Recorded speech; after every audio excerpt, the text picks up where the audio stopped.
Cuidado, niño. Here we go.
to go. We've got a new cast of entertaining interventions waiting in the wings, ready to be discovered by you. A tomorrow grand. And now, a bright new world of innovations for your daily living. And it's coming to your doorstep in 3, 2, 1. There's a great big world of innovations shining in our lives in every way. And the great big beautiful tomorrow. Because tomorrow's happening today. Step through the door of your new home. Robotic.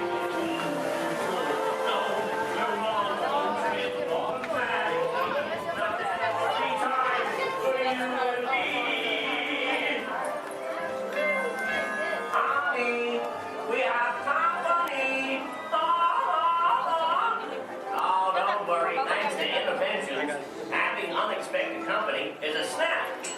But getting them to leave is still a nightmare. We're still working on that. Yes, sir, we've got all the latest things. And I'm not talking Mr. Coffee, whose work I admire, by the way. I'm talking smart relatives of mine. Genius gadgets that take the hard work out of housework. You want digital, analog, interactive, hyperactive, radioactive. Can you believe it? It's all here. You're gonna love it. I'm gonna have to ask you to leave now. I'm expecting company to arrive at any moment, so if you'll excuse me, I have to clean up this house. There's a great, big, beautiful tomorrow headed right this way. We'll see you around and around and around and around and around. Oh, bye. Bye.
There are musicians out here that really are cooking.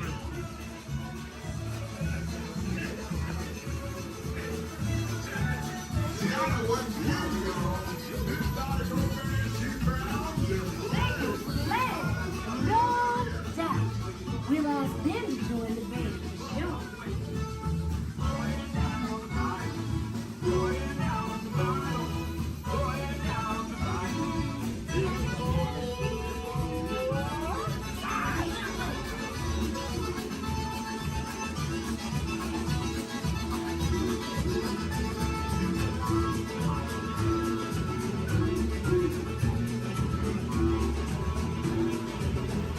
Tiana, you're right.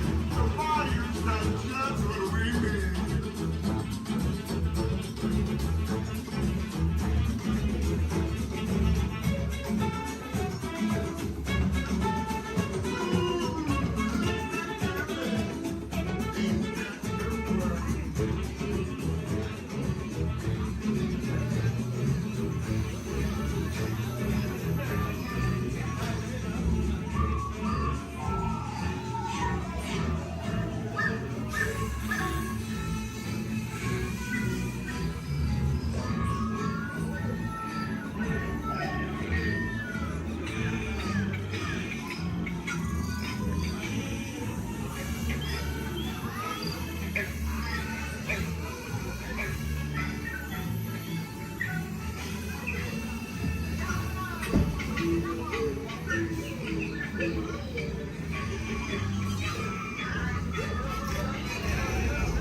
I'm asking all of them to play in the party, but we've got to keep searching high and low.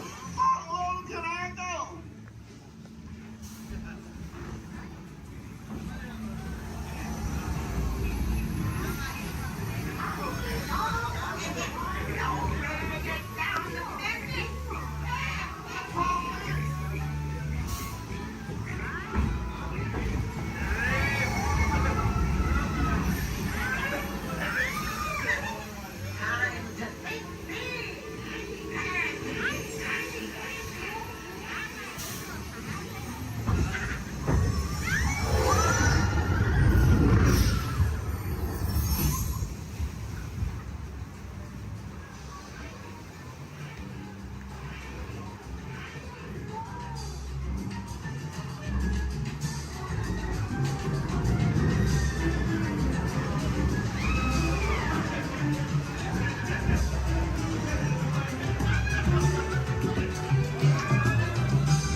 These tiny musicians you found sure do bring the heat.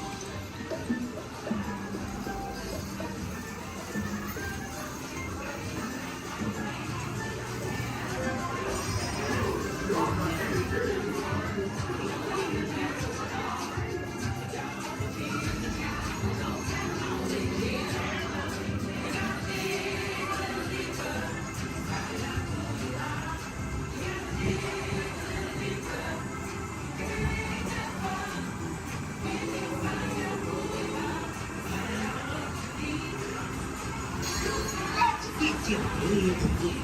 All the bigger you are, the bigger the splash will make.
Remember, this party wouldn't be what it is without you.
Voilà, venez, venez, venez, suivez-moi, je vous prie.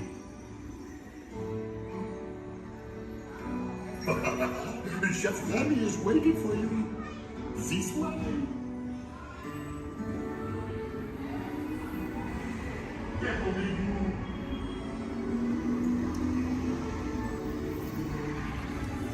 Ils est les invités pour le dîner. On n'aurait pas idée en commun. Non. C'est pour un tout simplement. Voilà. Mais oui, that's it.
Et tout est en salle.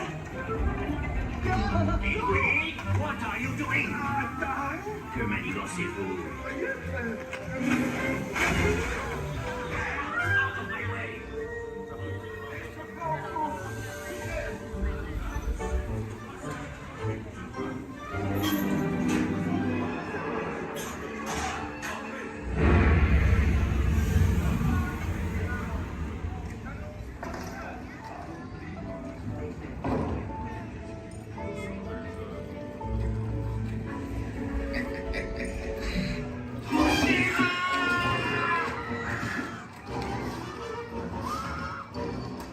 Dépêchez-vous.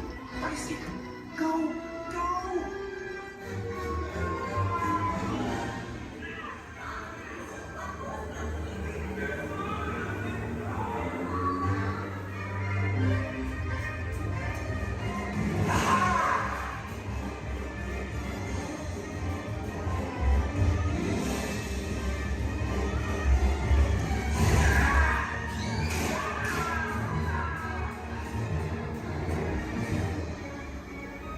Come on. Rimmy's kitchen's just around the corner. Oui, oui. On est presque arrivé à la cuisine de Rémi.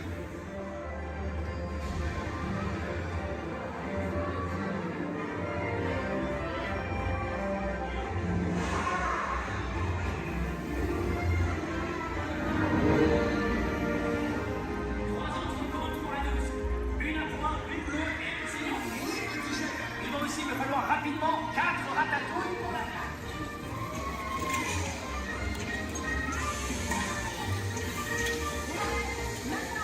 Oui, ma chérie.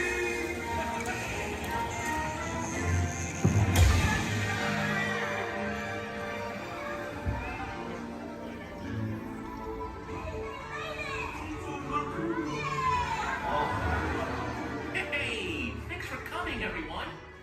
Vous serez toujours les bienvenus chez Rémi. À bientôt et bon appétit.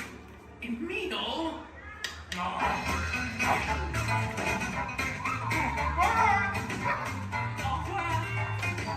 Table for you, right this way. You are always welcome at Bistro Chez Rémi. Au revoir.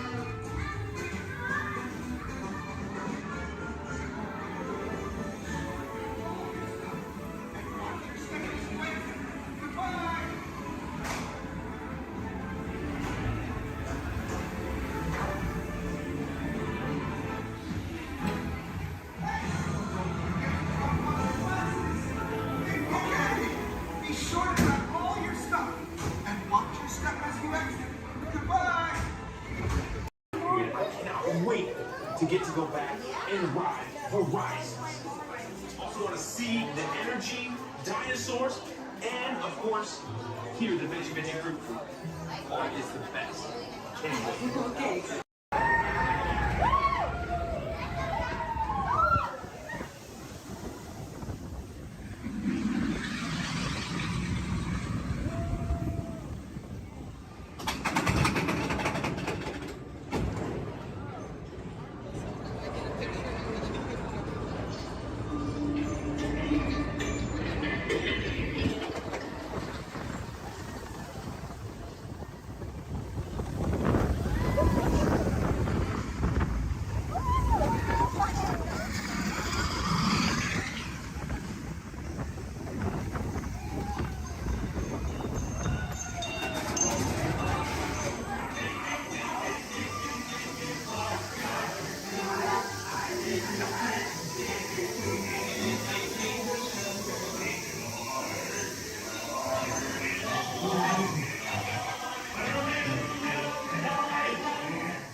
lot of satisfaction in developing ideas into reality. When we consider a new project, we really study it.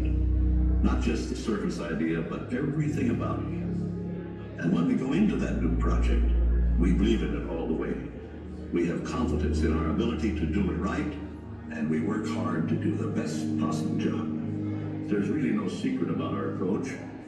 We keep moving forward, opening up new doors, doing new things, because we're curious. And curiosity keeps leading us down new paths. We're always exploring and experimenting. Everybody ready? Then on with the show!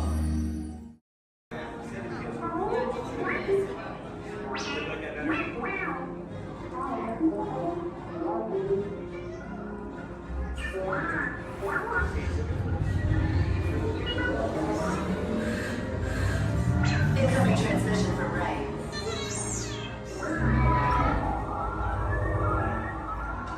BB-8, is everyone assembled? Good. Shouldn't you be in flight prep?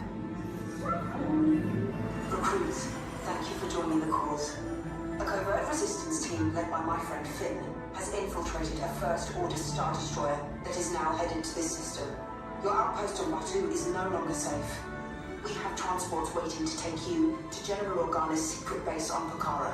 I'll regroup with you there. The Resistance desperately needs your help in our fight against Kylo Ren and the First Order. Remember, it is vital that you keep the location of the Pokhara base secret.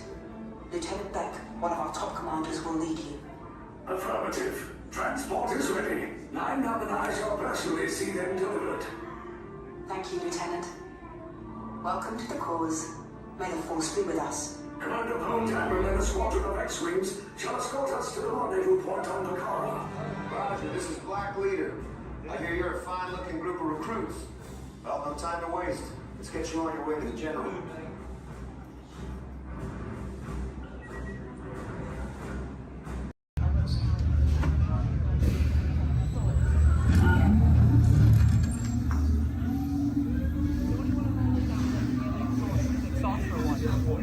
This plan is never gonna work out yet. Well, okay, I'm finding your vehicle. We'll be right behind you. Nothing to worry about. Unless we cannot stop this unusually large man, we're likely doomed. You're gonna need it.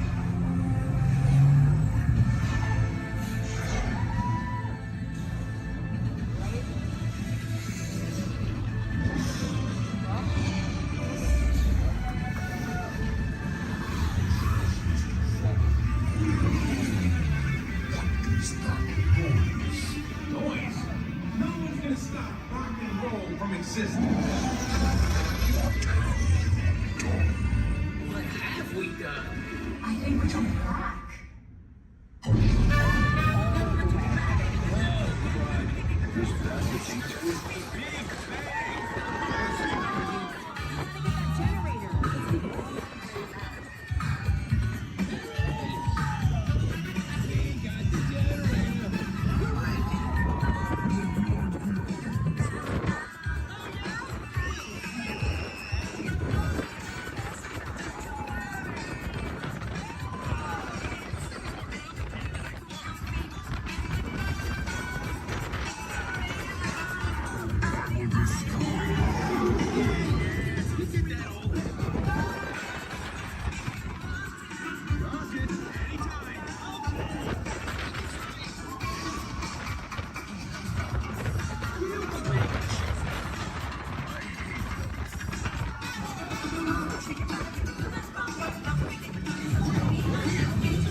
really think they deserve to be called heroes? Do you see how they dress? It's just a figure of speech, Drax. You are lying to them. Now I understand. Welcome to the Guardians of the Galaxy.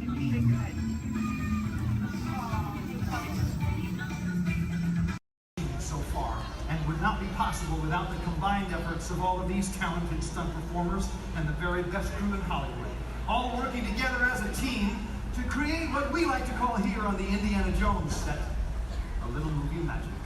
Right, guys? Let's do it. You got it, boss. All right. Ready to hill. Thank you very much, Chaz. You set? We're good, John. Cameras ready, Jason? Standing by. Quiet and set, everybody, please. Roll cameras. Rolling. And speed. 16-3 Charlie, as your flight, take one mark. Playback! Action!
Robots have been a part of our imagination for longer than you might think.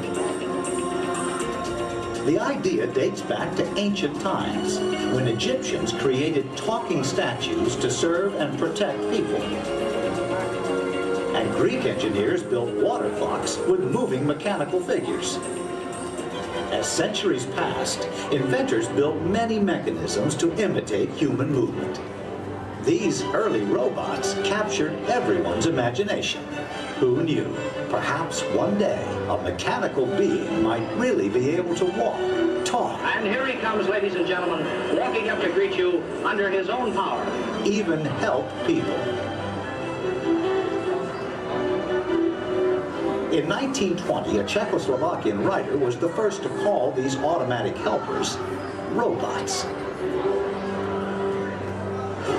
From then on, robots became popular in stories, art, and especially in the movies.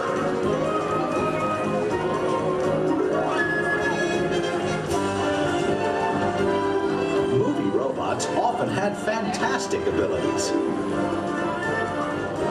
And not all were helpful. Some were downright scary. Like most 20th century kids, Walt Disney grew up fascinated by robots. They quickly found their way into classic Disney cartoons.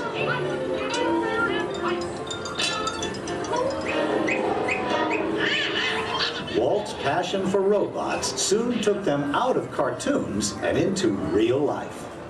Whatever the man in the harness does, this figure will respond simultaneously in the same manner.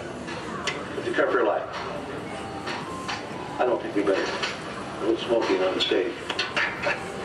His magic kingdom became a welcome home for mechanical creatures of all kinds.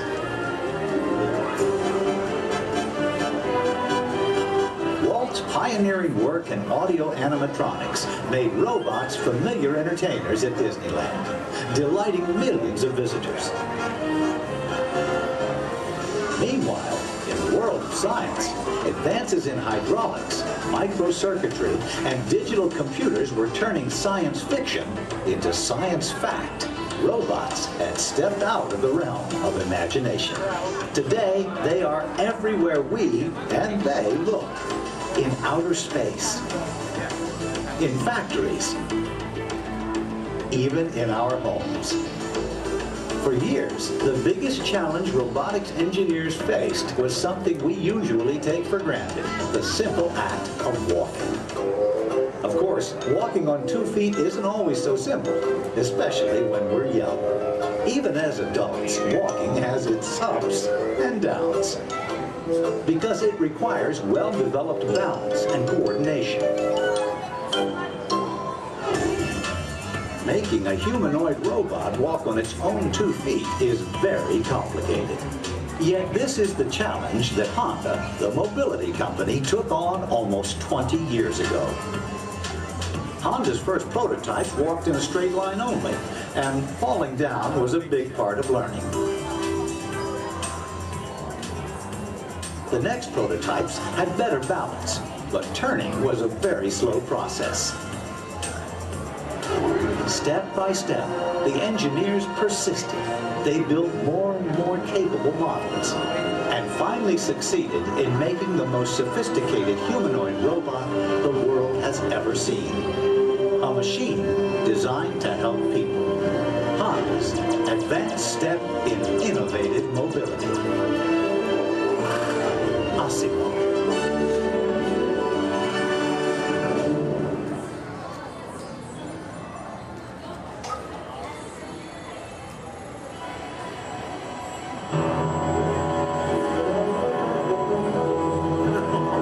I know. I just had to get. Oh, hi. You won't believe what's going on out there. I think everyone in town is on my lawn right now. Oh, Phil. No, you gotta stay out of the rose bushes, buddy. Okay. I'm sorry, I'm Captain McGuire. Welcome to the McGuire household. You see, we've been chosen as the first family to test the new Honda Asimo robot, and I just sent it out to go check on the mail. It was so much fun watching the neighbors' faces when they first see Asimo. Like, they all... No, you can't borrow the robot. Just...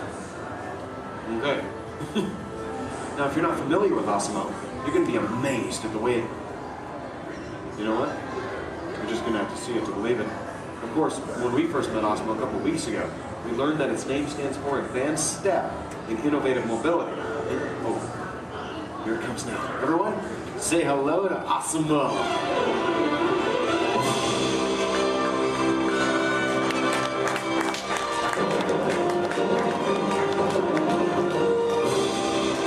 That's a good idea. Everyone welcome the newest member of the McGuire family, Osimo.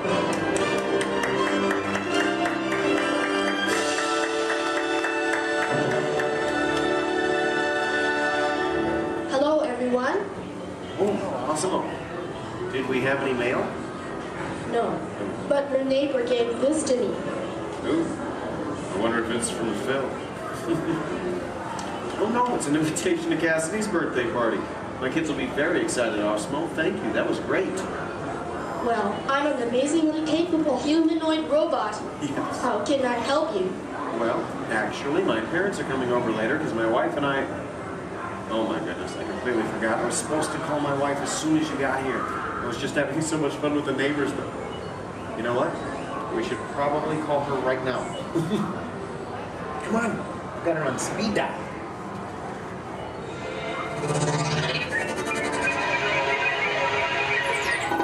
Hi, honey. Hi, hey, look what just arrived. Awesome-o. Yeah. Can I keep it? Sure. Hello.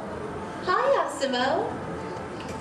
I'm leaving work early today, and I'll pick up the kids. Okay. They are so excited. So I'll see you in a while. Oh, and honey, don't forget we're going out tonight. So remind your parents that they're babysitting and order pizza. Oh, yeah. Thanks. See you. Bye, honey. Bye. Bye, Awesome-o. Goodbye. Well, Osimo, welcome to the family. Thank you. I just need to remember to order that pizza. What do you think, sausage or pepperoni? What am I talking about? Now, developing the world's most advanced humanoid robot didn't happen overnight. It took teams of Honda experts over 20 years to create this amazing piece of technology. And we're talking about experts in the fields of physics, anatomy, mathematics, computer sciences, chemistry, mechanical, and electrical engineering. Oh, check this out. Osimo? Come this way, please. Now, if I'm sitting down, or in a wheelchair like my wife, Osimo's camera eyes are at about the same level as my eyes, and this makes communication very simple. In fact, if you take a look at the screen, you can see Osimo looking at me. Hello, Osimo. Hello, Kevin. Oh, Osimo, please turn out to all of our new friends. And everyone, wave and say, hello, Osimo. Hello, everybody. And there you are. Now, you might be wondering why Osimo isn't on wheels or treads or something like that. Well, Osimo was designed to help people, and to be a helper in our world, a world where we need to reach for things and pick things up, or to navigate along floors and sidewalks, even just to climb a set of stairs. What better design than that of a humanoid robot? One that has 2 arms and 2 legs. And Osimo, how tall are you? I'm 4 feet and 3 inches tall. Which is the perfect height for opening and closing doors, or turning lights on and off, even working at table services, or just moving things around the inside of a house. And Osimo, how much do you weigh? I weigh 119 pounds. And I wonder what all that would be in metric. Carry the one. I'm 130 centimeters tall and weigh 54 kilograms. All right. Oh, and how fast can you walk? I can walk about 2 miles per hour. And in metric, that would be about... That would be about 3 kilometers per hour. Yeah, that's great, Osimo. Thank you, Kevin. Now, in order for a robot to operate in our world, it must have the ability to walk. And walking can be very complicated. Follow me on this. You see, with each step that I take, my brain sends thousands of signals at lightning fast speed throughout my nervous system. Now, these signals have to... These signals travel to the muscles, tendons, and ligaments in my legs, hips, arms, and shoulders, which all have to move in sync just for me to keep my balance. But the really amazing thing is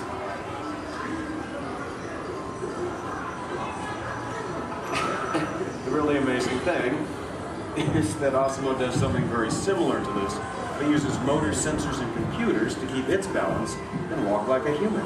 Now, Osimo can also sidestep in a straight line or on a curve. And this makes navigating through a house with all of its constantly changing obstacles very simple. And believe me, Osimo, that move's going to come in very handy with my kids and all of their constantly changing obstacles. But what's even more impressive, not only can Osimo walk forward, but Osimo can also walk backward as well, constantly adjusting its center of gravity with each step, just like us.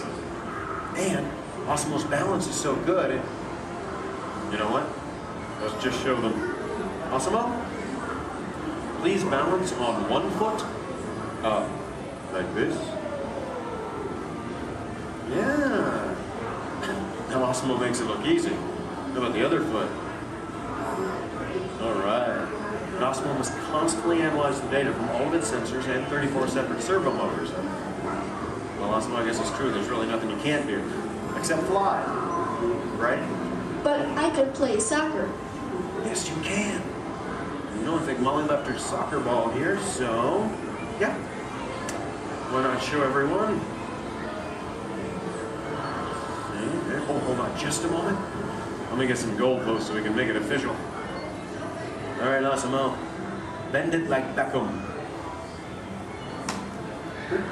And that's a goal! Very nice, Osimo. Yes. Now, it looks simple, but kicking the soccer ball actually requires some technically advanced balance, stability, and coordination. But you know, Osimo, with your ability to understand vocal commands and navigate effortlessly through the environment, it's easy to see how helpful you're going to be around the house.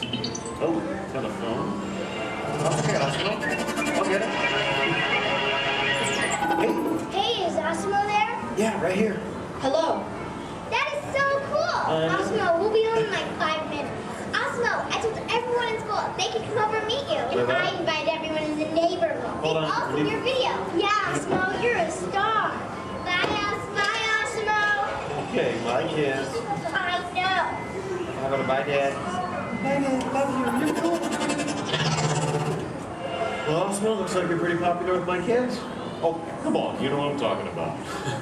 Actually, what my kids are talking about is Osimo's DVD, Step to Safety with Osimo, in which it shows how we can use Osimo's unique walking ability to help teach young children safe ways of crossing the street. But Osimo can be helpful in many different ways. In fact, Osimo, did you use your wireless networking capabilities to go online and look for tonight's weather forecast? Yes, I will go online. Great. My wife and I are going out for our anniversary tonight, so good. Partly cloudy, with a high in the mid-60s. Perfect. I'll just remind her to bring a sweater. We can have dinner on the patio. Now, even though Osimo's current role is to help her in the home today, someday Osimo might be able to work in dangerous situations, like fighting fires or working in unhealthy environments, cleaning up toxic spills. And there's even the possibility... But I'm not only designed to help. I can also have fun. I think I know what you're talking about. Everyone, would you like to see Osimo dance? Yeah? All right, how about this, Osimo? You lead, I'll try to follow. Go ahead and kick it.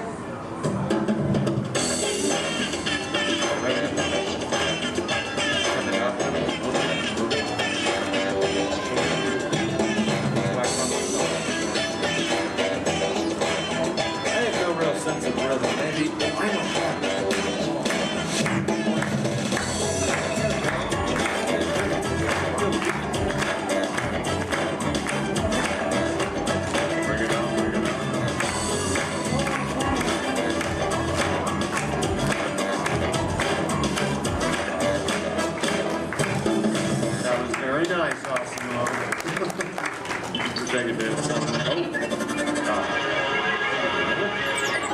Hey guys. It's on, Dorothy. Hello. Oh, hi dear. Hi, Mom. What are you doing? Trying to keep the rhythm. Tell them we'll be over in a while. Oh, your father says to tell you we'll be over in a while to watch the kids. Okay. That's about the robot. Oh, did that cute little robot arrive? Yes, Mom. Osmo's right here. Oh, good. Well, we'll see you soon. Okay. Make sure our room is ready. Make sure our room is ready. Dad, I can hear you. We can all hear you. Can hear you, Earl. We're good. Okay, honey. Bye. Bye. How do I turn this thing off, Earl? Use the remote. Use the button on the right. My parents and technology don't always mesh well. There you go. Although, you know, this is the first time in a long time my parents have actually volunteered to watch the kids. I wonder why. It's a mystery. Anyway, if you'll excuse me a moment, I need to go check on them. Second, Osimo, could you do me a favor? Yes, Kevin. Could you go upstairs and look into the room on the right to see if it's ready for my parents? Of course. Great. Now, what you're about to see is one of Osimo's most challenging maneuvers, made possible by combining all of its onboard technology. The ability to climb a set of stairs with balance and precision is a culmination of over 2 decades of research and development. Now, first, Osimo stops momentarily at the foot of the stairs and adjusts its position by reading a mark on the floor using the sensor in its torso. Oh, are you all ready, Osimo?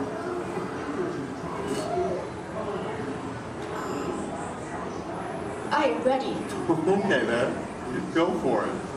Now, with each step, Osimo must adapt and constantly counterbalance using all its computing power to remain upright all along the way. Way to go, Osimo! Now that is truly a historic step forward in human technological progress. Okay, Osimo, go ahead and take a look into the room and see if it's ready for my mom and dad, please. And boom. That looks perfect. Thank you, Osimo. You're welcome. Now, if you thought going up the stairs was difficult, it takes even more balance and coordination to make it back down whenever you're ready, Osimo.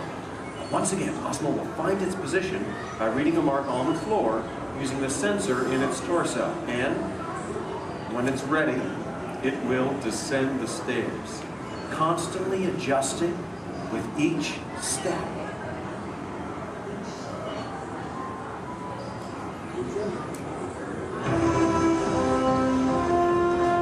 All the way down. That was amazing. Honestly, Osimo, I don't think there's anything that can top that.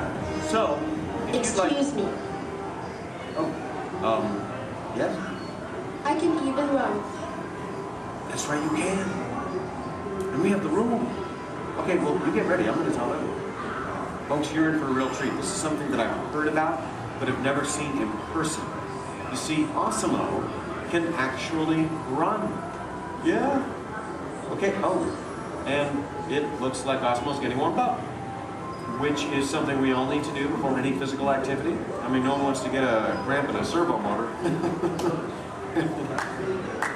Now, in order for Osimo to run, both of its feet must leave the ground at the same time, if only for a moment. And Osimo is the only life-sized humanoid robot in the world that can accomplish this, moving at speeds of nearly 4 miles per hour, or in metric, 6 kilometers per hour. Okay, Osimo, you just let me know when you're all warmed up and ready.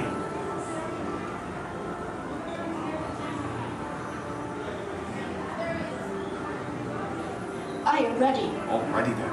On your mark, get set, go!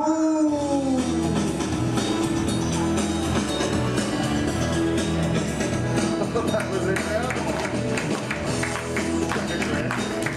Osimo, turn around. I want to show this to you in slow motion.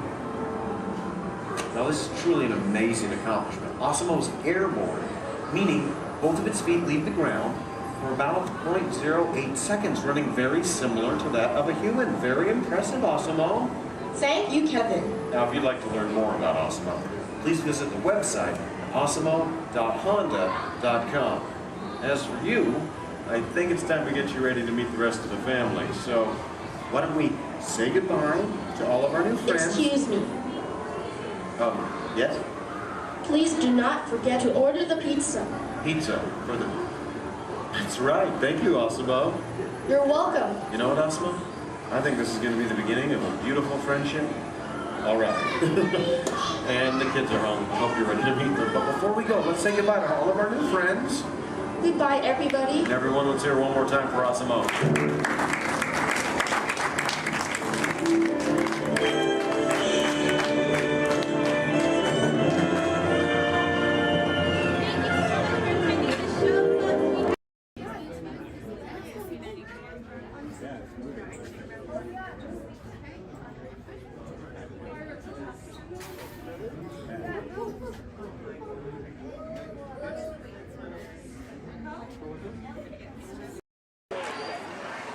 Disneyland Limited, now arriving from a trip around Walt Disney's Magic Kingdom.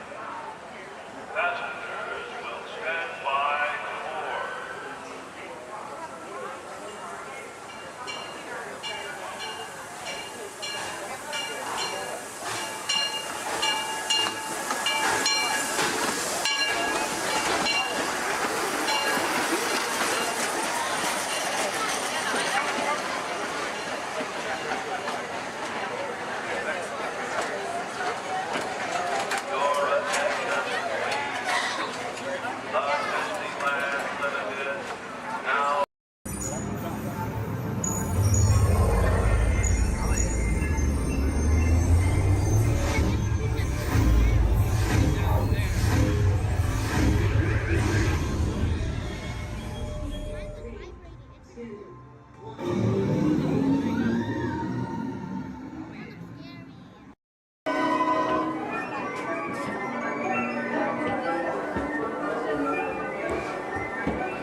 heard you were going to be here. Well, they just had to come and give you a great big welcome!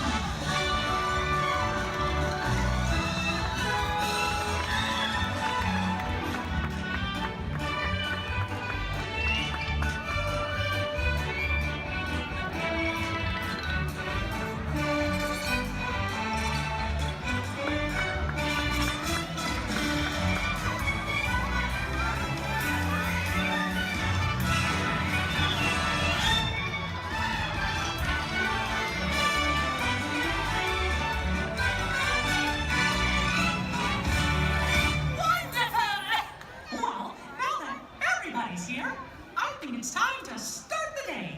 And that means it's time for just a little bit of magic.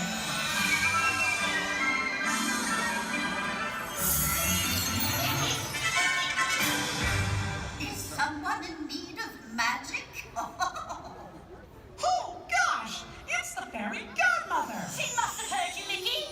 Why, hello, everyone. Oh, my.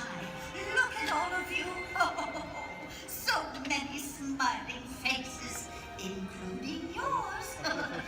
Now, how may I be of assistance? Well, do you think you can help kick off our magical day? Oh, of course, my dear. Oh, and I know just the trick. But I'll need everyone's help with the magic words. On the count of 3, we're all going to say, bibbidi, bobbidi, boo. Here we go. 1, 2, 3, bibbidi, bobbidi, boo.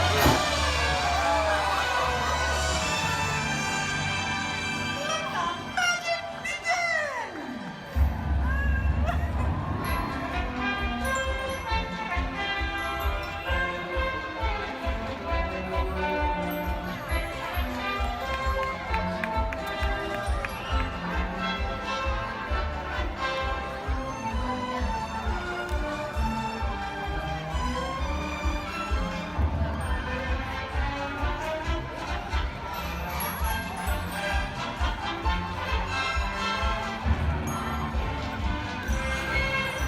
Thank you for your skates, Magical Kingdom. Have a wonderful day. Well, what are we waiting for? Let's get going. See you real soon.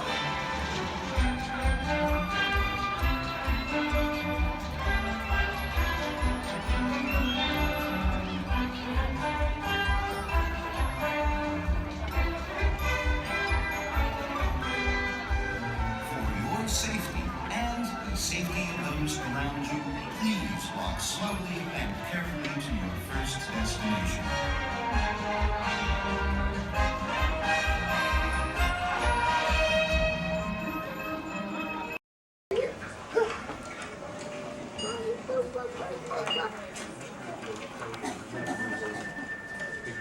Sorry. Mommy, you wanted me to ride with you? Only if you want to, because otherwise nobody's gonna be there to hold your hand. You wanna be able to hold my hand? Yeah. The next group's ready. Put my hands up in the car. You gotta get it. Hi, everybody. Welcome to the test track. My name is Bill McHale. I'm up here in the control center. In just a couple of minutes, you're going to be out there on that track. But first, let's put together your test schedule. These are the same kinds of tests that are run at GM test facilities all over the world. Let's put up the 26-8 grade. You got it. Okay, we're going to start you off on an accelerated hill climb. Now, these steep grades give us a chance to evaluate the effects of heat and stress on your engine and on the transmission. Twisted germ locks. Let's put up the blocks, German and Belgian. Next, your vehicle is going to go over a variety of rough road surfaces. These are designed to test the integrity of the suspension and the chassis. It's gonna get a bit bumpy. Yeah. Next, you're going to see and feel what it's like when your brakes lock up and you lose control of the steering. Hang in there because we're going to do the test one more time, this time with the ABS or the anti-lock brakes. Okay. What's next? Let's do some environmental tests. Put up 2, 5, and 7. 7? Yeah, 7. Okay. After that, we're gonna subject your vehicle to some extremes in temperature, as well as corrosive conditions to see how it handles nature's worst. And finally, we'll take you out for some handling runs. Let's do the corner roll. I'm gonna send you through some hairpin turns, and then we'll take you out and do the high-speed loops. And depending on how your vehicle and you hold up, we'll even throw a few surprise tests in there. Surprise test? Yeah. Pick one. Now, if this whole routine seems a bit extreme, you're absolutely right. That's what a test track is all about. The cars you drive at home are made up of over 15,000 different parts, and every one of them has to pass the test under very extreme conditions before we ever let it off that test track and out onto the road. Now, as you can imagine, safety is a big concern of ours, so we're going to insist that you buckle up your safety belt securely. You'll be glad you did. Oh, we're ready.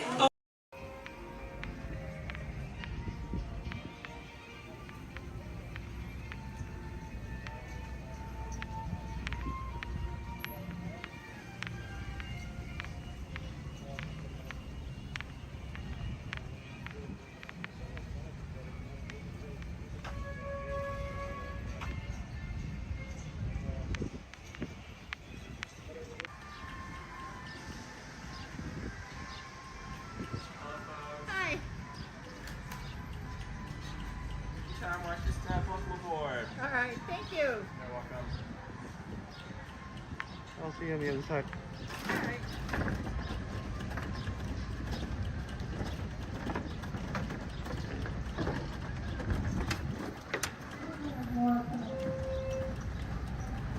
I believe there's some more coming. Oh, okay. I'm gonna fill my water bottle in this ballot.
and the captain is given the all clear.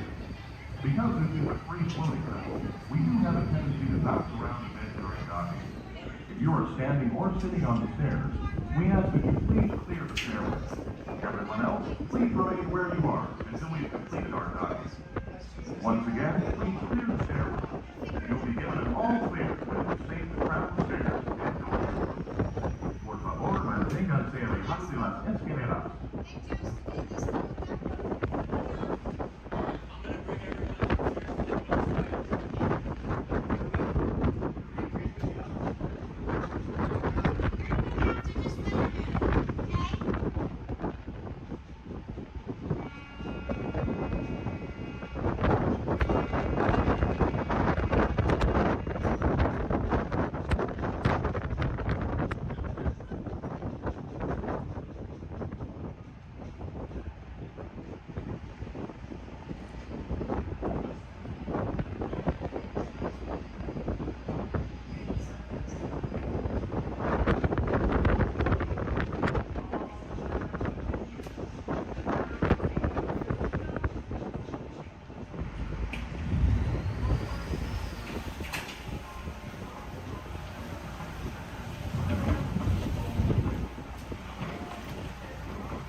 is our mission to protect, preserve, and make available the history of the Walt Disney Company.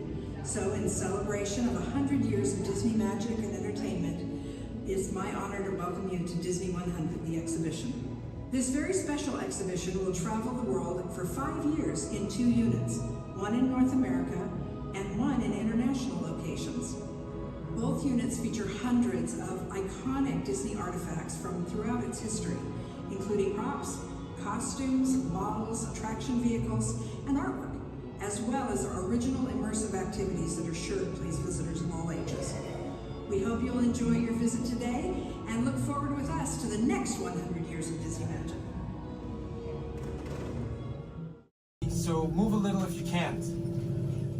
Before we send you into the link chamber, let's watch this piece by Dr. Ogden, who runs the program. Welcome, everyone. I'm Dr. Jackie Ogden from the Pandora Conservation Initiative. You're about to experience a ceremony that's very special to the Na'vi, flying on the back of an Ikran, or as we call it, a banshee. To the Na'vi, connecting to an Ikran and flying on its back is an incredibly important rite of passage they call Ikni Maya. With permission from the Na'vi and in partnership with Alpha Centauri Expeditions, we can now bring this amazing experience to you. The way you'll be able to fly is by linking to an avatar that's already on the back of an Ikran. Let's see how this works. We establish a link using powerful psionic amplification equipment. A human driver is connected to an avatar, which could be physically hundreds of kilometers away. When you follow our technician into the link chamber, you'll see a series of 16 link chairs. Please go to the number that matches the number you're standing on now. First, stow your gear in the storage containers on the back wall. This should include all bags, cameras, and other items, including cell phones. It's important to push them all the way into the bin. Then get onto the chair as you would a bike. Straddle the seat, step forward, and sit down. Slide your hips forward until you are against the chest pad, and then move your feet all the way forward. Wait until you're seated before you put on your flight visors. Hold on to the hand grips as shown. It's important to hold on to the hand grips at all times. After you're seated, back and leg restraints will be firmly engaged. For your safety, throughout this entire experience, always remain seated and supervise your children. Once the link takes place, you'll be connected to your avatar and sitting on the back of an Ikron. It'll feel like you're really there. Moments later, you'll begin your flight. A Na'vi guide will lead you out. You'll experience the breathtaking beauty of Pandora, but you might also face some of its greatest challenges. Some of this flight might be intense, but trust your guide and be brave. As the Na'vi say during this important rite of passage, Sivak Ho, rise to the challenge. Good luck. All right, you ready? Let's get you into the link chamber. All right, everyone.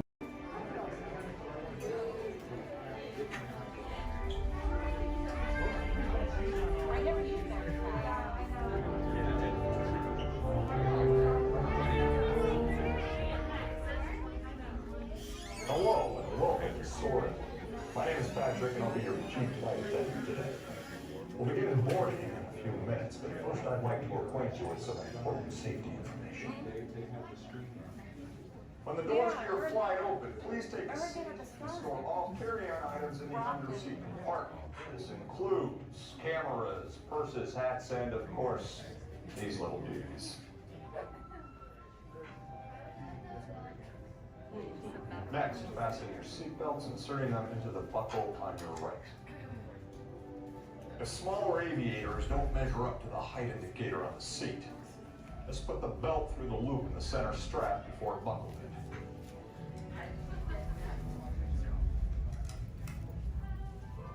Nice work, pal. Soon you will be airborne. So if you or your little aviators have a fear of flying or of heights, you might want to wait for your party to arrive. Okay, let's review. That is seat belt, carry-on item, safety strap, fear of heights, keep your hands and arms inside at all times. Anything else? Yeah. Have a nice flight. All right, my friends, we're gonna load row 3, followed by 2, then 1. Row 3, please follow me. 2, you're gonna follow 3. 1, you're gonna follow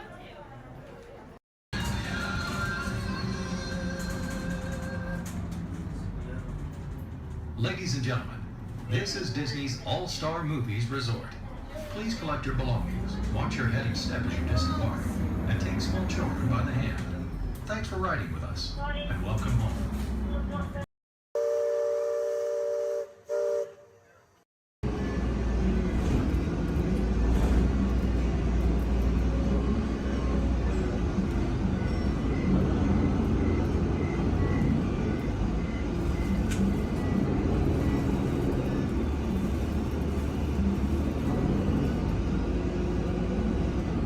This is Disney's Port Orleans French Quarter Resort. Please collect your belongings, watch your head and step as you disembark, and take small children by the hand. Thanks for riding with us, and welcome home. On top of your head, hats, ears, sunglasses. Go ahead and take those off. We don't want them flying off in a first order ship. Who knows what they would do with them, but they're not going to give them back. This is our 5 that's going to help get you guys out of here. We're just waiting for a transmission from Finn. Okay. Good luck. Take this corridor to the turbo lift. Then head down to the escape pod base. Those droids are programmed to return you to Batu. Hurry and don't get caught. Lieutenant Beck will guide you. Recruits, for your safety, stay seated with seatbelts securely fastened. Keep hands, arms, feet, and legs inside the transport and supervise your children. Tell them it's a prisoner transfer. Did it work? Good. Now get a move on. There's a clear path to the turbo lifts at the end of the hallway. Turn right. Probe droid. You're lucky it didn't spot you. Take those turbo lifts and stay out of trouble. Hey, you're not authorized. Wait, go to the prison.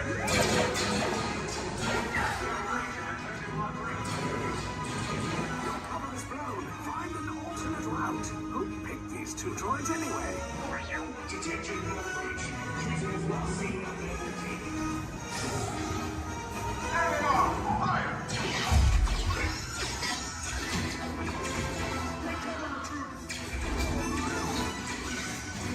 The escape pod just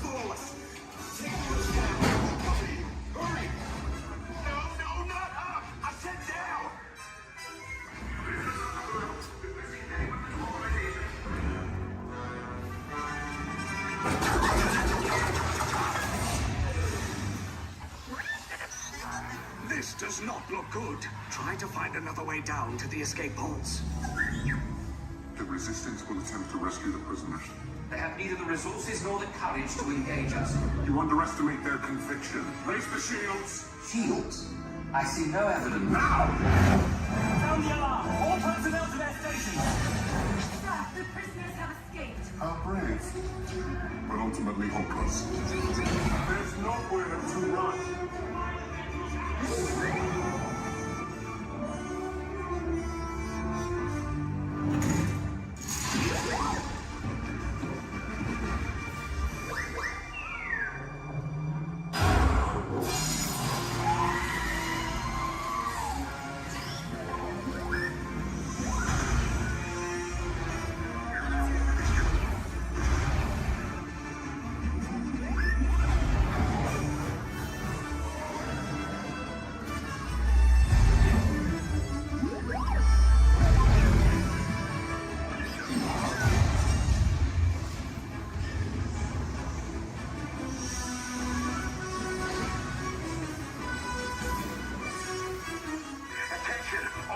Personnel, abandoned ship. I repeat, abandoned ship. This destroyer's about. There's no escape. You will tell me the location of the secret base, and then I will destroy you and the Resistance.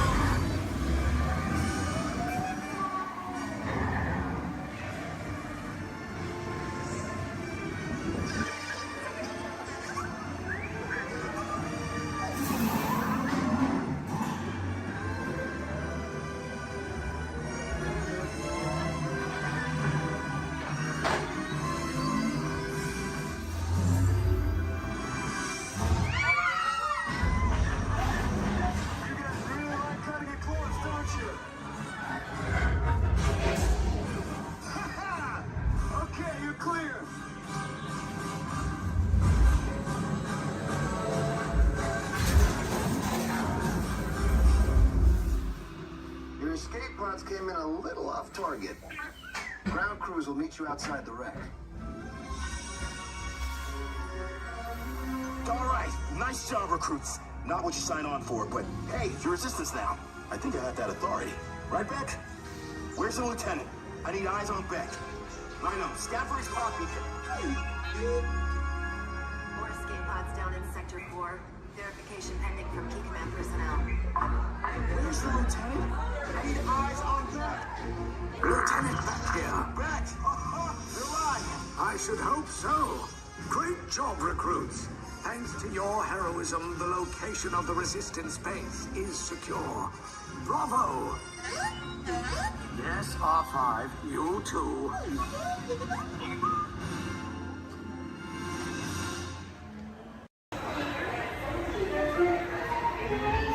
Edna, keep your eye on Jack. No problem, darling. And the baby is gone. Edna? Dash, go get him! Edna, get started! Hold on! 5, 4, 3, 2, 1, go!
Remember to gather your belongings.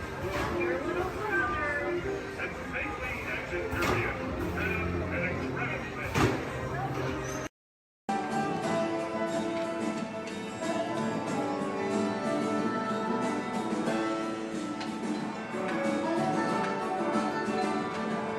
Hey, what's going on here?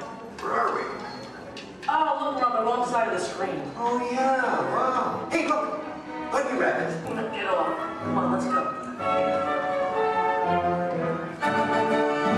Oh, hi, there you are. Hello, I'm Rosie. And I'm Colin. And we've got 5 or 6 hours of vacation slides to show you. No, we don't, actually. We're here to tell you all about sourdough bread. We are?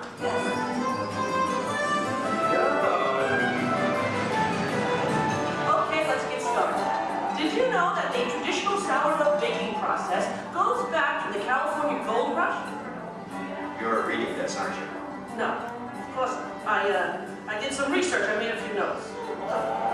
So, my little encyclopedia, what exactly is sourdough? Well, it's a type of bread that doesn't use yeast as a leavening agent. These miners had agents? I don't think so. Look at them. Isn't it nice to see the guys helping with the dishes? Now, Colin, did you know to make sourdough bread you need a chunk of what's called starter or mother dough? Wouldn't you need mother dough and father dough? No, just mother dough. These guys here used to carry a chunk of it with them in their bedroll to keep it warm. Well, that's an image I'll carry with me through summertime. Well, we're not talking five-star restaurant here, we're talking grub. They would take the dough, put it on a stick, and cook it over the campfire. Isn't it true they used to strain their coffee grounds through a sock? I hope not. Oh, I love these guys. The Jefferson Airplane. No. This is the Bodine family. And this is Isidore Bodine. He's the one who perfected the sourdough starter. Tastes perfected to me. Yeah. By the way, did you know they are still using the same sourdough starter that Isidore mixed here 150 years ago? Oh, Excuse me? must have made an awful lot of it. You see, you have to save a little bit of the starter dough to mix with the next day's batch of flour and water to keep the fermentation process going. Hey, did you know that the strain of bacteria found in mother dough is Lactobacillus San Francisco? How did you know that? Internet. Hey, can we watch them bake something? Oddly enough, that's what we're here for. Great. You people go on ahead. I'm going to meet you in there. Colin, you stay here and make sure there are no stragglers, okay? Okay. All right, just more kind of a bread line to my right. Good. They're on their way, Rosie. Okay, bye. I'll see you soon.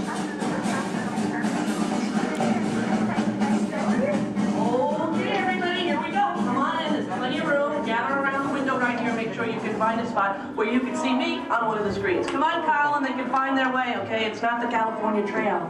We lost a couple of the coyotes along the way. Oh, that's so sad. Oh, well, but you did. Yeah. This is the bakery. That should be obvious to everyone. Even to... What's that? Oh, and I have one for you. Is it me? What the cutie? Okay, I'm ready to start baking. What do we do first? Okay. First you get a hunk of the mother dough and mix it with flour, add a little salt and water, and that's it. Voila, the entire list of ingredients. Right. Here's some dough. Let's bake it. Oh, not so fast. From start to finish, it takes bakers about 72 hours to make a loaf of sourdough bread. 72 hours? Yeah. Yeah, what's your hurry? Relax, and all the roses. Okay, so what's next? Well, you know, bakers actually think of dough as a living thing. So after it's been beaten up and kneaded by the mixer, it needs to sort of relax and calm down. Seems pretty relaxed to me. Yeah. In fact, almost catatonic. Right. I internalize all my tension. Well, what happens then? Well, then we drop it into that funnel over there, above the divider. The divider cuts it into nice, even pieces. So for this, it has to be relaxed? Yeah. Okay, fine. Oh, what happens then when it goes down that conveyor belt? Well, it goes into the rounder. Do you know what the rounder does? Oh, makes it into squares? No. Tetrahedrons? No. Polygons? Is that your final answer? Okay, so now the dough is round. Yes. Then we have my favorite machine, the overhead intermediate proofer. Wow, it's like a little Disney ride for bread. Attention, please keep your little butts in the vehicle at all times. The device rolls the dough over and over from basket to basket, takes it on a little trip, letting it, once again, relax. This is the most laid-back bread on earth. Come on, Rose, you're teasing me. Can't we bake it? No, not yet. Next, the bakers lay the dough on screens and put the screens into oven racks.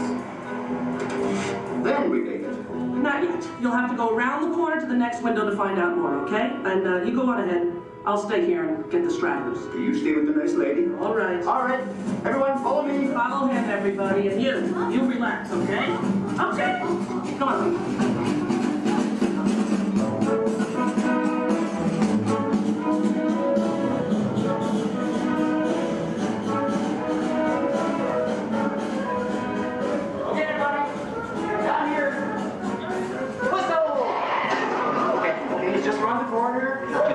Out along this window. All right. Everyone, can you see me? Oh, nice shirt. All right. All right. Okay. Well, this, I guess, is the oven. If not, I'm having some incredible hot flashes. Slap some garlic butter on me and I'm ready to go. Hey, Colin. Okay, where were we? We were getting ready to bake some bread. No, we weren't. What, are you trying to confuse me? Let me think. I remember the racks of dough. The racks of dough are taken upstairs to a refrigerated fermentation room. Refrigerated? Yes. Look, I know a thing or two about baking bread.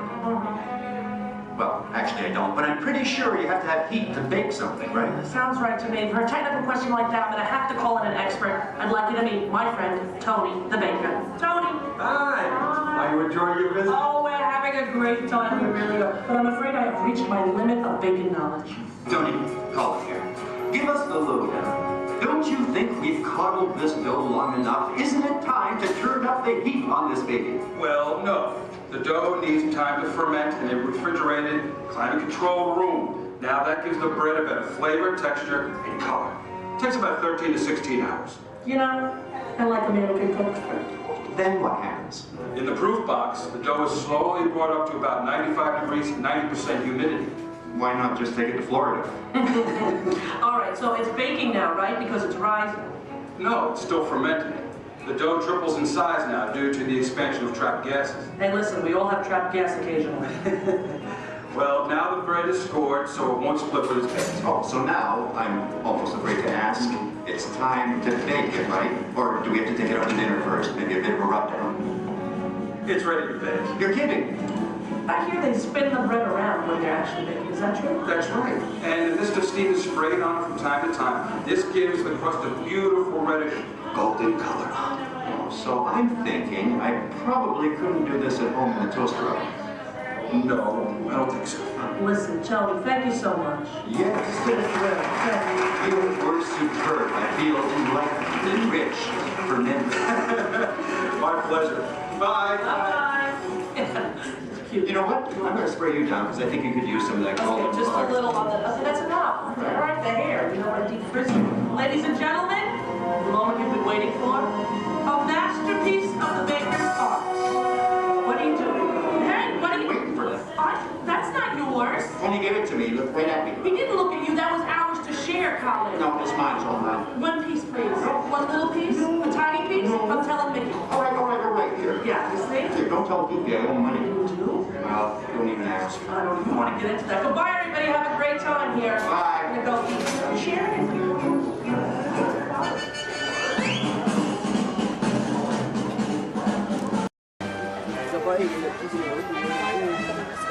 Alright, folks, we'll be on our way out to Sleeping Beauty's Castle Center Park. Please remain seated. You're in.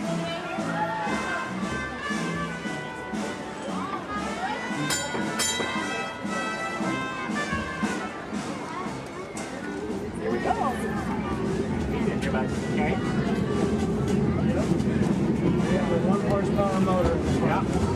1 horsepower.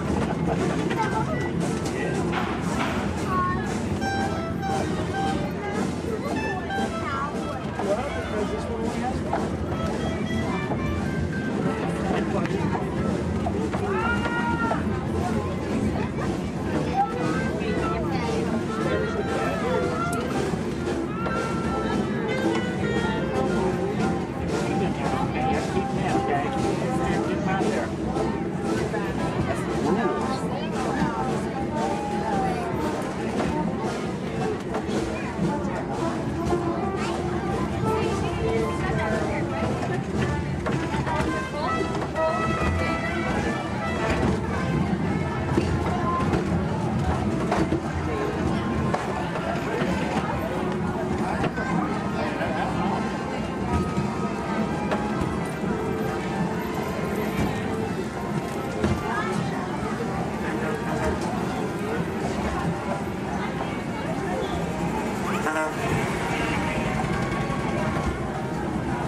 Users, prepare to be digitized into the world of Tron.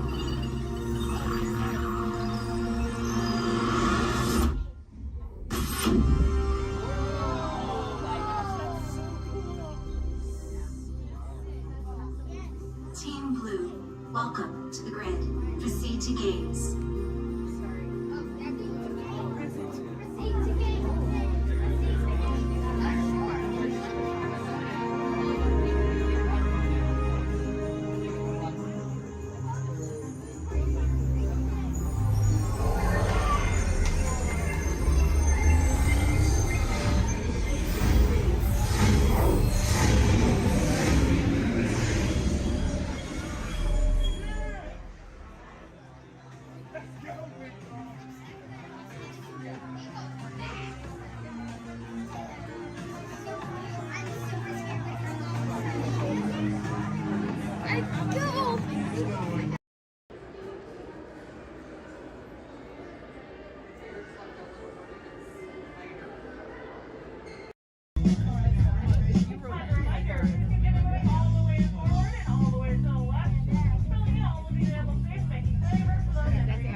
Hey, don't mind us. We'll be finished in just a minute. What you guys still doing here? You're supposed to be at the show. Work out. I'd like to introduce our local manager. Rocket Roller Coaster is a loud, thrilling, high-speed roller coaster test ride that includes sharp turns, upside-down maneuvers, Okay, come on, guys. Please, get in the car. Sorry, folks. We gotta go. Come on. Chris, can you grab my black Les Paul? Hey, wait a minute. We can't leave these people here like this. We can't? No! Come on, you know how we feel about our fans. Yeah, that's right. Well, guys, what do you expect me to do? Send them all with you? Yeah. Wait a minute. I love that idea. How about some backstage passes? Yeah. Good, come on. Make it happen. Okay, I'll make it happen. Now get out of here. I hate all of you. Have a nice ride. Hi, Sal, it's me. Listen, I'm gonna need a bigger car. Make it a stretch. In fact, make it a super stretch. Right. Okay, folks, the show is all the way across town, but I got you a really fast car. Okay, wait, it's out in the alley.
your safety and the safety of those around you, please walk slowly and carefully on to your next adventure.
Hello everyone, my name's Don and welcome aboard. We're heading into the backlot of Disney's Hollywood Studios. This production area was built in 1988 as a Florida counterpart to the Walt Disney Studios in Burbank, California. We included sound stages, recording studios, high-tech editing rooms, all the tools needed to create movies, TV shows, and radio broadcasts. We've even got our very own water tower too. It's up ahead on the left side of our shuttle. We call it the Earful Tower. It's inspired by the water tower Walt Disney had built for his Burbank studio in 1939. Our Florida tower stands a lucky 13 stories high, and we added our own creative touch, a giant set of Mickey Mouse ears.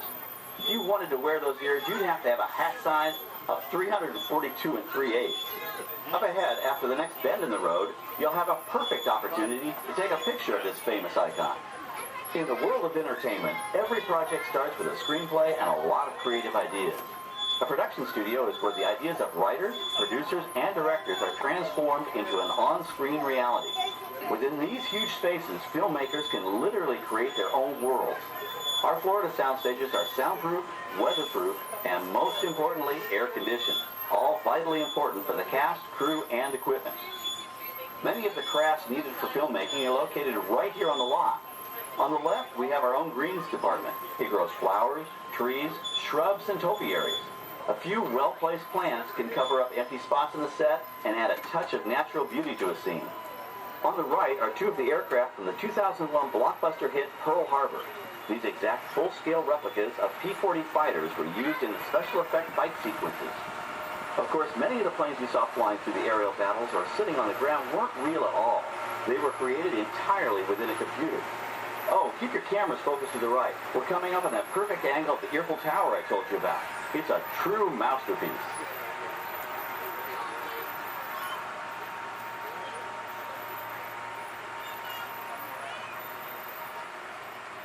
We're entering one of our most glamorous and colorful departments, creative costuming. Every star has to have just the right wardrobe, and it all begins here with a designer's sketch.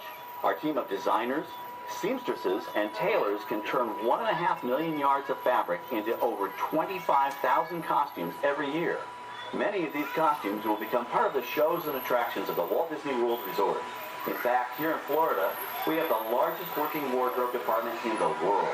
Why, Mickey Mouse alone has over 175 different outfits to choose from, while Minnie Mouse keeps more than 200 unique costumes in her wardrobe.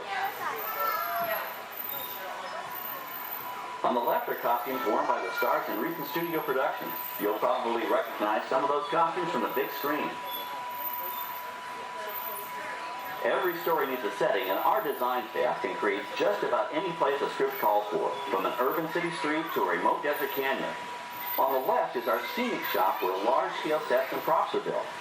Our team of set designers, carpenters, artists, and engineers has created caves and caverns, game show sets, even replicas of the U.S. Supreme Court and NASA's Mission Control, all on our sound stages. The shop also provides sets and props for our shows and parades here at Walt Disney World.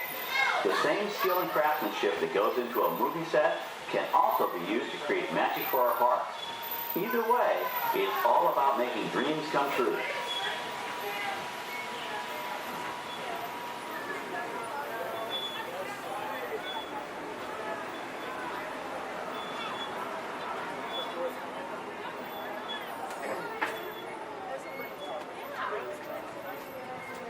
Now we're entering a zone we call the Boneyard. It's an outdoor storage area for oversized props and vehicles. Cars, trucks, boats, planes, we often save these props in case we need them for future productions. In this backlot collection, you may find real working vehicles, non-working mock-ups, and even large-scale miniatures used in special effects shots. Large-scale models create a more convincing illusion on camera.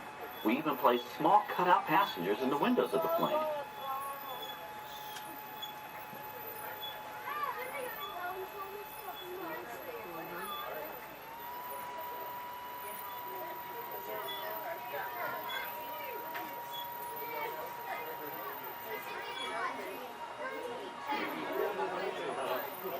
We're now passing by the sets for our Lights, Motors, Action, Extreme Stunt Show. On the left, you may catch a glimpse of the Mediterranean fishing village that sets the stage for this thrilling attraction.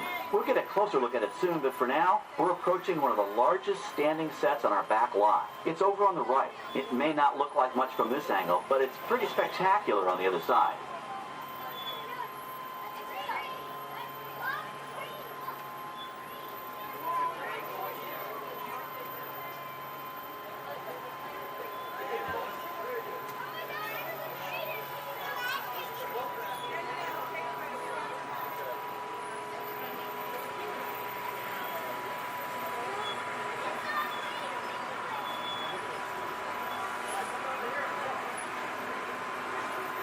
This is great, folks. The production crew has just given us clearance to enter the set. Hello, Backlot Tour. I'm Amy, a production coordinator here at the studios. I can see your shuttle heading toward our canyon set. I've given your driver permission to come in and take a look around. I'm up here with our effects crew, and we're getting ready to shoot a test sequence. Oh, on the way in, you're going to be crossing a wooden bridge, and things may get a little bumpy, so please, hold on to your belongings, especially hats, cameras, and glasses, and keep an eye on any small children in your party. And of course, please remain seated at all times. Welcome to the set. As you can see, we brought the bare, dry deserts of Southern California to green, typically humid Central Florida. This set is based on real locations that our production designer took pictures of.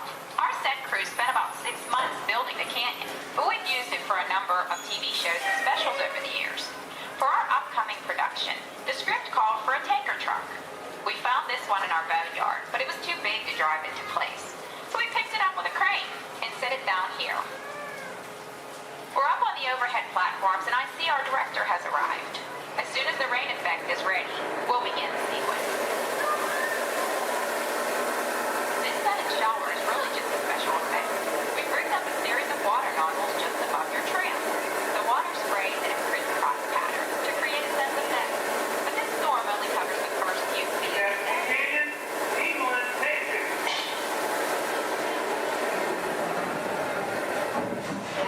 Okay, it's showtime. Everybody stay seated. Hang on to your belongings and watch your children.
Now, let's go behind the scenes and find out how this spectacular sequence was created. The canyon itself is a facade, a steel structure covered with wire mesh and layers of concrete, sculpted and painted to look like natural rock formations. Narrow yellow pipes carry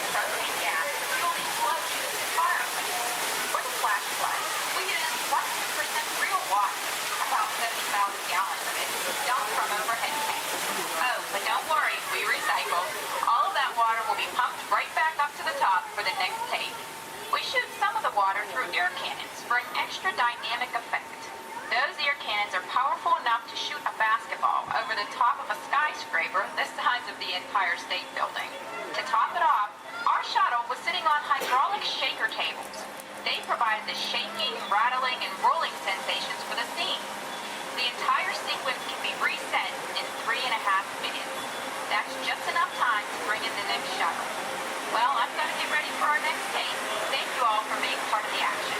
Hey, I'm needing back on the set, so enjoy the rest of your tour. Okay, well, thanks, Amy, for giving us access to the set.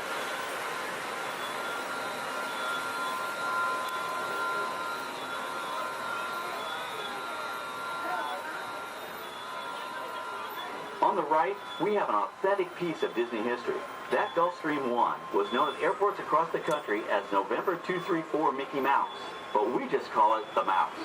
In 1964, Walt Disney and his hand-picked team used this plane to scout locations for what he called the Florida Project. Soon, they secretly began purchasing thousands of acres of land, which became the Walt Disney World Resort in 1971. During the creation of the resort and later Epcot, the Mouse shuttled studio executives and Imagineers between Burbank and Orlando, making it the most used executive aircraft in the country. Appropriately, the Mouse retired here in 1992. As Walt used to say, it was all started by a mouse. In this case, the 234 Mickey Mouse.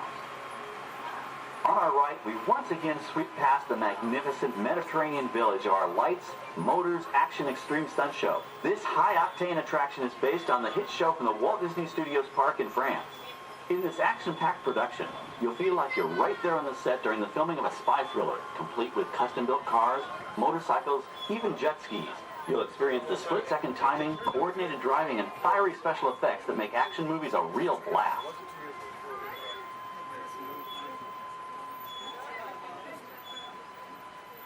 The staging area to our right is known as Acceleration Alley.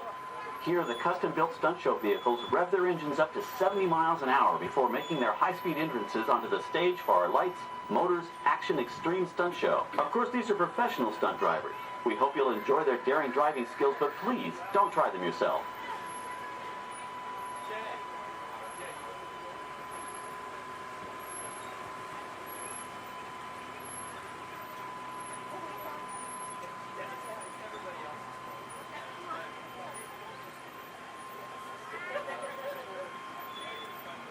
On the left, we've reached our second boneyard with more historic props and vehicles. When we reuse older props in a new production, they're often refitted with custom parts and given a whole new color scheme. You might not even recognize them the next time you see them on screen. For instance, coming up is our friend Herbie the Love Bug. He went through a special demolition derby makeover. Those dents and dings were added on purpose, but he can be polished up as good as new for his next starring role.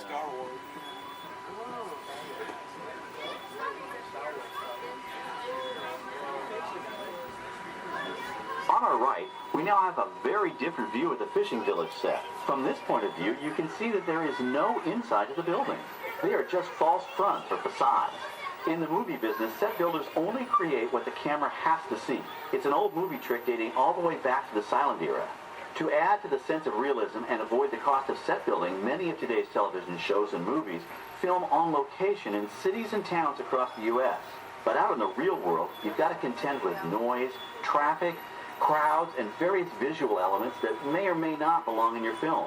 Here on the backlot, we can avoid these problems because we created our very own flexible urban environment.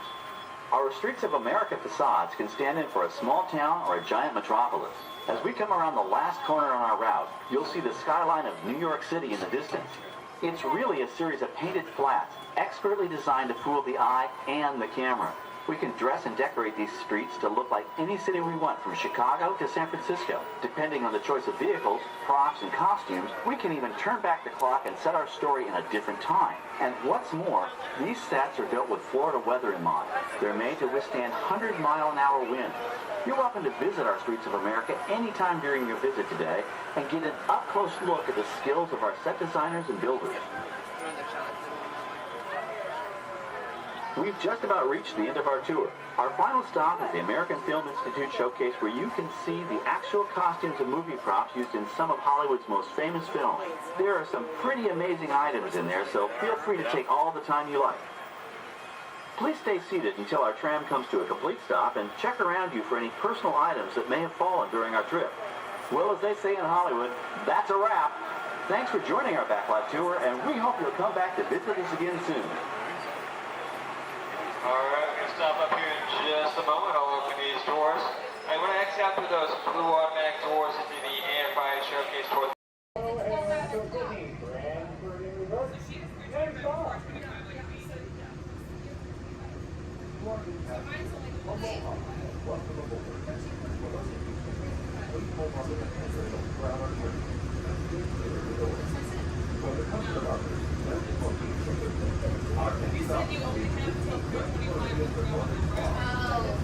Sorry, I thought we were talking about. Okay, well, now I'm confused. Which one should we do first? So, like, as soon as we do Pirates Kids, we do get some Space Mountains. Make sure you keep it to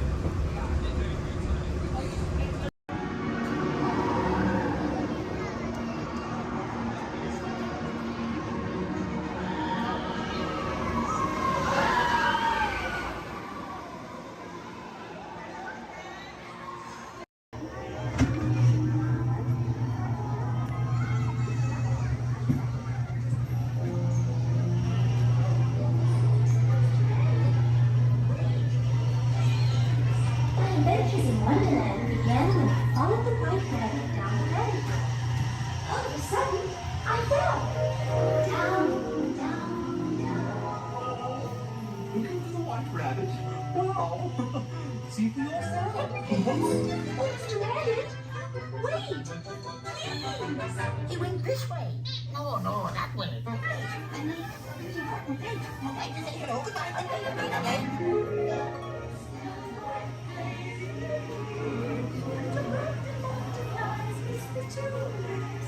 And the sun is like a toy.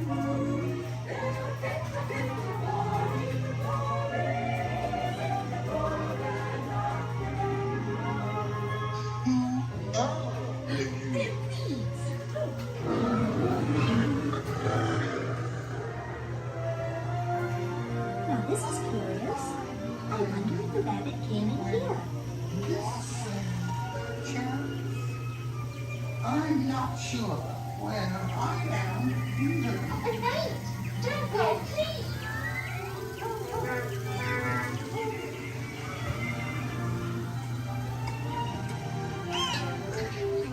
Try this way.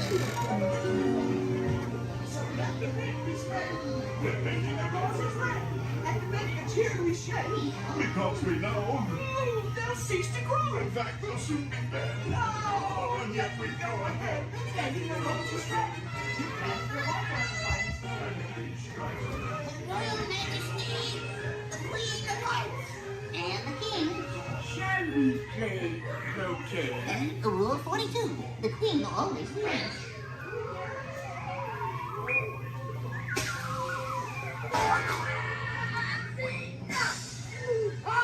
With their heads!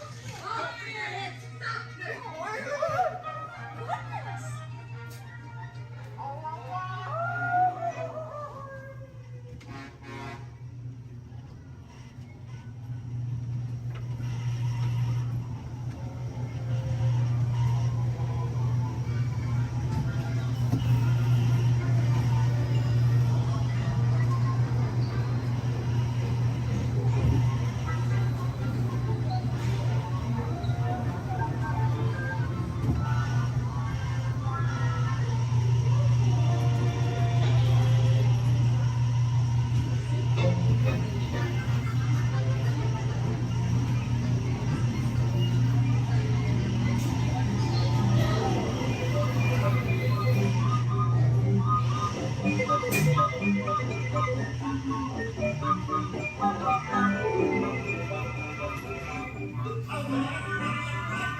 So let me ask, how's everyone doing today?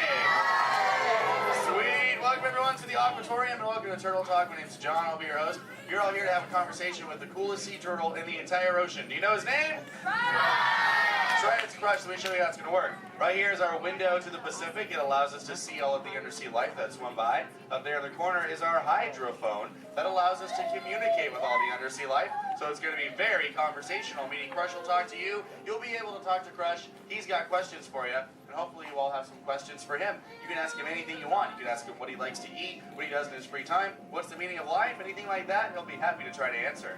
If you do need to leave at any time, it's okay. Just use the doors on the opposite side of where you went to. We're right back here. Back there's my pal Brian. Everyone say hi, Brian! Hi! Brian will be back there to assist you if you should need any assistance during the show.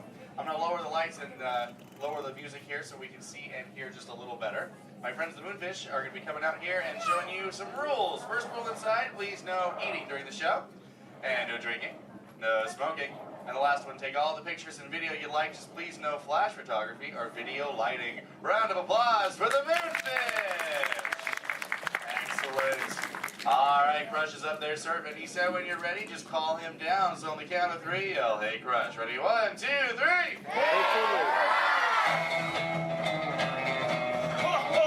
Righteous! Righteous! Yeah! Oh, dude! Scope out that double spinner intro by the turtle, dude. Yeah. Chaw. Whoa, dude. Check out all the humans in the human tank. Hello, human dudes. Oh, hey, dudes. Oh, dude, there's even little grommet dudes, sub level. Hello, little dudes. Focus, little dudes. Awesome. Dude, it's John. What's going on, dude? Hey, dude.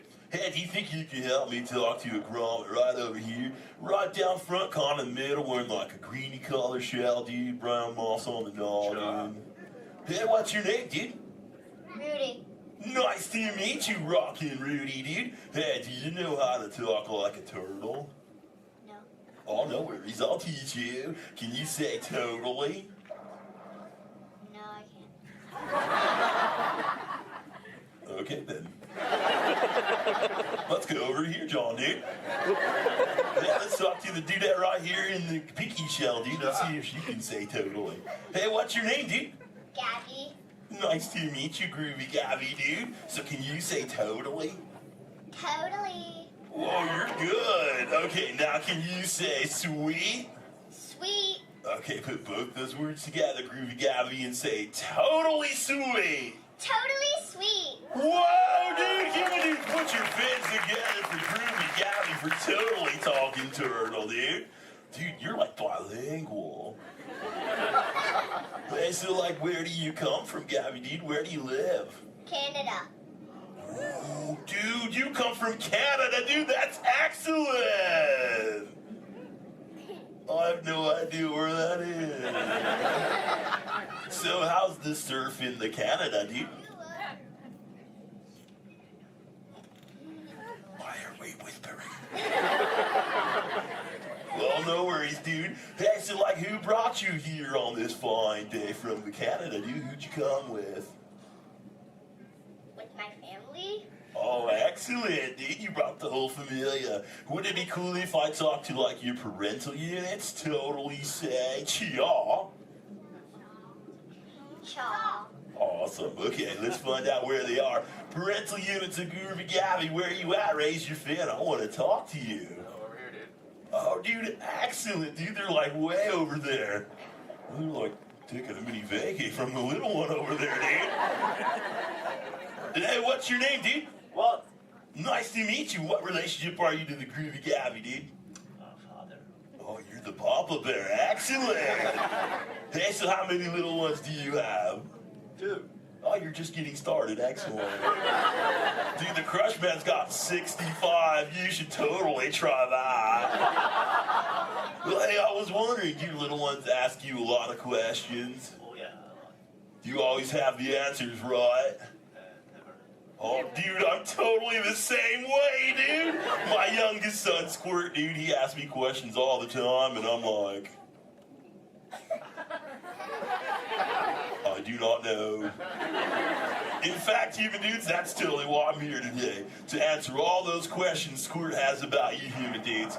So if you can help me, and so I can take it back to him, totally say cha. Oh, dude, you so totally rock! Dude! Whoa, dude, we got some advanced turtle talkers out there. Excellent. For the rest of you dudes, whenever a green sea turtle says you so totally rock, you reply by saying, dude, really loud. So, you so totally rock! Dude! Excellent, now you're all talking turtle. Let's move on to Squirt's first question. Numero uno. Squirt saw you human dudes at the beach the other day, and he wanted to know what you dudes do when you go to the beach. So shout it out, human dudes. What do you do when you go to the beach? Dude, kill the motor, dude. I heard some surfers, swimming, tanning. One little dude over here was like, boogie board. That was awesome. Well, let's see you swimmers out there. Raise your fin if you know how to swim. Whoa, not many adults know how to swim. Okay, this is muy importante, human dudes. Raise your fin if you've ever swam or swummed or swam it in your entire life, dude. Oh, that's more like it. Hey, John, dude, let's go to this side of the tank in the first row, fourth noggin. That dude, that looks like a most excellent swimmer. Hey, dudette, what's your name? Oh, me? Sandra. Nice to meet you, Surfing Sandra, dude. You should have seen your face when I first called on you. You were like...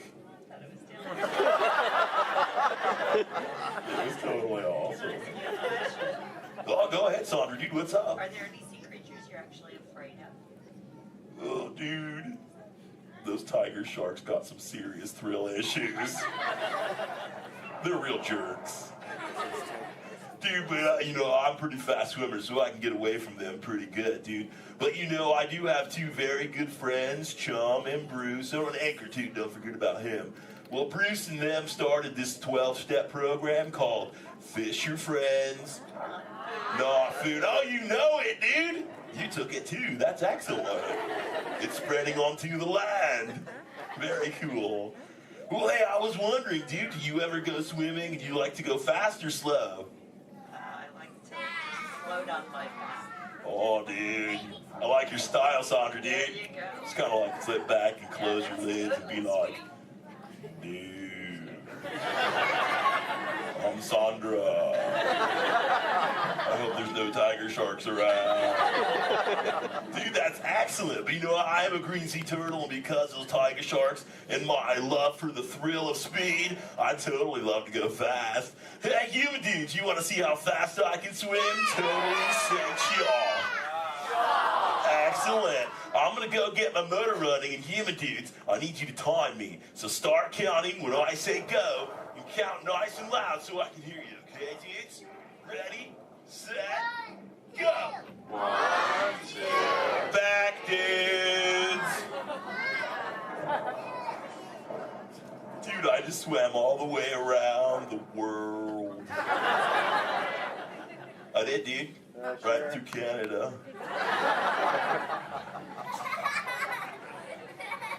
Dude, I can't even keep a straight face. I'm totally pulling your fin, dudes. Actually, dude, we can swim up to what you human dudes call 20 miles per hour, dude. But if I'm totally riding like a gnarly, awesome current, like the EAC back there, the East Anaheim current, I'll totally go up to like 45, John will tell me, dude. It's excellent.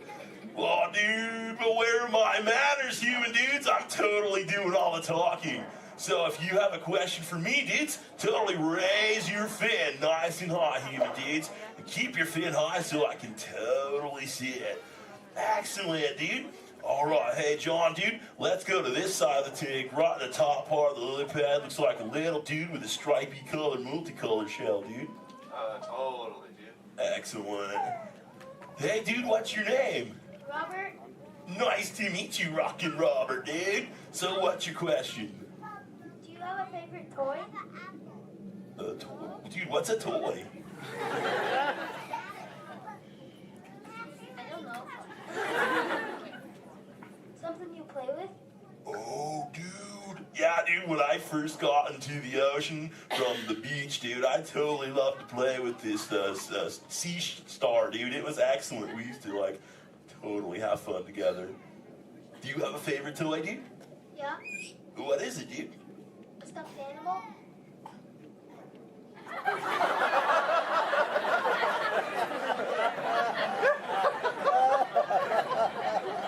What kind of animal? One from Disneyland? What's Disney? You know what, dude? You got some serious thrill issues, dude. We're just gonna stop it right there before I go any further. Dude, that's excellent. Hey, actually, dude, you think you can help me with something? Say chomp. Chomp. Okay, the other day I found this thing. I don't know what it is. I was hoping you could tell me, dude. What is this, dude? A Buzz Lightyear toy. Oh, dude, so this is a toy, dude? Excellent, dude. So, like, what does he do? He flies. No way. Let's see if I can make him fly. Dude, that was awesome!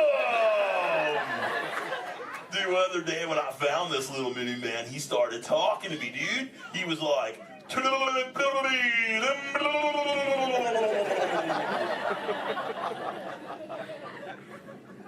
what that means, and he doesn't say it anymore. So do you think Squirt will like this for his next hatch day, dude? Say chaw. Chaw. Excellent, I'll totally give it to him. And thanks for your help, dude. You so totally rock. Dude. Does anyone else have a question for the Crush Man? Raise your fin, dude. Oh, dude, let's just go right to the other side, right down front. Looks like a little dudette in a white shell right here, dude. Totally. What's your name, dude? Mallory. Nice to meet you, Mallory, dude. So what would you like to know? Well, if I could breathe into water, would you let me ride on your back? Dude, totally, dude. That'd be the most excellent ride ever, dude. I've always wanted to know what it's like to ride on my shell. Because I'm always riding in my shell. Dude, I bet so too. Well, if you ever learn the superpower of breathing under the water, dude, totally find me in the Pacific Ocean. I'll be waiting. I'll try. Excellent, dude. You're awesome.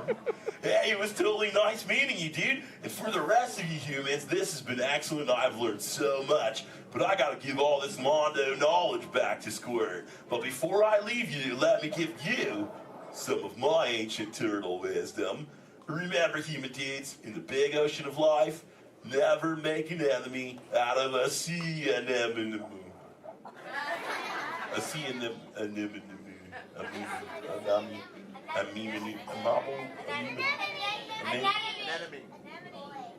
Stay in schools, dude! And remember, you so totally rocked! Give it up for the Crush Man!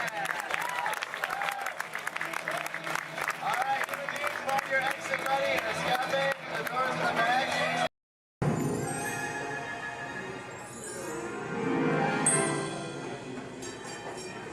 Ready? What card is that? Okay, keep your eye on it. Wait. These. Blow on it.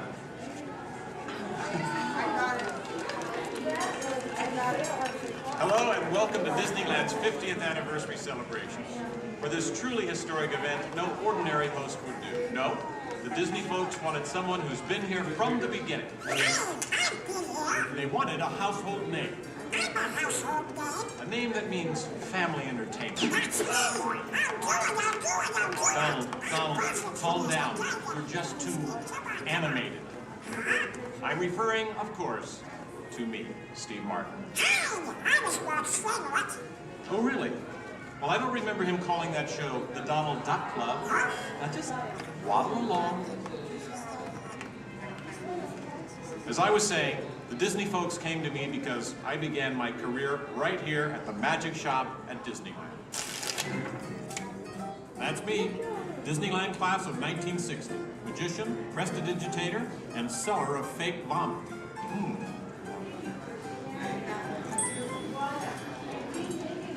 So young Steve Martin starts performing magic here, and lo and behold, they start calling the place the Magic Kingdom. Coincidence? I don't think so.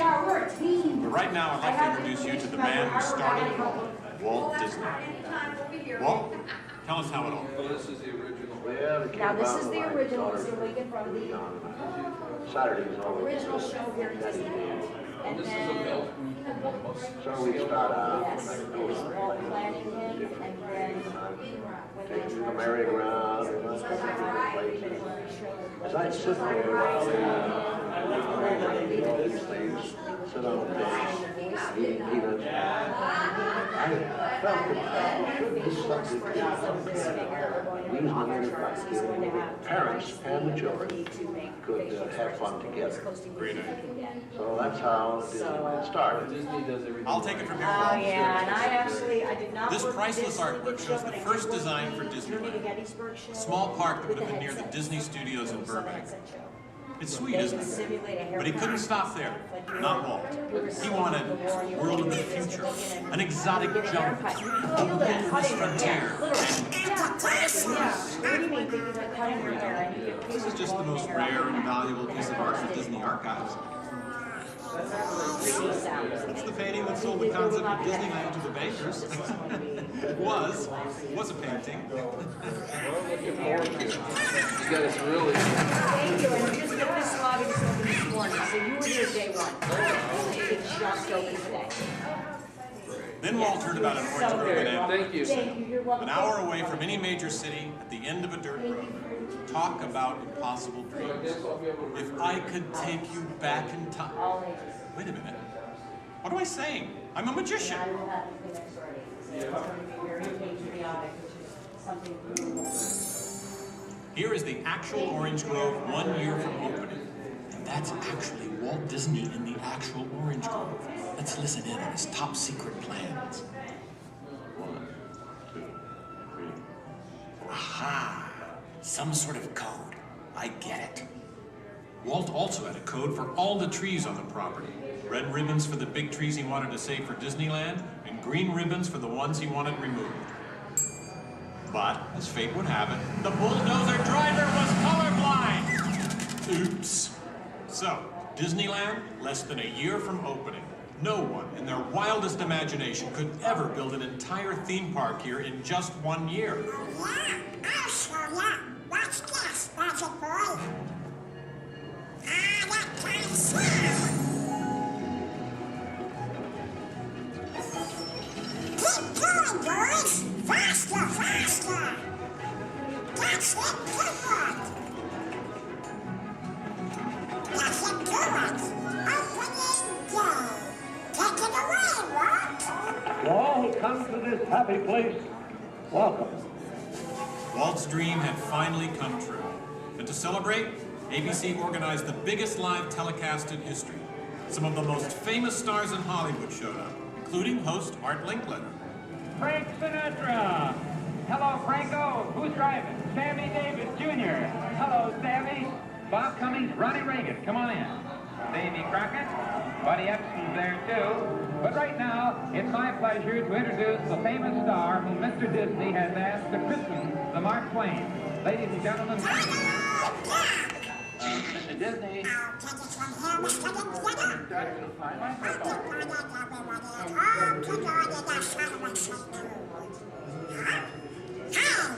big idea? I'm translating. Nobody can understand what you're saying. You can't do. Cannot. Can. Not. I'll show you. Ignore the duck. As I was saying, the lands that America saw on the Disneyland television show became real.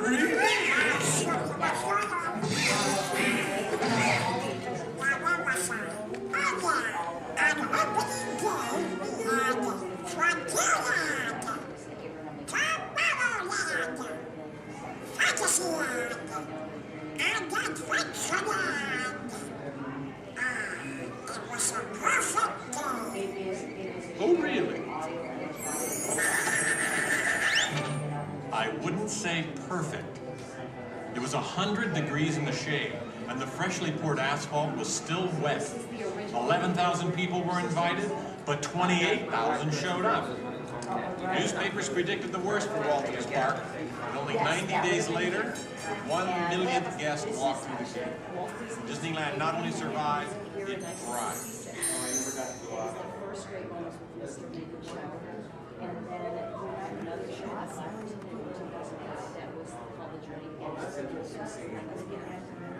We've been down since 2005. We've been doing the Steve Martin show. This is honoring Disneyland's 50th year. So this film is what's left. So it's going to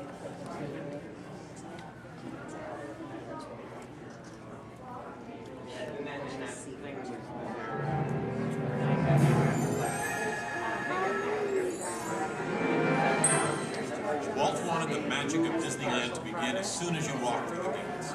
And your first stop was this turn-of-the-century street inspired by the small town where Walt grew up. He felt so at home here. He even had an apartment built for himself above the fire department, and it's still there today. Walt paid tribute to his father in one of the shop windows.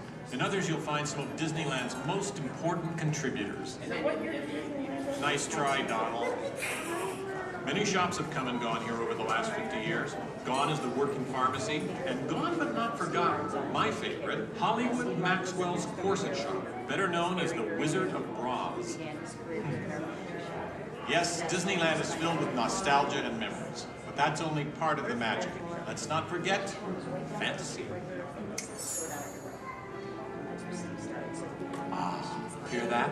When you wish upon a star, your dreams come true. For Walt, that was the very essence of Fantasyland.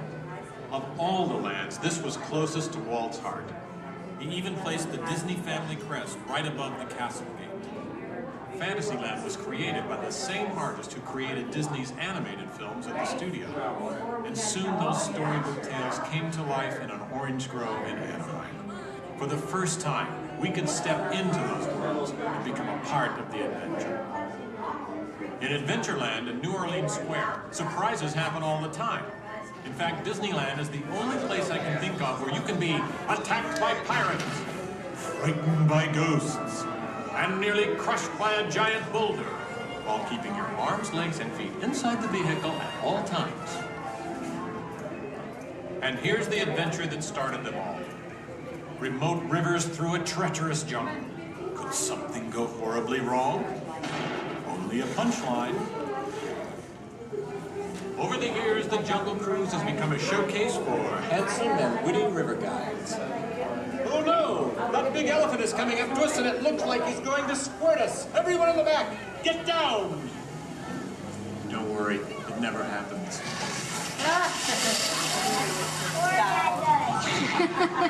Yeah, Donald. It was the duck, right? The duck? You know, every time I get all dressed up in my cowboy hat and pearl-handled pistols, I think about the heroes of frontier.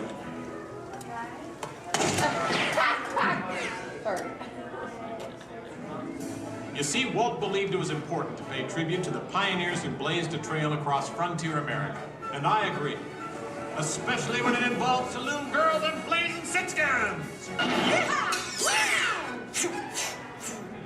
In Frontierland, you could meet popular Disney heroes of the day, like Davy Crockett and Zorro.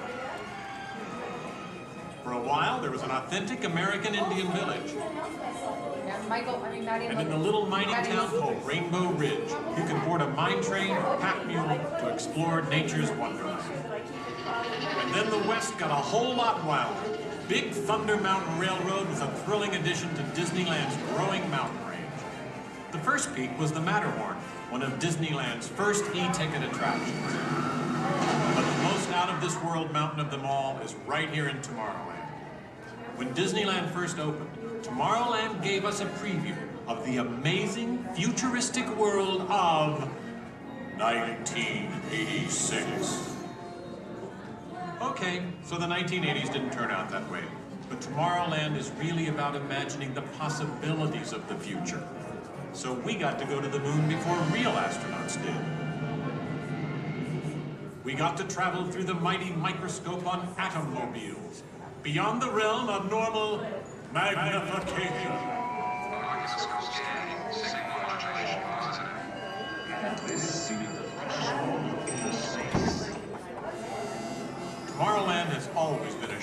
for new ideas and new inventions, including one of Walt's most famous. Audio animatronics? Right, audio animatronics.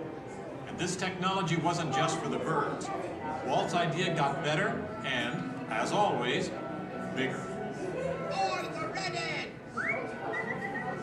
With my new wash day marvel, it takes only 5 hours. Not only could these robotic performers talk and act, they could jam. Hit it, boys!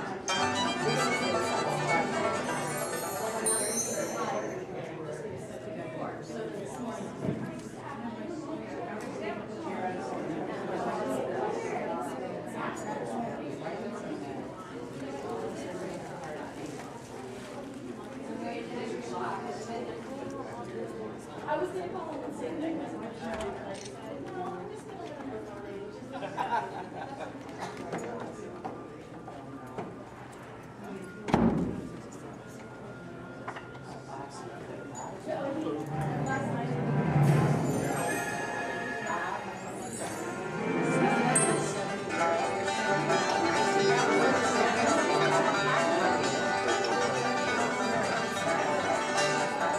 Yes, Disneyland has had thousands of great entertainers over the years, and not all of them have had servos and circuit boards.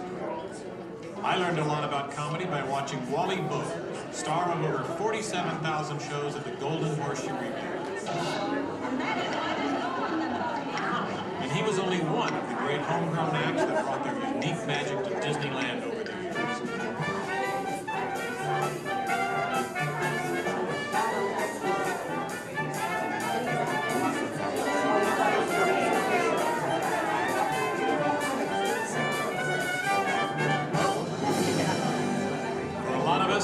Disneyland's best magic trick happens every day at dusk, when all the lights come on and Magic Kingdom is transformed before our very eyes. You know, that's one of the great things about Disneyland. Everyone has their own special memories. For some, it's the first time they walk through these gates. For others, it's their first parade. And I'm sure for all of you, it's watching me, Steve Martin, host Disneyland's big 50th anniversary. But while shows and attractions are all great, I think for most people, real magic of Disneyland is right here. It's you, Donald. Yes, it's you and Mickey and all the rest of the gang who always make us feel like home. Shall we? Let's do it! Goodbye, everybody. You know, I have to admit, you would have made a perfect host. Sit up next to me.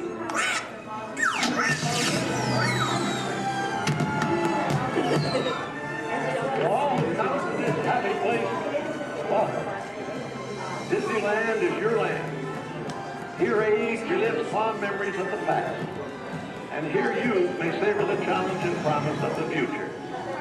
Disneyland is dedicated to the ideals, the dreams, and the hard facts that have created America, with the hope that it will be a source of joy and inspiration to all the world.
Remain seated until your rocket ship stops, and follow the arrows to the flight deck. Welcome back, pilots. Travelers, for your safety, please remain seated until your rocket comes to that full and complete stop. Gather all your belongings.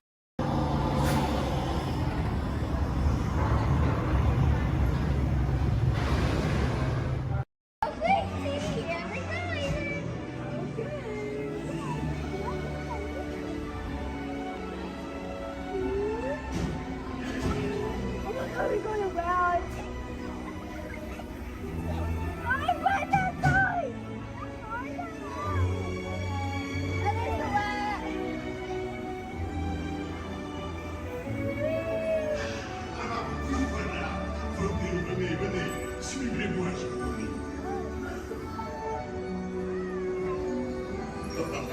The chef Happy is waiting for you. This way.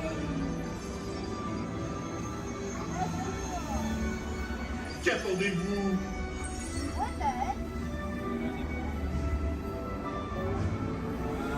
Il ferme. Je m'inviter pour le dîner.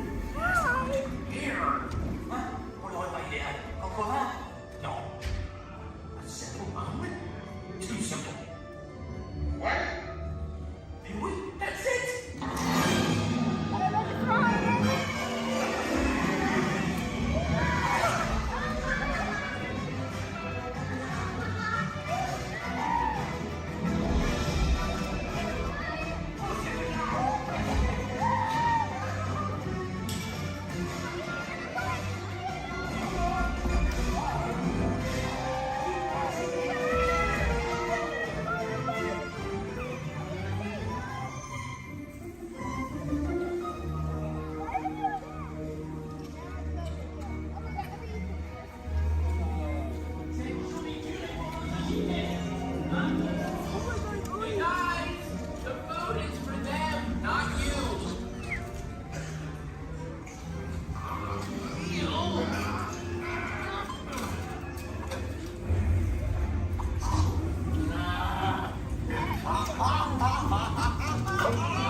What are you doing?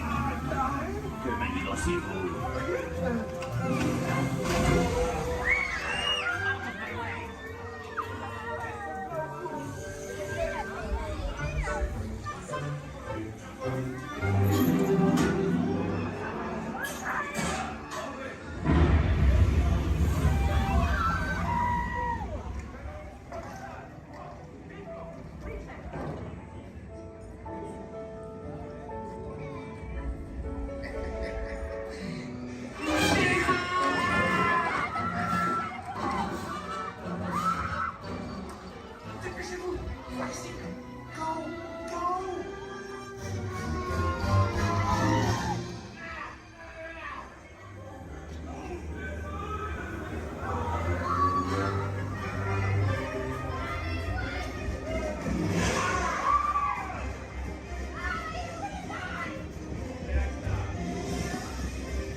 It's a special magic that flows through this land.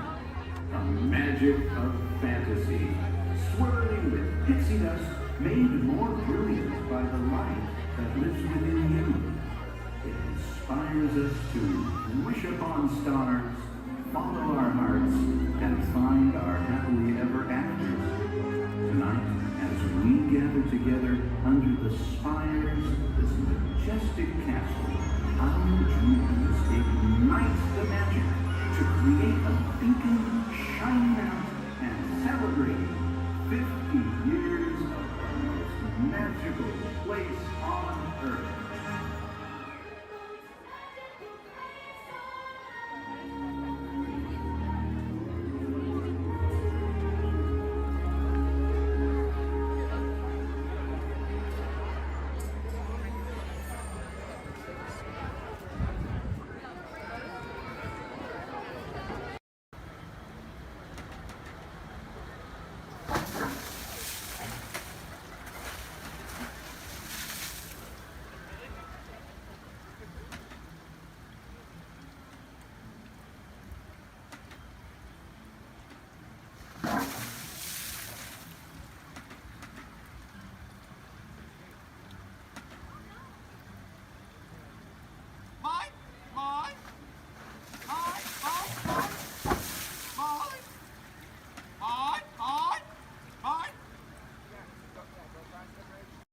Shutdown breaks are getting much too short.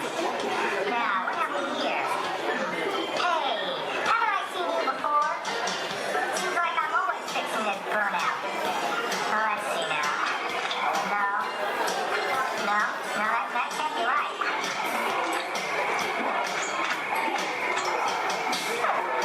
Hey, you there. Excuse me. Hello, I'm talking to you. Yes, you. Are you very mechanical? Well, I was just wondering if you could tell me where this goes. See, I wasn't really online when they were programming us for logic repairs. Usually I can figure it out, but these old R5s are kind of built backwards, you know what I mean? No, you don't know what I mean. Well, don't worry. This isn't your navigator. No, I finished him hours ago. But thanks for trying to help me out. You have a nice flight. I'll figure this out. Eventually. Disruption in the labor output of Troy Sector 2.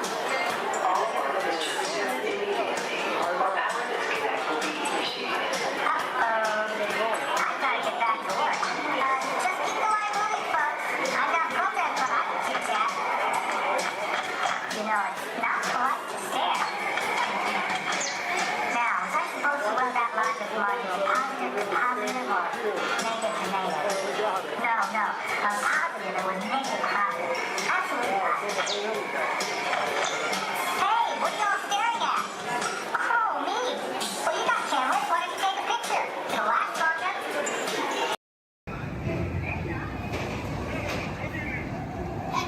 This morning, hold on!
Bonsoir.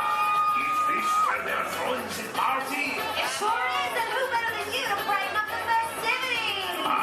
Madame and Monsieur, it's so good to see you. All right, put your hands together for Lumiere, everybody.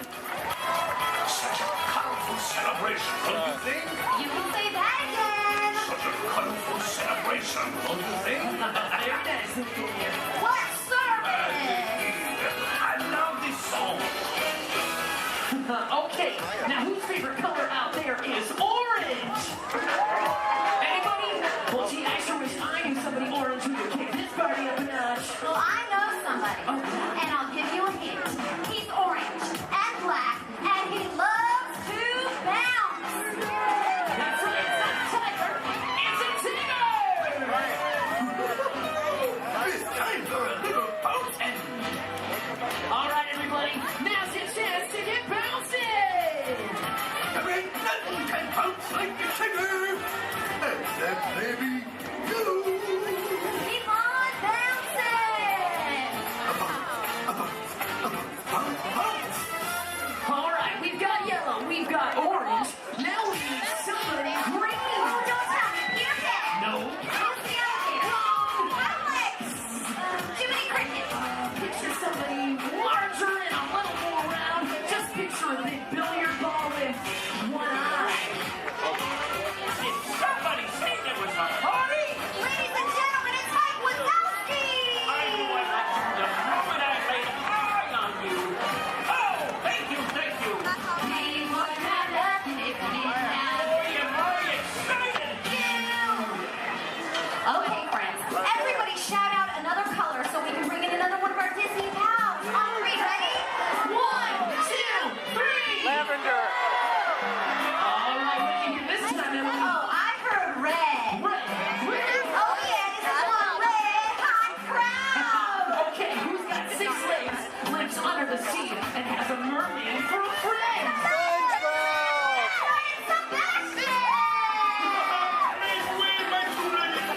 I love to celebrate. It's my favorite crowd. Hello, everyone. Hello, Sebastian! What a celebration. This is almost as much fun as it is under the sea. Okay, everybody. Now go like this with your hands and pretend like you're holding a magic lamp. What are you doing? We're making wishes. Well, what are you wishing for? I think we're wishing that somebody blue would get here. Don't look now, but I think you got your wish!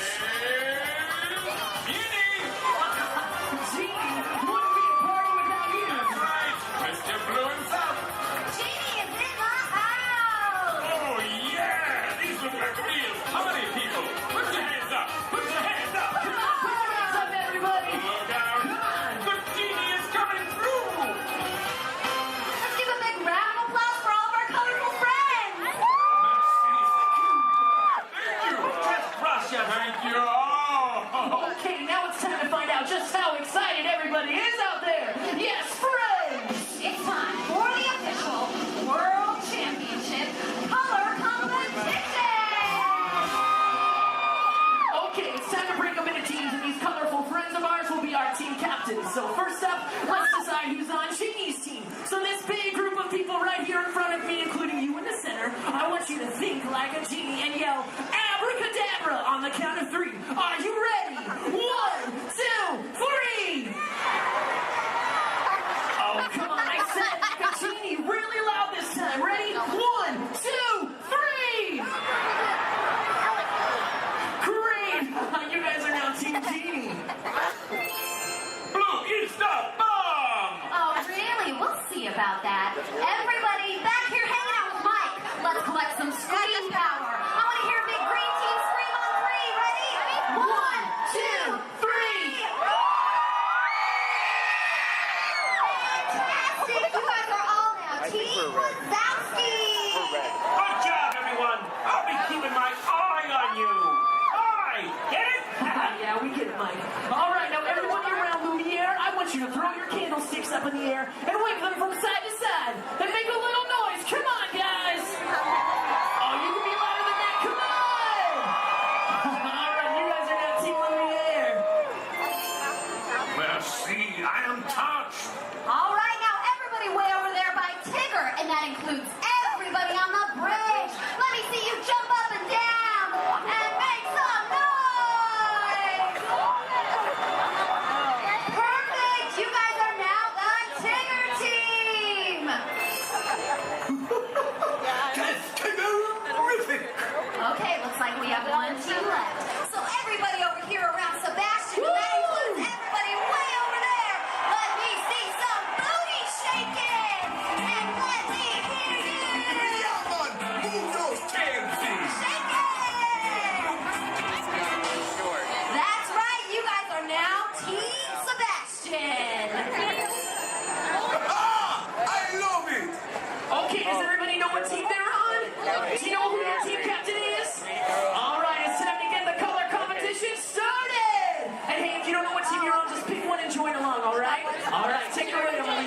teach you part of an awesome song from the movie Tarzan. Then we're gonna have each team help us out by singing it one at a time. Then we'll pick a winner. All right, let's hit it. Okay, so I'm gonna say something first, and then you all repeat after me. Are you ready? Let's do it. Say do. Do. Bop. Bop. She. She. Do. Do. All together now. Do. Bop. She. Do. Do. Bop. She. Do. Come on. Do. Bop. She. Do. Do. Bop. She. Do. Awesome. This time we're gonna sing it. Repeat after us. Do. Bop. She. Do. Everybody sing it. Do. Bop. She. Do. One more time. Do. Bop. She. Do. All right, Emily, do you think they're ready? Oh, they're ready, all right. All right, color crews, it's time to shine. Emily and I are gonna call out a team. When you hear your team call, we want you to belt out that phrase as loud as you can, okay? Oh, and one other thing, you gotta sing the right notes for your section to win. Okay, guys?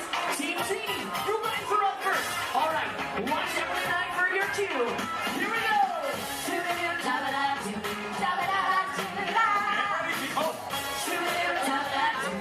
Oh, we're ready. All right, Team G. Do, bop, she do. Hey, that was cool. Give it up for Team Genie. Oh, wait, you other teams think you can do better? Let's give it a try. Team Wazowski, you guys are up. Right, that's you. Try to sing the right notes. Three, two, in.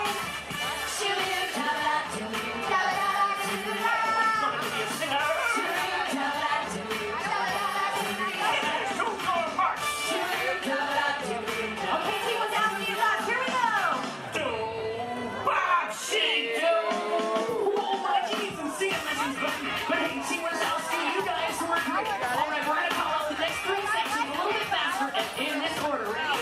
Team Lumiere, Sigurd, then Sebastian. All right, guys. Here we go.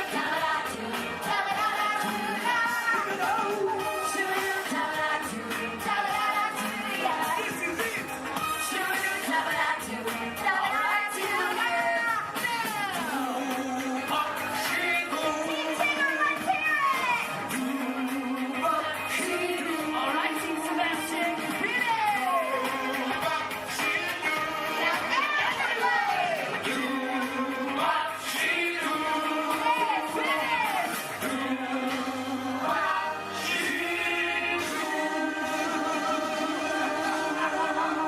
That's it. We did it. I am impressed. We sang, we That scored. was awesome. But which team should win? Ooh, that's a good question, Emily. I don't know. Hey, why don't we ask them? All right, you guys. Who do you think should win the color competition?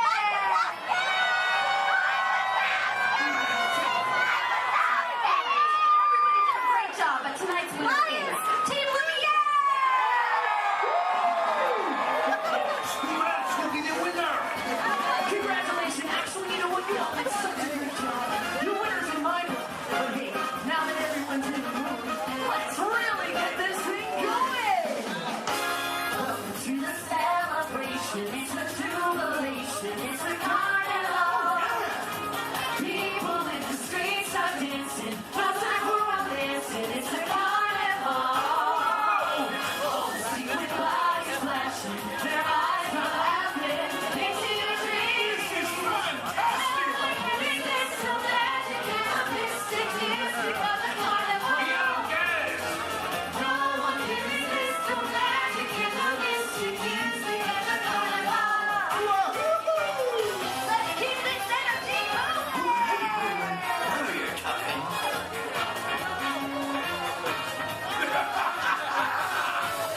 Come on, people. Let's get moving.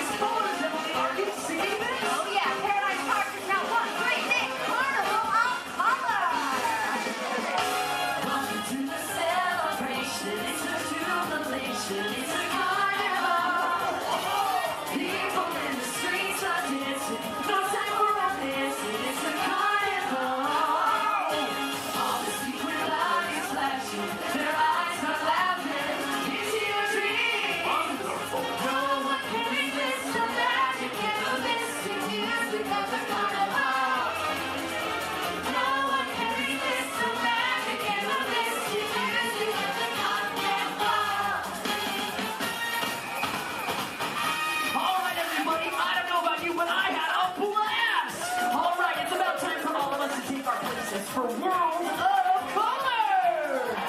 All right, let's give it up one last time to all of our colorful friends. Give it up for Sebastian, Lumiere, Tigger, Jeannie, and of course Mike Wazowski. Thanks everybody, we hope you enjoyed our Carnival of Color.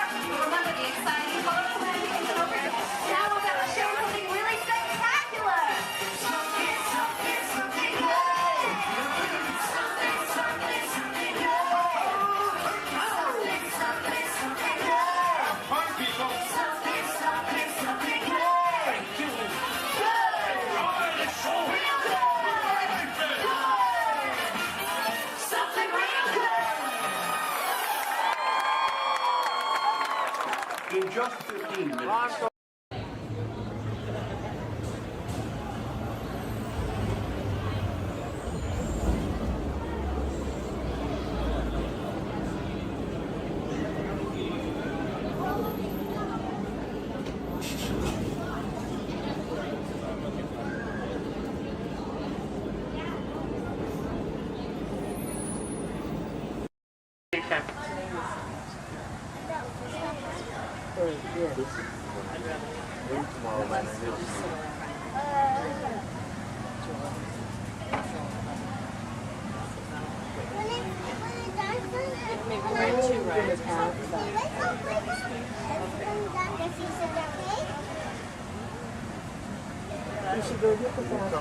Oh, Lord!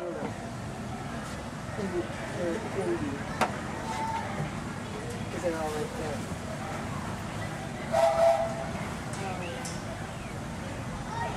And folks, on our way to Main Street Station, we'll be passing through the Grand Canyon and Primeval World. This is a perfect opportunity to take out your cameras and snap a few pictures. However, as a courtesy to those around you, we ask you please turn off the flash photography and video lighting on your cameras. Once again, no flash photography or video lighting inside the tunnel.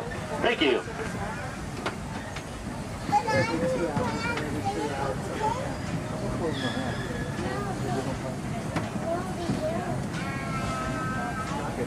To those joining us, welcome aboard. The next leg of our journey will take us along the rim of the Grand Canyon. It's a mighty long drop to the canyon floor, so for your safety, stay seated with your hands, arms, feet, and legs inside the train. Be sure to watch your kids and no flash pictures, please. Para su seguridad, permanezca sentado y mantenga las manos, brazos, pies y piernas dentro del tren y cuide a los pequeños. Por favor, no tome fotografías con flash.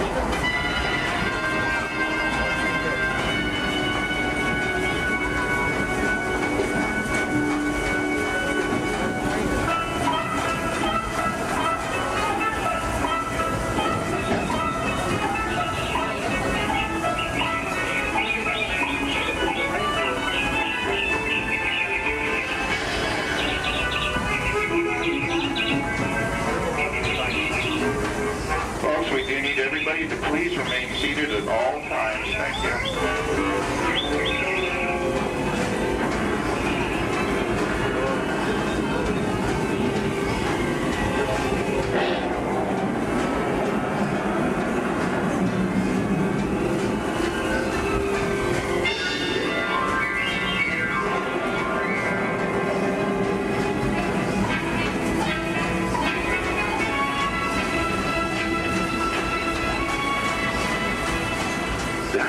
Grand Canyon as we know it today, but it wasn't always that way.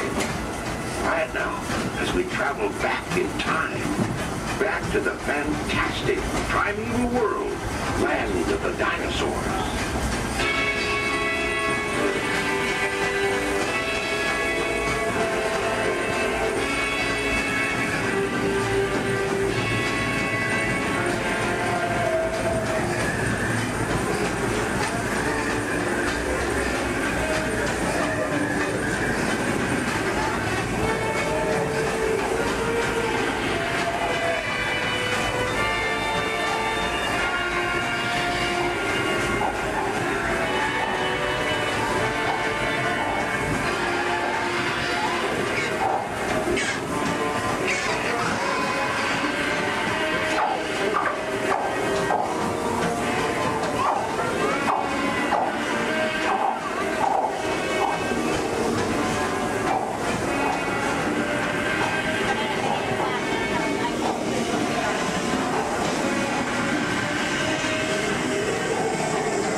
Station, gateway to Disneyland. If you'll be leaving us here, stay in your seat till we come to a full stop. And remember to gather all your personal belongings, including the young'uns if you got any, and step carefully from the train. I'd especially like to thank those of you who've been with me for the Grand Circle Tour of Disneyland. We surely hope you enjoyed your travels with us and that you'll come back and see us again real soon. For those of you traveling on, we'll be on our way again in just a few minutes. This is Main Street Station, Main Street, USA.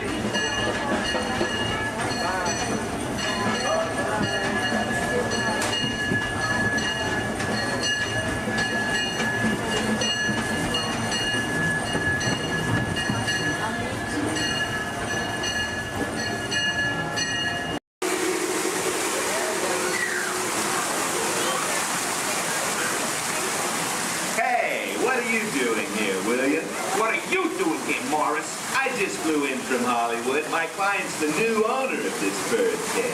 What? Are you cuckoo? My client's the new owner. Disney gave me an exclusive. Co-exclusive. Didn't you read your contract? I gave it a bird's-eye glance. And you call yourself a talent agent? I negotiated my tail feathers off for this deal. Well, my client does not share credit. He's a very big bird. Your client is Big Bird? Not Big Bird, a big bird, you bird brain. Well, your dim little star is now half owner of the Enchanted Tiki Room with my superstar. Think again, Chickie babe. Stop grousing. Just look at these paying customers waiting to get in. Did you say paying? As in money. As in 10%? Hey, who am I to go against the status quo? Sorry to interrupt, but I would like to inform our guests about the next show that will be starting soon. And just so you know, this store will be opening and you will enter into a room of joyous songs and a splendor. Here's the Enchanted Tiki Room. Mahalo. Wait, our clients are not here. Maybe they hit traffic. Don't say that. Sorry. Anyway, babe, I gotta fly this scoop and migrate back to Hollywood. My birds will call your birds. We'll do lunch. What's the rush? I'm about to sign Donald Duck. Oh, yeah? Big deal, you hockey puck. I've got the mighty ducks in the wing. You do not. Do too. Do not. Do too. Not. Two. Not. Two. Not. Two. You don't. Come Leave me on. alone, you two. Oh, come on, will you? Two, not two, yeah. Level with me. Put the bubble between the lines. Go away. Go away.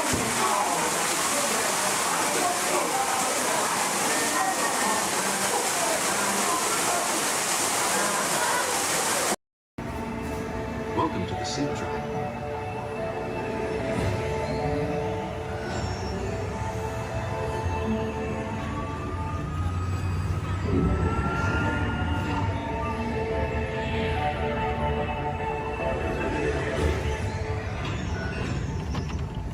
We'll begin with the capability test to see how your vehicle designs perform under challenging weather and surface conditions. Monitoring road surface. Connecting to OnStar. SIM card performance data acquired.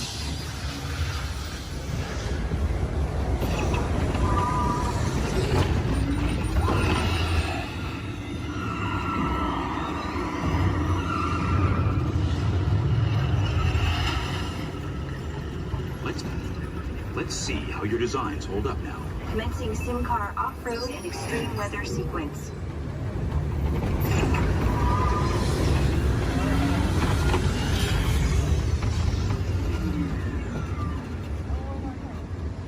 Capability test results displayed and verified. Now let's see how your vehicles compare when it comes to their efficiency.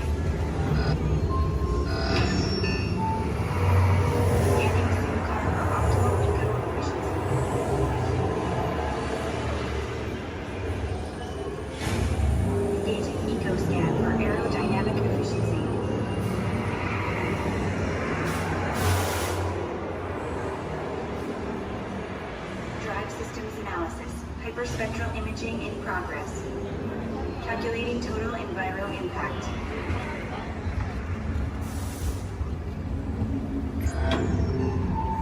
Commencing responsiveness test.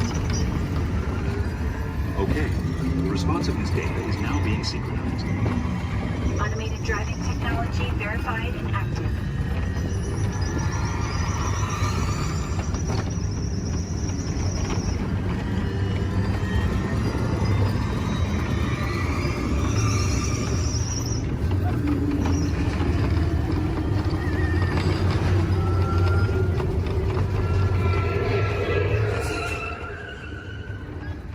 Automated crash avoidance technology disengaged. Displaying responsiveness data. Here comes the final test. Energizing for power test.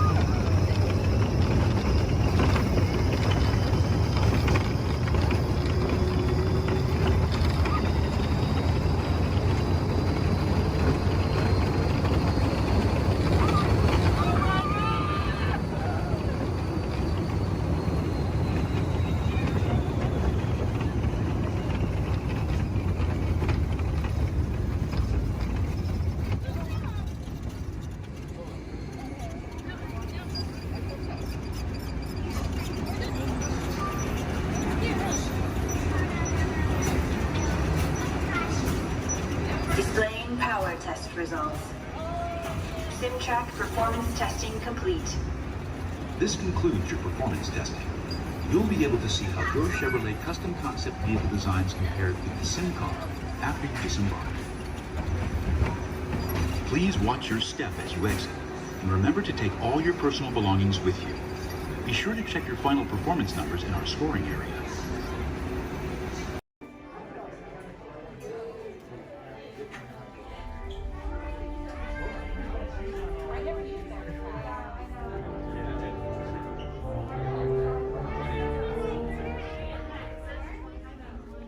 Hello and welcome to Soarin'.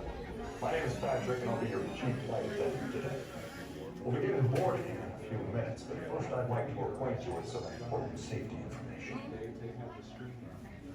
When the doors to your flight open, please take a seat and store all carry-on items in the under-seat compartment. This includes cameras, purses, hats, and of course, these little dudes. Next, fasten your seatbelts, inserting them into the buckle on your right. If smaller aviators don't measure up to the height indicator on the seat, just put the belt through the loop in the center strap before buckling it.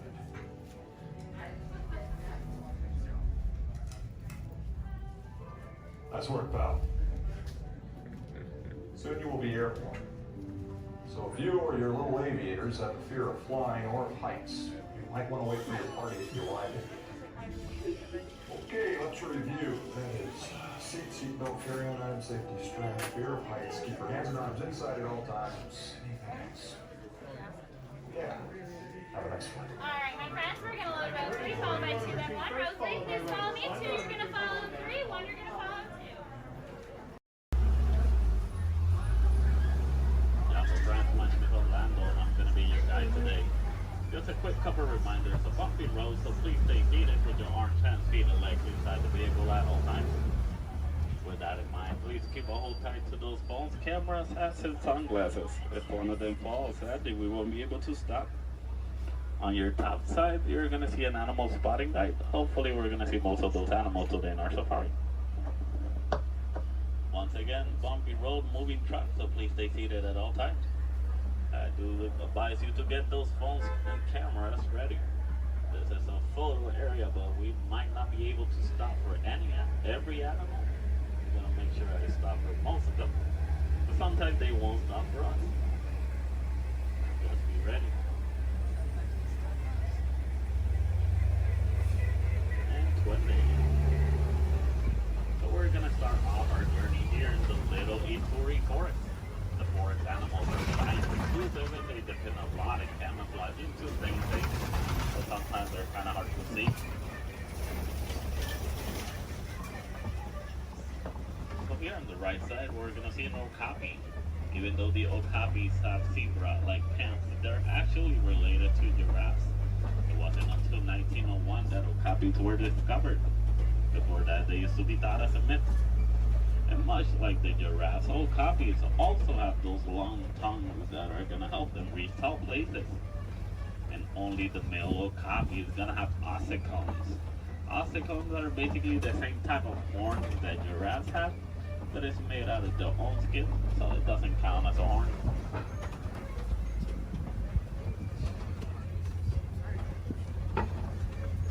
So coming up on our left side, we're going to see some black rhinos.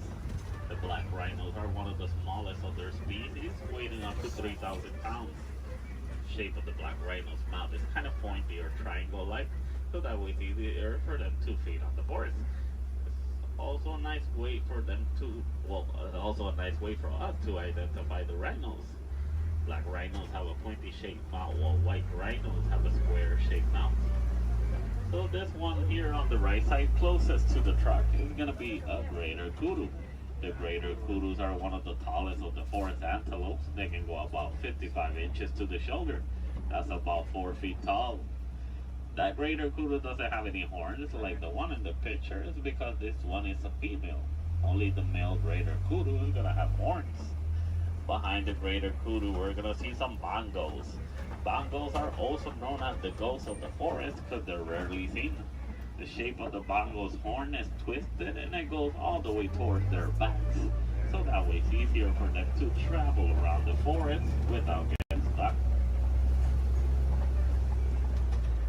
So as we start exiting the little Ituri forest, we're going to head all the way towards our Safi River. Rivers and water spots are great areas to see some of the wildlife that lives near the water.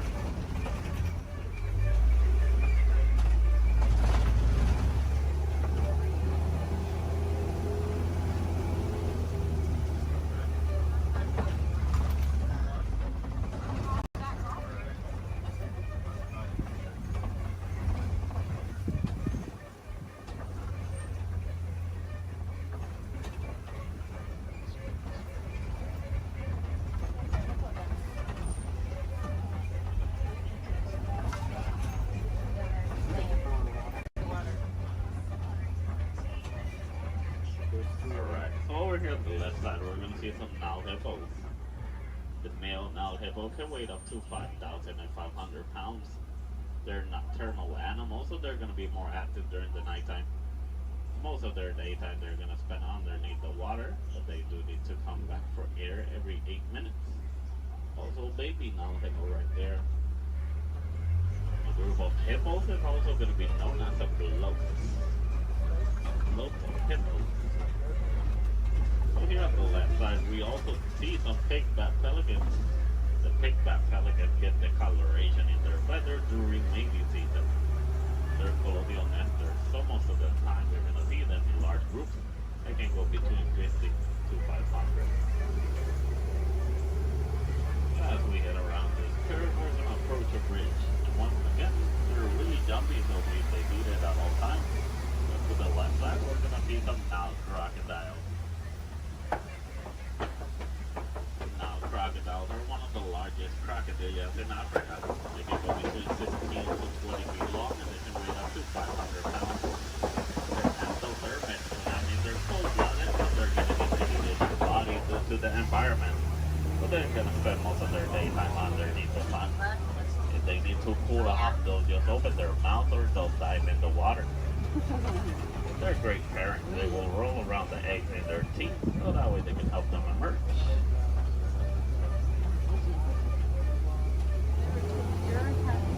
So as we enter the Safi River, we're going to head all the way towards our savannah. Savannah is going to be a large plain and a great area to see most of the animals in Africa.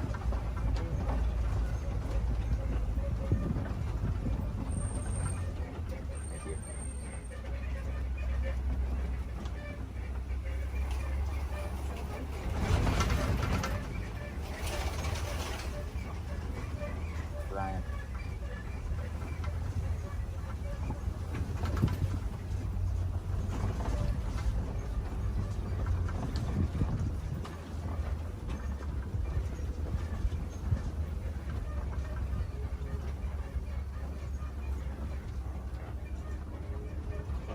can see the savanna ecosystem is going to be a large plain of grass with tall trees and a lot of termite mountains.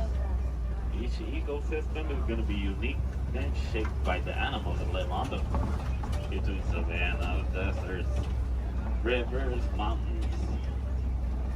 Most of the animals will actually use the termite mountains as fast crashers. Some of the smaller species like springboks will stand on top of them so that way they can have a better view. Here on the left side we do see a pack of African wild dogs. The African wild dogs are also known as painted dogs. They're part of the canine family. A difference they share with wolves and dogs is that they only have 4 toes. But they're a great pack of successful hunters, hunting up to 90% of the food they eat. But verbalizing, the African wild dog won't bark or howl. They'll actually make a squeaky sound that sounds similar to squeaky toys. Here on the left side, some Ankole cattle. Ankole cattle are also known as the Watusi cattle, named after the clan that domesticated them. They're a sign of Walt in Africa, where both male and female will have those huge, majestic horns that can go up to 6 feet long. Even though those horns are big and they look kind of heavy, they're actually honeycomb inside. They use the inside of those horns to move blood up and down, so that way they can keep themselves cooled off. Over here on the left side, we also see a sable antelope. Sable meaning brown, they're also the emblem of the Harambe Wildlife Reserve. They're the only type of antelope that in a fight or flight situation they'll stand their ground and they will fight. As you can see, the shape of their horns goes all the way towards their backs, so that way it's harder for predators to jump on them.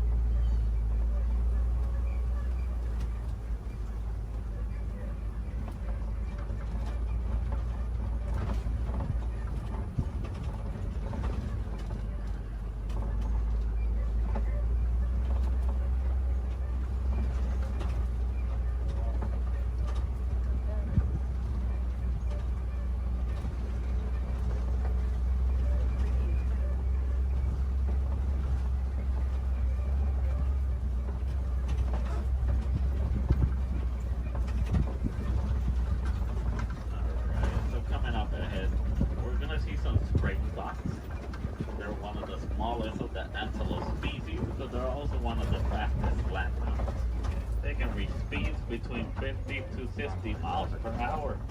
And as their name implies, the springboks. They're great jumpers. They can jump up to 6 feet tall and up to 13 feet long.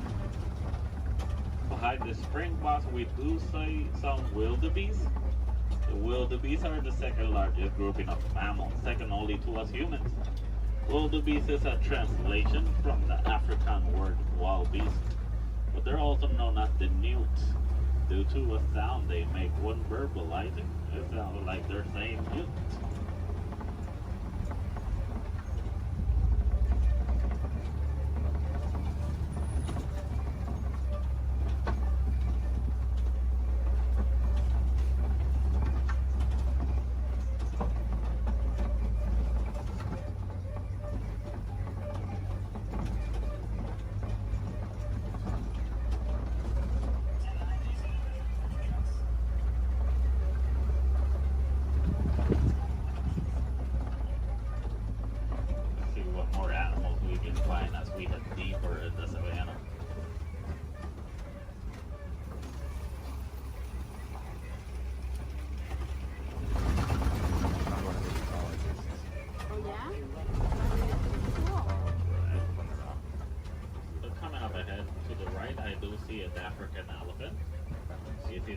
Due to their huge size. Also, the shape of their ears look like the continent of Africa. They like to flap around those huge ears back and forth so that way they can keep themselves cooled off, basically like a giant pair of fans. Also to the left side, mandrills. And the mandrills are one of the largest species of monkeys. Male mandrill can weigh up to 100 pounds while the female can weigh up to 35 pounds. They also have a special pocket in their mouths where they can store food and snacks for later, just like squirrels. So the elephants will also throw dirt on top of their backs so that way the dirt will block them from the sun and also from bugs. They're huge animals with a huge appetite, eating up to 300 pounds in just a day. One nice easy way to identify a male elephant is because male elephants, whenever they reach adulthood, they like to go on their own. And sometimes they'll join other elephants and they'll form a group known as a bachelor.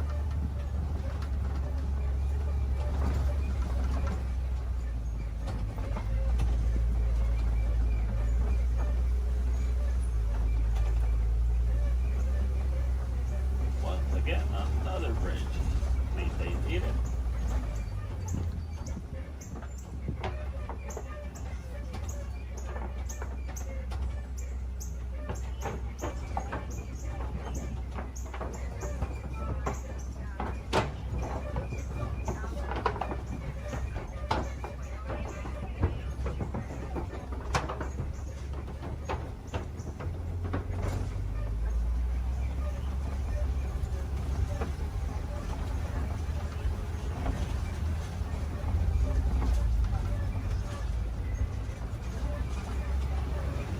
Here on the right side, we're going to see some markings on those red places.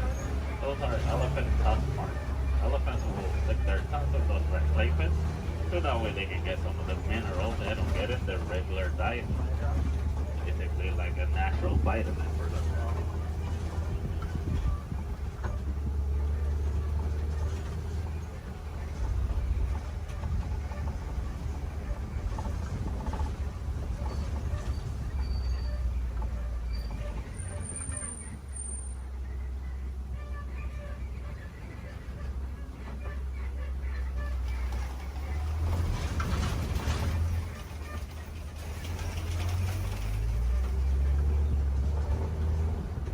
Here on the right side, we do see some trees that look like they're upside down.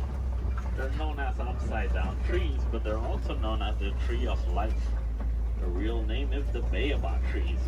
And baobab trees can go leafless up to 9 months of the year, so that way they can store inside of them thousands of gallons of water. Some of the animals will actually try and reach that water, like elephants will stick their tusks on them.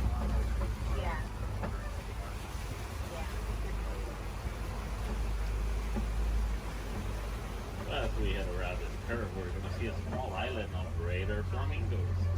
Greater flamingos are not greater because they're better than the other flamingos, it's just because they're bigger in size. As you know, flamingos have thick coloration in their feathers, actually get those due to their diets. They consume dried shrimp, and shrimp is high in keratin. If you guys ever get to see baby flamingos, you're going to know that they have great feathers instead. A group of flamingos like this one is also going to be known as a flamboyant.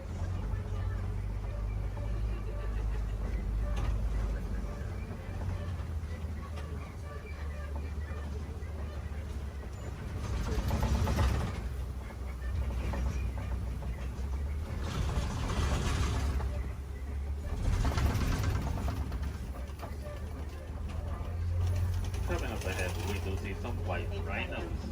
And the white rhinos are one of the largest of their species, weighing up to 5,000 pounds. That doesn't make them slow, because they can actually run up to 30 miles per hour. As you can see, the shape of their mouth is kind of squared, so that way it's easier for them to feed on the grass on the floor. And you'll usually find them in the savannah around mud pits. They like to roll around those mud pits, so that way the mud will help them against the sun and also against bugs. It's a nice way for them to stay cooled off. Basically, white rhinos are a different type shade of gray from the black rhinos. The reason they get the name white rhinos is not because of their colors. It's actually a mistranslation from the African word white. That means wide as in big.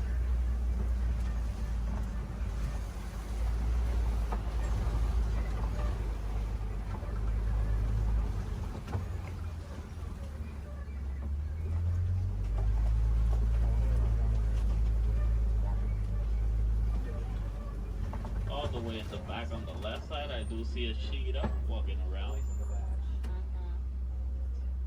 Cheetahs are one of the fastest land mammals. They can reach a speed from 0 to 60 in about 3 seconds. There's also another one laying on the grass all the way in the back. But with that in mind, the cheetahs are built for speed, not power. So after running so fast in such a short amount of time, they're gonna need a couple of hours to rest their energies. And cheetahs are also diurnal big cat predators, so that means they're more active during the daytime.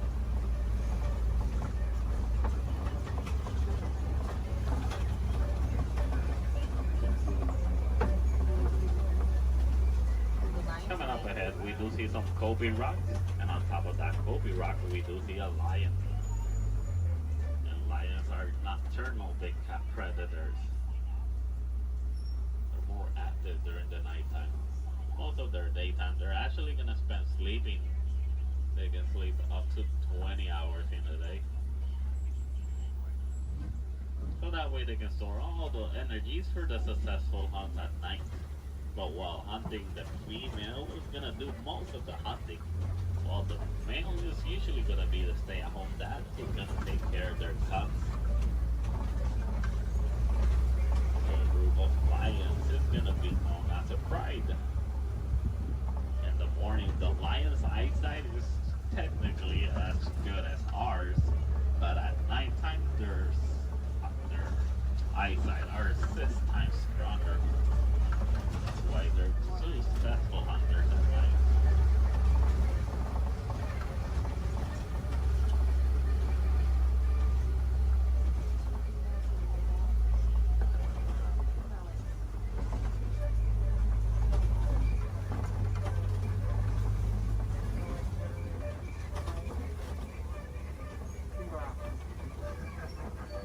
So coming up ahead, we're gonna see some warhogs.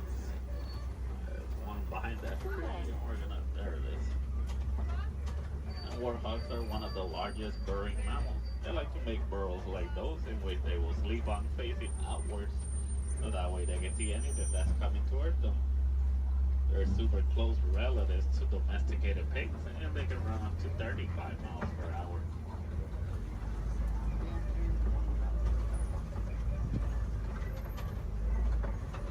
Another white rhino on the right side.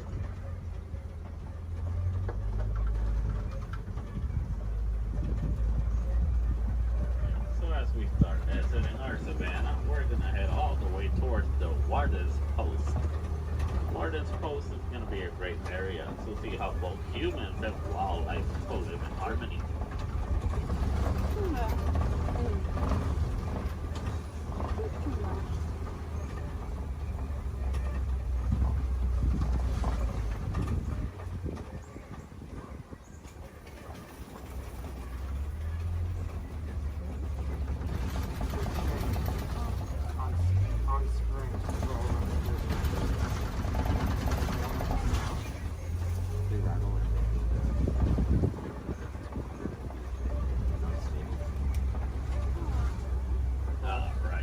Here in the Warden's Post, we're gonna see some Nigerian dwarf goats. These goats are super cute, but they're also really friendly. They're a great source of milk and cheese, and they're really agile with a great sense of balance. They're also one of the few domesticated wildlife that we have here in our reserve. So next to that yellow barrel, there is a yellow box. The farmers found out that elephants are afraid of bee sounds. Most farmers are gonna have a box like that filled with bees, so that way whenever the elephants get near the farms and they hear the bee sounds, they're gonna steer clear away from them, and that way they won't eat the farmer's harvest. It's a nice way for both humans and elephants to co-live in harmony, but it's also a great source of honey. Also, the farmers will actually sell that honey for an extra income. Because sadly, due to a mining of a mineral called coltan, most elephants are losing their habitats and homes, causing them to migrate into human farms and villages more commonly so than it used to. So having bees in a box is going to be a nice technique for both keeping elephants safe, but also staying safe.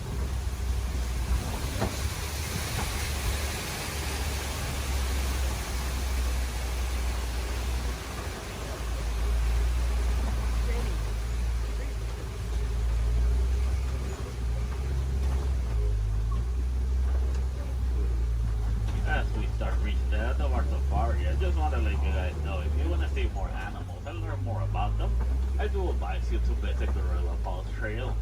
It's a nice 20-minute pathway that will take you all the way to meet a family of gorillas, while meeting more animals, learning more about them, and also more about conservation. If you're really lucky, you might even get a better close-up view of the hippos through a glass. Also, while here in Harambe, we have the Rafiki's Planet Watch. The Wildlife Express train is going to take you all the way towards Rafiki. Well, you're also going to be a couple more animals. You might even get to pet some of them in the Domesticated Pet Center. We have an animation studio where you might learn how to draw a couple of our animals. Super cool. And we also have an animal clinic. Any chance we need to take care of one of our animals, you guys can actually see the process through a glass. It's super cool journey. It's got nice AC, but it takes about a whole hour to complete. So you gotta plan ahead. The last Wildlife Express leaves at 4:30. Santa Sana work.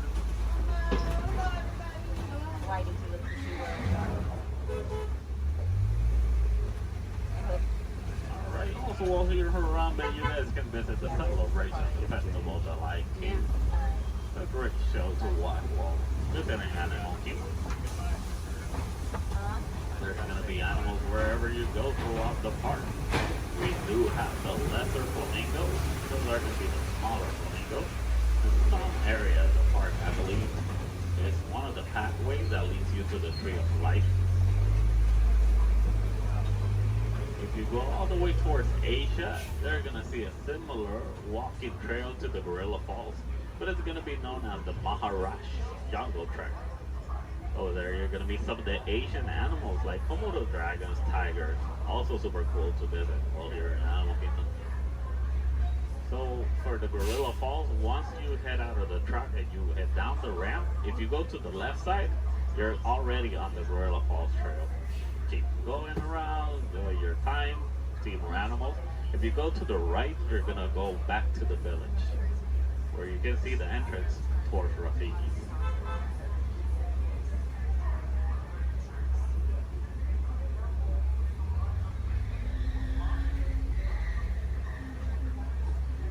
Almost to our destination.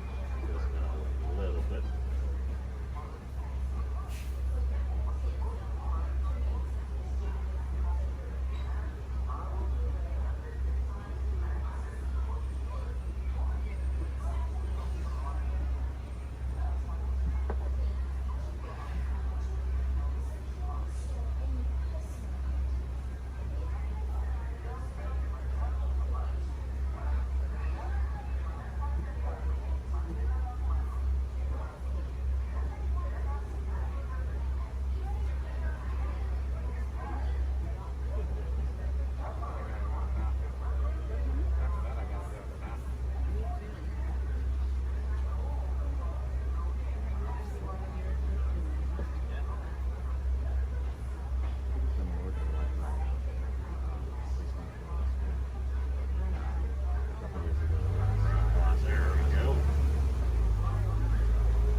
Start reaching the end of our safari. So here in Harambe, we don't like to say goodbye because goodbyes are always sad and final. We instead say Kuaharini. And Kuaharini does mean to go well. So Kuaharini guys, go well, go wild, go make a difference out there.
Suivez-moi,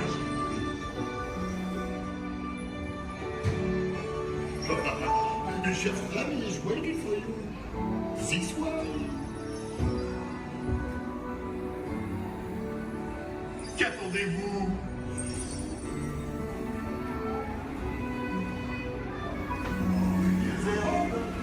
Des invités pour le dîner. Yes, what here? On n'aurait pas idée à Coco Va? Non. A simple omelet? Too simple. What? Mais oui, that's it!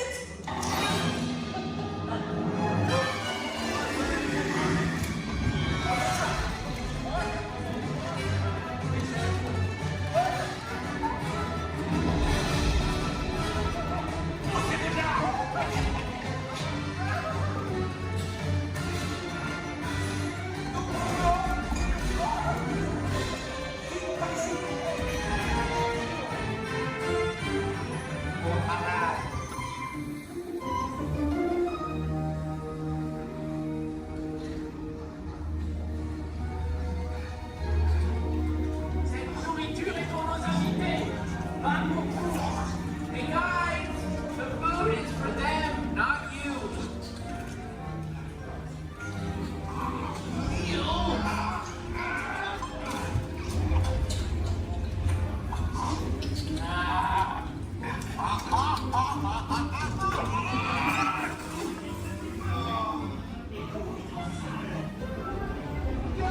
Louis, what are you doing? Que manigancez-vous? Out of my way!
For those of you just joining us, welcome aboard Excursion 3 on the Disneyland Railroad. For your safety, please remain seated at all times, keeping your hands, arms, feet, and legs inside the train. Please supervise all children, making sure they are seated away from the train openings, either fully on a lap or on a bench.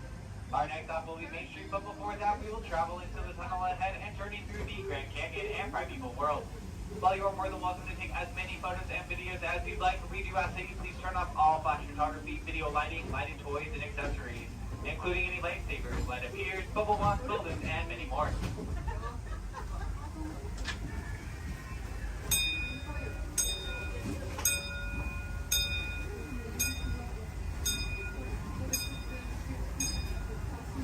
To those who have just come aboard, welcome. The next leg of our journey will take us from the fantastic world of the future to the breathtaking beauty of nature's own design, the Grand Canyon. For your safety, stay seated with your hands, arms, feet, and legs inside the train. Watch your children and no flash photography. Para su seguridad, permanezca sentado y mantenga las manos, brazos, pies y piernas dentro del tren y cuide a los pequeños. Por favor, no tome fotografías con flash.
That was the Grand Canyon as we know it today.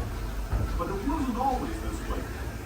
Now, let's travel back in time, way back in time, to the first years of the primeval world, land of the dinosaurs.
We're now returning to our own time and to Main Street Station, gateway to Disneyland.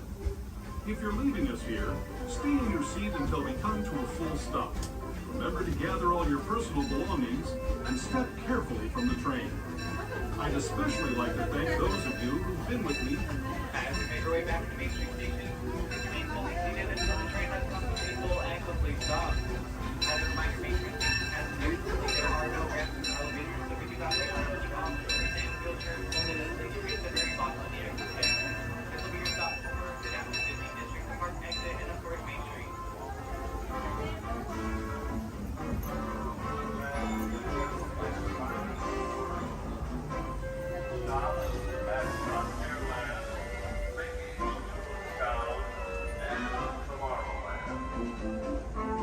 Tomorrowland.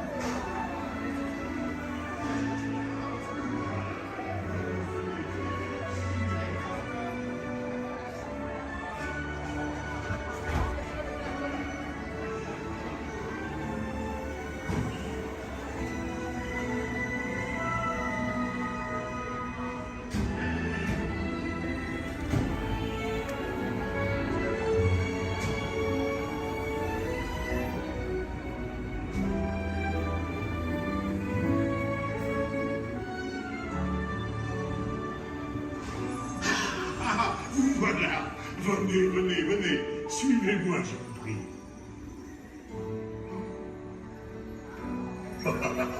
Chef Daddy is waiting for you. This way.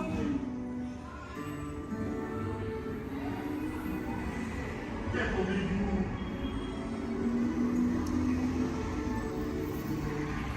Oh, ils est les invités pour le dîner. On n'aurait pas idéal. En province? Non. C'est pour un oui. Tout simplement. Voilà. Mais oui, that's it.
What are you doing?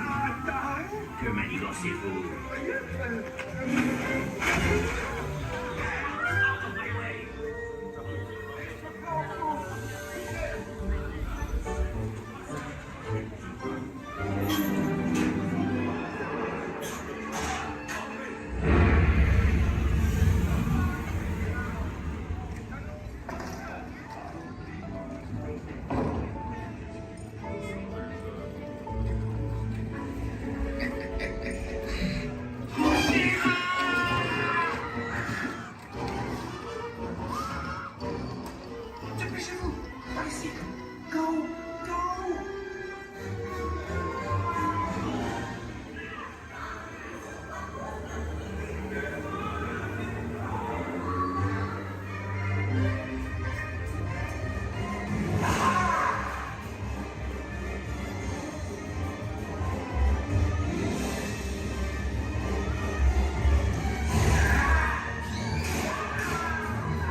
Vous serez toujours les bienvenus, cher ami.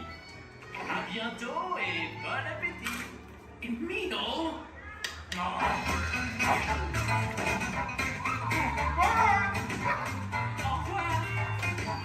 Never for you, right this way. You are always welcome at Bistro Chez Rémi.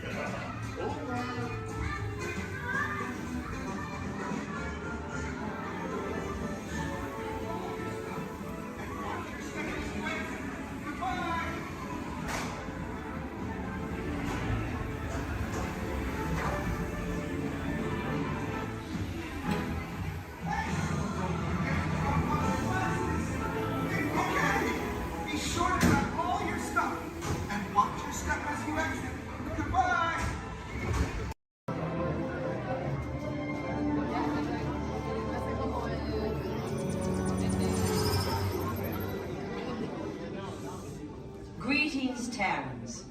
I am Nova Prime Irani Real, commander of the Nova Corps. On behalf of all Xandarians, I hope you have enjoyed exploring the wonders of Xandar. As you have seen, your world and ours were born of the same moment, one which you refer to as the Big Bang. As such, we are all galactic neighbors in a vast universe which we and countless others share. For you to travel to Xandar would take 2.5 million years, assuming you had a ship that could fly at the speed of light. So we decided to come to you. But even we could not have reached you so easily were it not for the Cosmic Generator, an advanced piece of Xandarian technology that creates jump points, artificial tunnels that act as shortcuts, linking distant points in space. It is our desire to share this wondrous technology with your people so that together we might explore new worlds and create a brighter tomorrow.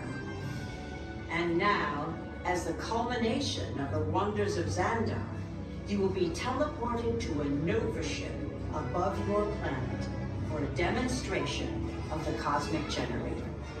I trust you will find it an unforgettable experience.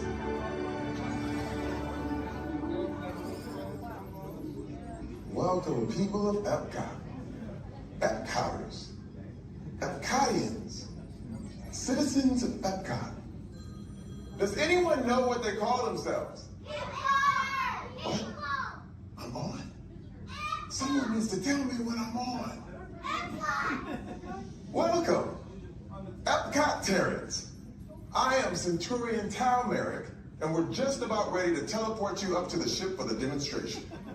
As you're about to enter a secure Nova area, I must ask you to put away your Terran communication devices at this time.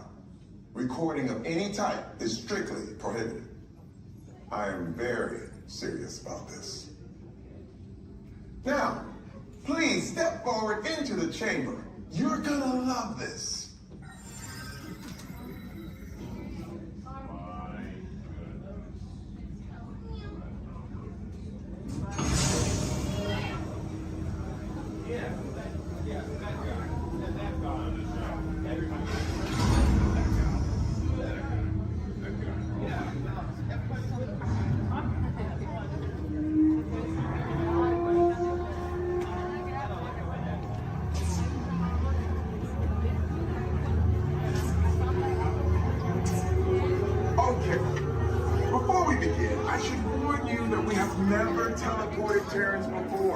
But since your molecular structure is very similar to Xandarians, it should work. It'll work. So long as you are standing inside the lighted ring. You do not want to know what happened last time someone did not stand where I told them to, okay? Please make sure you're all the way inside that lighted ring on the floor. We must teleport you till you're all the way inside that lighted ring.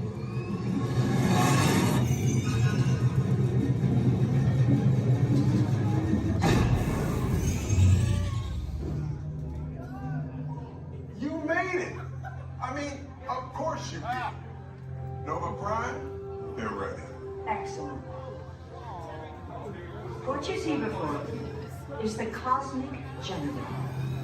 And in just a few moments, we'll be activating it so you can experience for yourselves what's happening. I'm not sure.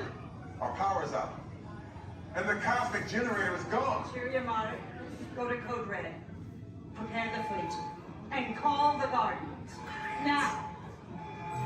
There is no cause for alarm. Turn off that alarm. I've got an important transmission coming in.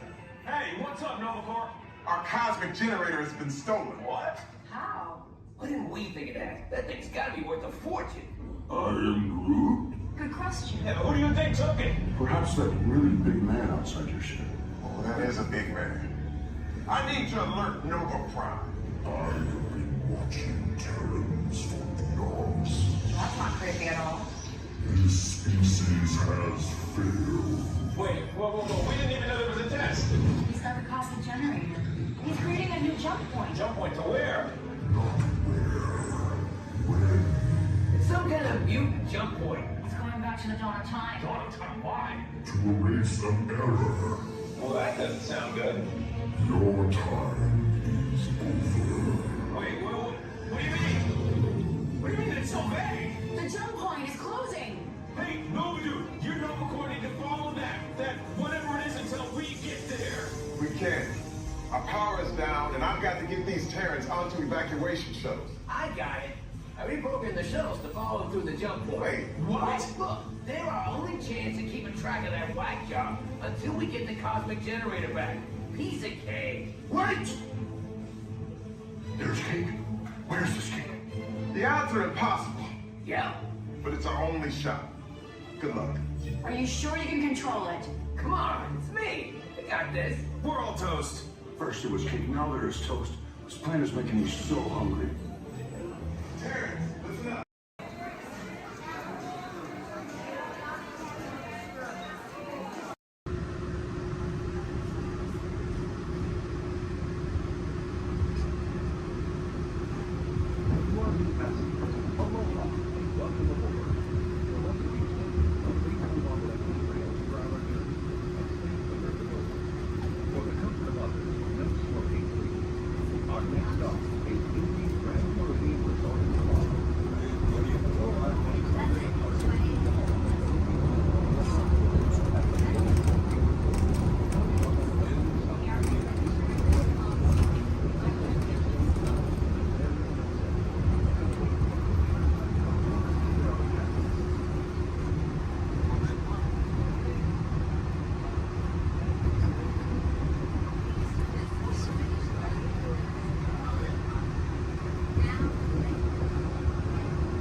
Gonzo? Oh. Sorry, boss. Hi-ho, Kermit Frog here, and welcome to Muppet Vision 3D. Now, let me show you around our research center. See, here in this modern high-tech facility... Hey! Be careful! Here in this modern high-tech facility, we have perfected Muppet Vision 3D, a new film process which we're about to demonstrate to you. Now, working the projector is an old friend of ours, the Swedish chef. Chef, everything okay? Exactly. And our demonstration includes a little song from Miss Piggy. Little? Did I say little? I meant to say it's a huge, show-stopping major song from Miss Piggy. That's more like it. Good. And we've also got a big musical finale from Sam Eagle. Sam, what's it about? It's called A Salute to All Nations, but mostly America. Great. So it's going to be a swell demonstration, and at no time will we be stooping to any cheap 3D tricks. Did you say cheap 3D tricks?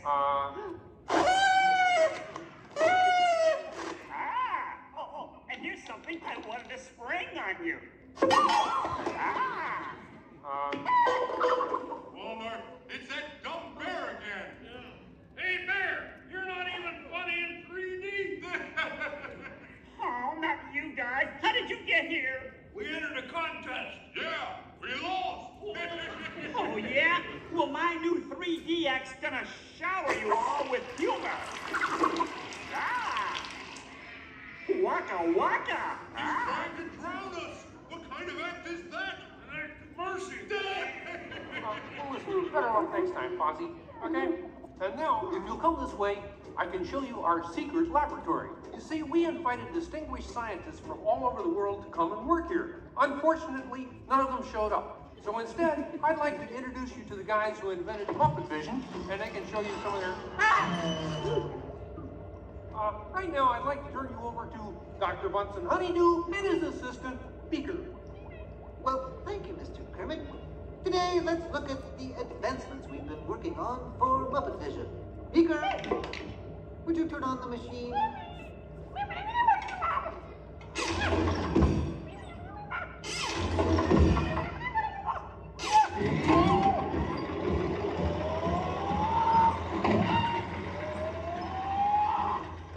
We at Muppet Labs have been able to grab hold of the future.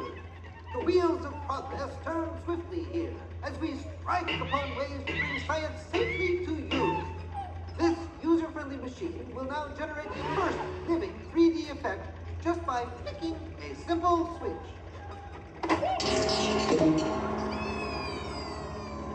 I'm Waldo, the spirit of 3D. Thank you. Here. Ooh, cute outfit. What's this? Don't you just hate it when your nose runs? You know, all these other people think I'm talking to them, but I'm really just talking to you. Well, I think that would be just about enough of Waldo, Beaker. You may deactivate. What? What are you? Watch it. Oh dear, he won't deactivate. Ladies and gentlemen, there's nothing to worry about, but please keep your heads down. I'm bouncing on people's heads. Beaker, activate the inflatomatic. The what? You? Beaker, hurry. Great. Now I can start my own football team. Beaker, we'll have to try the vacuum Muppet. Yes.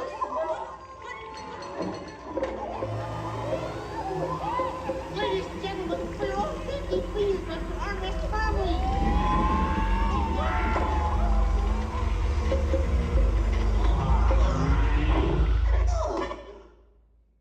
Hey, I'm free! Taxi! All right, now I'm getting out of this place.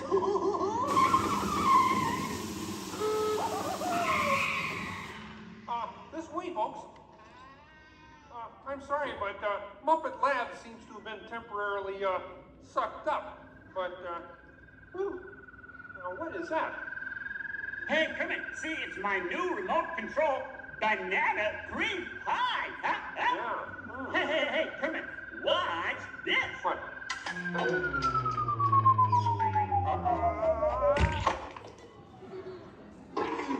Ozzy, that's terrible. You're right. Needs more sugar.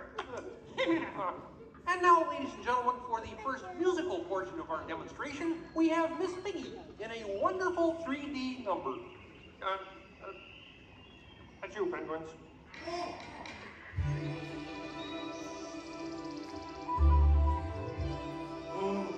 Doesn't it look beautiful? Yeah, too bad they're gonna spoil it with a pig. La la la la la la. Oh, sun shining bright above you. Soft breezes seem to whisper, I love you. Birds singing in the sycamore tree. We made it to me. Oh. Look in my eyes and kiss me. Just hold me tight and tell me you miss me. While I'm alone and blue as can be. Bury my little dream on me. No troubles as life bubbles on, dear. Still craving a kiss.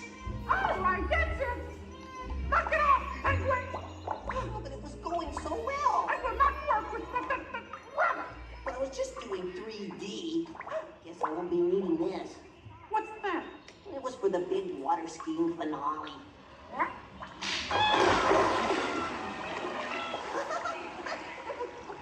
Peabody, what are you doing? What do you mean? You are ruining this film. Well, I was Get just out. trying to Get help. out. I didn't mean anything. Go away. Go away. Does anybody know the way out of this film? Hey, you got a map down there? Well, you come with me if you like. I just got fired and I'm running away. Terrific! Let's go. Okay. Hey, Bean, what's up? I'm going away forever. Oh, great. Could you get me a sandwich? Would any of you people like anything? I mean, since he's going out, he could forever? Bean? Bean? Oh, Kermit! Kermit!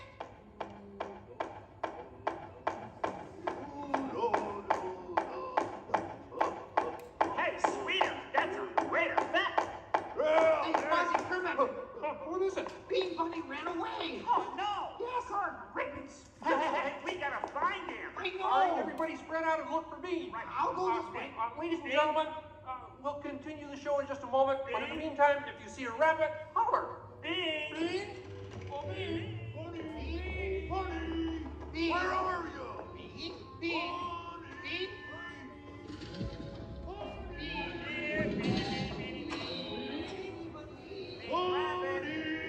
Hey, what's all the commotion about? Bunny ran away. Well, you know what that makes him? Smarter than us. Hey, anybody seen a bunny? I don't see a bunny. Where? Where? Oh, nothing up there but a bunny. A bunny? Bean! Hi, sweetie. Hey, Kermit, look! What? Bean, what are you doing out there? I'm running away. Nobody would let me help in the movie. Oh. This is a very moving moment. Yeah, I wish they'd move it to Pittsburgh. Hey, Bean! What are we doing sticking around here? Let's burn rubber! Who's that? He's Walt, my 3D friend, and we're both leaving the movie. Right. Look at Bean! If you leave, you'll miss all the fireworks! Right, yeah! Fireworks? Ooh. Okay, I'll stay, but I want to help. Gee, is there anything Bean can do in the final number? Oh gosh, maybe Bean could set off the fireworks. That sounds great! Cool. Yeah, and I'll stay and help. I love fireworks! Well, okay. Sam, are you about ready? Yes, it's a glorious 3-hour finale. You got a minute and a half. Okay, everybody, get ready. Ladies and gentlemen, the Muppets proudly present the final demonstration of Muppet Vision 3D.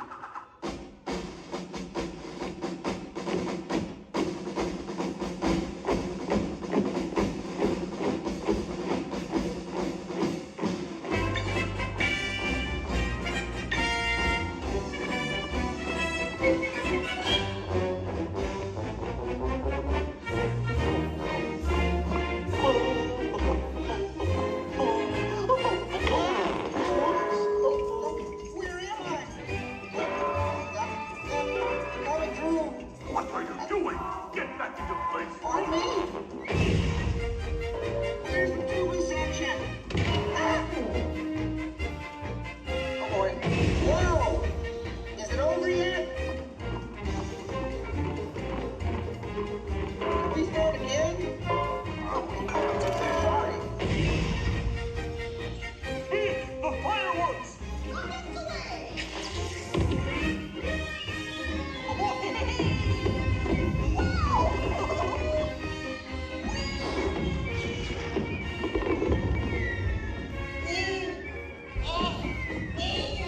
Enjoying the fireworks?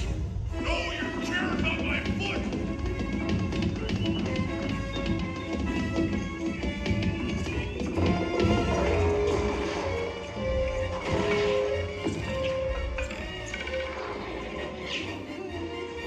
What's this?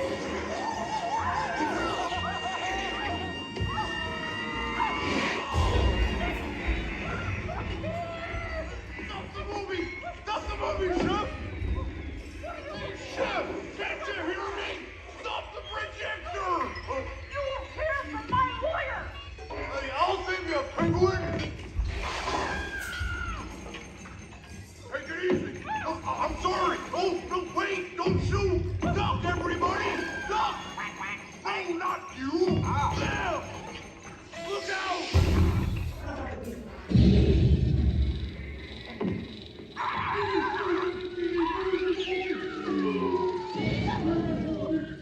At last, I'm out of this silly film! Hey, what are you shooting at me for? It was the penguin! Hey, watch it, will ya?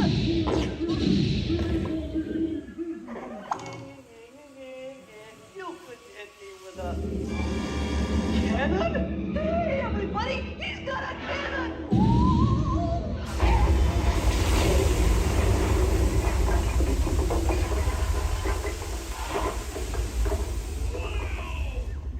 Everyone okay in here? We surrender! We surrender! What an explosion! Ladies and gentlemen, I'd like to apologize for our slight technical difficulties, but I do wish to assure you that no one was hurt and this theater suffered only minor damage. So thank you very much for coming to see this demonstration of Muppet Vision technology, and enjoy the rest of your stay, and come see us again sometime.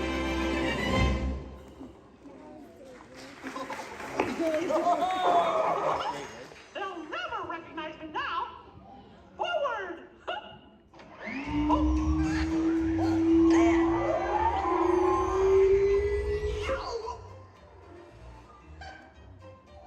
Cute ending. Well, what do you think? We have time to go to the bathroom before the next show? We can't, you old fool. We're bolted to the seats. On behalf of Kermit the Gang, thank you for joining us. Now please gather your personal belongings and waka waka. Uncles, there's the doors to your right.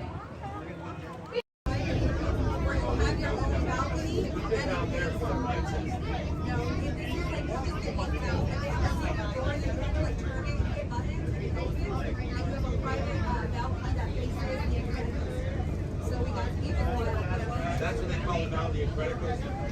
Yeah, it's not Screaming California. But I remember the first time I ran, I was on it, there was a guy who had a cigarette in his mouth and he was so proud that he had it lit the whole time. That's like I remember the first time there and I was like, guys, what? I went on that ride 5 times with the kid. He was at the time.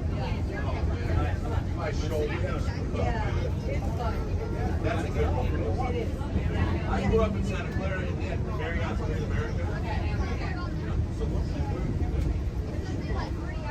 California after that. He's from Redondo, and so we're like 30 days out. I just moved here before working for a while. There was nothing here. It's like the tide, it's crap, it's fish. So when we got Florida, I was like, You're gonna enjoy your I have. We played hooky lots of times. So the Mexican stomach hurts. But you never use smart. This is our second time coming. We just got our pass. We got our pass maybe a month ago. That's the only thing for like 6 months.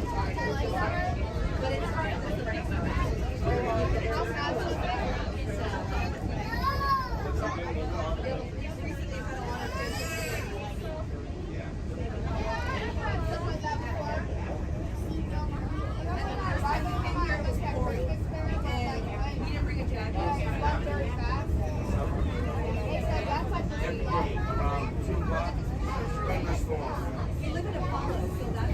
Any country you want, literally from here. You'll have to.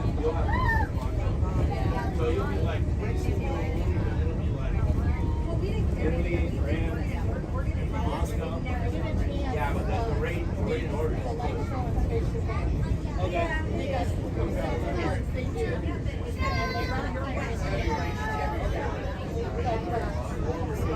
I like it better than I must pay you for it too. The building is right here, though. Moana. That's Moana? Moana's water. That's super.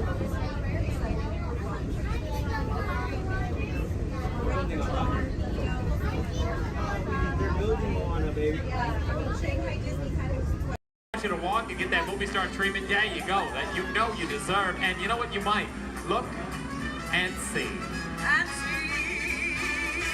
This could be the start of something wonderful.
Take a peek. Make it move. Warden, that means thank you. Another word that we say here on the reserve is Twin Day, and Twin Day means let's go. Jumbo everyone, my name is Selena. I'm the Mirror Safari Guide here today. Before we get out on the reserve, I do have a few safety reminders. Please make sure that we keep our hands, arms, feet, and legs inside the vehicle at all times so that we remain fully seated throughout our entire journey today. Now, if you take a look above your head, we have an animal spotting guide. You can use that guide to help me spot some animals out here on the reserve. I can't promise that we're going to see all of them, but I usually have some pretty good luck. Now, we're going to be heading into the Little Aturi Forest here first, and this area is home to animals that tend to be shy. They like to use camouflage to blend in with their environments, but we're going to see what we can find today. And already see, looks like we're going to see that saddle-billed stork. They're high up on that left-hand side of the road there. And the saddle-billed stork gets its name after the little yellow patch that's on its beak. It's shaped like a saddle. Those birds are 5 feet tall and have a wingspan of 9 feet, about the same width of the canopy that's above your head. Now on that right-hand side there, we have the okapi. And the okapi have stripes on their legs that make them look like they're related to the zebra, but they're not. They're actually related to the giraffe. They have long, prehensile tongues that they use to grab vegetation. Their tongues are so long, they touch their eyeballs and clean their ears. As we're looping around here, you can see we have some greater kudu way up there as well as the bongo. Now, the bongos are going to have that deep, almost penny color coat to them, with those antlers over there, and then the greater kudu, the tan colored coat right there. Now, the bongos are known as the ghosts of the forest because of how rare they are to spot in the wild. And their antlers, they angle backwards, and that's to help them get through thick vegetation and underbrush very quickly. Now, the greater kudu that we see right there, the greater kudu are one of the tallest antelopes in Africa, or the second tallest antelope here on the reserve. They stand at 55 inches tall at their shoulder, and they can leap about 8 feet forward. Now, coming up here on the left-hand side, we're going to see the black rhino.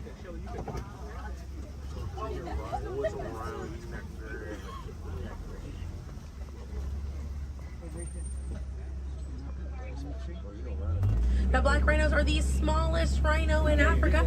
They weigh about 3,000 pounds. Rhinos are poached or hunted for their horns. Some people believe that they have medicinal value, but they do not. Their horns are not valuable at all, made out of keratin. And that's the same thing that our fingernails are made out of. Really good view of that bongo there on the right-hand side as we're passing by here.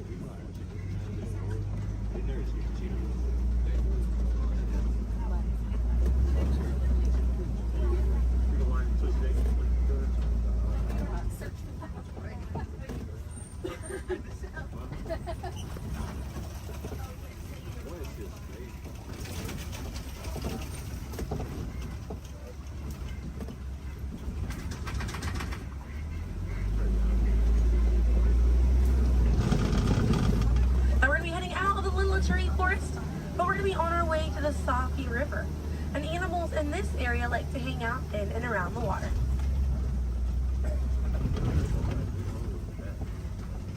Now, coming up on the right-hand side, we're going to see some pink-back pelicans. And the pink-back pelicans get their name for the pink skin that occurs on their back during mating season. Now, those animals are colonial nesters, so they'll nest between 20 and 500 pairs. That's a group of 40 to 1,000 pink-back pelicans.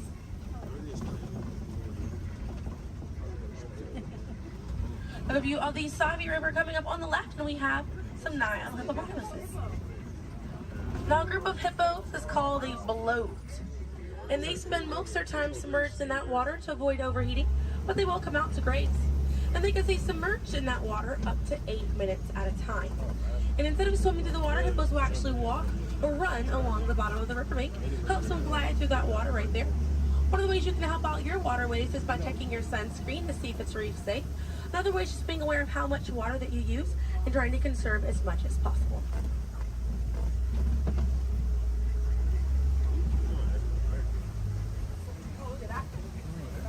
Another one there, taking a nap on that left-hand side.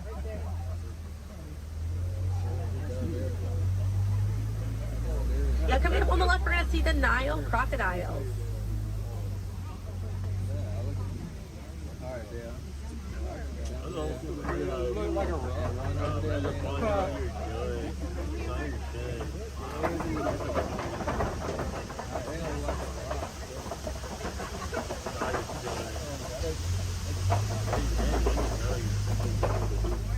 Now, the Nile crocodiles can eat sitting, and they can go months without eating if food is scarce.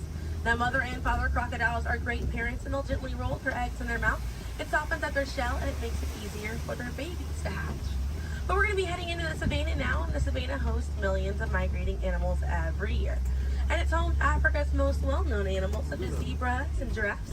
I'm hoping that we'll be able to spot some today, but as we're getting out here, we have a pretty good chance to identify some animals with that animal spotting guide. We have lots of wide open spaces.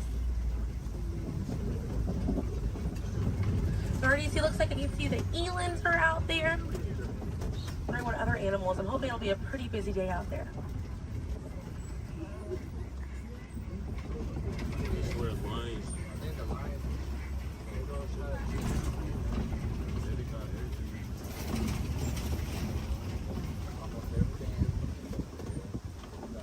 Let's see, also some springbok. It does look pretty busy out there.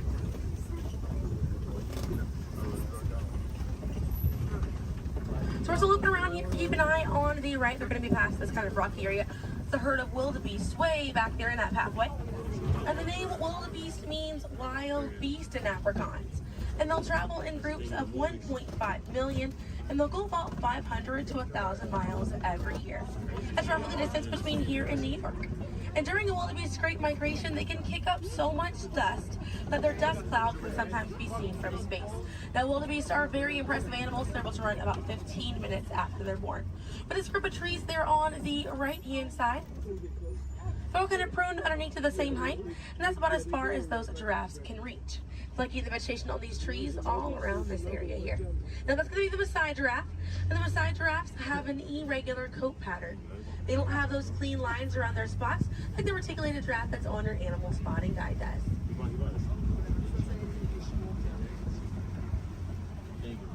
Now on the left-hand side, we do have the African painted dogs. There might be a little bit more people once we're a little bit further up here. Now, African painted dogs get their name after their fur pattern. It kind of looks like they have paint on them. It's unique to each animal, and that's how they identify each other. African painted dogs are Africa's most successful hunters. They have a catch rate of 90%. Now, right here on the left-hand side, we're going to have a really good view of the Ankole cattle. We're going to sneak on by here. The Ankole cattle are the only domestic cattle breed that we have here on the reserve. They're in the bovine family, same family as buffalo and bison. And their horns right there, they grow about 3 to 4 feet in length, and they're filled with a honeycomb-like structure. It allows for blood circulation, and it helps keep them cool on hot days. Now, further back, that's a sable antelope in that back left corner. And the sable antelope are very special because of the symbol of the Harambe Wildlife Reserve, because of how courageous they are. So in a choice between fight or flight, the sable antelope will choose to fight, just so we should fight to protect these animals and the environment that they live in. And their antlers are angled backwards to deter animals like lions from jumping on their backs. And we have a really good view there of that Maasai giraffe. We're gonna have another pretty good view there on the right up ahead too. Maasai giraffes stand about 18 to 20 feet tall when they're adults, and when they're born around 6 feet tall.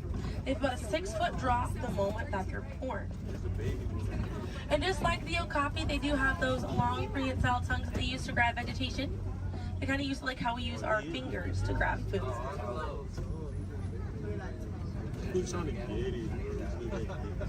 Really good view of them right there. They're actually the same number of neck bones or vertebrae in their neck as we do in ours. Theirs is just bigger.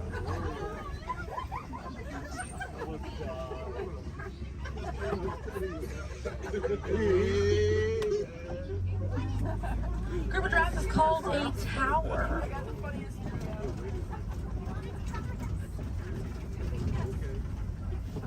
Now we're going to see on the left-hand side we have the elands.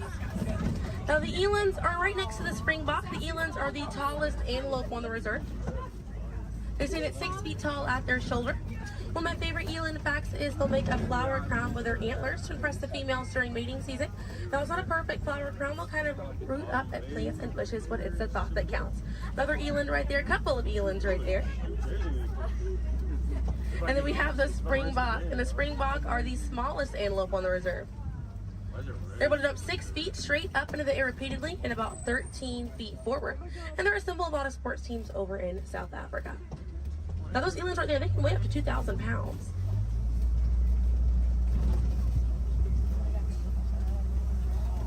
Another view of that Maasai giraffe right there.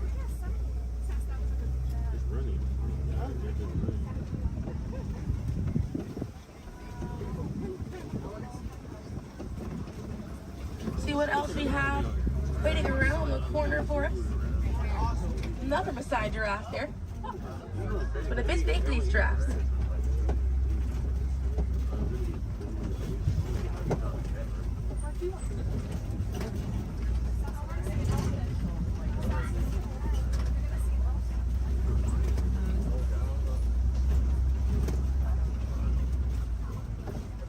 We're going to see the African elephant up here. It's going to be on the right-hand side of the truck.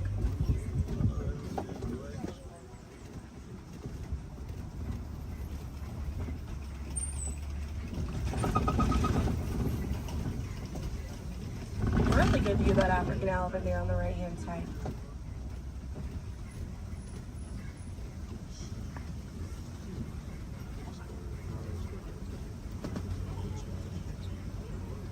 And on the left we have the mandrill. That's the male mandrill on the left. Lots to look at right here. Male mandrills weigh about 100 pounds. Females grow up to 30 pounds. And they can bare their teeth at each other as a sign of aggression, but they usually don't. They usually do it as a friendly gesture. So it's kind of like the mandrills are smiling at each other. Now we get to see that elephant back there. And elephants are social creatures. That's going to be the African elephant.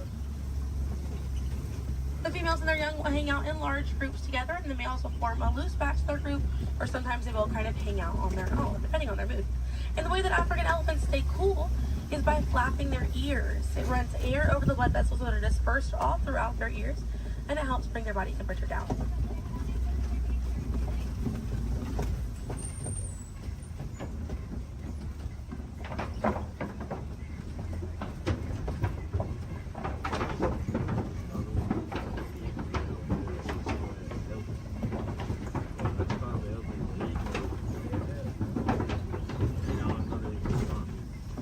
We're going to be looping around this area here. We have lots of red clay on this right-hand side.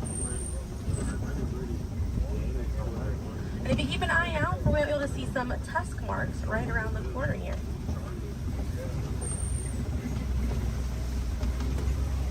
So those tusk marks on the right were caused by African elephants. And they'll scrape up against that clay and they'll eat it. More elephants there on the left-hand side. And they eat it because it contains the minerals that they need, sort of like how we take vitamins.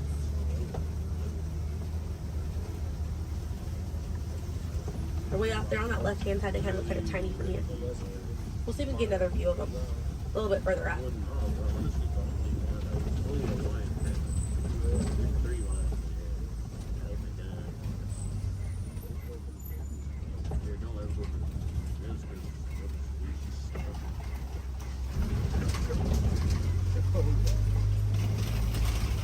So on the right-hand side, we're going to pass by a couple of trees. There's one on the left by those elephants as well. And these trees are baobab trees. And baobab trees survive by storing water in their trunk, and they stay leafless about 9 months out of the year. Now, baobab trees have a few different nicknames. One is the upside down tree, and the other one you might be familiar with is the tree of life.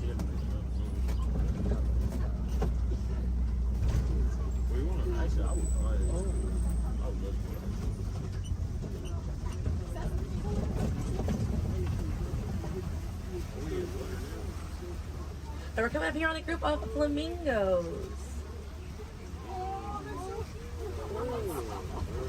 Group of flamingos is called a flamboyant. So here we have that flamboyance of flamingos. Now this particular species is the greater flamingo species, and they're the lightest colored flamingo in their family. They get their color from the brine shrimp that they eat, and over time it turns their feathers pink. It takes about 1 to 2 years to get that full pink coloring right there. When they're born all gray and fluffy.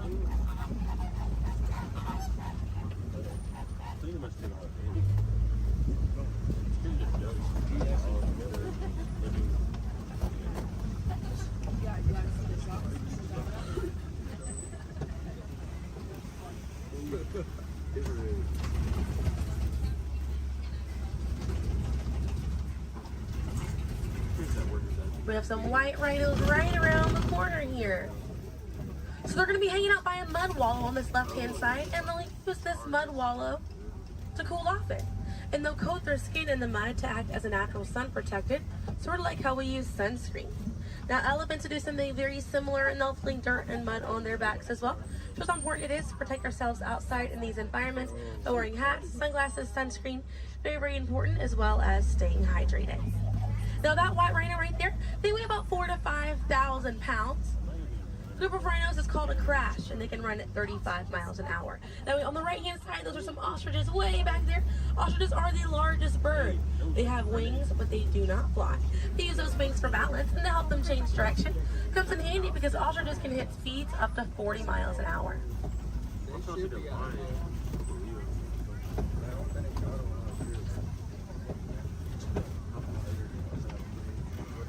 You see some cheetahs right around the bend here.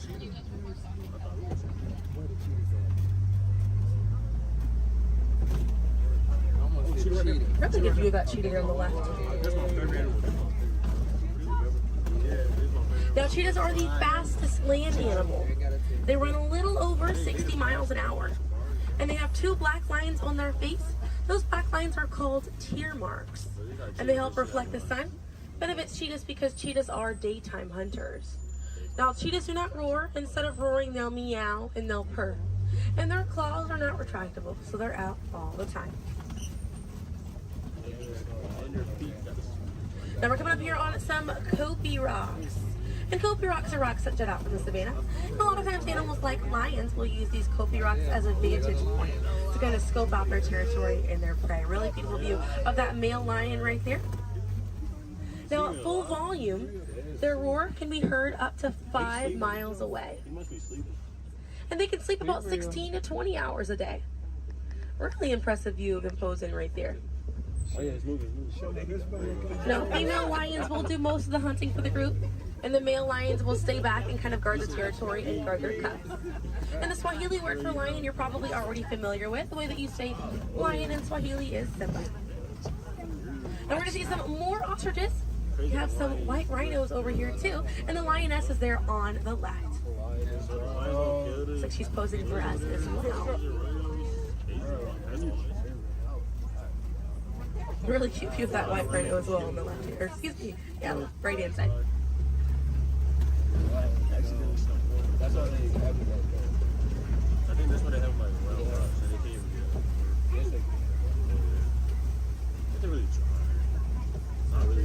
I can see some warthogs right around the corner because it wouldn't be a safari without them. Few of them over here. Warthogs are in the same family as domestic pigs. They're really intelligent animals and are the largest burrowing animal as well. And oftentimes they'll reuse burrows made by other animals and they'll back themselves into it with their tusks spacing out for protection. They're pretty fast. They can also run at 35 miles an hour. They're kind of rooting up over there. And they also have a mud hole that they use to cool off and to coat their skin in it to get some relief from bugs and insects. We also have a really good view of these white rhinos again on that right hand side. Now the way to the difference between a white rhino and a black rhino because they're both the same color. So the shape of their mouth. White rhinos have a wide mouth and black rhinos have a V-shaped or pointed mouth. Original word for white rhino was vite. Vite means wide in Afrikaans, but over time it was misheard and mispronounced and it turned into the white rhino. Another view of those warthogs as we're passing by on the left-hand side. But on the right, we're going to see some ostrich eggs in that tall, grassy area. And each one of those eggs right there weigh 3 pounds, and it's the equivalent of 2 dozen chicken eggs. Now those shells are so strong that the average man can stand on them and they will not break.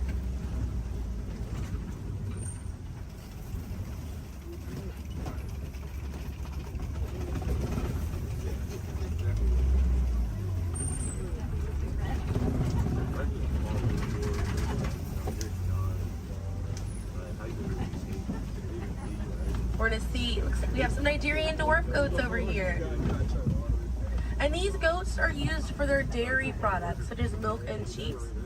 So they take up a lot less land than cattle, so they're a bit easier on the environment, and they're very cute. Now their milk is considered high value, so selling that milk helps take away the need to rely on wildlife. Now if you do want to see some more goats today, you can head over to Rafiki's Planet Watch. They have a petting zoo area, an animators area, and a kind of behind the scenes look at Disney's Animal Kingdom. Very, very cool. Definitely check it out if you have the time.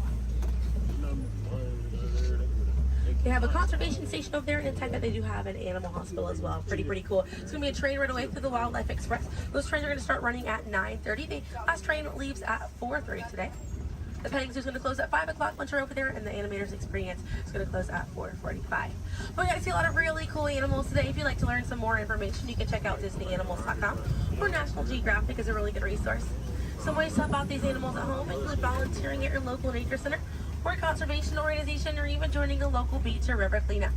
Some more simple ways to help out at home include turning off the water while you brush your teeth, or using reusable water bottles instead of disposable ones. Now, those small changes really add up to make a big difference. And on behalf of Kilimanjaro Safaris, my name is Selena. I'm from Pensacola, Florida, and it was an honor to be your safari guide here today. I hope that you were able to see the importance of these animals and the environment that they live in. Now, here in the reserve, we don't like to say goodbye because goodbyes are far too sad and far too final. So I will leave you with the Swahili word, kwaherini. And kwaherini means to go well, with the intentions of seeing each other again one day. So kwaherini, my friends. Another word that we say here on the reserve is asante sana. And again, that means thank you. So thank you for joining me here at Kilimanjaro Safaris. I'll be dropping you off right around the bend here, right where I picked you up, so we still have a bit more of a journey together.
Favorite song.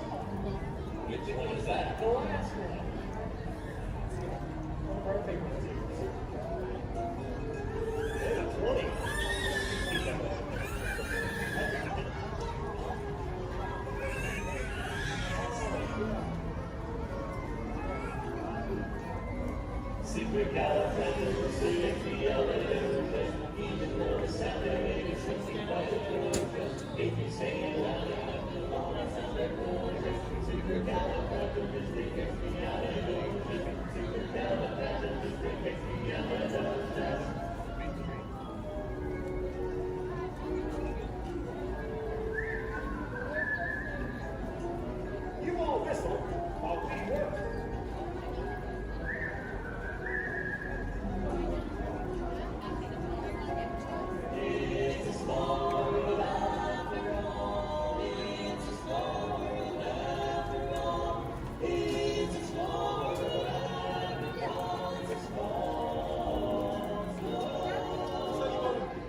dapper bands of Main Street. But if you did not enjoy our show, then we are the Vienna Boys Choir. Oh, we'll sing a song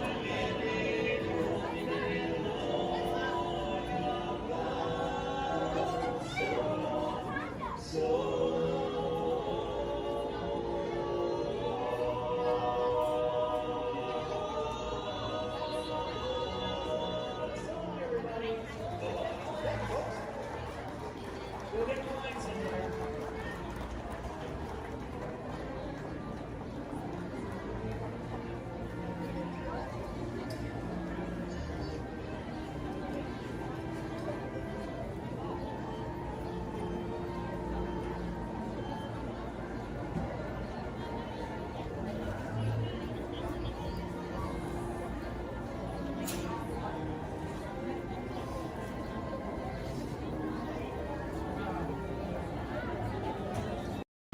Y mantenga sus manos, brazos, pies y piernas dentro del tren. Cuide a sus pequeños. Muchas gracias. Howdy, partners. For your safety, remain seated with your hands, arms, feet, and legs inside the train, and be sure to watch your kids. If any of you folks are wearing hats or glasses, best remove them, because this here's the wildest ride in the wilderness.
with one of my stuntmen. All right, turn around. Here he is. My bad. You know what, Steve? I'm sorry. You're just too big for this. Why don't you go get set up with the desert scene? All right. Thank you for wanting to help out. Oh, where are you going? We're not done. We're not done yet. He was a little big, right?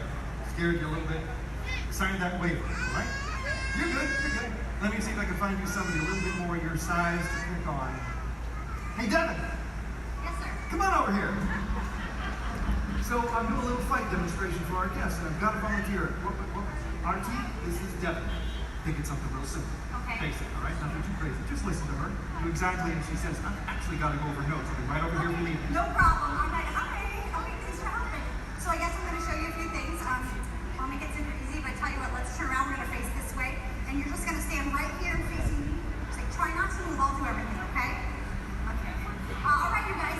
Well, when we're doing fight routines, taking a punch, it really is just as important as throwing one. Sorry, okay? I'm so sorry. I know you're okay. Okay, you look all right. Okay.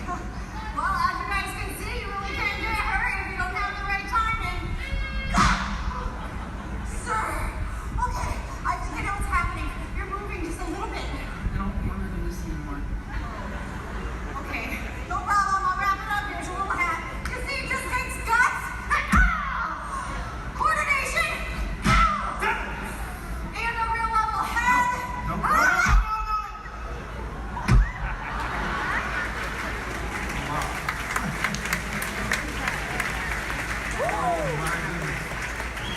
Not at all what I had in mind. Would you say something to the folks while I check on the man on the floor? No problem. So obviously something like this does take a lot of practice. Yeah, or a lot of extras. Let me try it again, boss. Oh, no. Stay away from those nice folks and help this poor man up off the floor, please. Sir!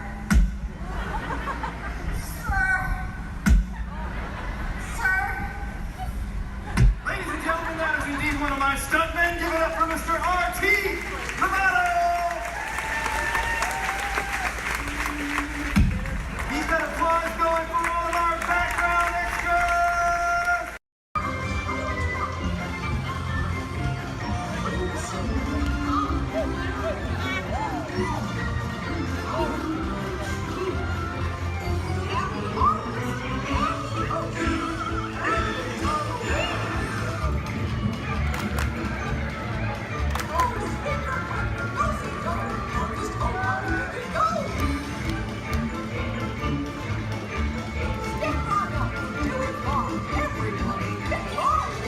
For those of you standing, please hold on to the handrails throughout our journey and stay clear of the doors. For the comfort of others, no smoking, please. Thank you. As we turn south, you can catch a glimpse of the spires of Space Mountain in the Magic Kingdom. Nearby is Disney's 8th-ranked contemporary resort.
While your group is together, now is a great opportunity to pick a time and place to meet and become separated in the park.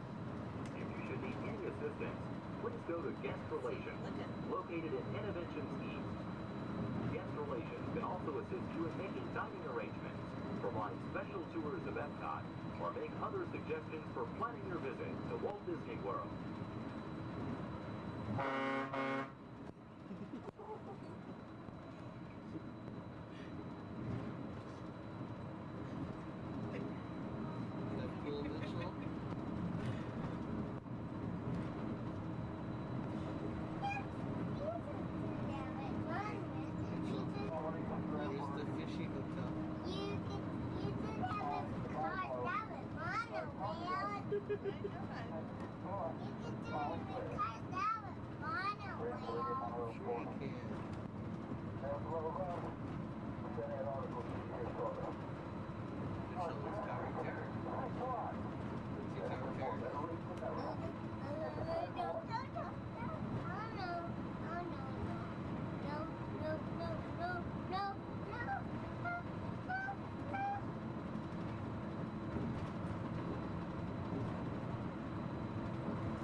Traveling to Epcot, where nations celebrate human achievement and potential. Its 300 acres are divided into two worlds, Future World and World Showcase. Future World offers fascinating explorations into realms of energy, transportation, and imagination. You'll also find adventures in communications, sea exploration, food production, and other vital topics. World Showcase is a community of nations, highlighting the accomplishments and cultures of people around the world. On the banks of the 40-acre World Showcase Lagoon are Mexico, Norway, China, Germany, Italy, the American Adventure, Japan, Morocco, France, United Kingdom, and Canada. Young adults from each nation represented in World Showcase are among your hosts, making this a true international exchange.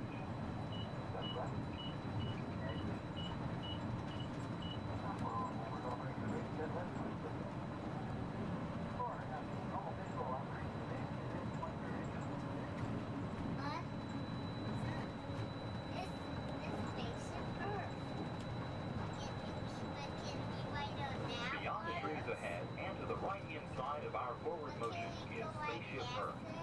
This 18-story geosphere marks the entrance to Epcot. Inside Spaceship Earth, time machine vehicles take you to the evolution of human communication, from a distant yesterday to the dawn of tomorrow.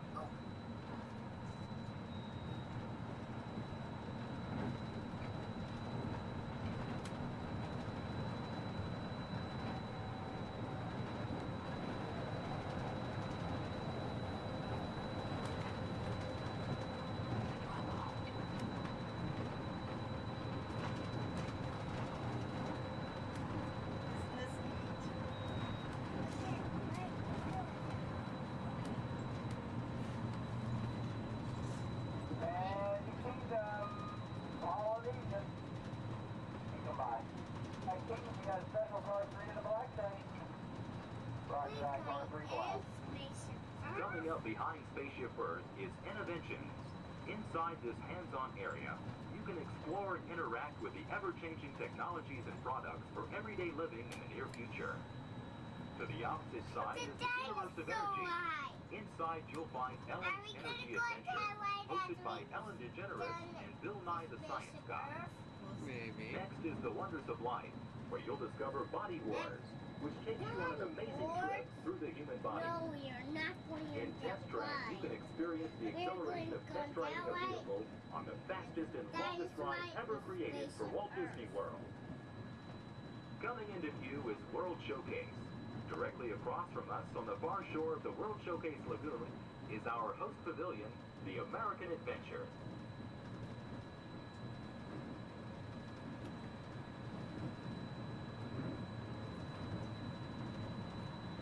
I'm still thirsty.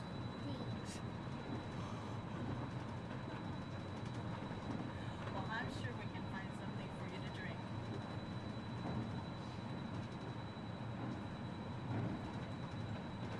The glass pyramids are the gateway to your journey into imagination. Inside you can find the 3D adventure Honey, I Shrunk the Audience. Join Professor Wayne Solinsky as he receives the Adventure of the Year award for his incredible shrinking machine. Next is the land, where you'll discover creative partnerships between people and the land around the world. In the living seas, you can descend via hydrolator to Seabase Alpha and navigate the largest, most spectacular coral reef environment ever created by humankind. Ladies and gentlemen, we are approaching the Epcot monorail station. Smoking is not permitted at Epcot except in designated areas. Please consult your guide map or ask a cast member for the location of designated smoking areas. Please hold on to the handrails and stay clear of the doors until the monorail stops completely and the doors open. On behalf of the cast of the Walt Disney World Resort, we'd like to welcome you to Epcot. And ladies and gentlemen, this is the Epcot monorail station. If I can please have everybody's attention, once again, I do need everyone's attention.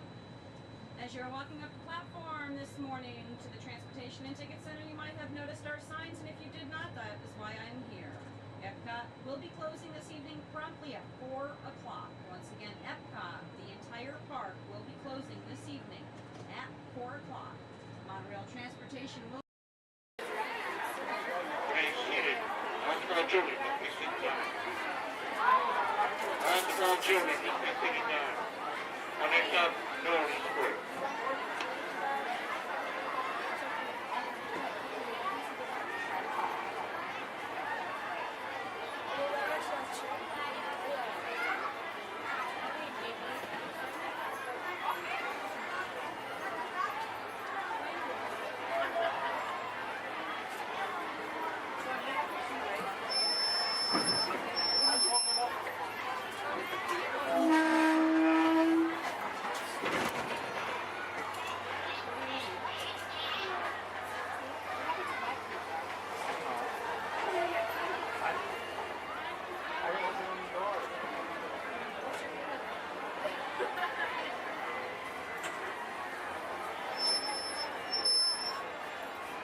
Hello, folks.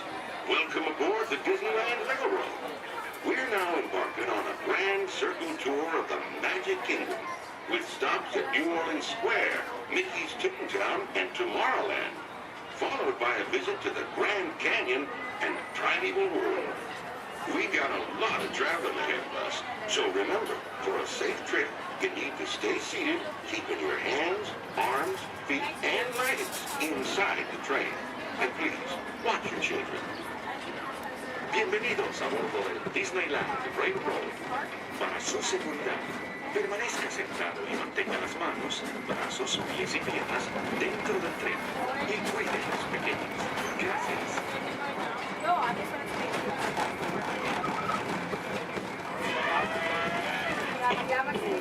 Did you folks hear that? Sounds to me like we've reached the wilds of Adventureland. We just might run into a lot of savage critters out there. Including lions and tigers and tiki birds. Everybody best be on the lookout. You never know just what may show up. We're approaching our first stop, New Orleans Square Station. This station serves Frontierland, New Orleans Square, and Ticket Country. If you'll be leaving us here, remain seated until the train comes to a complete stop. Then watch your step while getting off. Have a good time at the Frontier, you hear? For those of you continuing on, we'll resume our trip in just a moment. Square.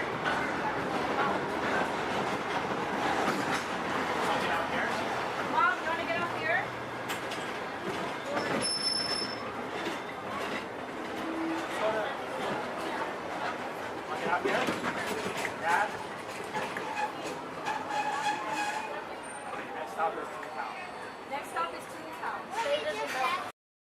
journey. Para su seguridad, permanezca sentado y mantenga sus manos, brazos, pies y piernas dentro del vehículo. Y cuide a sus niños. Gracias. Please step carefully onto the moving platform, then step into the car. For your safety, remain seated at all times, keeping hands, arms, feet, legs, and other appendages inside your car. And please safeguard the upper movement. Stay clear of the doors and windows. Please keep all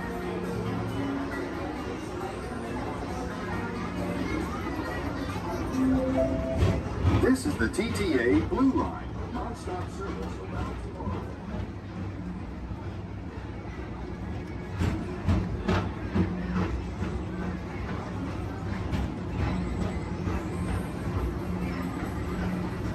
Greetings, intergalactic travelers. Welcome aboard the People Mover, presented by Enterprise. I'm Borak 5, your guide aboard this highway in the sky, the absolute best way to see Tomorrowland. And my stars, is there ever lots to see? From spacecraft to monster labs, there's really nothing like today in Tomorrowland. For your safety, if you have wings, jetpacks, or gravity polarizers, please do not take flight while on board. Thank you.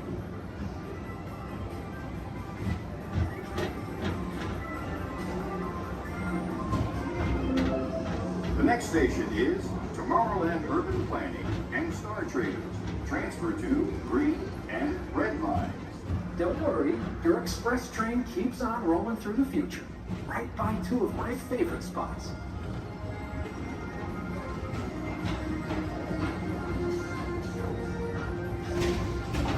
First up, Progress City, Walt Disney's amazing dream for a community of tomorrow. Did you know Progress City inspired Epcot and a lot of the visionary ideas throughout Walt Disney World? Look, there's even a tiny people mover. I wonder if that means there's a tiny board.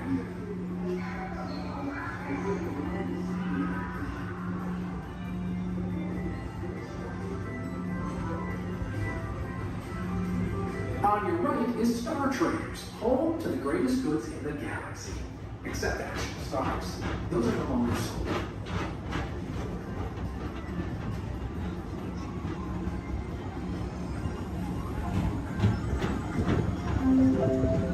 Now approaching Tomorrowland Speedway and Tron Light Cycle Run.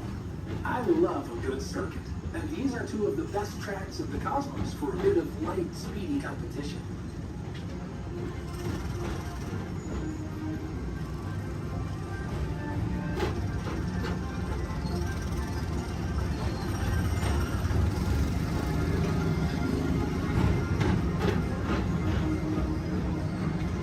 Attention all visitors from Galaxy M31.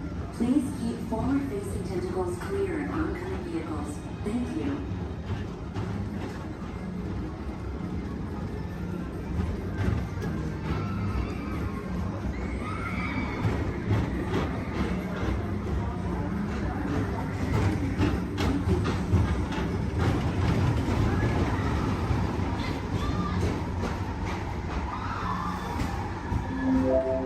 This is Starboard 75. Or as we locals call it, Spaceman. Our high-speed rocket port to distant deep space destinations.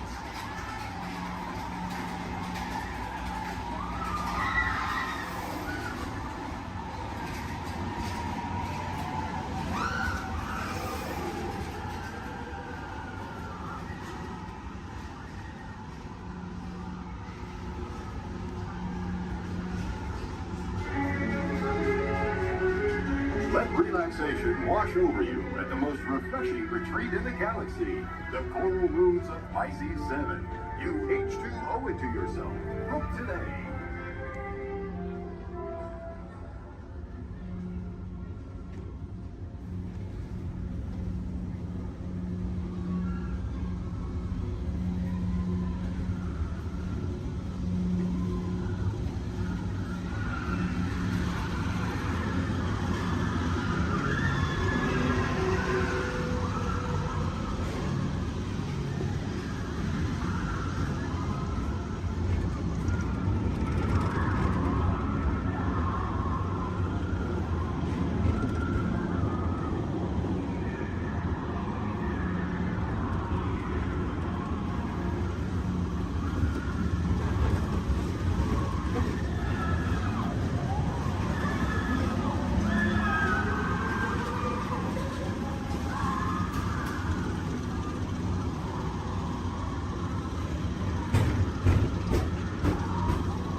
tomorrow.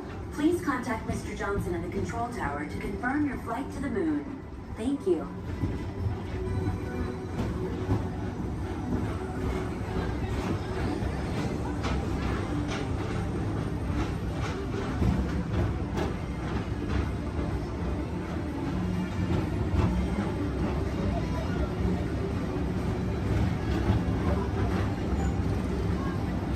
Attention all visitors from Galaxy M31. Please keep forward-facing tentacles clear of oncoming vehicles. Thank you.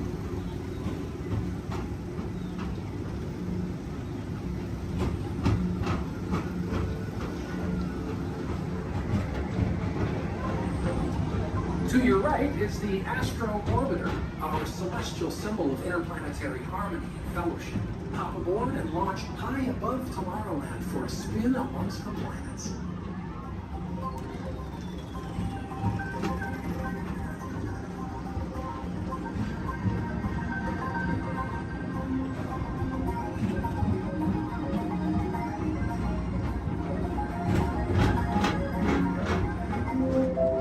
The next station is Walt Disney's Carousel of Progress. As usual, we'll keep moving ahead, and so does the carousel. Like progress itself, this theater never stops, inspiring new generations to dream of a great, big, beautiful tomorrow.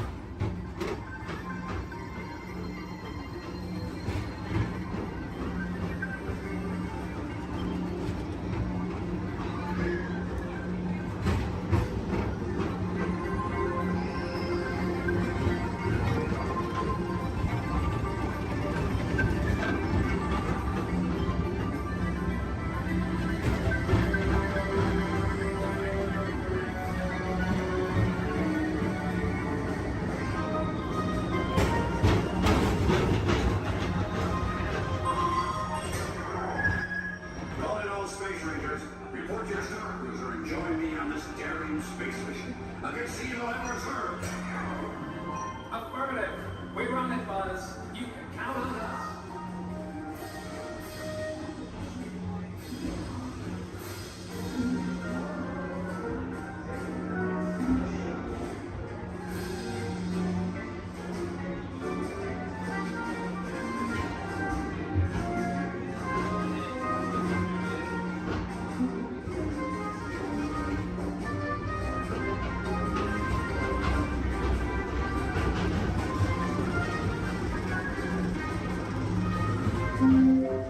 Now approaching Monsters Incorporated Laugh Floor. Mike Wazowski has brought in some real monsters of comedy. Whether you have one eye or nine, take the time to see this show. Now approaching Tomorrowland Transit Authority Station. My fellow sentient life forms, our people mover journey has nearly come full orbit. Thanks for riding with us. It's been a pleasure to have you aboard.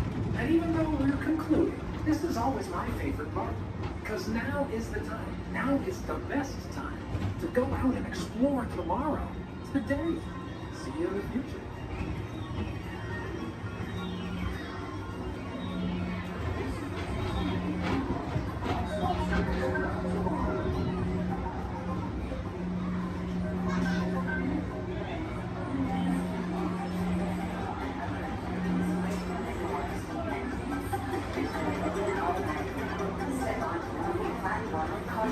And exit by stepping away from the car. Thank you. Please keep arms and... Your skipper, Bond. I'm your skipper, Bond, for the next 7 days and 2 nights out here in the jungle. But before we go any further to increase our chances of fun and survival, please keep all hands, arms, legs, and feet inside the boat at all times, and please remain seated. Oh, and watch your children. Because if you don't, the crocodiles will. Yeah, they have an excellent day here. So now we start our venture off of the Amazon River. It's the home of some of the most beautiful butterflies. Did you guys know that their wingspan can grow from 12 inches to a whopping 1 foot? Yeah, we call them the rulers of the jungle. True monarchs for you. And now we come upon Inspiration Falls. We call this Inspiration Falls because the longer you stare at it, the more it inspires you to go. Like deeper and deeper into the jungle that is. Can everyone say ooh?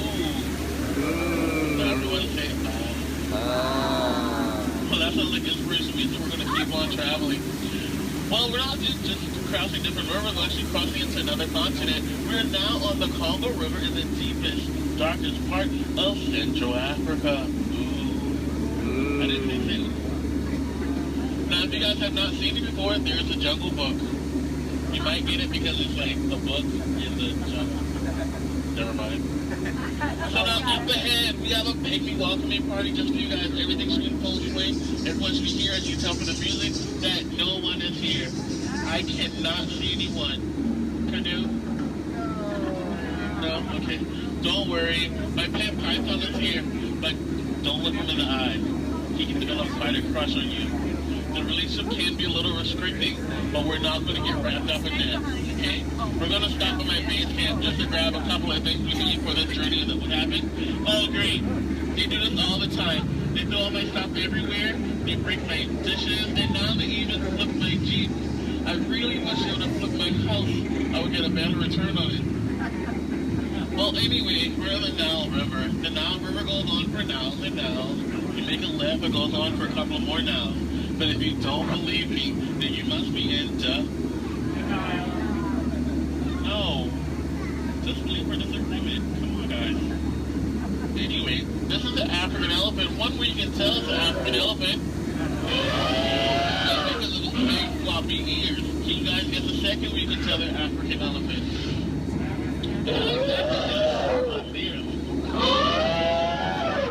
Well, anyway, now those African elephants actually trod down the path here on the African belt for all these beautiful animals to come play together on the Nile River. Yeah, some zebras, some wildebeest, some tall cheetahs. Oh look, and now me and his family of lion are playing so nicely with that zebra that he is dead. Tired. We're just gonna let him rest in peace, sis. Now see, this is a sight to see. I told these guys that a rider can outrun a horse. Did they listen? No. Well, I guess they'll get the point in the end. Oh look, that's my friend Ina. Everyone say hi, Ina. Alright, bye, Ina. So now we're going into crocodile country. Please hold your favorite child close. You know who they are. Here we have Smiley and his girlfriend Ginger. Be careful, Ginger Snap. Yeah, she is one tough cookie. I'm sorry, that was a crummy joke. I thought I was milking for what it's worth. And look up ahead, we have what we call falling water, named after Dr. Albert Falls. Did you guys know that there's 100,000 different types of bacteria in that one waterfall? Yeah, feel that mist on your face. If you don't feel it now, you're gonna feel it later. Oh, and now it's time to talk about me. Now, as it is pleased to see this is when I landed my job here. I actually took a crash course. My career never took off the way I thought it would. Ever since then, I was playing it. But that'll the tail of that story. Thank you guys for listening. And now we have that battles. Don't worry, guys. I will steer them away with my trusty gun and some discouragement. Down, Hippo. Bad Hippo. What would your mother think? Thank you. Yay, I'll see you later. So now we are headed to Headhunter territory. This is a terrible place to be headed. Yeah. Now up ahead, this is my last group. They're a bunch of boneheads. The guy in the front, that is art, and that's a sculpture. So these guys are dancing in a circle only for one reason. They forgot how to dance. And they're attacking. Everyone, get down! Use your children as shields. I mean, shield your children. Shield your children. They're the future. Yeah, ricochet, ricochet. Ricochet. If you guys get hit with a spear, please take it out and throw it back. We cannot take any souvenirs with us. And now this is awkward. We're going behind a waterfall. Please, nobody move, okay? I don't want to get my hair wet.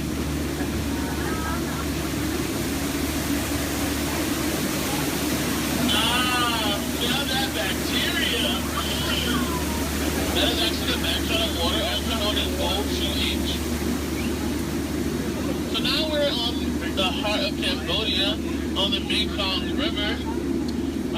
Apparently there was an earthquake because now this temple looks a little.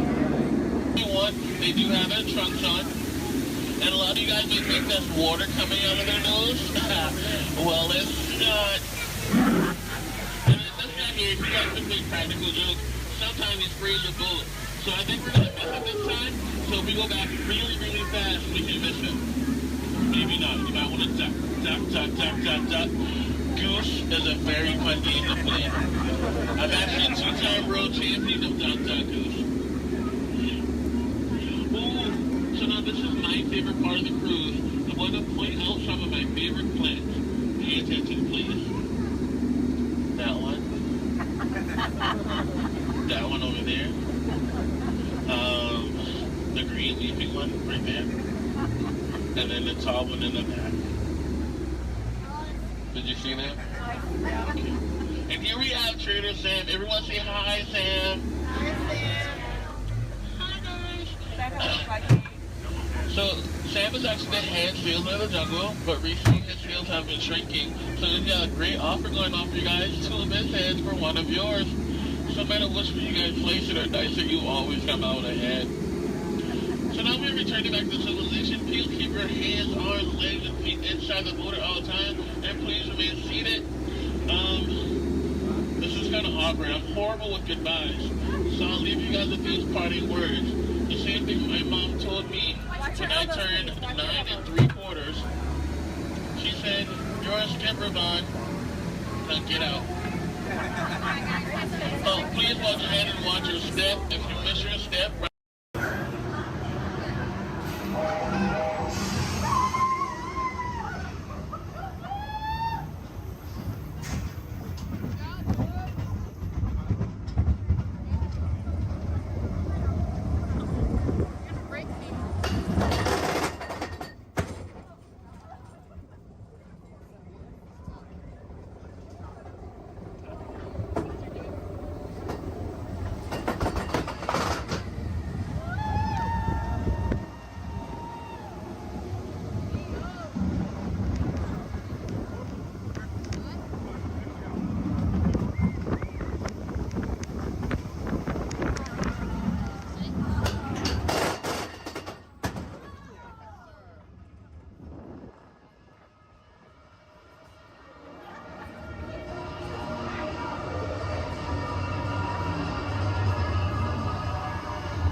of Artillery Weeks.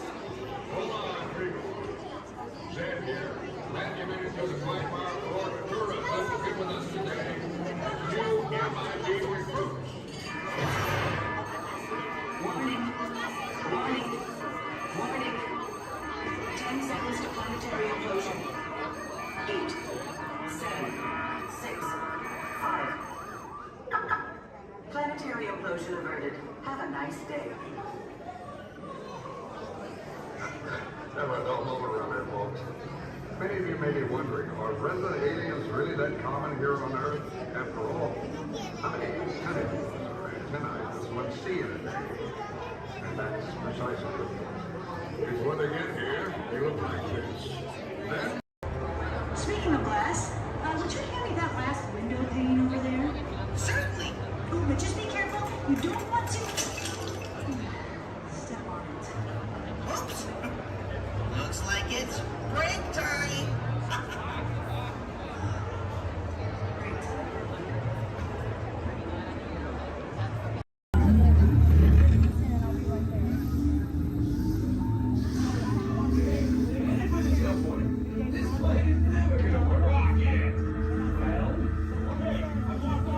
We'll be right behind you. Nothing to worry about. Unless we cannot stop this unusually large man.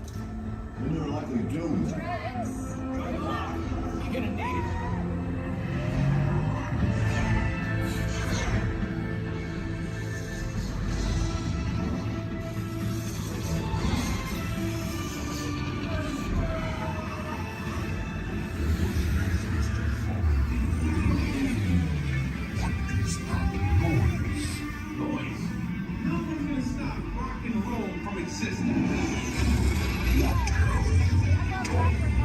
What have we done? I think we're jumping back. All the way. Oh, Christ. We've got the Big Bang. Let's be bigger. We gotta get that generator. It's the only way back. We got the generator. We're ready. Oh, yeah?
I'd like to ask everyone to please remain seated throughout the show, and please keep your hands, arms, feet, and legs inside the vehicle at all times.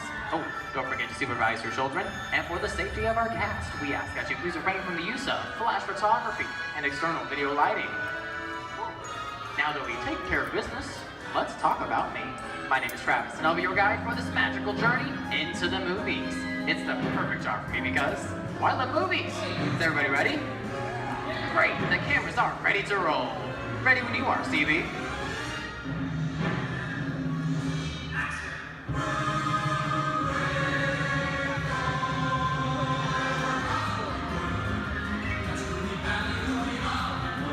And we are rolling.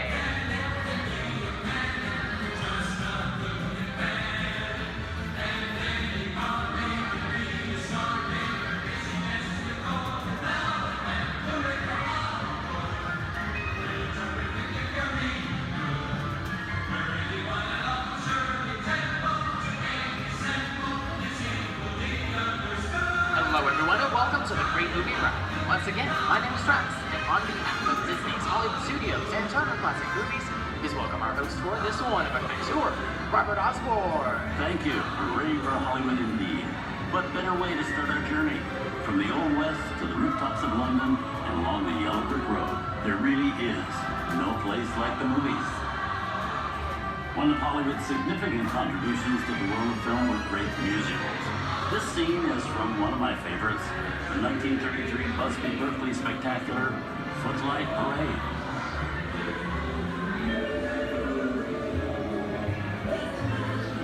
Here's one of the most famous of all dance sequences.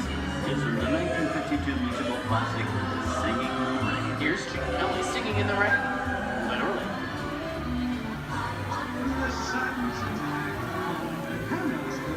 Here's one of the quintessential Disney musicals, Mary Poppins, starring Julie Andrews and Dick Van Dyke. This classic earned 13 Academy Award nominations. I love this song. Sing along.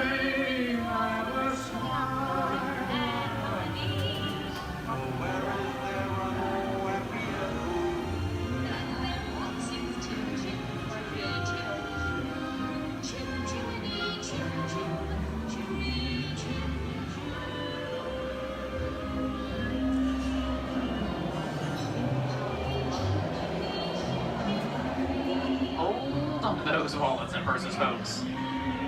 This doesn't look like a very good neighborhood. Here's the birthplace of the gangster film, the seedy underbelly of Chicago from The Public Enemy, starring James Cagney. Released in 1931 before strict censorship rules were enforced, Public Enemy is a gritty, realistic, and violent look at the world of gangsters of the Depression era. I love this movie. In one famous scene, James Cagney shows a grapefruit in Mae Clark's face. She can never look at breakfast in the same way again. These tough guys could turn anything into a weapon.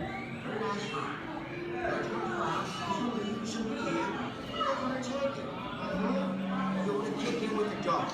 If you don't, somebody's going to drop by here and take your teeth out one at a time. And me, I get you. Now eat it. Tough guy,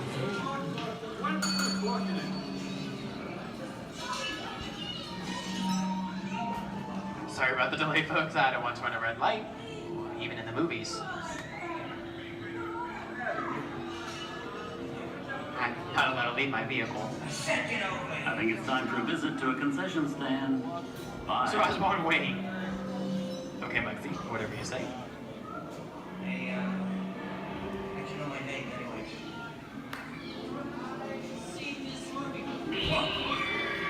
I hear someone singing your fancy cars like to get out of here. So wait it for it. I said square out of here or you're gonna get hurt. One reason, Here they come, Bus! Get out your grinders!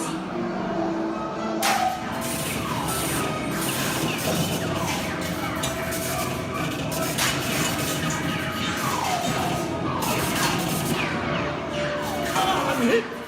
Hey, I'm hit! Bugsy! They got sprint! Bugsy! Bugsy! Where's his head? His head!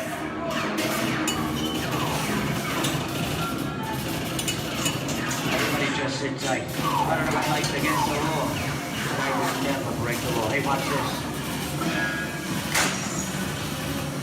No more red light.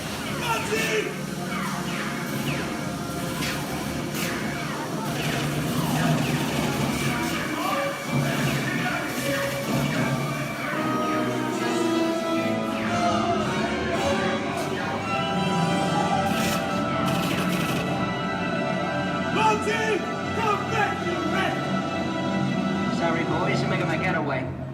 Give my regards to the warden, suckers. What are you looking at? Everybody just mind your P's and Q's, and, maybe you won't get hurt. Oh. This must be the west side of town, huh? Western films depict the legendary American wild frontier, where cowboys and their loyal steeds maintain order in towns against the untamable wilderness.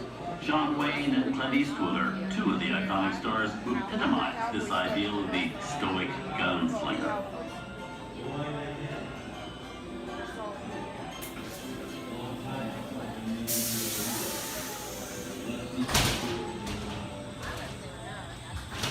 Sleepy little bag, ain't it?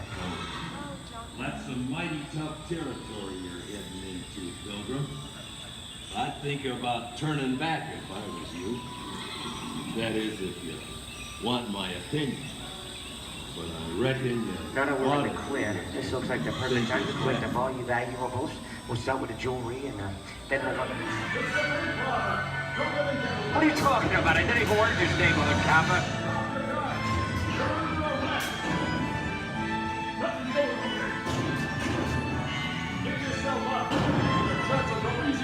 This is nuts. Nuts for this. Look at it this way. Hey, Daddy, what is it?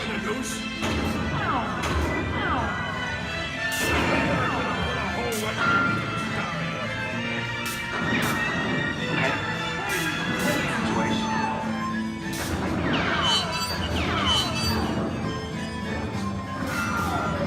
I don't know about you guys, but this is starting to get kind of creepy. Where are we? Jason?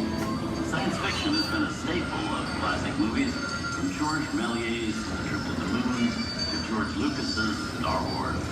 In 1979, director Ridley Scott and Sigourney Weaver made audiences believe that in space, no one can hear you scream. This is Alien. Hey, you get down, face. How do we get out of here? Warning, remain in your vehicle. The area you are entering is extremely dangerous. Proceed with caution.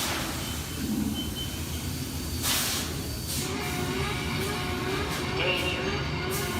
The emergency disrupt system is now activated. The ship will detonate in T-minus 10 seconds. The option to override automatic detonation expires T-minus 5. What is that thing?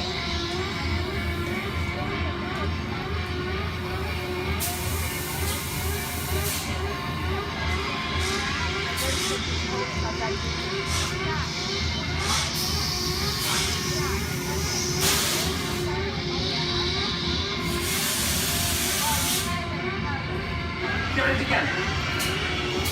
I'm getting out of here. That's enough creepy crawly things for one day, right? Wrong.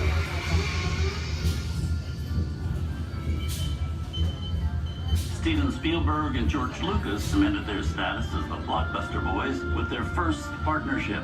Here from that legendary collaboration is Harrison Ford as archaeologist Indiana Jones in Raiders of the Lost Ark. Snakes. Why did it have to be snakes?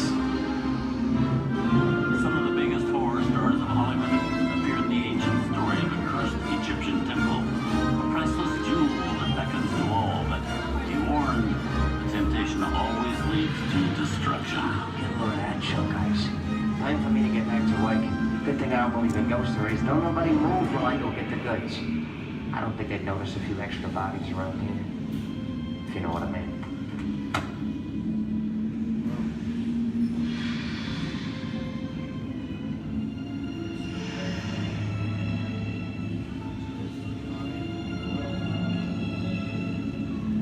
I've seen enough movies to know that you really shouldn't even think about trying to steal a jewel.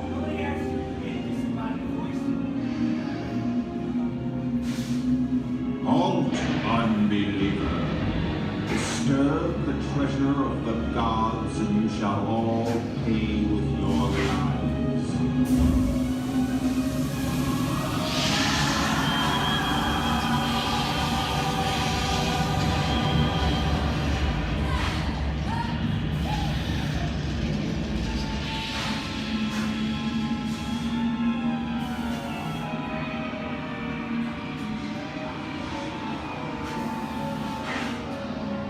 Not bad for my first movie, huh? The twist ending. That just goes to show you anything can happen in the movies. Now, let's get on with the show. I see, Things that go bump in the night have always been a staple of movies. One of the first horror films was a silent short featuring a dancing skeleton, written by the Banner Brothers in 1897. Both audiences and filmmakers felt really interested in the cop, but the term horror was used to describe a film until the 1930s. Wow, it's really a jungle out there. Where are we? This is the jungle home of one of the most famous movie characters of them all, Tarzan. The movie's most popular Tarzan is undoubtedly Johnny Weissmuller, who's run through 12 films as the King of the Jungle. Over there is Marino Sullivan as Jay, and Tarzan sidekick Cheetah, who was portrayed by over a dozen chimpanzee actors over the years.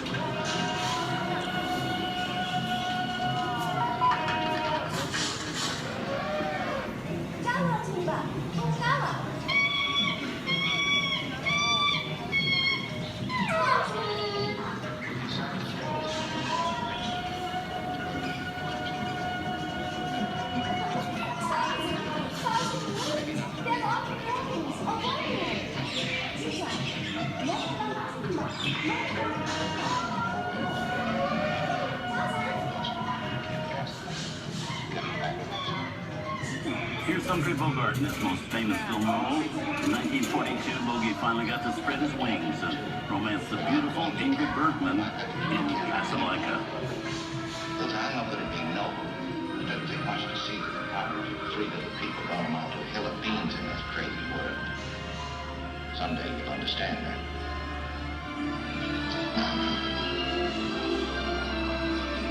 He's looking at you, kid.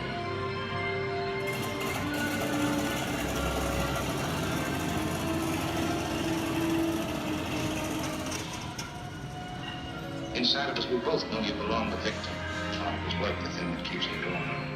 That thing you can run, you're not with it. And now, one of the most famous movie stars in one of his greatest roles, Mickey Mouse, is the Sorcerer's Apprentice in Fantasia. When the film came out in 1940, Walt Disney promised to add new musical sequences in the future. His nephew Roy kept that promise 60 years later with the release of Fantasia 2000.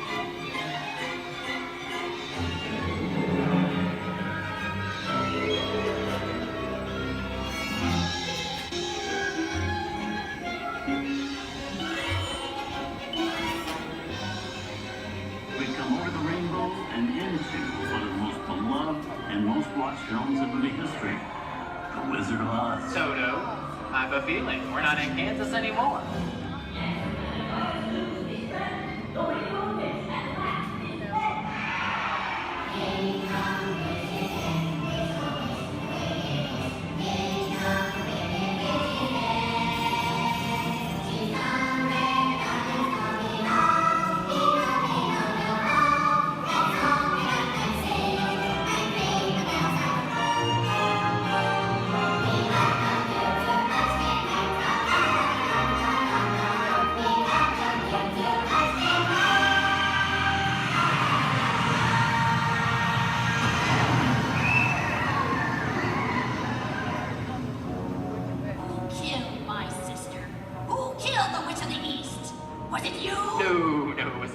I didn't mean to kill anybody. Well, my little pretty, I can cause accidents too. Oh, rubbish. You have no power here. You'll be gone before somebody drops a house on you, too.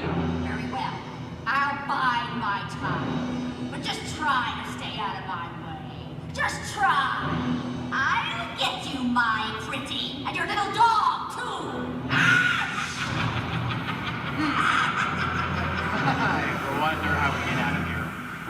take. Which way do we go? Follow the yellow brick road. Follow the yellow brick road. Follow the yellow brick road. Now, what are we running? Sing along, folks. You know the words.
From all of us here at Disney's Hollywood Studios and Turner Classic Movies, we hope you've enjoyed our tour through some of my favorite films. But remember, there are many more adventures waiting for you every day on TCM.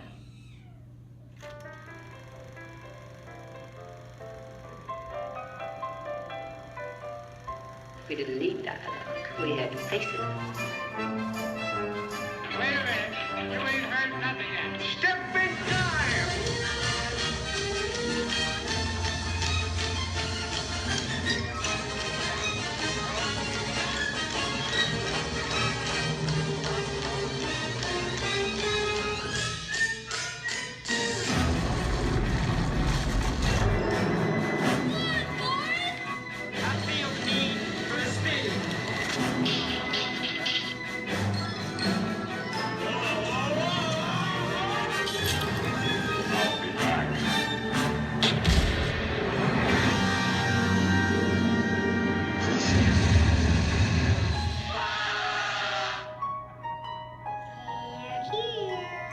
You best start believing in ghost stories, Miss Turner.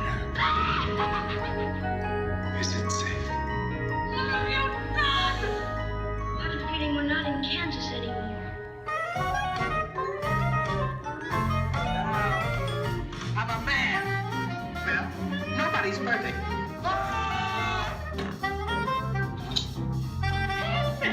Shut up.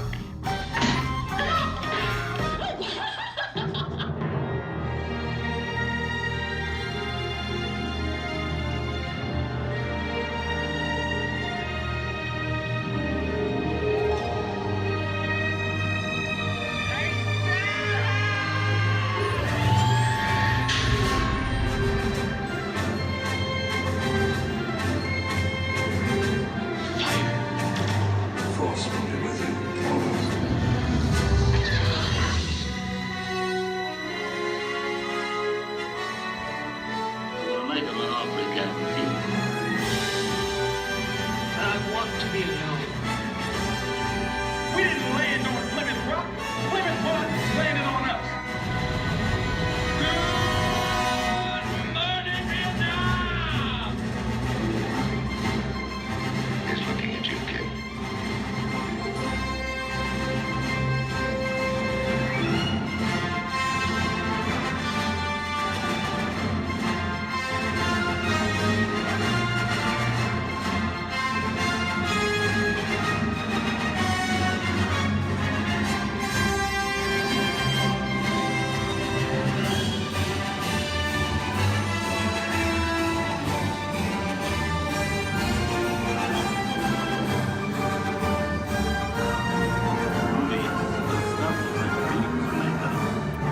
Enjoyed our ultimate celebration of classic movies, and remember, you can find many more beloved stories and legendary stars on Turner Classic Movies. On behalf of Disney's Hollywood Studios and Turner Classic Movies, we'd like to thank you for joining us on The Great Movie Ride.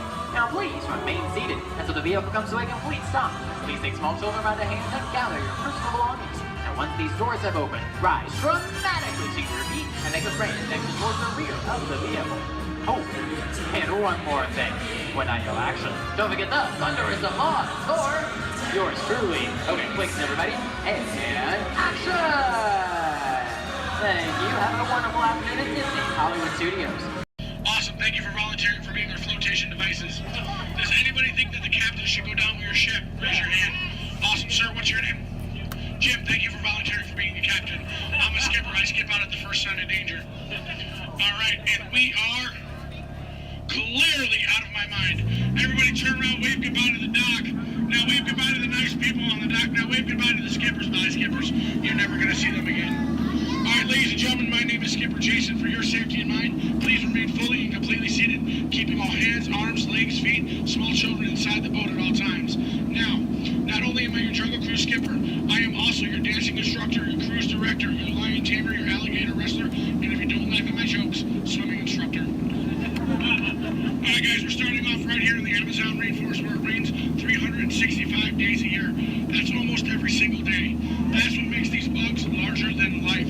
These beautiful Amazon butterflies, ladies and gentlemen, their wingspan can go anywhere from 12 inches up to a whopping 1 foot. That makes them the rulers of the jungle. True monarchs, true monarchs. And over here, ladies and gentlemen, we have Inspiration Falls. Now, I am told the longer we stare at Inspiration Falls, the more and more we are inspired to go deeper and deeper into the jungle. Everybody say, ooh.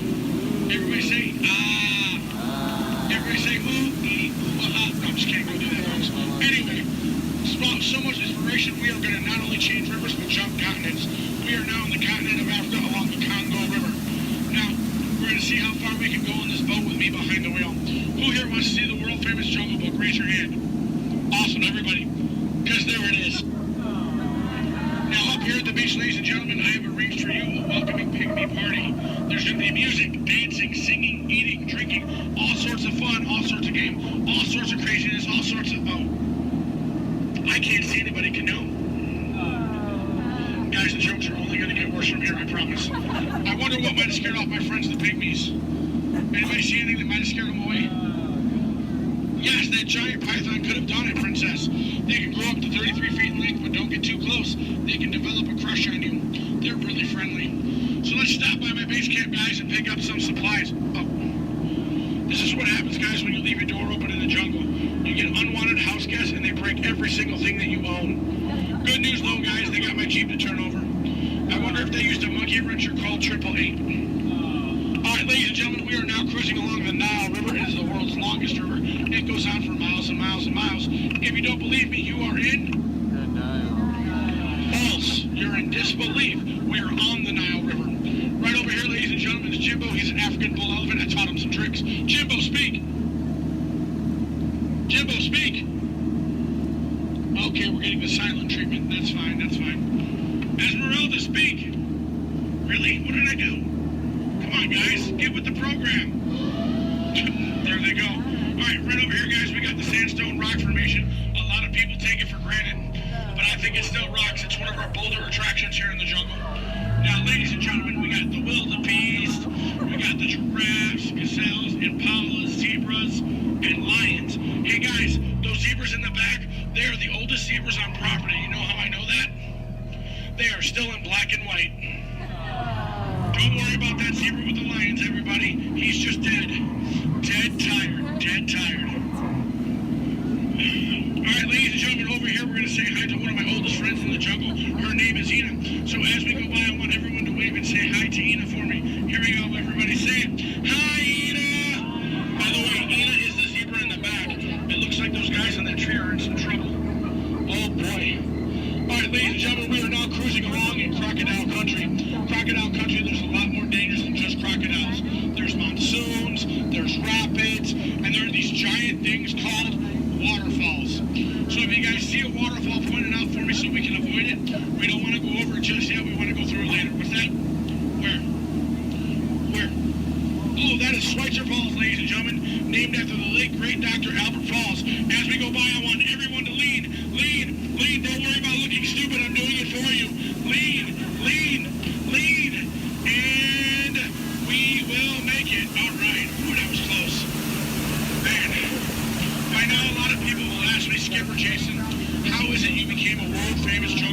skipper.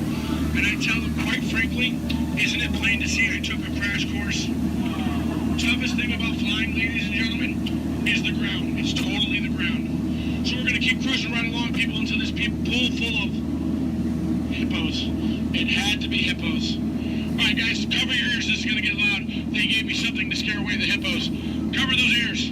Shoo, hippos, shoo! Make way! Be gone! Be gone, hippo, be gone! I showed those hippos who's boss. All right, guys, we're now cruising out of this hippo pool and right into headhunter territory.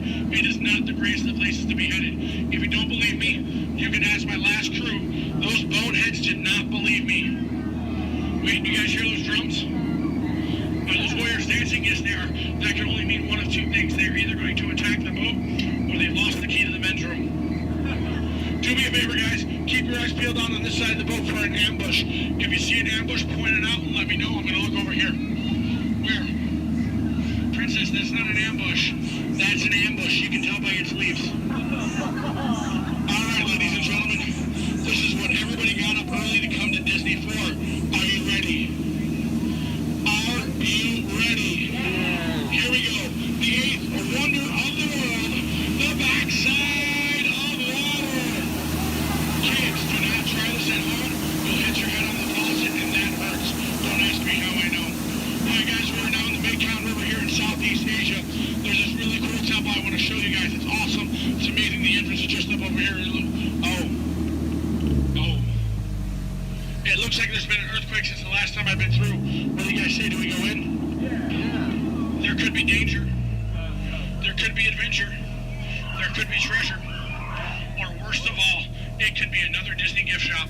Alright guys, stay seated, keep your eyes open. I'm gonna stay seated and keep mine closed. Oh wait, it's just a root canal.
Trader Sam, ladies and gentlemen, is our head salesman of the jungle. Now, sales have been shrinking, but he's got a great deal for you. 3 of his heads for the price of 1 of yours. Any way you slice it or dice it, you're going to come out ahead. Do we have any takers? No? It's all right, guys. It's all right. Now, ladies and gentlemen, when we get up to the dock, we're going to rope this boat. When we rope this boat, stay seated till I give you guys the all clear. When I give you guys the all clear, then I want everyone to stand up together. That does 2 things. 1, keep the boat balanced, and 2, look like you're giving me a standing ovation. At that time, I want you guys to clap, yell, holler as much as you possibly can, because then it looks like not only did I do my job, but it'll also help out my self-esteem. When you guys go to exit out the boat, you are my jungle side, you will stand up, exit out through the back. You here on my dock side, you will stand up, exit out through the front. At no point in time do you ever cross those crates in the center. It is not a crate idea. It is very disgraceful. I don't go to your house and cross your crate, so please don't cross mine. Once again, guys, it's also a tripping hazard. You might trip, fall, and that'd be 2 bad trips in one boat. I'm only responsible for the first. Now, guys, I really want to thank you guys for joining me out in the jungle today, but most of all, I want to thank my legs for always supporting me. I also want to thank my arms for always being at my side, and I really do want to thank my fingers and toes because I can always count on them, always. All right, ladies and gentlemen, out of all my crews today, you guys have been my first. Yeah, you've been my first. You guys have been obviously the most recent. Now, guys, you've been awesome, you've been amazing, and pretty soon you're going to be outstanding on that dock. Alright guys, here we go. Once again, guys, for your safety, please remain fully and completely seated, keeping all hands, arms, legs, feet, small children inside the boat. Linda, Skipper Linda, what are we teaching that rope today? 2 plus 2, okay. Now, we're gonna wait. Linda has been practicing for like years. She's been training for months. She's gonna learn and show you guys how to rope this boat at the first shot. All right, Linda, here we go. It's your turn. You can do it, Linda. You can shine like a star. No. Back of the boat, Linda, not the guest. Stay seated, guys. Stay seated. So now we're gonna teach this rope about 2 plus 2. Now, in some cases, rope secure. A lot of people think 2 plus 2 equals 4. But in some theories of math, people say 2 plus 2 equals 3. Or 8. Or 12. But I say you're done. Let's go. Rope start. Everybody out of my boat. Bye, guys.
Please use the doors located to your right. You'll exit directly to Sea Base.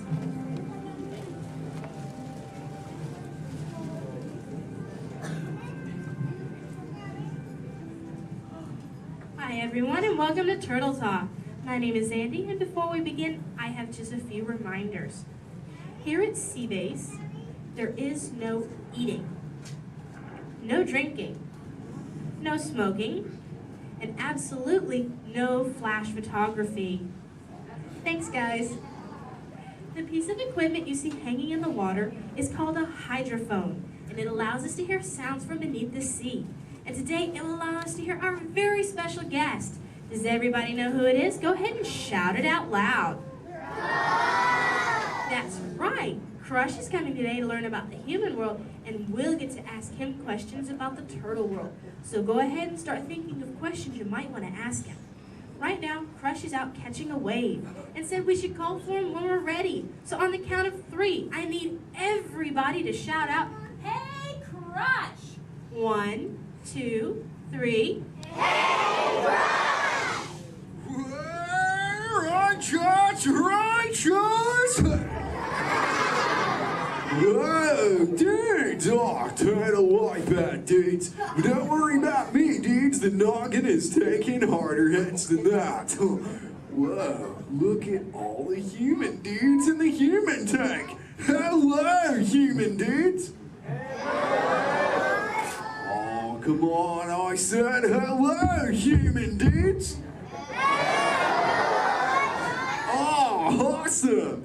Dudes, I don't mean to freak you dudes out or anything, but there's like no water in your tank.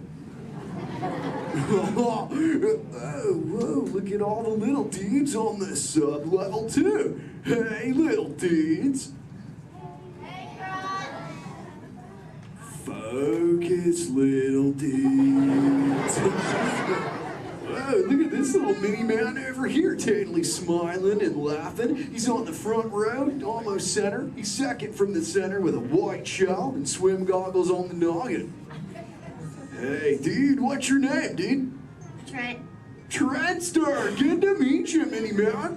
Who are you from, dude? Iowa. The Iowa.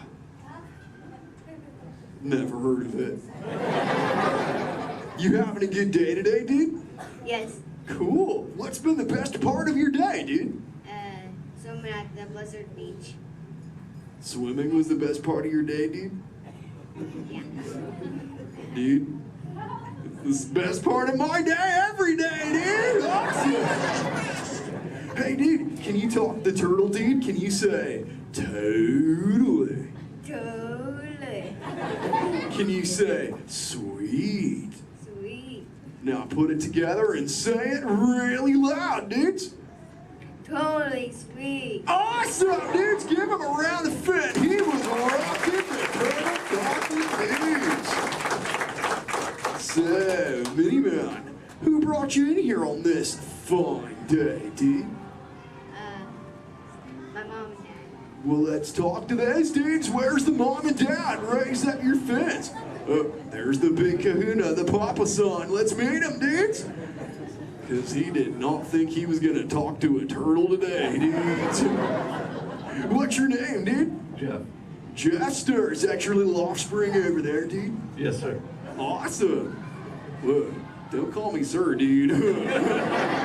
Too formal for me, dude. How many offspring in total do you have, dude? 2. Deuce offspring, keeping it simple. Okay, dude. You know, I'm a parental unit myself, dude. Do you know how many I have, dude? 4. Way more than that, dude. 64. Little more. 164. Way less. I'll help you out, dude. I've got 65 offspring, dudes. Totally. Hey, dude, do your little ones ever ask you questions, dude?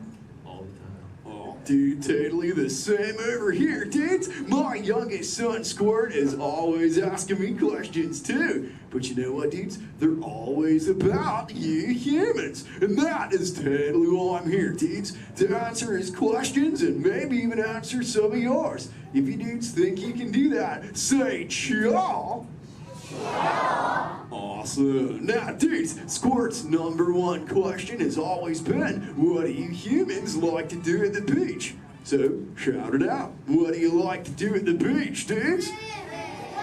Whoa, major swimmage! Well, how many of you are really good at swimming, dudes? Lots of little swimmers, dudes. I'm not gonna lie. I'm pretty good at swimming too, dudes. In fact, I'm the fastest turtle in the world. You dudes believe me, right, dudes? Well, dudes, if you want a little demo for proof, say chaw. Okay, now I'm gonna need your help here, dudes. I'm gonna go for a little lap, so I need all you dudes to time me, okay? I'll tell you when to start counting, dudes. First, I gotta rev up the motor. Okay, dudes, start counting now. 1. Totally back.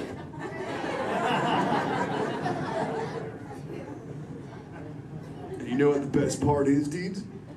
I just swam around the world.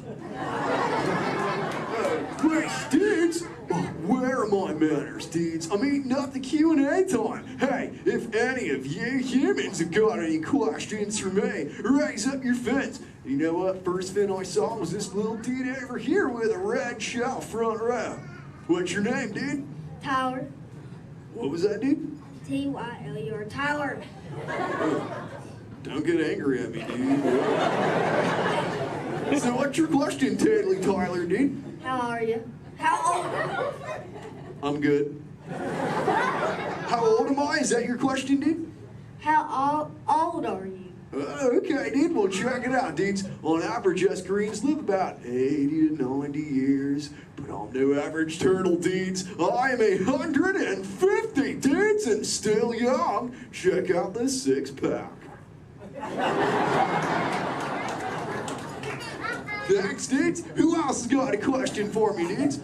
Let's talk to this little mini man over here. He's on the front row. He's got like a grayish shell with the short, dark locks on his noggin, dudes. Chaw, that's the dude. What's your name, dude? Mitchell. Oh, the Mackin Mitchell. What's your question, mini man? Have you ever been,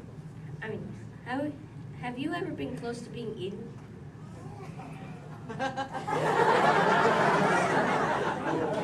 Dude, is there something behind me I should know about? Well, you were worrying me, dude. Well, there have been a couple close calls, but as you can see, the shell is intact. Have you ever been almost eaten, dude? No. We'll keep that going, dude. Trust me. Hey, dudes, I just remembered one of Squirt's questions, dudes. We found this thing on one of my migrations, and it belongs to you humans. Maybe you can identify it for me, dudes. So what is it, dudes? A bra! Awesome! Wait, I thought that's what you said to your friends. Like, what's up, bro? Well, what's it for, dudes? Swimming? Well, I'm swimming right now. It must look pretty good on me, huh, dudes? It's for who, dudes?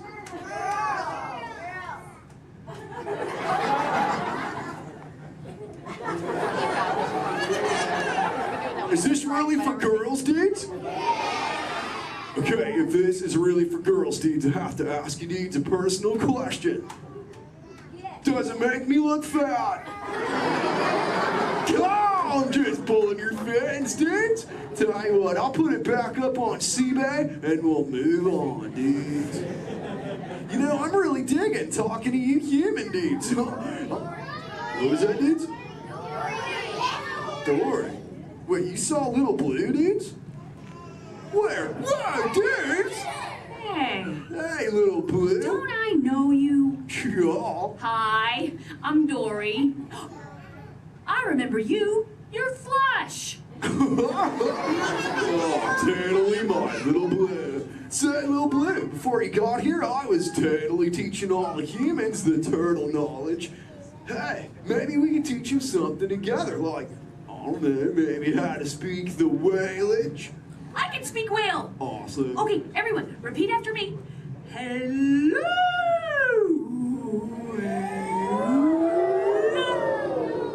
Okay, let's all try it together, dudes. 1, 2, 3. Hello.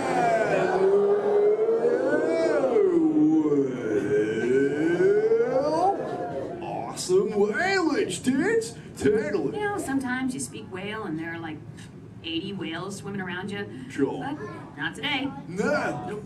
No whales. No whales today. What is that? A whale?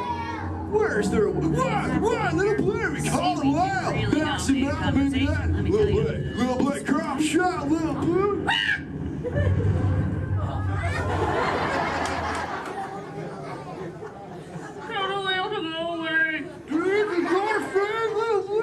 Everyone together say, go away, whale.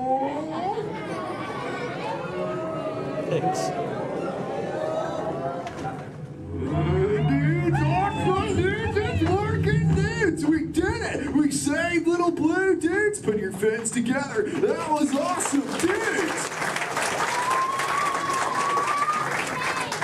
Whoa, seems like that whale totally kicked up some tasty surfage, dudes. I better hit those waves immediately. But before I get going, I want to say something really important, dudes. Be good to the ocean, and she will totally be good to you. Oh, and All you little dudes down here, do me a big favor, little dudes. Keep using the word dude as much as you can until you get home, okay, dudes? Your parents will love you for it. All right, dudes, I'll catch you later. Bye, human dudes. Let's give it up for Crime. Ladies and gentlemen, I hope you enjoyed our show.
It's great to see ya!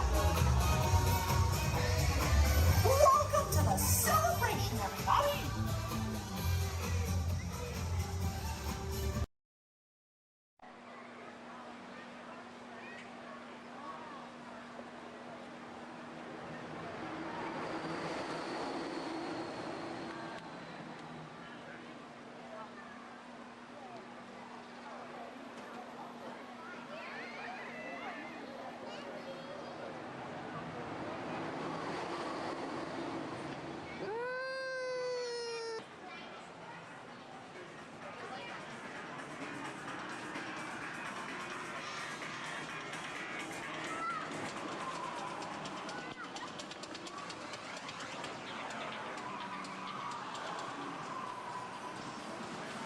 Hey, Mom, we can look around a little bit too.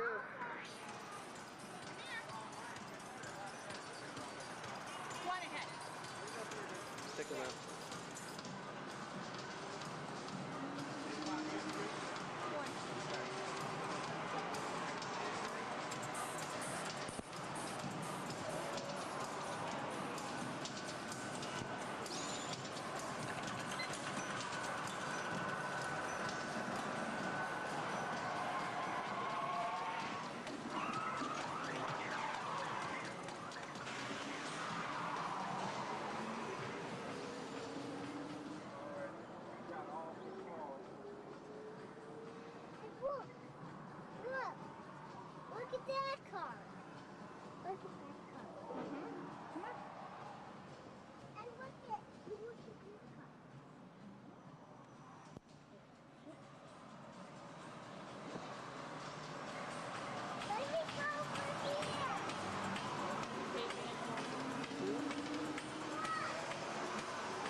been twerking today?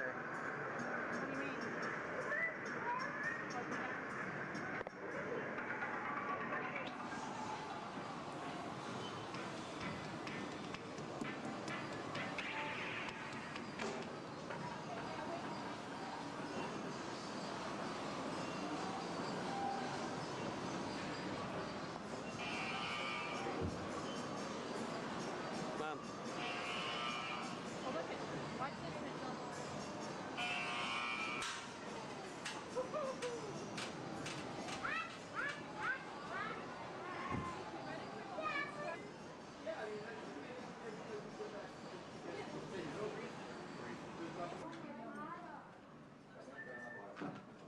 Yeah. Uh-huh. Oh, yeah, I see that. Oh, okay. Hold on. 1 second. Okay, got it. Yeah? Okay. Thank you.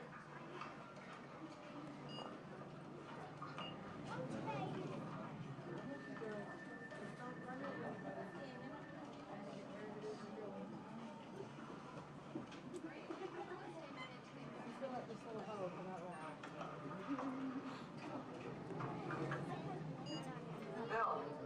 Yeah. The next group's ready. Oh. Thanks. Hi, everybody. Welcome to the test track. My name is Bill McKim. I'm up here in the control center. In just a couple of minutes, you're going to be out there on that track. But first, let's put together your test schedule. These are the same kinds of tests that are run at GM test facilities all over the world. Let's put up the 26-8 grade. Got it. Okay, we're going to start you off on an accelerated hill climb. Now, these steep grades give us a chance to evaluate the effects of heat and stress on your engine and on the transmission. Twisted or blocks? Let's put up the blocks, German and Belgian. Next, your vehicle is going to go over a variety of rough road surfaces. These are designed to test the integrity of the suspension and the chassis. It's going to get a bit bumpy. Yeah. Next, you're going to see and feel what it's like when your brakes lock up and you lose control of the steering. Not such a good feeling, but hang in there because we're going to do the test one more time, this time with the ABS or the anti-lock brakes. Okay. All right. What's next? Let's do some environmental tests. Put up 2, 5, and 7. 7? Yeah, 7. Okay. After that, we're going to subject your vehicle to some extremes in temperature, as well as corrosive conditions, to see how it handles nature's worst. And finally, we'll take you out for some handling runs. Off-road component. Let's do the I'm going to send you through some hairpin turns, and then we'll take you out and do the high-speed loops. And depending on how your vehicle and you hold up, we'll even throw a few surprise tests in there. Surprise test? Yeah. Pick one. Jack? Now, if this whole routine seems a bit extreme, you're absolutely right, but that's what a test track is all about. The cars you drive at home are made up of over 15,000 different parts, and every one of them has to pass the test under very extreme conditions before we ever let it off that test track and out onto the road. Now, as you can imagine, safety is a big concern of ours, so we're going to insist that you buckle up your safety belt securely. You'll be glad you did. Oh, we're ready. Oh, great. Well, Sherry says we're ready, so we'll see you out there on the test track. So please make sure your safety belts are securely fastened, as they always should be in your vehicle. We're clear for dispatch. Okay, let's move them up to the test area.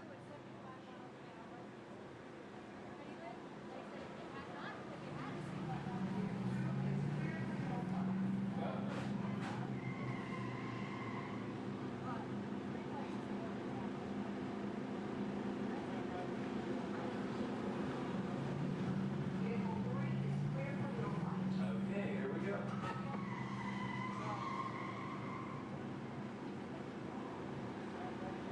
Mitchell? Vehicle 4 is clear for hill climb. Okay, here we go.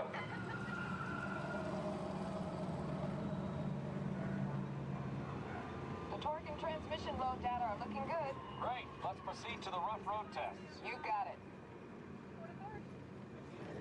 It's like your car.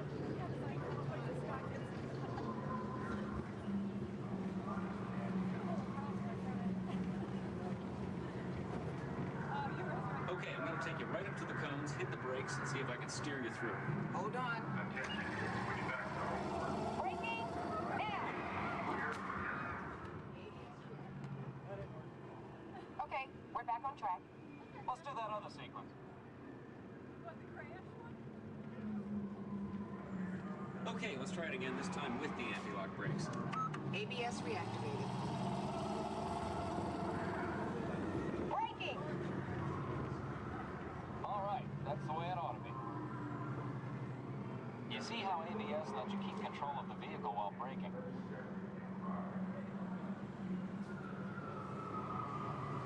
Let's demonstrate some extreme test conditions.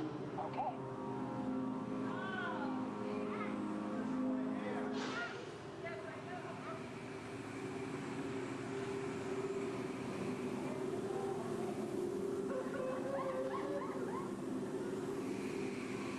Did you remember to turn off those robots?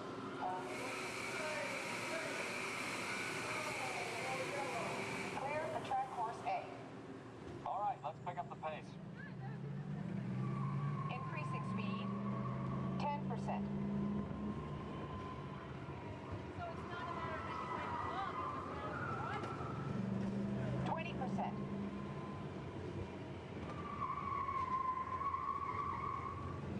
30%.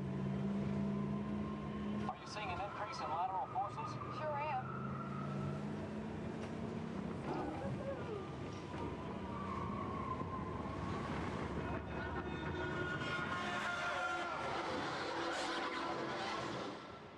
And that's what we call an evasive maneuver.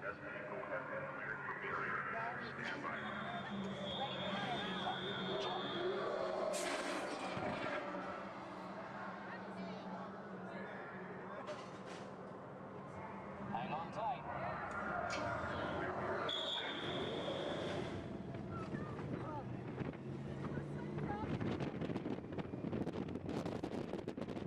Increase speed for the loop.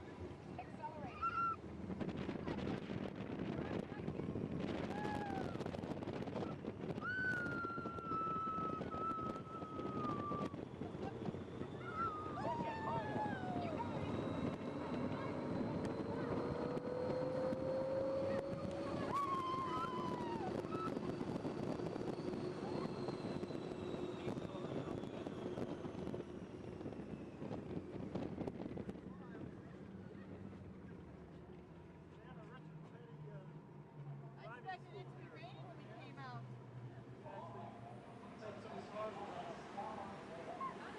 As long as they're heated up, let's grab a thermal image.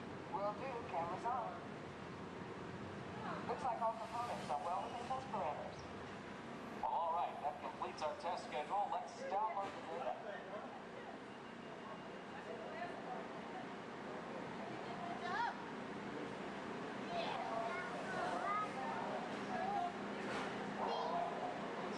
It was better now if you knew what was going on, huh? Wasn't as scary, was it?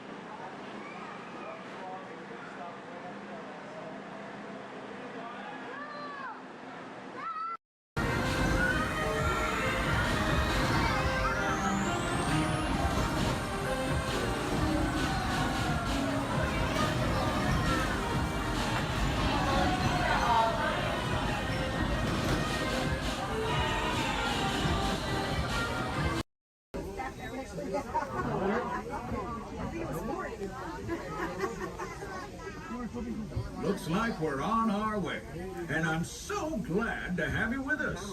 The next leg of our journey takes us to Main Street, USA. We'll head for Frontierland after that. Stay seated and keep your hands and arms, feet and legs inside the train at all times. Oh, and please keep an eye on your children. Para su seguridad, permanezca sentado y mantenga las manos, brazos, pies y piernas dentro del tren y cuide a los pequeños. Gracias. Next up is a place that's always ahead of the curve, and not just because we're on the straightaway. Our metropolis of mechanical marvels, Tomorrowland.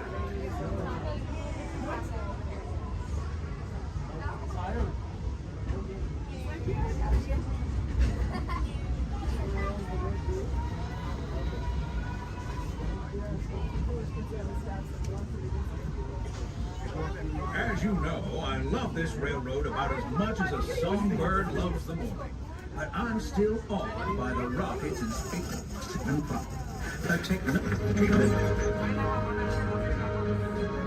Unidentified users detected in upload conduit area. Scanning. Calculating. Locomotive maintaining trajectory. Intervention not required.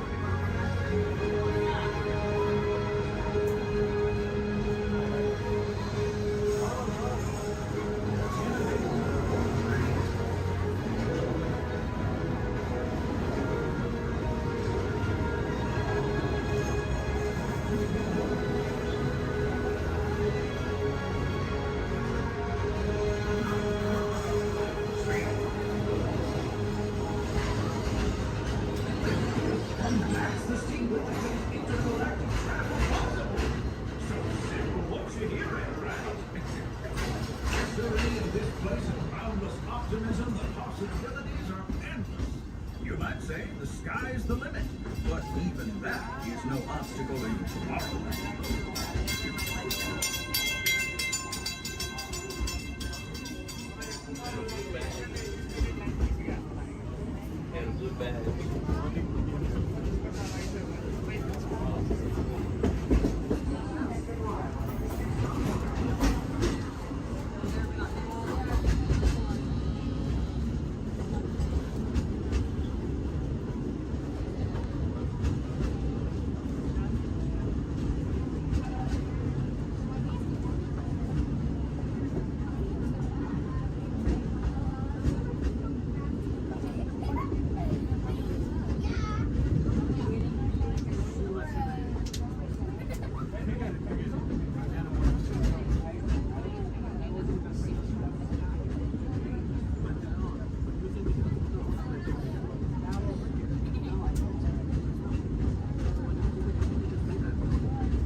Our trip around the Magic Kingdom is almost complete. I can't thank you enough for spending part of your day with me. And I hope you've enjoyed your journey as much as I've appreciated being a part of it. We're now approaching our most charming destination, Main Street, USA. A place where the only thing sweeter than the townsfolk is the treats. After our stop, we'll be heading for Frontierland, followed by a visit to Fantasyland. For now, stay seated until our train comes to a complete stop. Then pick up your belongings and carefully disembark. If you have strollers to unfold, please take them all the way beyond the platform so new passengers can safely hop aboard. It'd be mighty kind of. And while we're being neighborly, what say we give our fellow travelers a friendly wave hello? This is Main Street Station.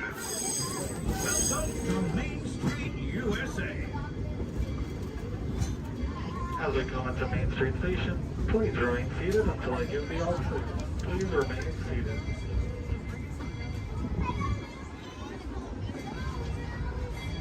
Please remain seated, everybody. Please remain seated until we get the all clear.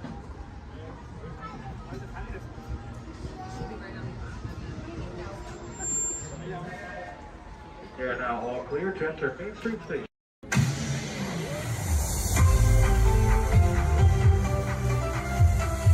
To all who come to this happy place, welcome and good morning, everyone. We have some extra special friends here to welcome you all today. Let's hear it for Mickey Mouse and Minnie Mouse.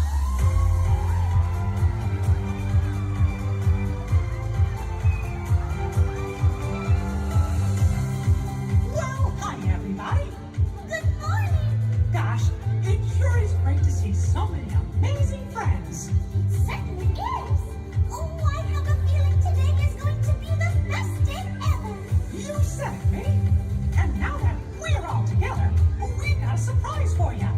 When everybody heard that you were going to be here, they just had to come and give you a great big Magic Kingdom welcome. And here we come now. Hot dog! Now that everybody's here, I think it's time to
rainforest drive.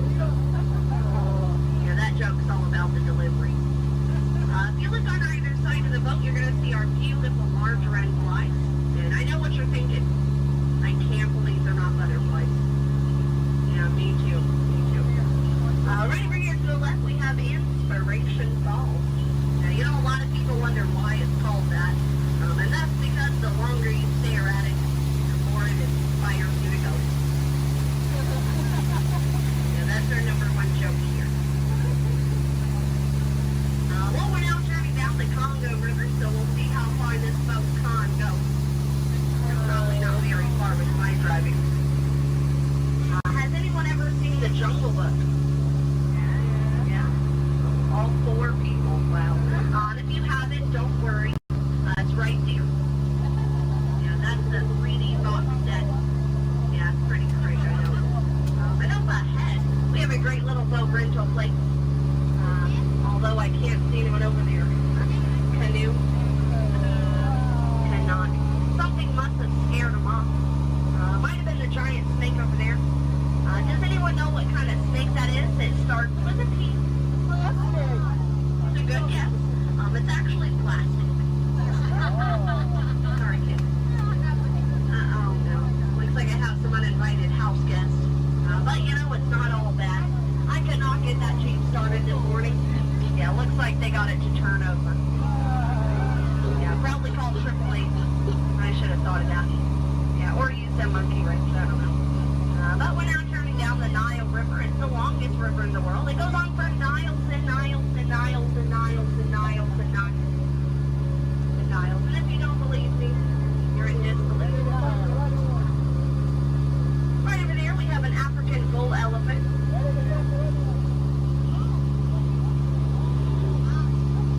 Now that elephant right there is actually the fastest elephant in the entire world. Yeah, he's already over here. Wow, Disney magic, right?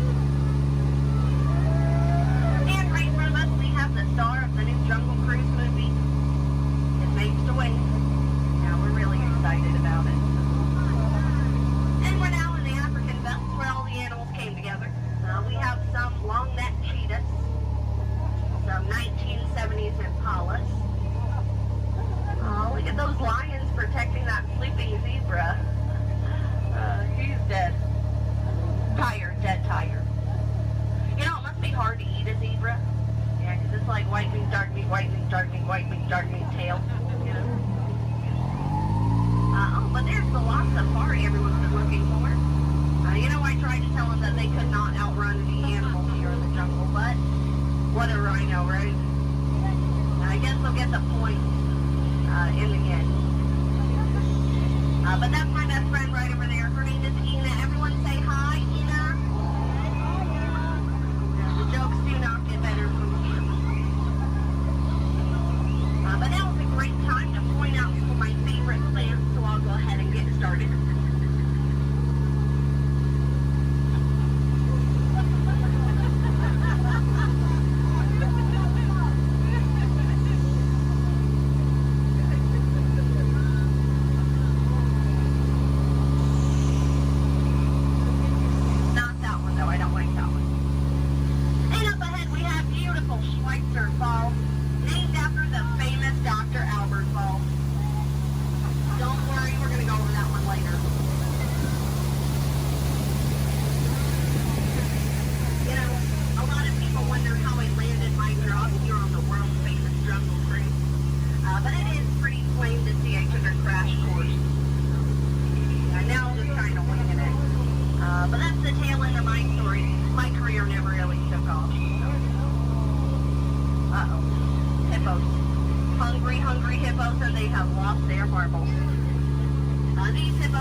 They're just not what they used to be.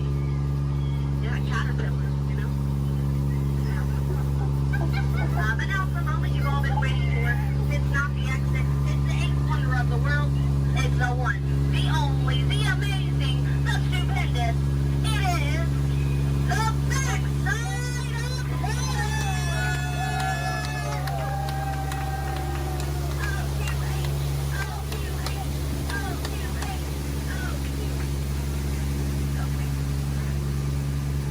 Well, we're now in the Mekong River, deep in the heart of Cambodia. Oh, look at that, a pair of Crocs. I always wanted a pair of Crocs. Said no one ever. I don't know, it looks a little scary. What do you guys think? Should we go in? Yeah. Good answer. 3 people. All right. I don't know what lies ahead. Could be treasure. Could be a dead end. Knowing Disney, it's probably a gift shop. Although it might be painful. It's a root canal.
Chef Remy is waiting for you.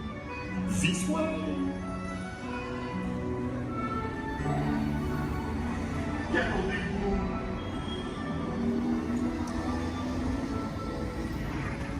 Oh, les erreurs, les invités pour le dîner. Here. Hein? On l'aurait pas idée. Coco vin? Non. C'est tout humble? Tout simple. What? Mais oui, that's it.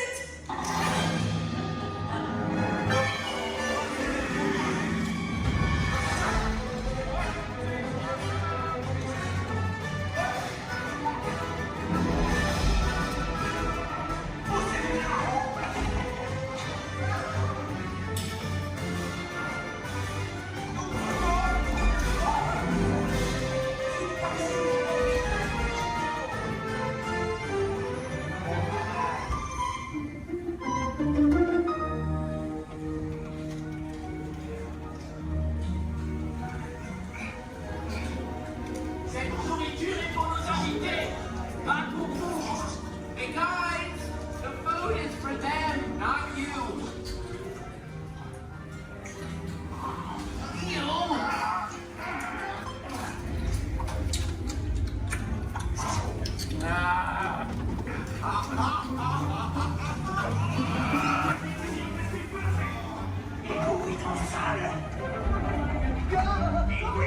What are you doing? Que manigancez-vous? Out of my way!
Vous serez toujours les bienvenus chez Amy. À bientôt et bon appétit. Amigo.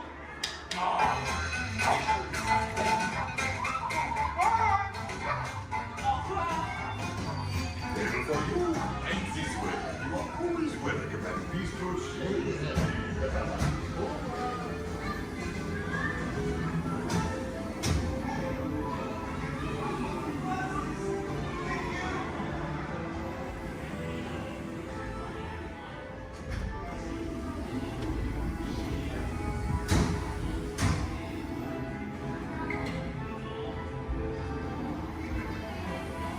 Okay, be sure to pack all your stuff and lock your stuff as you exit.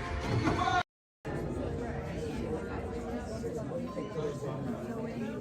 Hello and welcome to Storage. My name is Patrick and I'll be your chief flight attendant today. We'll begin boarding in a few minutes, but first I'd like to acquaint you with some important safety information. When the doors to your flight open, please take a seat and store all carry-on items in the under-seat compartment. This includes cameras, purses, hats, and of course, these little dudes. Next, fasten your seatbelts, inserting them into the buckle on your left. If smaller aviators don't measure up to the height indicator on the seat, just put the belt through the loop in the center strap before buckling.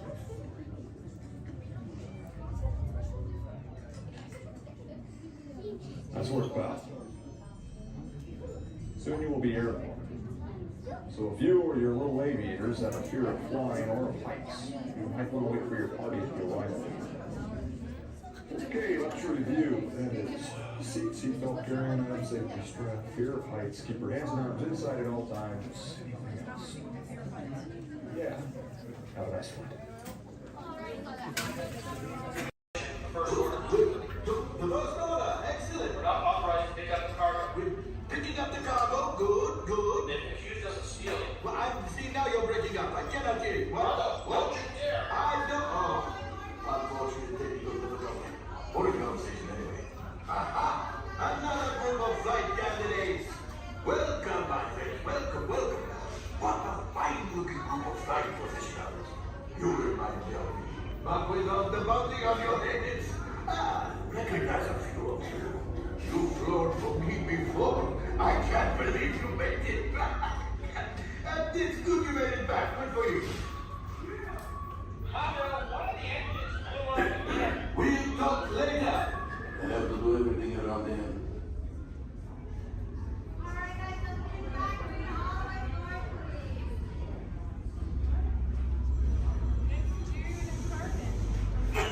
Yes.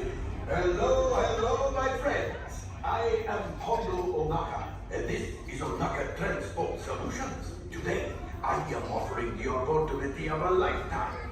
I need flight crews to transport this valuable merchandise across the galaxy. Pilots to navigate, engineers to operate the ship, and gunners to defend the shipments. And that is where you come in. Oh, the Millennium Falcon. Oh no, for some very fast and very profitable expeditions. Chewbacca, my fine furry friend. Yes. As we agreed, you let us use the ship. We'll get you the supplies you need. It's a win-win. You help the resistance. I get all the profits. What? No, the First Order will never know we were there. Okay, time to go, so, bye-bye. We better go before he changes his mind. Hold on, my friends. Listen carefully and remember, the better you work together.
Welcome to a voyage of discovery and awareness of the richness, the diversity, and the often surprising nature of living with the land.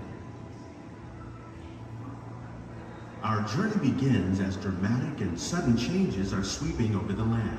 The approaching storm may seem violent and destructive to us, but to nature, it's a new beginning in the cycle of life.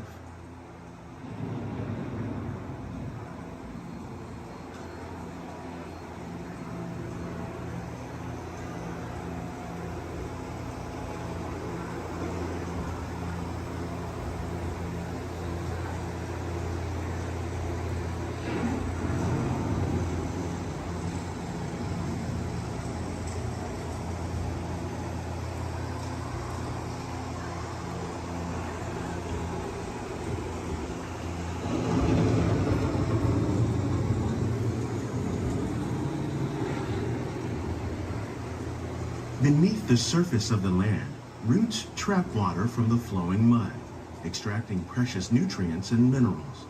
These elements, when combined with sunlight, create the diverse living systems of our planet.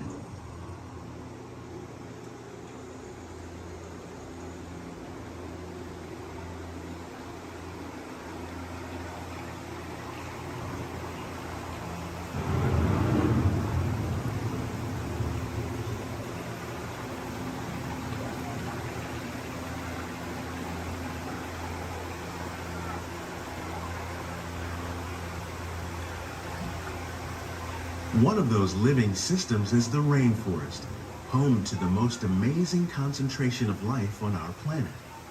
These dense and beautiful forests cover only a tiny portion of the Earth's surface, but they contain more than half of its plant and animal species. Rainforests are also extremely rich in productive living systems, providing us with oxygen, food, medicines, and other elements essential to our lives.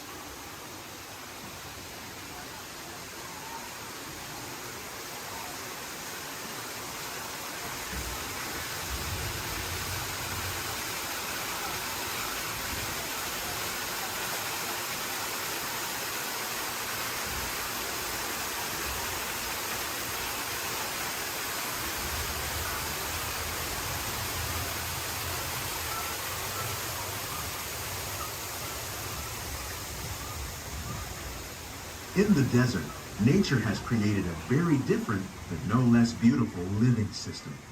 And while this arid landscape may seem lifeless, it is very much alive.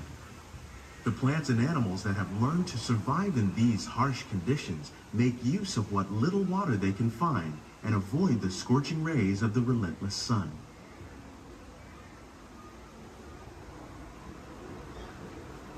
The American prairie once appeared as desolate as the desert, but over time, rainwater and nutrients gradually penetrated the hard surface of this land. Even the hooves of the mighty buffalo helped create the rich soil that would one day become home to the American farm.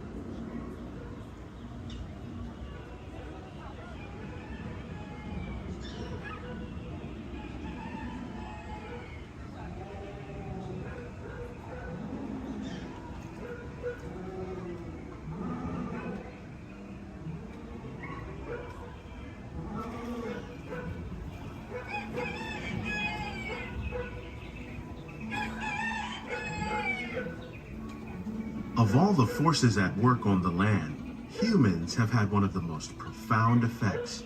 The need to produce food for a growing world led to the enormous use and sometimes overuse of the land. In our search for more efficient ways to grow food, we often fail to realize the impact of our methods.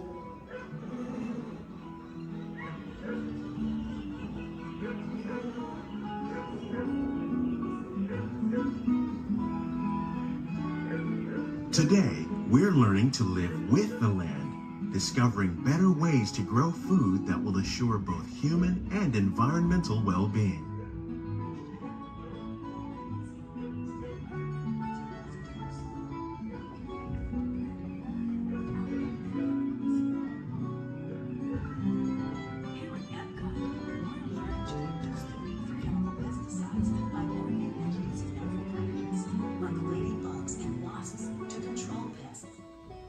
In the farmlands across America, we're learning that by plowing under vegetation containing natural fertilizers, we can enrich the soil without the use of chemicals. In arid regions, we're learning to produce food on desert seacoasts by developing and planting crops that thrive on salt water. In Japan, we're learning that by mixing leaves and other living materials into our soil, we can make farmland more fertile without the need for chemicals. How will we meet tomorrow's growing needs for food production, yet still respect the needs of the land? Some of the answers are being discovered just ahead. To help us maintain these carefully controlled ecosystems, and for your safety, please remain seated in your boat at all times.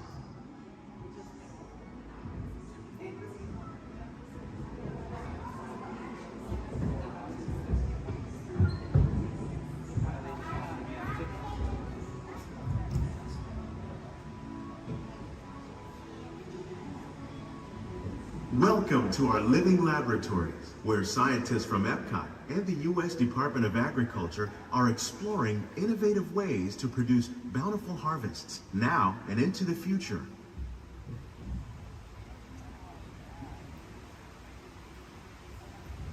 The tropics are home to the greatest diversity of plants on the planet. Many of these, like papaya, bananas, cacao, coffee, and rice, are well known around the world. These are just a few of the edible plants that have been an important source of nutrition for people living in the tropics. Many are rich in vitamins and minerals, while others are well adapted to growing in less than ideal conditions. Some, like the water lily, thrive in wet, swampy areas and waterways. All parts of this plant, even the flower petals, are edible. The starchy root of the plant has long been used to make flour for baking.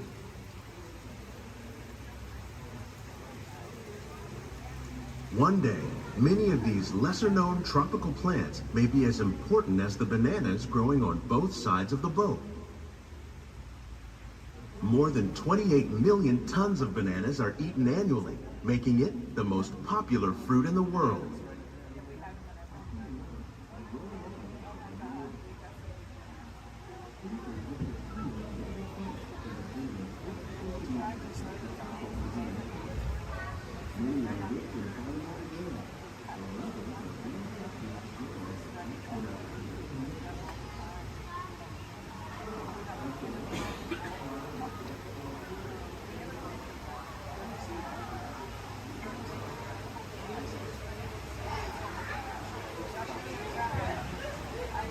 When we mention farming, you probably don't think of fish. But fish farming, or aquaculture, accounts for nearly half of all the seafood consumed globally. Tilapia, bass, and catfish, like the ones you see here, are three of the more popular crops raised by fish farmers. The sustainable system we're using here recycles the water in the tanks. As a result, we're able to save millions of gallons each year. Our small fish farm produces nearly 5,000 pounds of fish each year to serve in restaurants around Walt Disney World. Innovations like this one can play an important role in our efforts to produce bountiful harvests and still protect natural resources.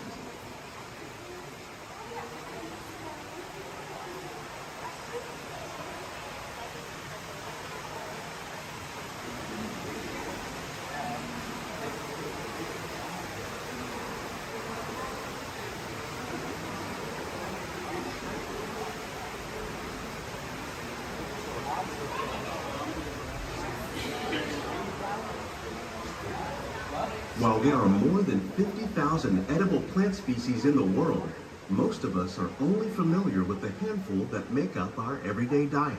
The common grains growing here, wheat, maize, sorghum, and millet, plus rice, account for nearly 2/3 of our global food consumption. Learning how to increase yields of these staples is an important goal of research around the world.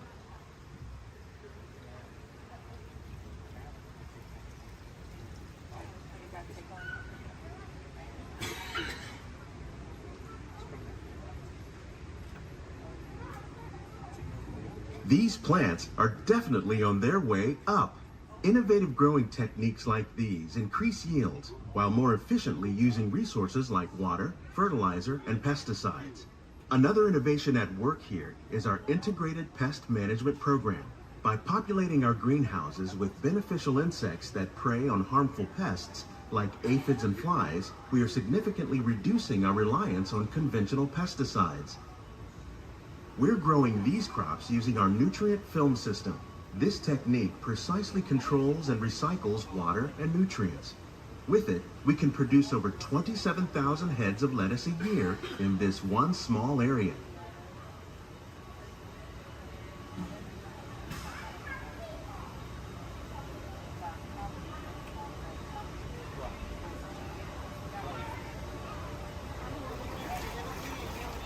Some of our best ideas have been inspired by nature, like these fruit and vegetable trees. By growing these ground plants vertically, we can increase yields and better control diseases. These crops taste as good as they look. In fact, we serve more than 15 tons of produce from our greenhouses in restaurants here at the land every year.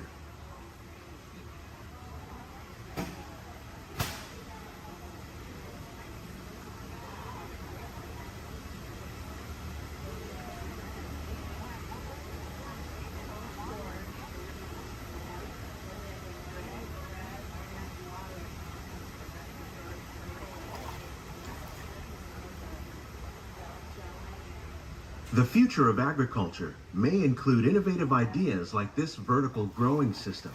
Plants grown in this way use a fraction of the space required by traditional growing methods. That saves water and increases production. The aquaponics system on your left combines hydroponics with aquaculture.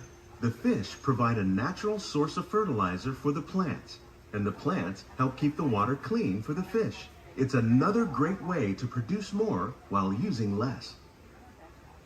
In our lab, Epcot scientists are working with the U.S. Department of Agriculture on a number of innovative projects. The goal of these efforts is to produce higher yielding and better quality plants.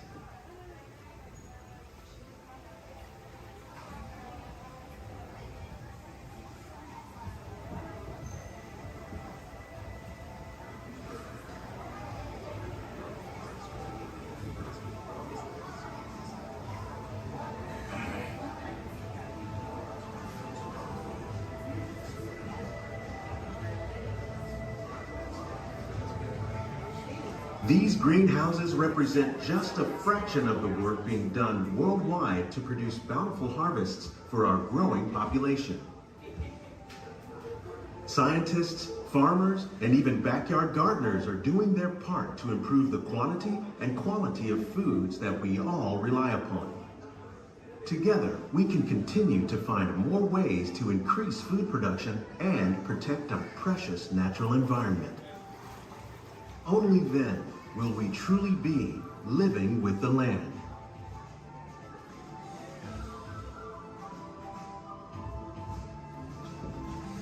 On behalf of Walt Disney World, we hope you've enjoyed this unique journey through our living laboratories.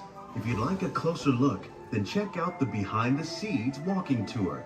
It's a chance for the whole family to get up close and personal with the plants and growing techniques in our laboratories.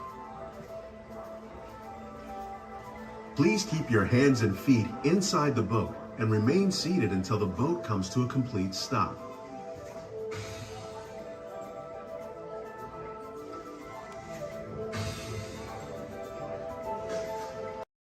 Yes, Walt has some of the brightest minds in the world, but I keep things around here pretty chill, so the kids can create the next big idea that will equip the tools to become the next generation of heroes.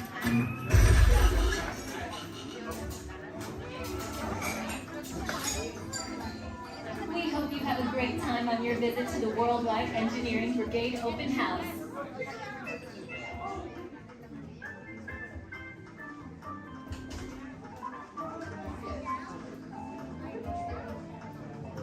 And now, our project lead, the brilliant, Peter Parker. Hey, what's up? I'm Peter Parker. And here at Web, we get access to some pretty awesome tech, like vibranium from Wakanda, or this crazy alien juice stuff. We have Kim particles and Star Tech. It all helps us develop really cool stuff, like these spider bots, for example. Check it out. They have this really cool self-replicating feature. Because? This is awesome. Buddy, you can stop doing that now. But anyway, you guys are here today to help us test the Web Slayer vehicle. Using onboard tech, you will be able to sling webs just like my buddy Spider-Man. Peter, your presentation is getting away from you. Yeah, I'm aware of that, Sharon. If you could just initiate the safety protocols, it'd be great. Problem with that, So Peter. anyway, if you want to sling a web, all you gotta do is sling your arm in the direction you want to shoot the web, and that's it. It's awesome. Peter, your spider bots are continuing to replicate and are consuming everything in their path. They seem to be stuck in self-replication mode. If you could just handle that for me, please. On it. Contacting Mr. Stark. Don't call Mr. Stark! Don't call Mr. Stark. Sorry, Michelle. Could you just call someone else? Ask them to do it. Okay. Contacting Spider-Man. Here. I'm gonna go find Spider-Man first off, because he's around here somewhere. Okay, goodbye. Spider-Man! As you may have noticed, the spider bots are locked in that awesome self-replication mode. In spite of what you see, they were created to be robotic helpers that can break down raw material and create all kinds of useful tech. But because they are stuck in self-replication mode, the spider bots are currently consuming everything in sight and multiplying at an alarming rate. If left unchecked, my calculations predict this will lead to the devastation of the entire Avengers campus. That should be safe until Spider-Man gets here, as long as they don't get into the alien fluid. This is now a bigger problem. Activating threat level protocols. Hey guys, what's up? I hear you have no problem. I'm here to help. You made it. Great. Threat level is at exponential danger. You might need some help. Perhaps I'll call the Avengers? Don't worry, everyone. I got this. Okay, everybody. Open house is canceled. Wise idea. And I could use some help. Yes, you could. Sharon, prep the slinger vehicle. Already on. Everyone head to the slingers and we'll team up to stop the spider bots before they destroy the campus. It's easy. Okay, we have a plan. Please move quickly through the doors and down the hall to the slinger vehicle bay. Your open house demo has been upgraded to a high-stakes mission to save the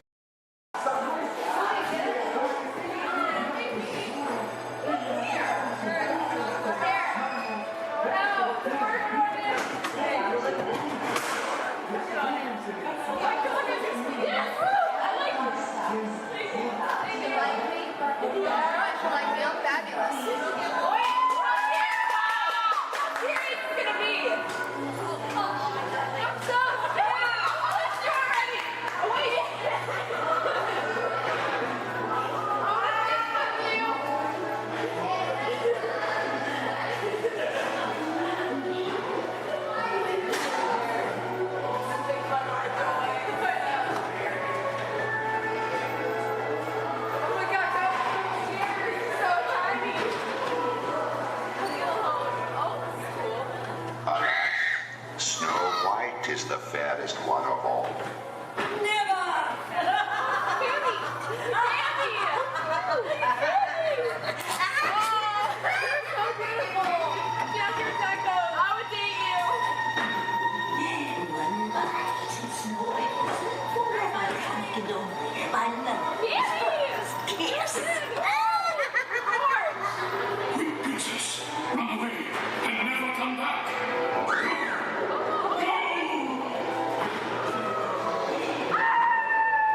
She went,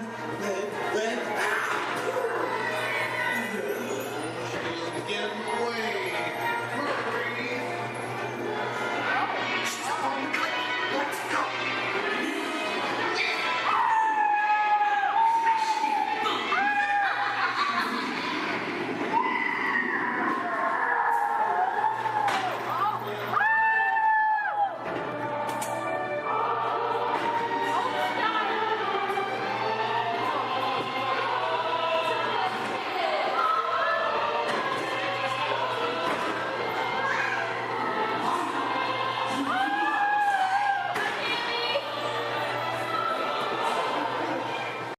Thank you.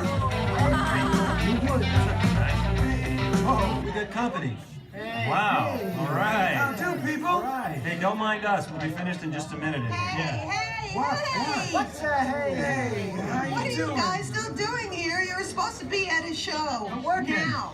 I'd like to introduce our lovely manager. Yeah, she's usually not like this. Yes, she's usually worse. I heard that. Where is my limo? Good. Okay, come on, guys. Please, get in the car. Sorry, folks. We gotta go. Make sure Come on. Chris, can you grab my black Les Paul? Hey, wait a minute. We can't leave these people here like this. We can't? No. Come on, you know how we feel about our fans. Yeah, that's right. Well, guys, what do you expect me to do? Send them all with you? Wait a minute. I love that idea. How about some backstage passes? Oh. Yeah. Come on. Make it happen. Give me something. Okay, I'll make it happen. Now get out of here. I hate all of you. See ya. Have a nice ride. Hi, Sal, it's me. Listen, I'm gonna need a bigger car. Make it a stretch. In fact, make it a super stretch. Great. Excuse me. Okay, folks. Look, the show is all the way across town, but I got you a really fast car. Grand Element, Mr. Parker, and your ham.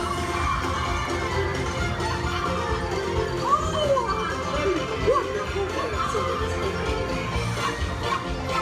I can go down till the cows come home. Oh, wait, I'm here. Everyone's sleeping.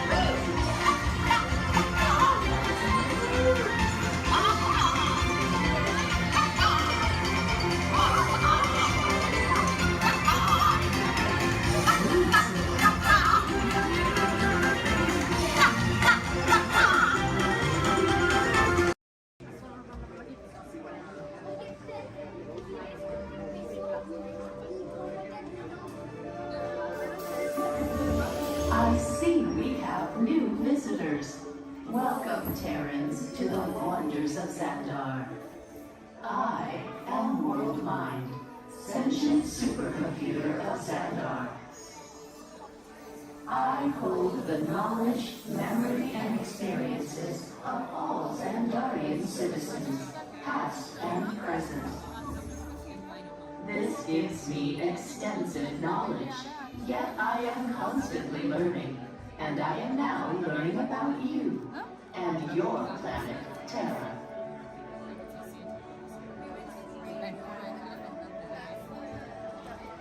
Much of my knowledge of your world came from your great scholar, Peter Quill. However, many of his facts have yet to be confirmed, such as the incredible importance of a legend called Footloose. Through my fellow Xandarians working here at the wonders of Xandar, I am discovering more about you Terrans. Such as your fascination with eating the turkey leg. Why only the leg? What about the rest of this creature? We are eager to learn the answers to these questions and so much more about your world. In return, we Xandarians hope to share with you more about ours. Although Xandar is 2.537 million light years away from your planet Terra, our worlds are actually quite similar, and began at precisely the same moment. We refer to this as time zero, before the existence of anything. Our worlds were born of a single point of matter and energy that blasted outward in what you Terrans refer to as the Big Bang. And from nothing came the beginning of everything.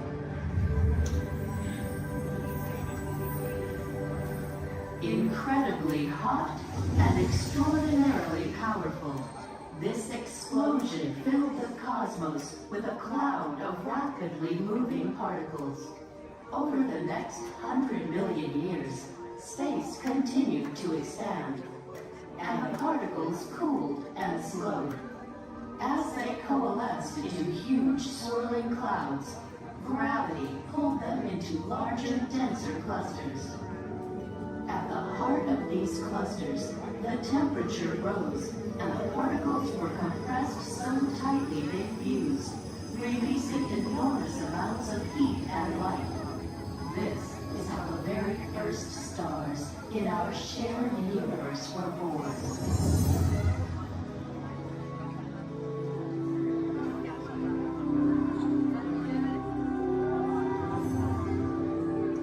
The singularity is just one of the commonalities between our two worlds that we will explore today. Welcome, Terrans, to the wonders of Xandar.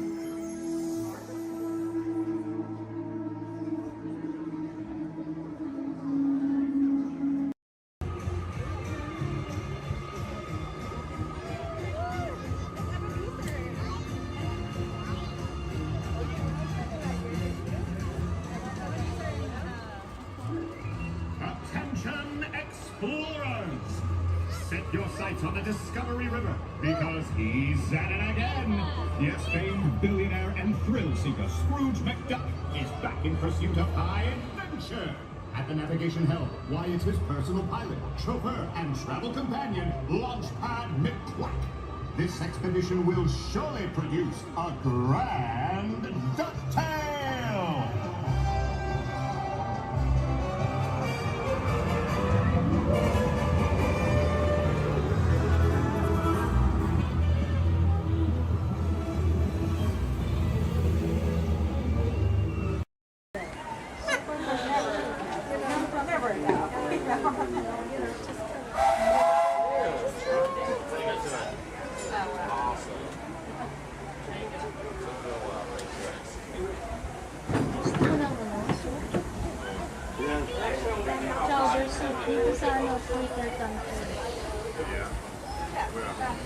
Burgers, chicken, and salad. Barbecue. Hello, folks. Welcome aboard the Disneyland Railroad. We're now embarking on a grand circle tour of the Magic Kingdom, with stops at New Orleans Square, Mickey's Toontown, and Tomorrowland, followed by a visit to the Grand Canyon and Tiny World.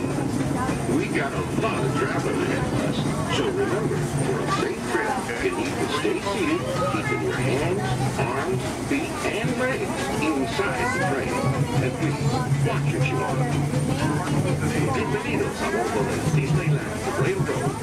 Para su seguridad, permanezca sentado y mantenga las manos, brazos, pies y piernas dentro del tren. Keep your hands in. Gracias.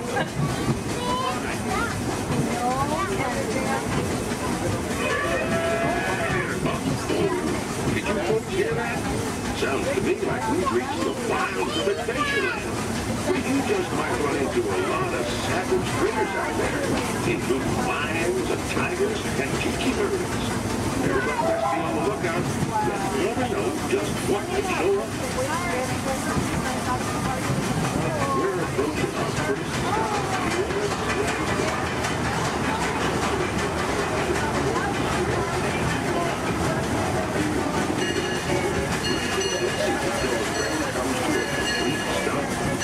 Watch your step, don't get off. Have a good time at the frontier, yeah? For those of you continuing on with us, we'll be resuming our trip in just a moment. This is New Orleans Square. Take a drink.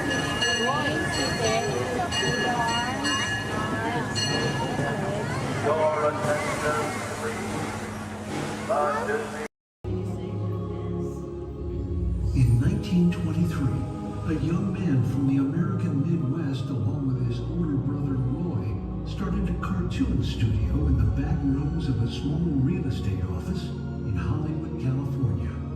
This was the small beginning of a family entertainment company that would create unforgettable stories, characters that become beloved friends, wondrous experiences, and music that has become the soundtrack of our lives. That young man was Walt Disney, a master storyteller whose imagination knew no bounds and who delighted in making the impossible possible. Disney 100, the exhibition, is a journey through 100 years of Disney magic, presented in themed galleries based on Walt Disney's creative concepts and philosophies. These include storytelling, creating believable characters, the spirit of adventure and discovery, the magic of sound and music, the world around us, real and imagined, curiosity, imagination, and technological innovation, the worldwide wonder of the Disney parks, and an everlasting sense of optimism about the future. Walt Disney famously said that it was all started by a mouse, but it really was all started by Walt himself. His philosophies became the foundation of the Walt Disney Company. They still inspire Disney's artists, filmmakers, Imagineers, and the storytellers of today. Oh boy! Oh, steady! Whoa! Hi, Mouseketeers!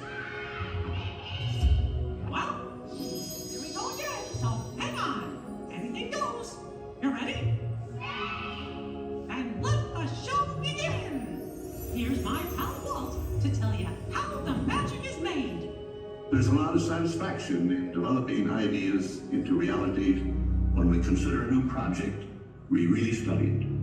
Not just the surface idea, but everything about it.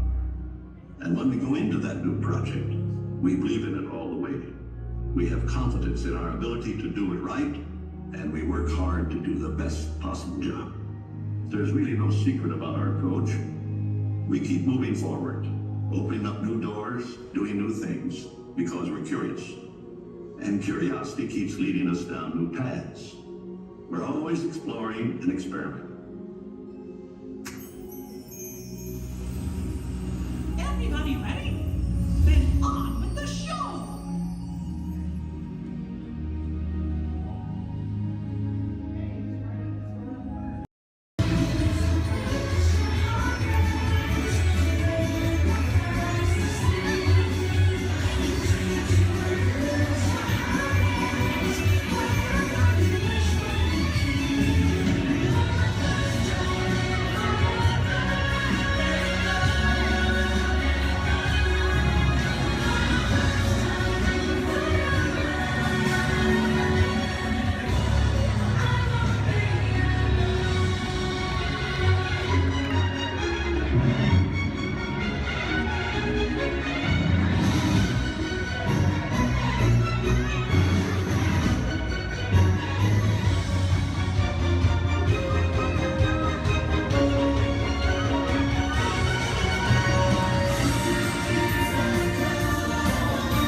That's an adventure for sure.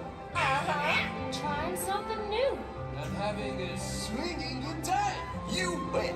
Finding the confidence to be true to yourself. That's right. Here's to all of us, old friends and new. Warm hugs for everyone. Oh, this is what I love about the friendship fair. Wherever you are and wherever you're from, we're so glad you're here. The best is yet to come. So here we make history with our friends, family. We've just begun. Once in a lifetime, a chance to explore. The future is waiting, like an open door. Open wish, and off we go to the place we all belong. We're the ones missing you and me. We just need to believe, like a shooting star within your heart. Every dream, breaking free. It's a baby that you hold inside. It's a friendship that to unfold. We will celebrate where the magic feels like home.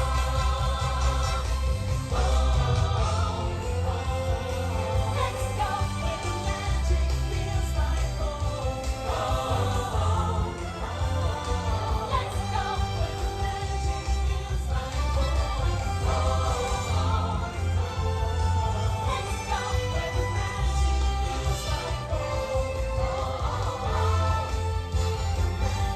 feels like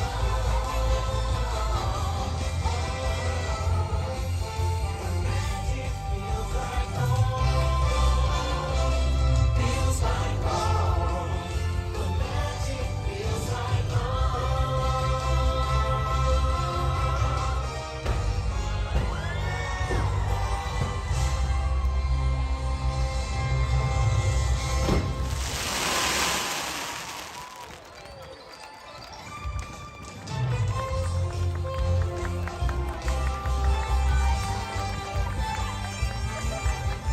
Thanks to all of you, old friends and new, for celebrating with us today. See y'all real soon.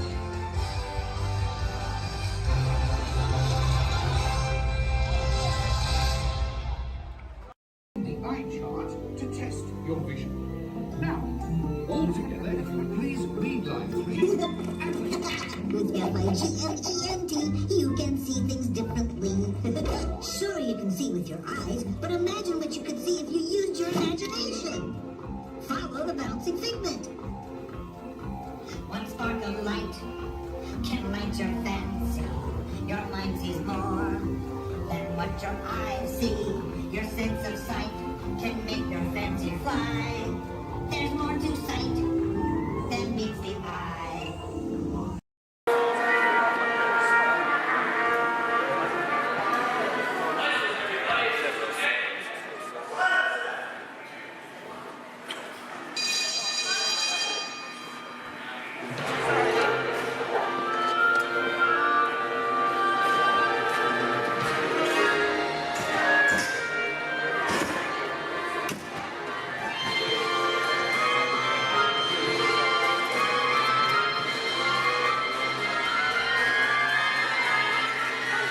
Welcome aboard. At this time, I'd like to ask everyone to please remain seated throughout our show, and please keep your arms and hands inside the vehicle at all times. For the safety of our cast, we ask you please refrain from the use of flash photography and external video lighting. Now that we've taken care of business, let's talk about me. My name is Patrick, and I'll be your guide on this magical journey into the movies. It's the perfect job for me because I love movies. Is everybody ready? Yeah! Great, because it's showtime. Ready when you are, CB?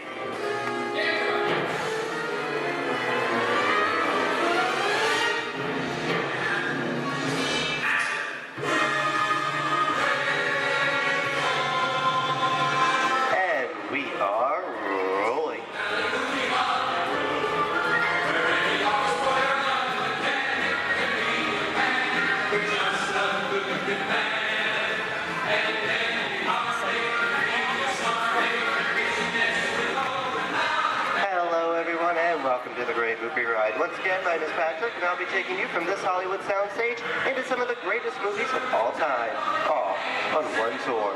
But between you and me, this is no ordinary tour because the Great Movie Ride brings these movies to life and puts you right in the middle of the action.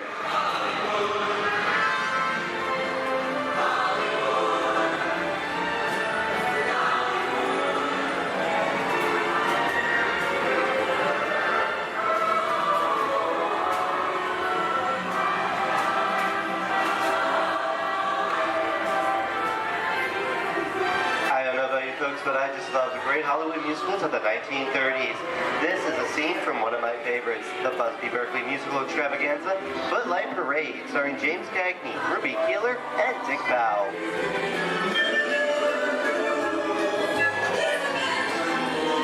In 1952, Gene Kelly was Singing in the Rain with Debbie Reynolds and Donald O'Connor.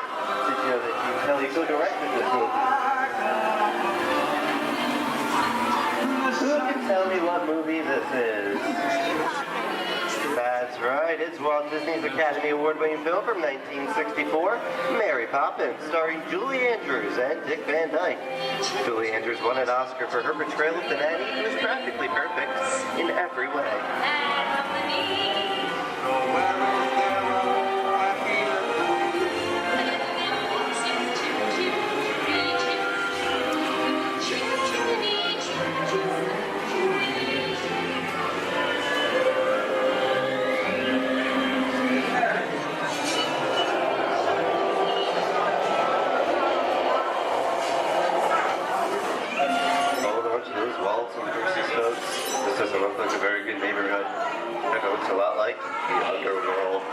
Such classic gangster films as The Public Enemy, starring one of my favorite tough guys, James Cagney. The working title for this movie was Beer and Blood, and in the United Kingdom it was known as Enemies of the Public.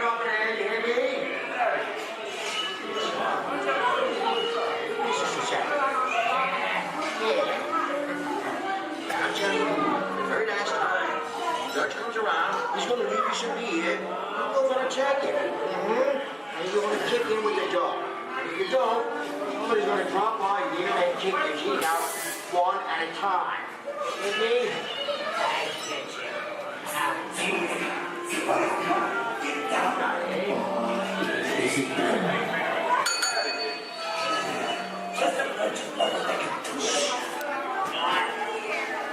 Sorry about the delay, folks, but I don't want to run a red light, even if it is just a movie. You talking to me?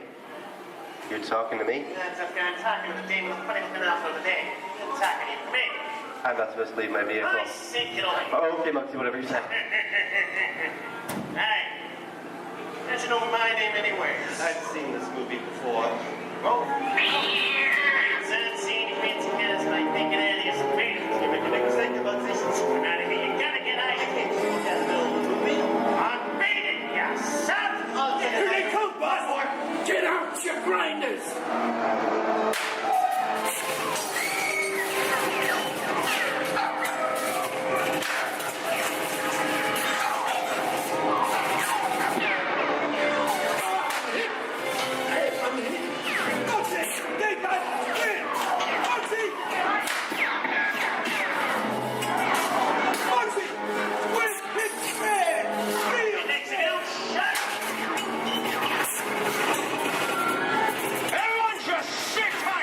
Running a red light against the law night. Never break the law, lady. Watch this. No more red light.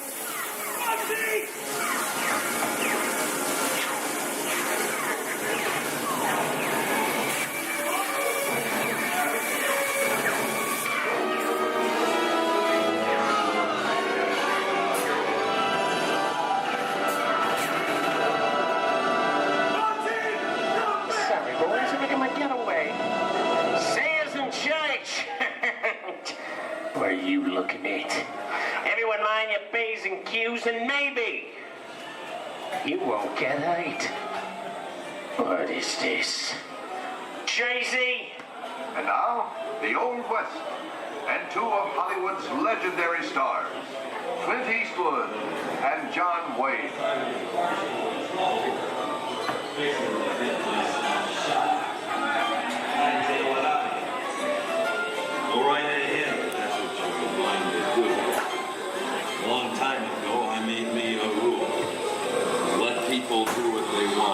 sleepy little thing. Well, that's some mighty tough territory you're heading into, Pilgrim. I'd think about turning back if I was you. That is, if you want my opinion. Well, to make it clear, it's a perfect time for me to collect up all your valuables. Starting with the jewelry, going on to the cold hard cash. Perhaps work around. Hey! It's the bank robber. Don't let him get... I don't like this neighborhood, Cabba! This is nuts. Nuts! Tell us I'm getting out of here. What are you doing, woman? Get yourself up. Looking at this one. Easy on me. Can't get any worse.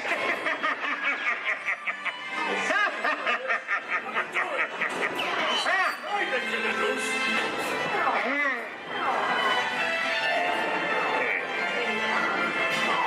Okay. It's twice.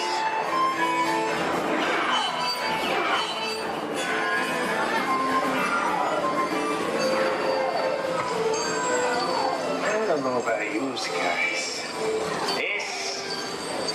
This is kind of creepy. What is this? This is Alien. You are with Sigourney Weaver aboard the spaceship Nostromo. Something has gone wrong. One by one, the crew has vanished. And somewhere in the ship, a terrifying creature waits to claim its name. Well, I ain't no victim. Warning, remain in your vehicle. The area you are entering is extremely dangerous. Proceed with caution.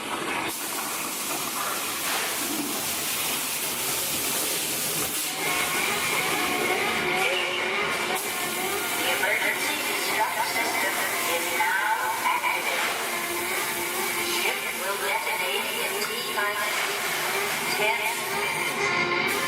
The option to override automatic detonation expires in T-minus 5 minutes.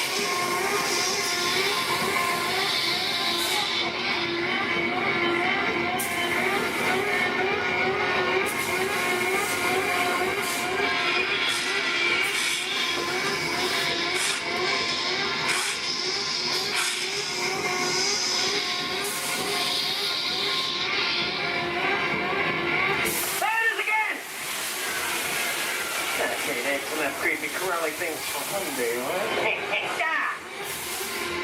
Wrong.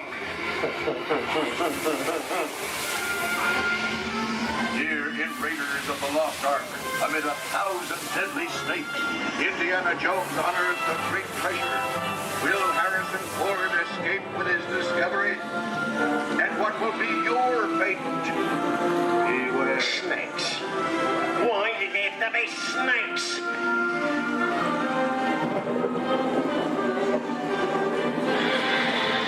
The dust of 3,000 years lies on the surface in this ancient burial chamber. And on the chest of the great stone goblet, a priceless Get jewel. over that chunk of ice. Time for me to get back to work. Don't nobody move while I go get the goods. I don't think they'd notice a few extra bodies around here. Know what I mean?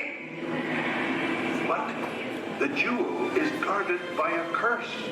And those who dare defy that curse must pay with their lives.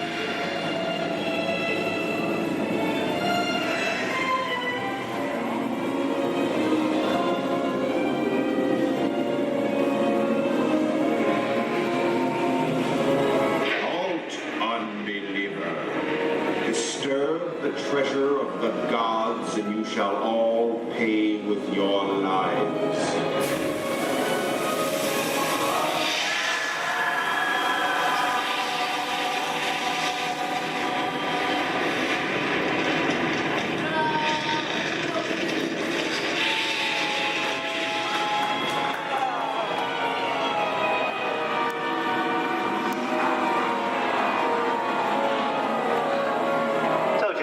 Popcorn.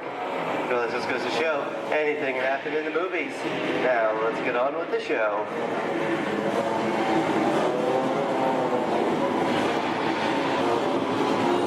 Ooh, I see dead people. The horror movie is my all-time my favorite genre.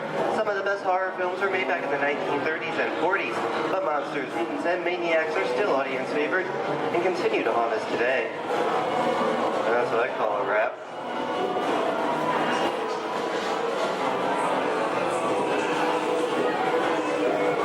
We are now entering the jungle home of one of the most beloved characters of all time.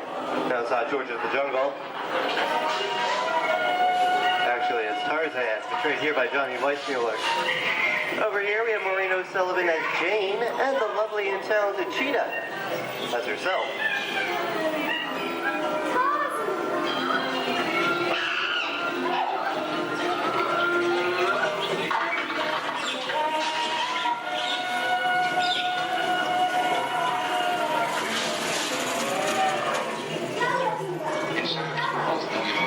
Louis, I think this is the beginning of a beautiful friendship. Best last line of a movie ever. Humphrey Bogart and Ingrid Bergman in the classic romance, Casablanca. Always have that. You didn't have it. You lost it until you came to Casablanca. You got it back last night.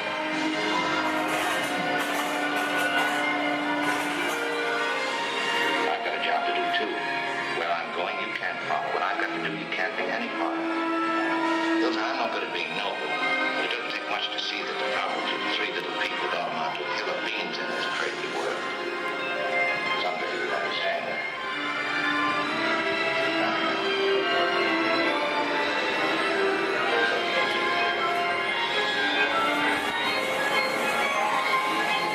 And here's one of my favorite movie stars, Mickey Mouse, in one of his greatest roles, the Sorcerer's Apprentice in Fantasia. The sorcerer in the sequence is named Yen Sid, which is Disney, spelled backwards.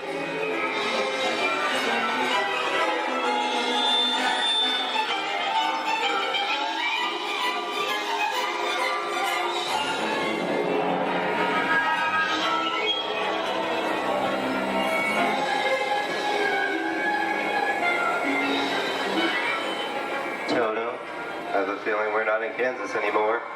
How often do you get to say that? I'd say we are definitely somewhere over the rainbow in one of the most beloved movies of all time.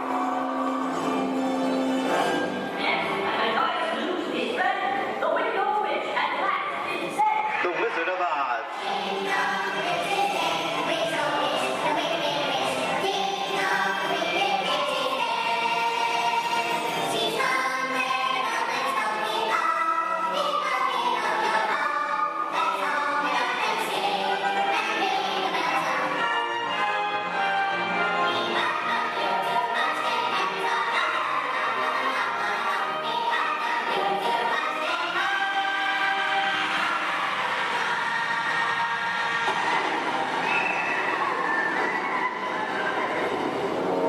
Who killed my sister? Who killed the Witch of the East? Was it you? No, it was an accident. I didn't mean to kill anybody. Well, my little pretty, I can cause accidents too. Oh, rubbish. You have no power here. Be gone before someone drops a house on you, too. Very well. I'll bide my time. But just try to stay out of my way. Just try. I'll get you, my pretty, and your little dog, too. I wonder how we get out of here. What do you folks think? Which way should we go? Follow the yellow brick road. Follow the Yellow Brick Road? No one I think of that. Bring along, folks. You know the way.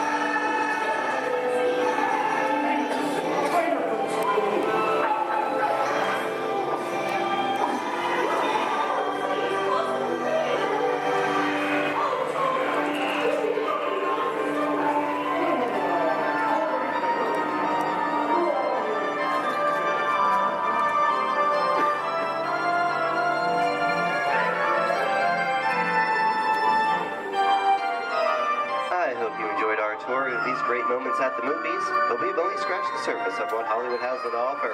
There are thousands of great movies out there just waiting for you to discover. And here are just a few of my favorites.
Disney's Hollywood Studios, I'd like to thank you for joining us on the Great Movie Ride. But before we wrap this production, there is still one more scene to do. It's called The Exit. The action begins with three main scenes until we come to a complete stop. Then gather all your personal belongings and take small children by the hand. When these doors open, rush dramatically to your feet and make a grand exit directly to the rear of your vehicle.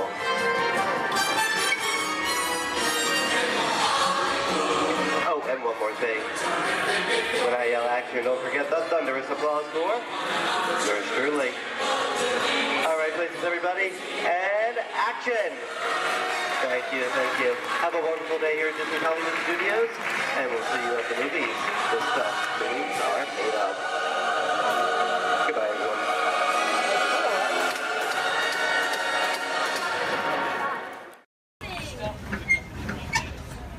Look up above your heads, you'll see an animal identification guide. It's going to help you spot some of the different species we may see on our safari. We won't see all of them, but we usually have pretty good luck. First up, Hey, Gordon, we have the off-clear twin day. That means let's go. Job over. My name is Derek. I'll be your driver today through the Harambe Wildlife Reserve. Is everyone having a good day so far? Yes. Great, that's good to hear. Hopefully it gets even better from here. If you have any loose articles like phones or cameras, make sure you hold on to them. If you drop them, I can't stop and get them. Also, if you have a camera, I recommend keeping it out and ready. We can't stop for all the animals we see, and if we do stop for them, they don't always stop for us. It's the best way of getting a clear picture of them. During our entire journey, I do ask everyone, please remain seated at all times. Keep your arms and hands inside the vehicle. This includes children. They can sit on your lap, but they can't stand out or anywhere else, just for everyone's safety. Our first stop here today will be the Little Ituri Forest. It's home to some very shy animals. I like to use the vegetation around them as kind of a natural camouflage. When I see animals, I'll point them out and talk about them. If you see any, there's a spotting guide up above you. I'll help you identify what you're looking at. We won't see everything up there, but hopefully we can see most of them. We're going to start on strong out to the right-hand side. There's some animals up on the hill there with striped legs. They kind of look like zebra, but they're not related to zebra at all. Actually, the only living, no relative of giraffe. They're called okapi. They're extremely shy, recluse animals. They're so shy they weren't even discovered by Westerners until 1901. Just like giraffe, they have really long tongues to help them reach their food.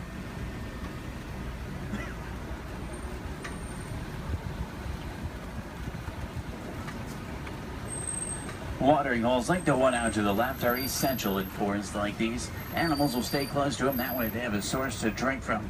If you look straight across the water up on the ledge up there, you'll see a black rhino. Actually really rare to see. They weigh about 3,000 pounds, charge about 35 miles an hour. They're virtually indestructible animals except in the hands of humans.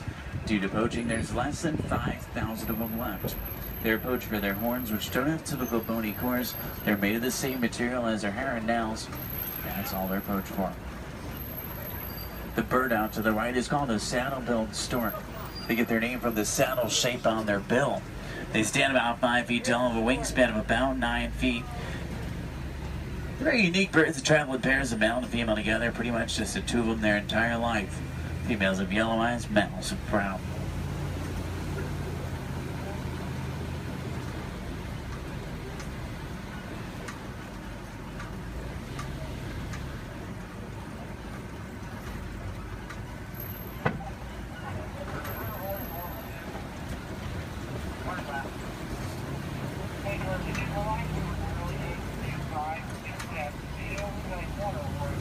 To the left, you'll see some tannish animals. They're called greater kudu. The second largest antelope in Africa. Males have horns, females don't. They're shy nocturnal animals. Next to them are bongo. They're known as the ghosts of the forest because they're so shy and timid. Males and females have very uniquely shaped horns that help them run through the brush without getting tangled. There's even some babies back there. Along the edge of the Ituri Forest runs the Sape River. Sometimes we'll spawn hippos there. Do we have any hippo fans? Awesome. Let's see if we can find any. Hippopotamus means river horse, but they're actually closely related to whales. They weigh about 5,500 pounds, can run about 30 miles an hour. Hippos are nocturnal. At night, they leave the water searching for food. They'll walk up to 6 miles looking for it, and once they find it, they'll consume about 90 pounds of grass each every single night. They can hold their breath for about 8 minutes, and they walk along the ground under the water, which makes it challenging to spot them. If you see a blob, discoloration, or bubbles in the water, it's probably a hippo. Keep in mind, you might not always see them on the surface, but that doesn't always mean they're not there. A group of hippo together is called a bloop. There's two in the water out to the right, you can kind of see, and there's quite a bit more in the water out to the left behind that island there.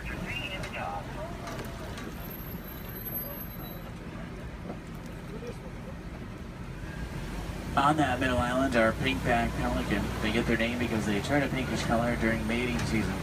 They nest up in trees.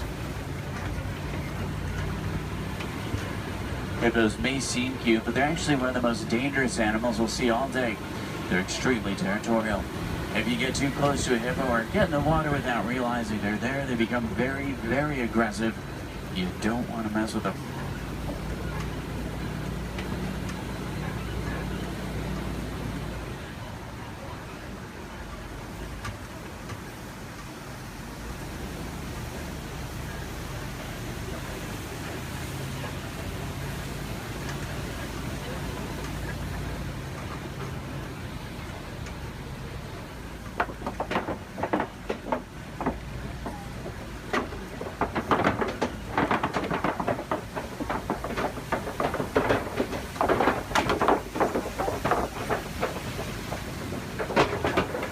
And do we have any favorite animals we're looking for today? Giraffe fans. Maybe a few. There's babies out on the reserve. What about elephants? Some elephant fans. Any lion fans? Lions are my favorite. Don't tell the other animals, though they get kind of jealous. I'm sure we're looking for some more. Let's head over toward this map. It's an entirely different ecosystem. A great place to start looking for some of our favorites. Now on the right up here, we're going to see a baobab tree. We'll see them all throughout the reserve. They're also known as upside down trees because they look like they're upside down. They do really well in droughts. They store water in their trunks and go about 9 months of the year without leaves, which helps to conserve water. Because of this, they can live to be thousands of years old. We're entering the African savanna we're all working hard to conserve. Serves as a home to millions of animals. Every year is a roaming grave searching for food. It does work like a big circle here. The elephants, they're the bulldozers. They push down the trees, which helps the grass grow and helps provide food. The giraffe will eat the leaves under the trees, which lets sunlight through to also help the grass grow. The zebra and the antelope will eat the grass, and then smaller animals like warthogs, they do the edge work. Helps create the image we're all looking at today. In a balanced ecosystem, there's food for everyone.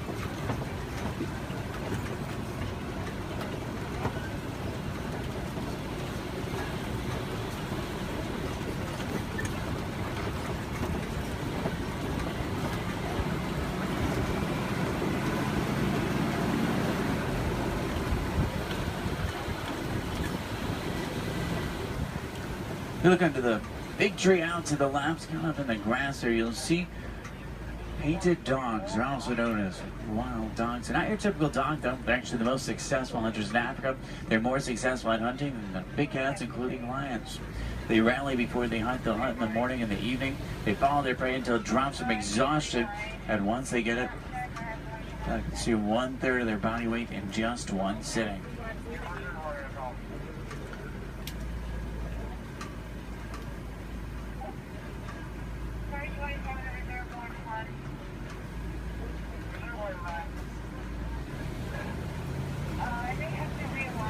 On the left, you'll see Patterson Zealand lying down by the trees back there. They're actually the largest antelope in Africa. They'll stand about 5 feet tall. Their shoulder height can weigh up to about 2,000 pounds. They can jump up to about 8 feet in the air. Both males and females have spiral-shaped horns on their head. The orangish mounds we're passing are called termite mounds. They're hard as concrete. Elephants use them as scratching posts. Once they wear them down a little, antelopes stand on top of them.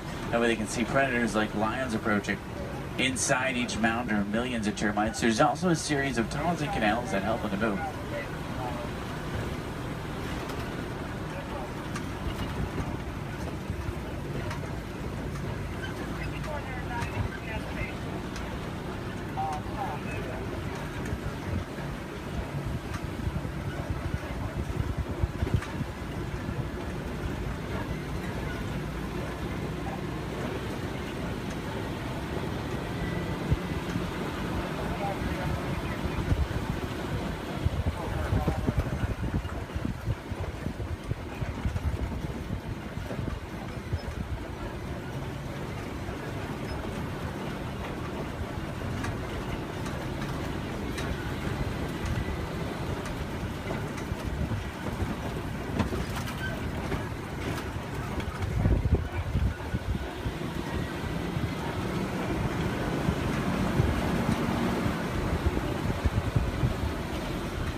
See some Maasai giraffe up ahead. We're going to see them out to the left.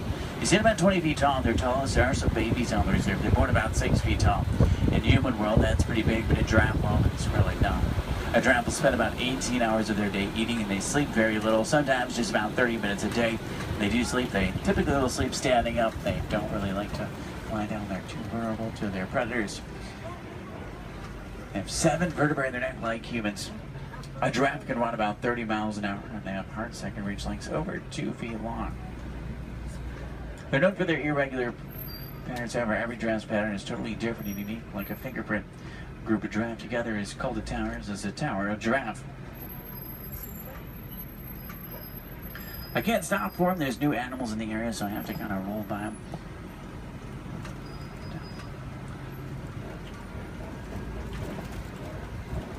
I see a lot of downed trees up here as well. That's normally a pretty good sign. There's elephants nearby. Elephants are extremely social creatures as well. Except for adult males, though. Adult males tend to be very solitary. They really like to be alone or with only other males. They weigh about 12,000 pounds. Adult females weigh about 8,000, and each elephant consumes up to 300 pounds of food every single day. When you think about their eating, it's mostly grass and leaves, so that's pretty impressive. Start heading towards elephant country. I know the road that will take us there. It's a short drive. We should be there pretty quickly. Maybe we can see one along the way. Left and up, you'll see some mandrills. They're the largest, most colorful monkey in Africa. Males weigh about 100 pounds. Females weigh about 30. Males will be much larger, much more colorful. The leader of the group of monkeys, which is called a troop. To the right-hand side is an African elephant. That's a male. He's alone and larger, which is what gives it away. Trying to get a better view of him. Uh-oh. The road I was going to take is closed. I know a different way. There's an old rickety bridge. I haven't been there in a while. What do you say? Should we go for it? Yeah. Let's do it. We're going to see some more elephants, right? If you're not an African, easy way to tell you're looking at an African elephant is from their ears, which look like the shape of Africa. And they flap their ears. Is how they regulate their body temperature.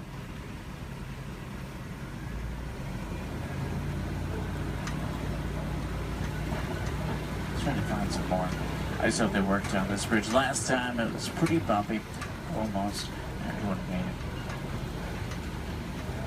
It's a little worse than I remember. The good news is there's still a few parts of it connected. Is anyone on board Scared Heights? If you are, just close your eyes like me. Steady. Oh, they tried to fix it. I see a new patch of duct tape. That stuff really can't fix anything.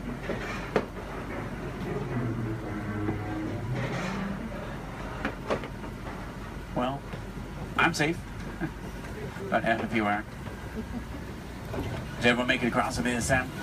Yeah. Great, let's try to find some elephants, make it worth the trip.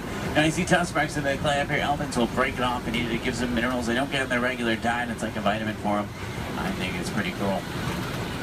For all the moms on board, this fact will be much scarier than that bridge. Female elephants are pregnant for 22 months. I know, that's a long time. Now, young elephants have the second longest childhood to humans, about 15 years. There are young elephants on the reserve. It's really hard to tell how old they are, though. They grow fairly quickly. We're trying to find the best place to see them up ahead. Hopefully we can find some down by the watering hole. I'm still in that area where the new animals are, so I have to keep rolling for the elephants, too. I can't come to a complete stop, but I can slow down quite a bit. So make sure you have your cameras out and ready so you can get a good picture if you want one. In the meantime, I'm going to try and tune into a local Harambe radio station. I can normally get a pretty strong signal here. That way we can listen to some music while we look for elephants.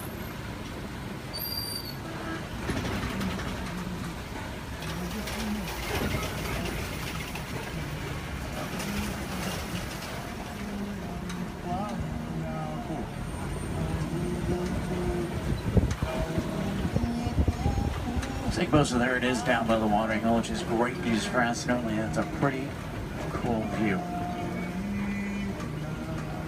If you see any elephants throwing dirt on their back or rolling in dirt, they can actually get sunburned, and they'll use dirt like a sunblock.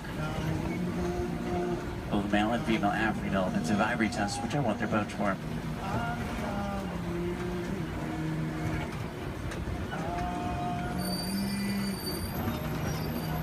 Their trunks might not seem strong, but they're going to be up to 100,000 muscles in just their trunk. It's actually really powerful.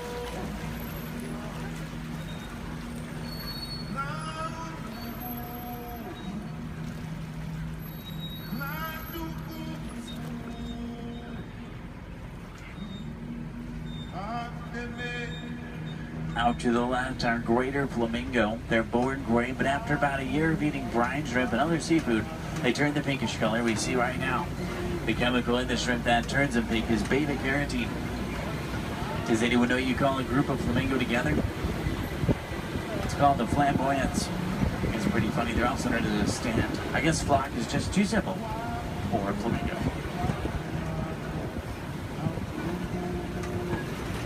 Now, I see white rhino markings up ahead here. White rhinos are bigger than black rhino. They weigh about 5,000 pounds compared to 3,000.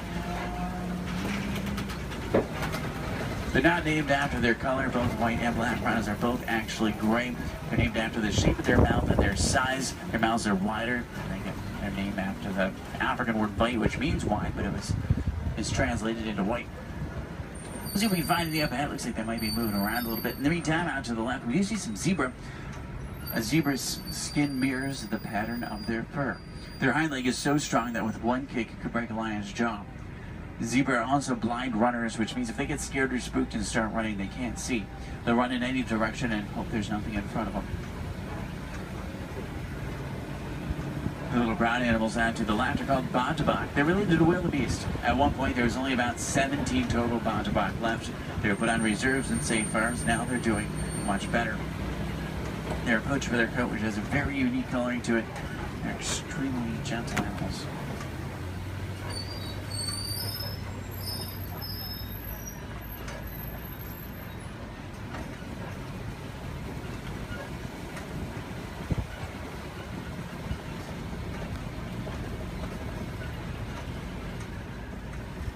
See some spots on the side of the hill here. If you look out to the left and backwards, you might be able to see them. It's kind of a tough angle. There's some up ahead as well. These are a little bit easier to see. These are cheetah. Cheetah run an average speed of 60 miles an hour. Their daytime hunters have phenomenal vision. It takes them about 3 seconds to reach that 60-mile-an-hour mark. Once they hit it, they can only run it for a short distance. If you look out to the left, you'll see them lying down. It's really hard to see them. They blend in well with the sun and shade combination. Does anyone see them over there? They're kind of, if you look out to the left and then to the right a little bit, you'll see them into the bushes. They're in this direction, this way. If you see them, I know they're really hard to see. They're camouflage. They're not powerful animals, they're speedy animals. If they come across an animal that is powerful, like a lion, they'll turn around and run the other way. Speaking of lions, I see a Kobe rock formation up ahead, which is a good place to look for them. Lions are inactive about 20 hours of the day. It doesn't necessarily mean they sleep all day, it just means they really like to lay around a lot. You can hear lions roar for up to 5 miles. Females, they're the hunters. Males typically stay back and protect the pride. At night, a lion's vision is 6 times stronger than a human and helps them hunt. They're rabid hunters, so they hunt what they see moving. If there's something standing still, they may not even notice it. In Swahili, lion is Simba. I know, what a coincidence. If there's any wilderness explorers on board, you're on the Simba 1. That's SIMBA1, page 13 of your handbook, Simba 1. There's a crash of rhinos out to the right. You can get a pretty cool view of them. There's even some babies. The babies stay pretty close to mom. Keep in mind, mom weighs 5,000 pounds, can run 35 miles an hour. So if you thought your mom was scary when she's mad, these are a little scarier. Left it up is a pride of lion. There's a male. Look higher, you'll see a female. She's way up on top of the rocks up there. Extremely graceful animals, but they're also very powerful. You get that sense when you're around them.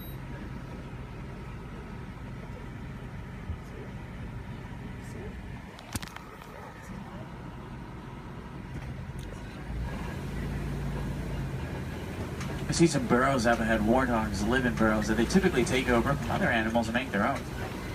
Sleep with their tusks out to protect themselves. The males do actually have warts in the side of their head, so it's not as literal as it sounds. They may seem harmless, but they can run 35 miles an hour, and their tusks are razor sharp, so you don't want to get in their way. On the left and down again up here, we're going to see some ostrich eggs in the dirt. Ostrich eggs are the largest eggs in the world. Each one will weigh around 3 pounds. You can stand on one of them and it wouldn't even crack.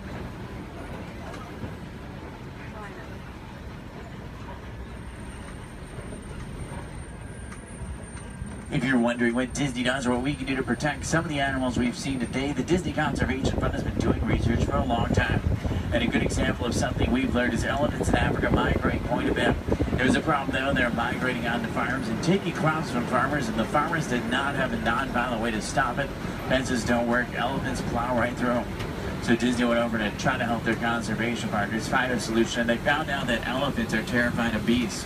So they created bee-hive fences and installed them in Africa. This not only keeps elephants out of dangerous territory, it also benefits the farmers. They can make extra money from the honey.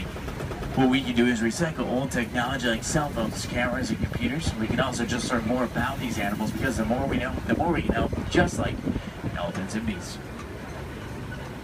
The animals to the left and right are called scimitar horned oryx. They get their name from the scimitar-shaped horns on their head. They're on the critically endangered list. I think the horns are pretty cool.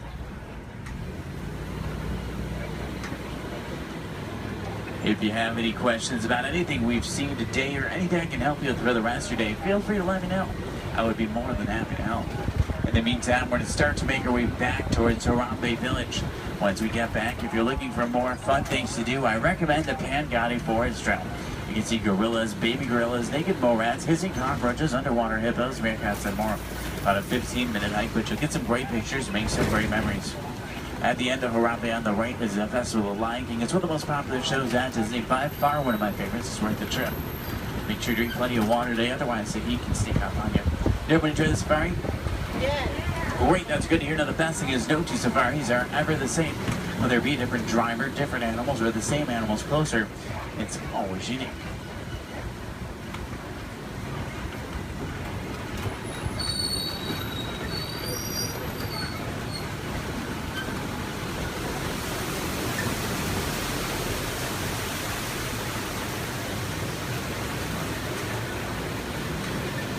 Here we say Asante Sana, say thank you so Asante Sana for joining me today. It's been a pleasure having you.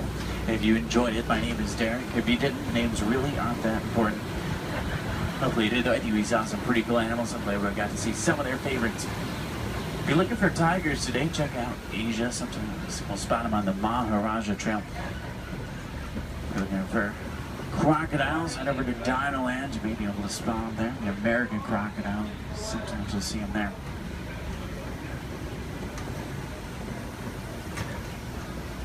I'm going to take you right back to where I picked you up. It's a short drive back. We should be back in just a few minutes.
In this scene, the prologue is on a surveillance mission. Searching the skies for enemy aircraft, the crew is caught off guard with the real danger surfaces from beneath the sea. This is going to require a full range of physical effects, split-second time, and careful direction.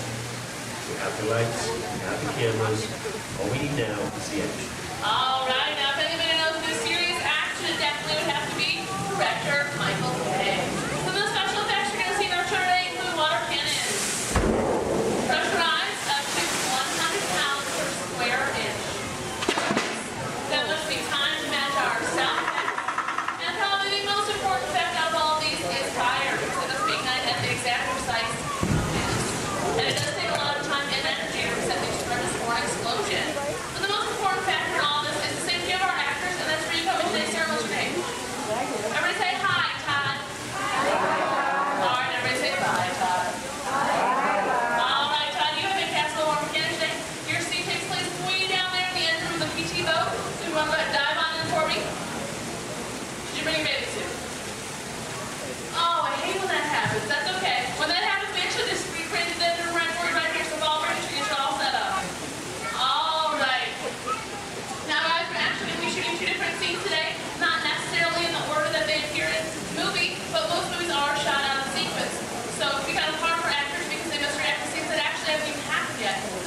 the director to get them all motivated for those scenes. So, are you ready, Todd?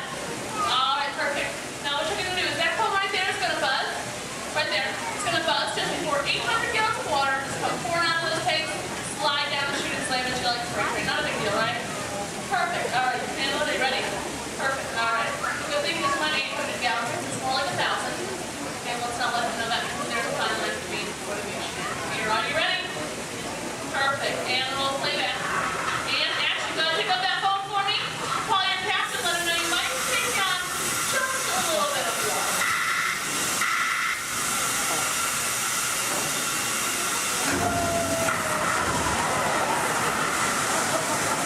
And cut. Everybody give him a nice round of applause. One more quick scene for you if that's okay. All right, just stay in your seat for me. Go ahead, take off your hood. Give me a big humatic stare of the audience. And action. Try. Yes? That's right. How's he doing, guys? I think he's doing a pretty good job. Give him another nice round of applause. All right. Now, after you took that scene to our next scene. Our next scene takes place right over here in the deck parking. Chief Walt is going to bring in your break for now. Ladies and gentlemen, let's give a nice round of applause for our Captain Ken and Royal and Brave Deckhand Debbie. Pass us on set for All right, thank you, Brittany. And roll playback. All right, now remember, crew, you are on a surveillance mission, okay? And action. All right, Captain, pick up your binoculars. They're right in front of your wheel, Captain. Captain, your binoculars are right in front of your wheel. Captain.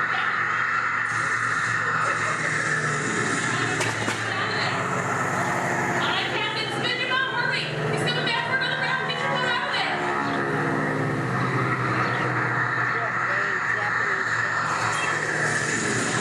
Captain, pick up your phone. Pick up your phone, Captain. Go ahead, call your mechanic. Pick up the phone. No, that hand's right over here. That hand's right over there. You see it? What is that? Looks like it. All right, guys. Go ahead, Captain. Hang up that phone for me. Go ahead, guys. Take a deep breath. You start to relax because you think it's over. It's not. Go ahead and point to the audience for me. And we bounce at 12 o'clock. Bounce away, and everyone hit the left.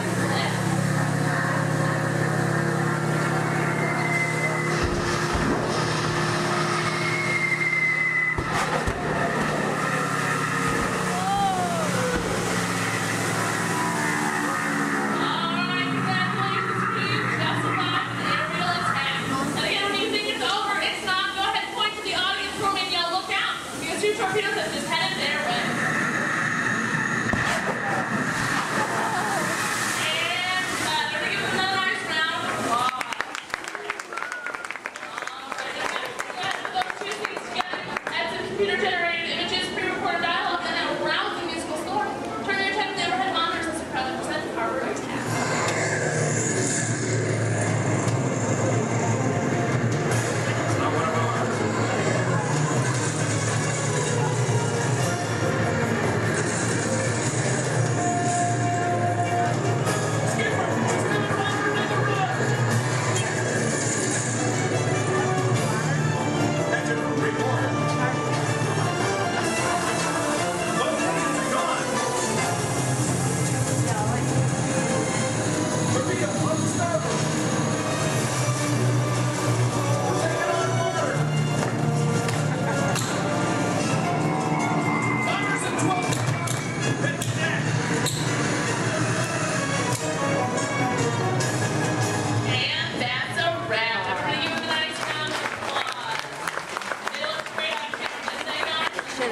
anti-aircraft guns. Myself and my assistant Brittany would like to thank you all for coming out Oh, to they our should. attack. If you're waiting for any of our brave volunteers, just stay right where you are. If not, go ahead, turn to your left, down the exit ramp through the cops warehouse. Too much last night, so bear with me. Tej left me alone today, so yeah, that's pretty much it, you guys. In just a moment, these doors will be closing, and okay, so yeah, you guys want a tour of the war room? Okay, so basically, got some monitors over here. My name is Jamie, by the way, you guys. Oh, and there is Tej. Jamie, the buses are here. Okay, what do you want me to do with them? They're just staring at me. Should I send them now? Dom's calling. I got this, Jamie. Okay, great. Dom, What up? Tej, just got a heads up from Hobbs. The FBI is about to raid your location. Man, they always ruining our fun. It gets worse. They're leading Owen Shaw right to your door. Shaw? That cockroach we beat down in Spain? What's he got to do with this? Everything, right? Nothing yet. And let's keep it that way. Get those people on those buses. You need to start bugging out right now. And get that turbo truck ready. I'm sending Letty there to pick it up. I'll call Letty. I'm on it. Never mind then. Hobbs needs our help. He needs our team. Spread the word. Spread the word, you guys. But keep it in our family. Never mind. Don't listen to me. And keep it quiet. Just keep it in the room. Oh, the other bald guy's calling. Hobbs, my man. What up? Sorry, Brother Tej. No time for chit-chat. I just sent you a brief on FBI agent Novak. Has Toretto filled you in? Yeah. He wants us to get everybody over to the party at Sullivan's. Sounds like a plan. That party is a ready-made diversion. Keep it going. We need to discuss how you're going to get all those civilians out of there without tipping off the FBI. Crazy. Okay, hold on. Let me get everybody squared away, and we'll talk offline. Copy that, Tej, and let everybody know. Shut off your cell phones. Don't listen We to don't him. want Shaw tracking your He's locations. overreacting. Just put it on silent. Okay, Jamie, Yeah. you heard the man. I heard him. It's about to go to a whole nother level. Crazy. Send everybody to the loading dock. All right, you guys. We heard him. Have fun. If anything happens, my name isn't Jamie. Okay? Peace. We recently learned that your Terran visionary, Walt Disney, had a similar goal in mind with his early concepts for the experimental prototype Community of Tomorrow.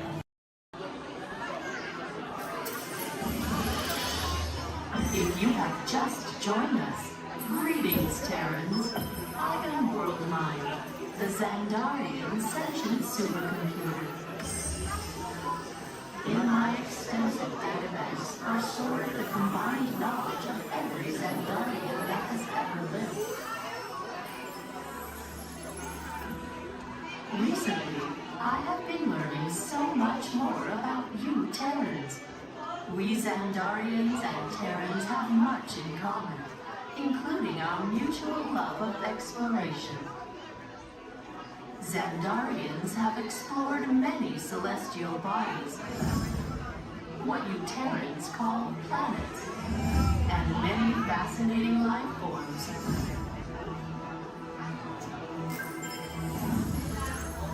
In the past, when you witnessed our homes, you referred to our ships as unidentified flying objects, or UFOs. Peter Quill told me that many of you Terrans still believe that these UFOs are flown by little green dudes with big eyes and small mouths and antennas. In your Terran year of 1977, your scientists launched spacecraft on an exploratory mission.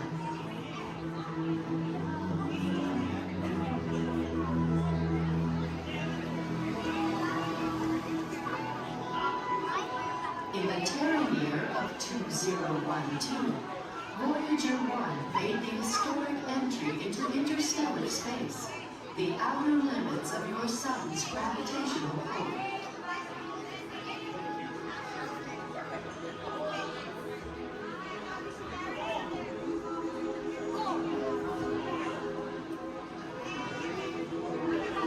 Voyager 2 entered interstellar space 6 years later, and I detect that both are still sending you data about their surroundings. Most impressive.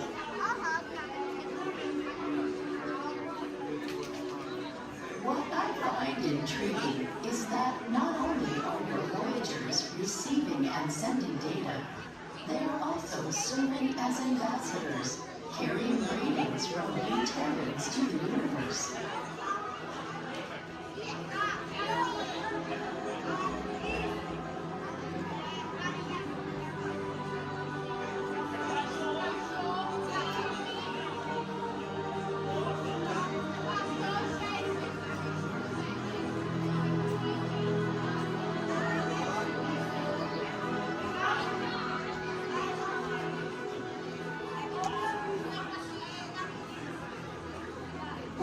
Sandarians first detected your plane, we scanned them and discovered on board a golden disc containing sounds, images, and messages from the people of Terra, or Earth, as we would call it. Peter Grill has claimed that the most important item on the disc worth sharing with the universe is the musical message from your Terran, Chuck Berry. I am still processing this message, but am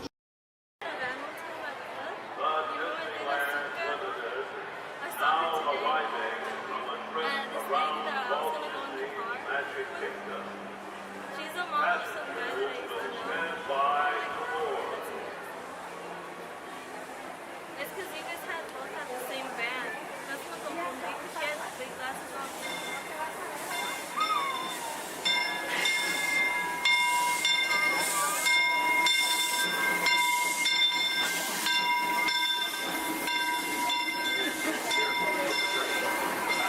We'd like to thank those of you who've been with me for the Grand Circle Tour of Disneyland. We surely hope you enjoyed the travel with us and see the characters in the train. I'd especially like to thank those of you who've been with me for the Grand Circle Tour of Disneyland. We surely hope you enjoyed your travels with us.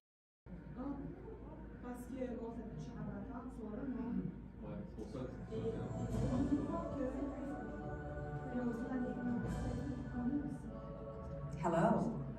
I'm Dr. Marsh, director of the Dino Institute, and I hope you enjoyed those quaint exhibits in the old wing.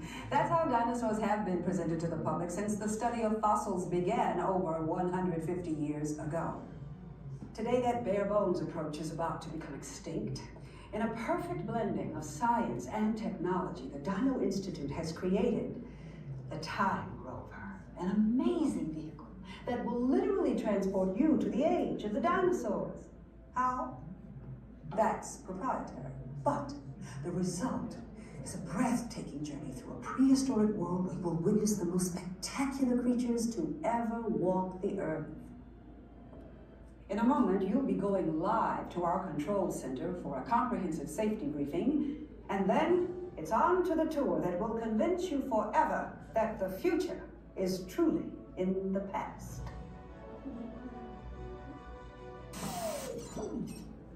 Hello there. Welcome to our little trans-dimensional joyride, folks. I'm Dr. Seeker, your friendly controller and a heck of a paleontologist, if I do say so myself. But let's not talk about me, let's talk about you, and how you can help me make history today with the Time Rover. It's like this. If I can bring you back from the Cretaceous period, it stands to reason that I can bring back a live dinosaur with you. And not just any dinosaur. Take a look at this guy. He's an iguanodon, and I'm certain that he is the key to understanding these magnificent creatures. I tagged him with a locator during an unauthorized field trip. Otherwise, I'd be traveling with you. Right now, our dino should be about here, at the very end of the Cretaceous period. That's where you're going today. I've arrived, it seems, just in time to correct a little misstatement. Dr. Marsh. That is impossibly close to the giant asteroid impact that destroyed most life forms on Earth. Our tools are designed to take you to the early Cretaceous period. And I can assure you that all Time Rovers have been securely locked on those coordinates. That's right. See? Securely locked. Access denied. Continue. Of course. We were just talking about seatbelts. Plug them in, use them. It can get kind of choppy out there, so keep your hands and arms inside the vehicle at all times. Flash photography? I wouldn't. It alters the homing signal, and that's not good. Oh, and one more thing. Those locked coordinates? We're in. Now, here's the drill. You follow the homing signal to the iguanodon, then I'll enlarge the transport field, and boom, you're back with one additional passenger extra large. And don't worry about that asteroid. You'll be in and out of there before it even breaks the atmosphere. Trust me, what could go wrong? Hey, it's me again. Remember, only you guys are going on this special mission, so don't tell anyone, okay? We recently learned that your Terran visionary, Walt Disney, had a similar goal in mind with his early concepts for the experimental prototype Community of Tomorrow.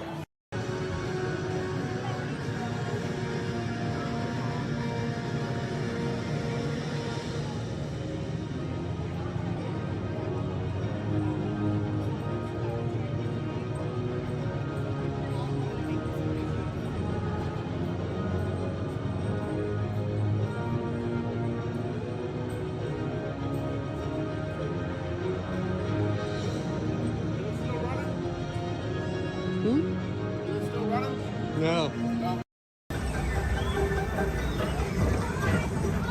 Attention all visitors from Galaxy M31. Please keep forward-facing tentacles clear of oncoming vehicles. Thank you.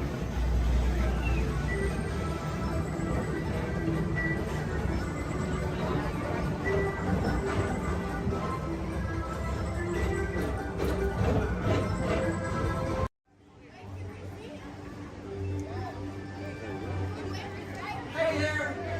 See ya! This is sure fun time stairs.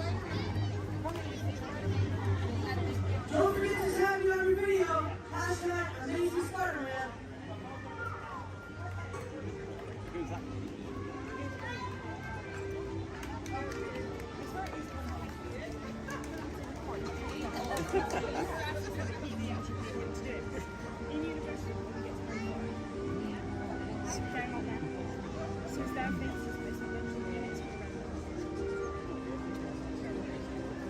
Hey everyone!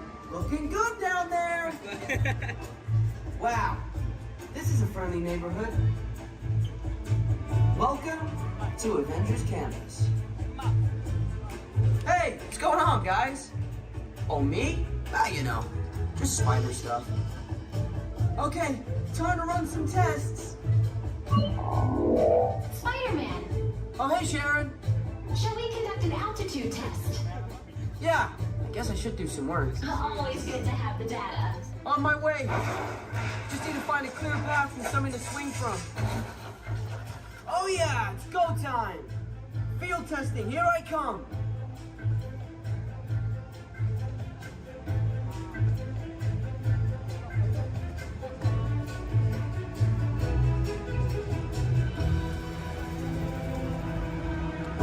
Time for some field testing. Here goes something.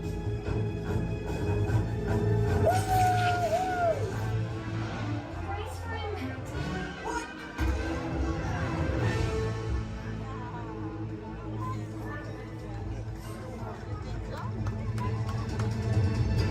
I'm good. I'm good. That was less crazy than I thought.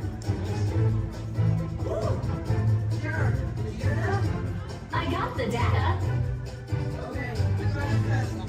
Check. Hang on, I'll be right down. This is cool.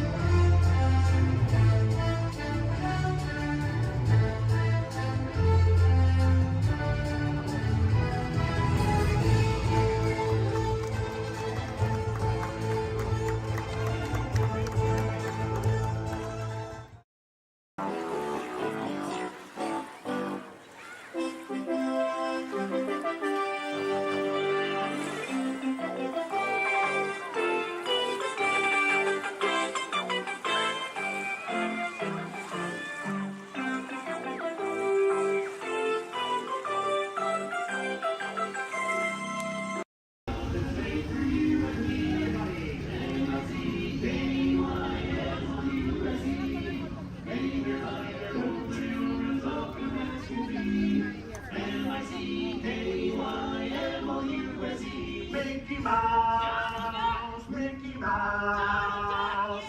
River is over and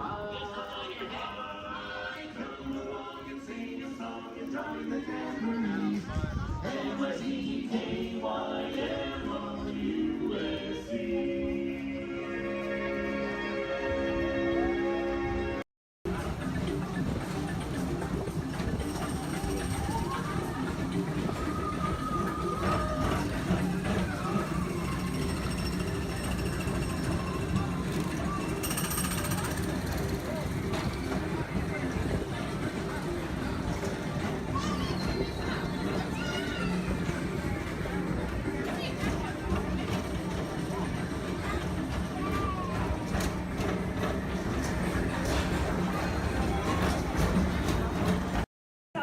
My name is Christina, and here at Seabase I do have a few reminders.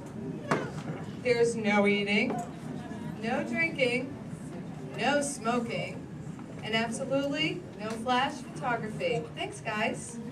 The equipment you see here hanging in the water is called a hydrophone. Hydrophones help us to hear things beneath the sea. Today this is going to help us hear a very special guest. Does everybody know who that guest may be? Shout it out. That's right. Crush is going to come out and ask us a few questions about the human world, and we may have a few questions for him about the turtle world. So please think about the questions you may want to ask Crush. I do know Crush is out catching a wave, and he asks, on the count of 3, as part of a year of a million dreams, we are going to have Joseph count out from South Carolina. 1, 2, 3, and everybody else, scream out, "Hey Crush." Ready? Joseph?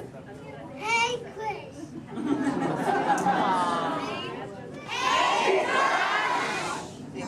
Hey Righteous, dude! Oh, dude, I totally heard my name while I was catching that totally tasty wave, and I was just totally, whoa.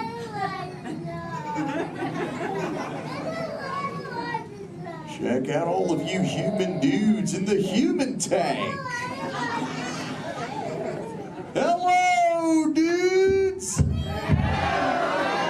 Oh, they live. Hey, dudes!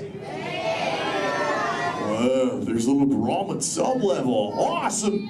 You know, where there's little dudes and dudettes, I bet there's some fellow moms and pops. Let's hear from all the moms and pops! Yeah! Awesome! Let's meet some humans up close. Hey, there's a dude here with a light lid and a gray shell. Hey, dude. What's your name, mini-man? Mitchell. Mitchell. Mighty Mitchell, dude. Where are you from, dude? Kansas. Whoa. Never heard of it. That's cool, though, Mitchell. Do you think any of your friends back home knew you would be talking to a turtle? Not really, no. Yeah. Well, dude, if you told me earlier I'd be talking to a human, I'd have been like, no way. Hey, Mitchell, dude, it's really nice to meet you.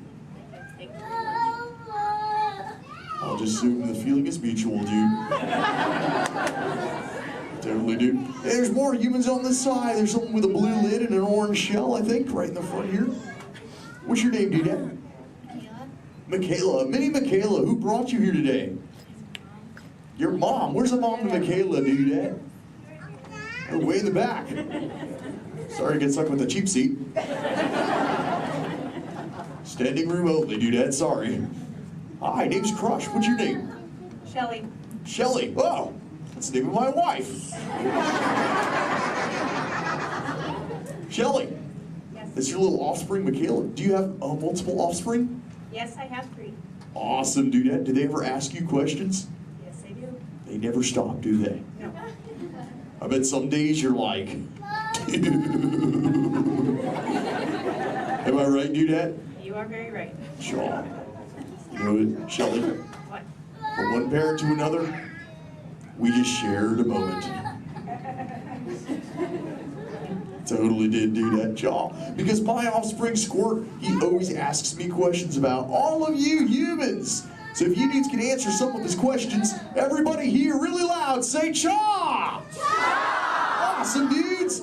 Now, dudes, before we can answer any of his questions, we gotta make sure we're all on the same page, lingo-wise. Do you dudes know what the most important word, dude, in the turtle language is, dudes?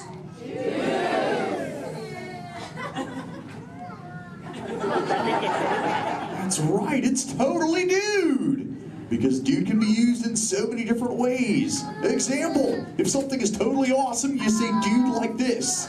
Dude! Let's try that, dudes, really loud on 3. Here we go. Uno, dos, 3. Awesome! But when you get bummed out, you go, dude. Try that one, dudes. Whoa, you're bumming me out.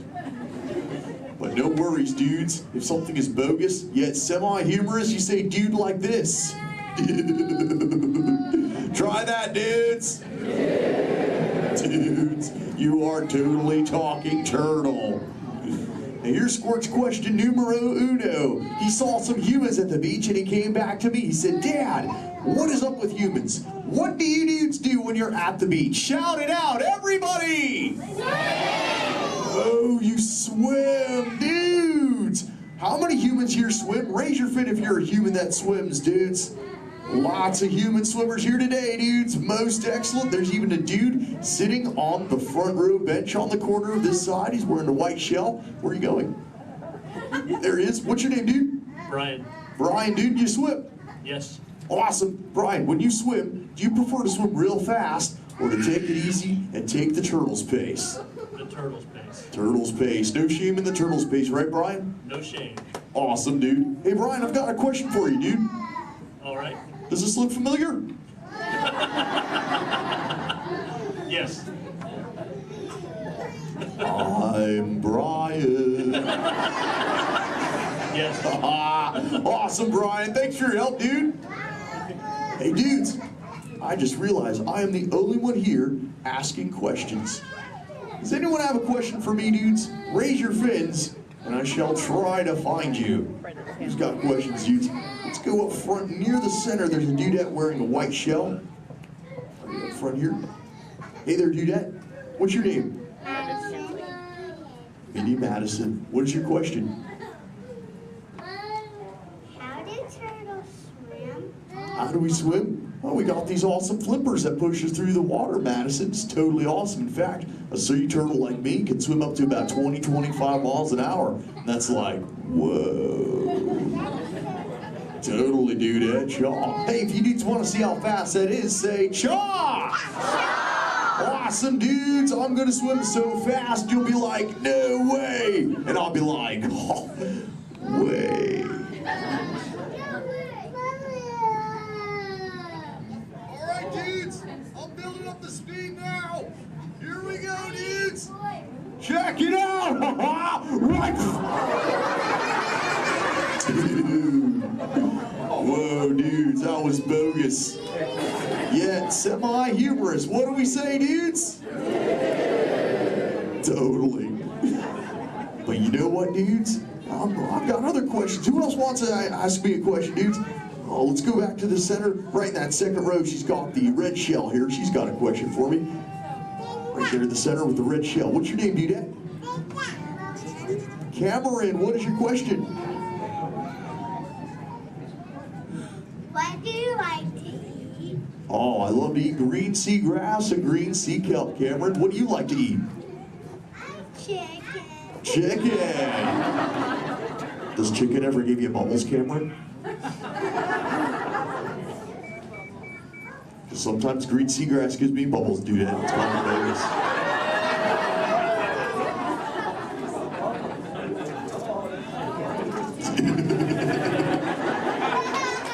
Sorry about that, dudes. Who else has a question for me? Whoa. Let's go over towards this side near the center. He's got the dark shell in that second row. Really dark shell in the second row, sub-level. What's your name, dude? Well, Cameron. Another Cameron? Interesting. Guess they're running out of names in the human world. Well, Cameron, dude, what is your question? What is it like in the water? Oh, wet. Cameron, have you ever, what? How do you ever feel in it? How do I, wet. Well, have you ever been in the water, dude? Yeah. How do you feel in it? Good. Good. Oh, awesome. Well, oh, and wet. Well, that makes sense. Cameron, dude, what do you wear in the water? What you're wearing now? No, I wear a swimsuit. Oh, a swimsuit, Cameron, dude. Check it out, dude. Squirt said this is called a swimsuit right here. Check it out, dude. This is what Cameron wears. Awesome, dude. That's what you wear, right, Cam? No, it's a boy wear. It's what? It's a boy wear. This isn't for boys?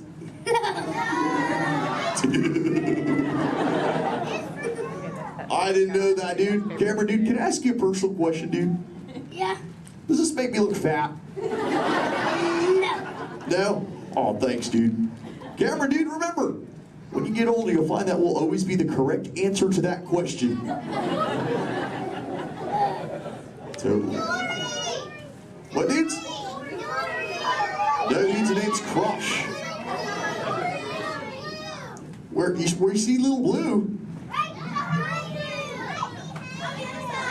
On the other side? No way, dudes.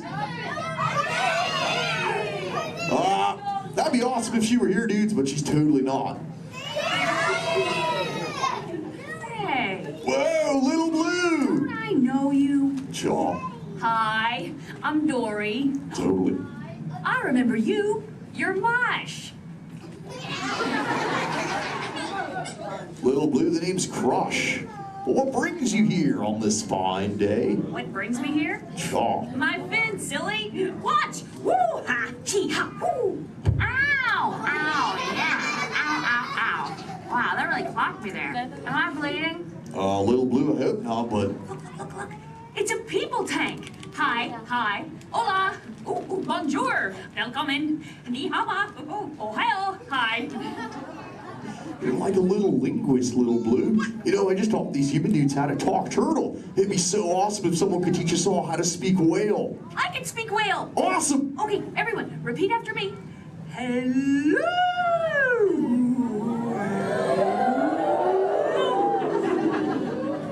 That sounded pretty good, dude. Let's try it all together real loud.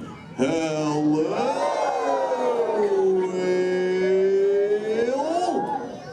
Awesome.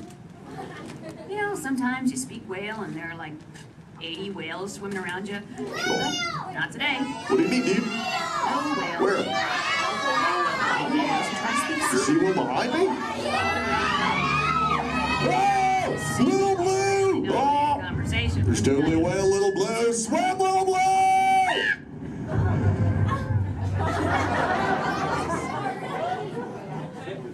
Tell the whale to go away. Help her out, dudes, and say, go away, whale.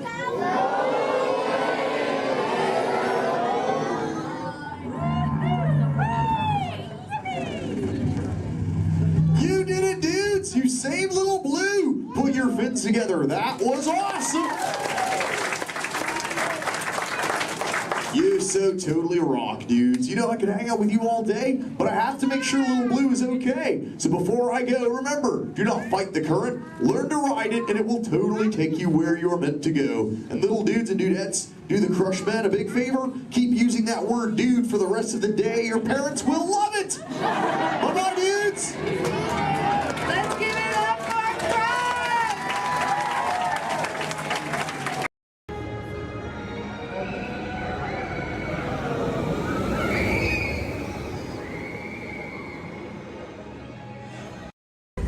In the life cycle, there are winners and there are losers. Who are you? Losers.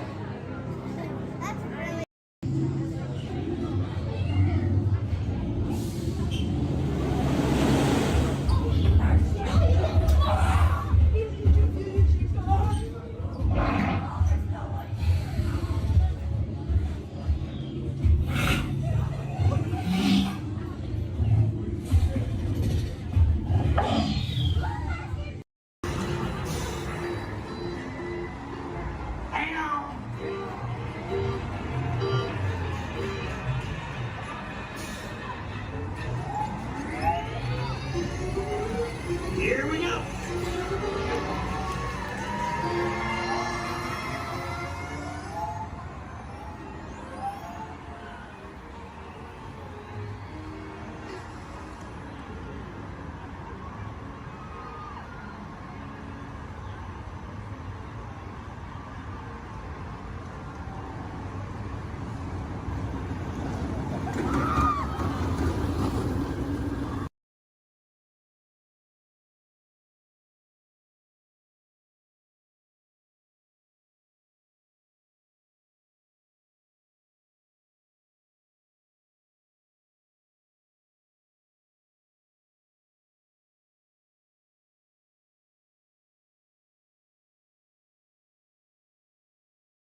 Remain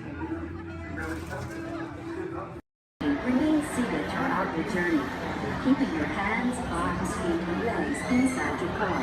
And please supervise your children. Stay clear of the doors, which will open and close automatically. Enjoy the trip. Para su seguridad, permanezca sentado y mantenga sus manos, brazos, pies y pies dentro del car. Vigila sus niños.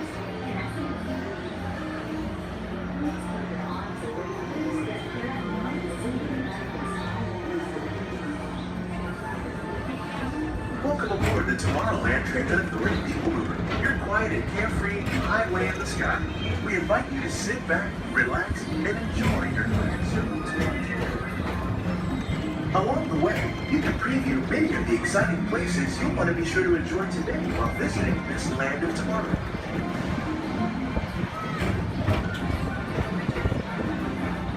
The People Mover is the perfect vehicle for people watching, so keep your eyes peeled. You never know who you might see.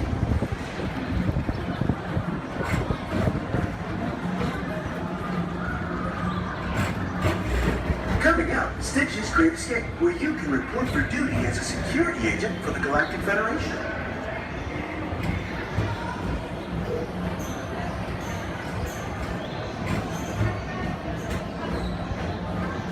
Your mission is to keep Experiment 626, the biggest little mischief maker in the galaxy, under control. I don't think so!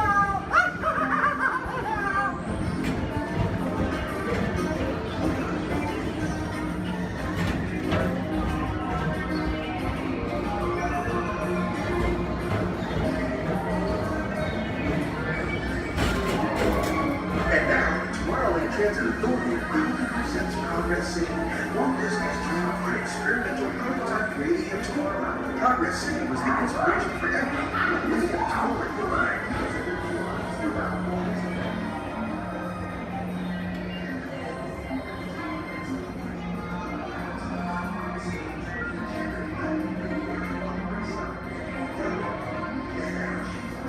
If your future includes shopping, then you'll want to visit Mickey Stock Traders, where you'll find the greatest goods from around the galaxy. That's right!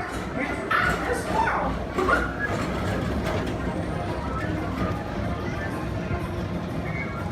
At the Tomorrowland Speedway, put the pedal to the metal and speed towards the checkered flag in your very own race car. Young or old, this is your chance to drive in the fast lane without worrying about getting a speeding ticket.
Paging Mr. Morrow, Mr. Tom Morrow. Please contact Mr. Johnson in the control tower to confirm your flight to the moon.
Welcome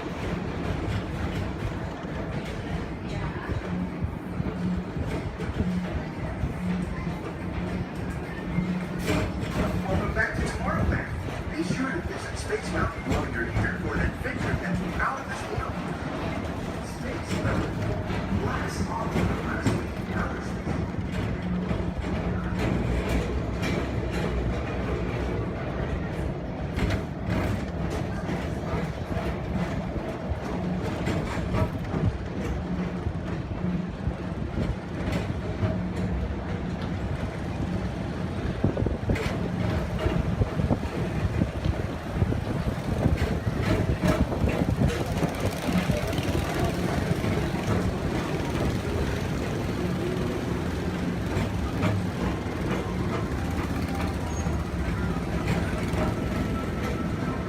For a different high-flying adventure, hop on board the Astro Orbiter. Pilot your own spacecraft as you take a spin around the planet and ascend to otherworldly heights.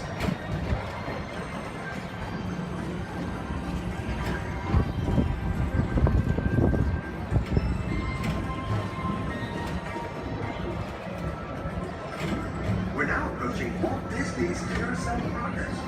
Inside this rotating theater, whole families welcome you into their worlds of yesterday and today, starting way back at the turn of the 20th. First presented at the New York World's Fair, this legendary circular theater celebrates the progress that has made our lives better. It's a perfect reminder that there's always a great, big, beautiful tomorrow shining at the end of every day.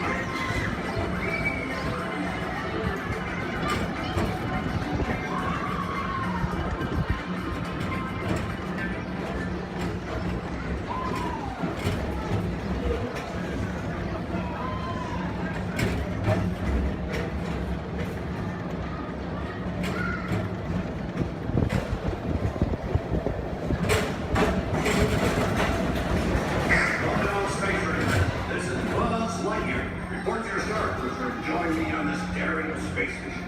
I can see you on Earth. As an honorary space ranger, you'll use your own personal laser cannon to save the entire galaxy.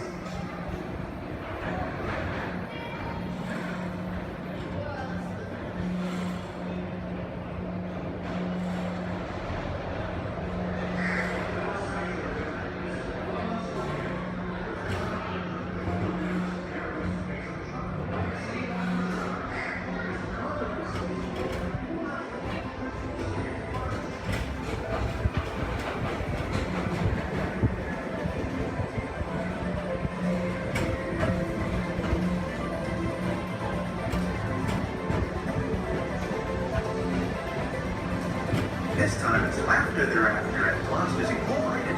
So drop in and join Mike Wazowski and all his pals at Monsters Incorporated platform. Share the fun. Yeah, very good. Keep it moving. We're on a tight schedule here.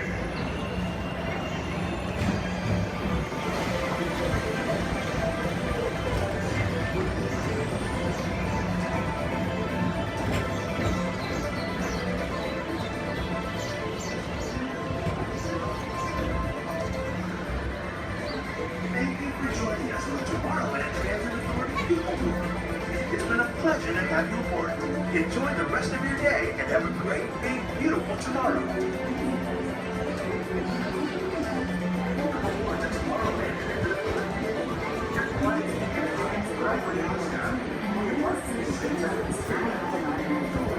Step onto the moving platform with caution and exit by stepping away from the car. Thank you. Alright, recruits, this droid up front, his name is R5. He'll get you guys back to about 2. Good luck and may the force be with you. Alright, friends, it looks like we have an incoming transmission from 6. Stand by. Okay, take this corridor to the turbo lift, then head down to the escape pod base. Those droids are programmed to return you to Batu. Hurry and don't get caught. Lieutenant Beck will guide you. Recruits, for your safety, stay seated with seatbelts securely fastened. Keep hands, arms, feet, and legs inside the transport and supervise your children. Tell them it's a prisoner transfer. work. Good. Now get a move on. There's a clear path to the turbo lifts at the end of the hallway. Turn right. Probe droid. You're lucky it didn't spot you. Take those turbo lifts and stay out of trouble. Hey, you're not authorized. Wait, those are the prisoners.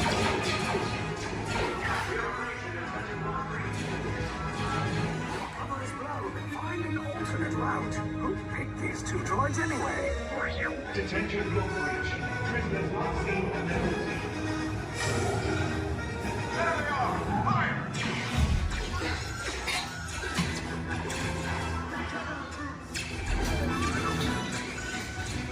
These state bots just follow us. Take the rest down. Hurry! Hurry! No, not up! I said down!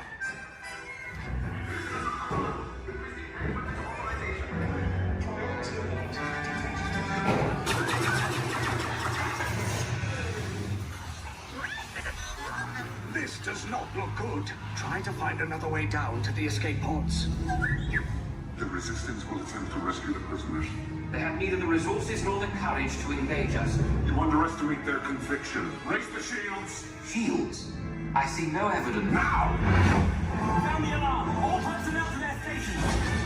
Sir, the prisoners have escaped. How brave, but ultimately hopeless. There's nowhere to run.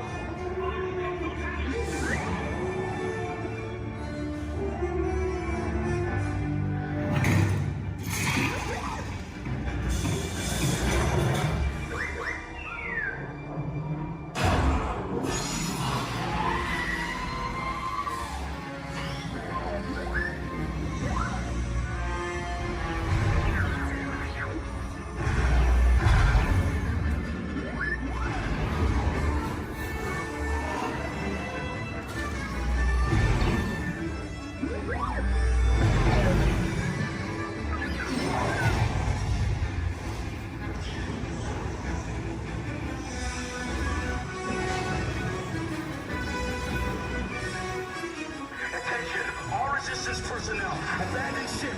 I repeat, abandoned ship. This destroyer's about. There's no escape. You will tell me the location of the secret base, and then I will destroy you and the Resistance.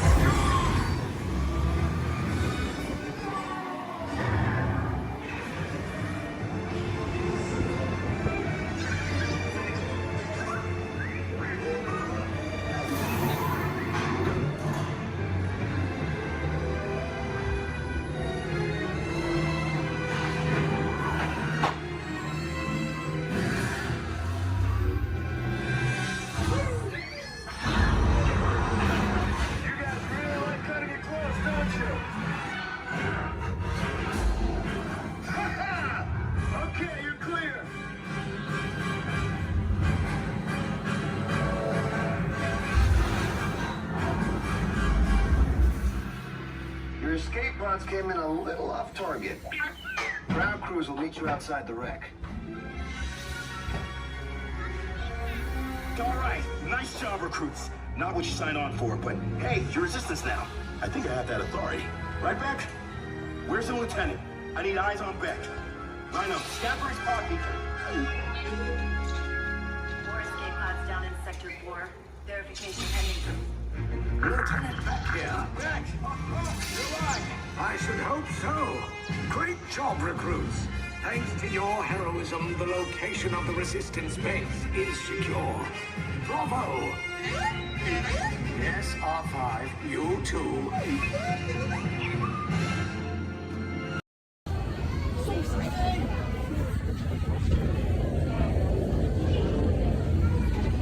Thanks. What'd you say? That's her name. You did? Oh!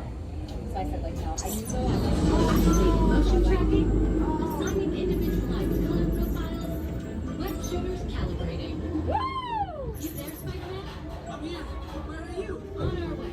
Okay, please sit back and enjoy your ride until we reach the intended disaster. Wait, I thought you were what's the exponential laser?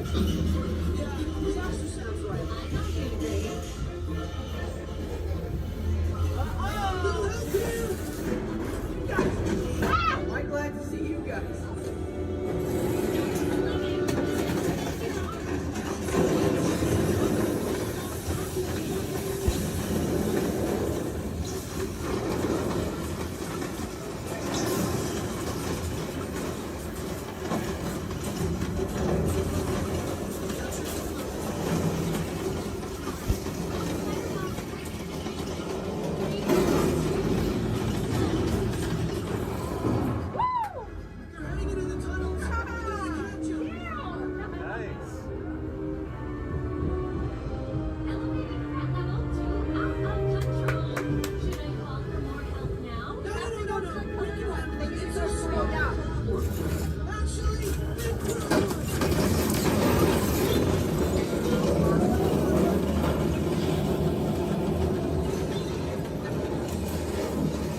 intentionally hit those green blocks, maybe we'll trigger a chain reaction. I think you're right. That should stop them.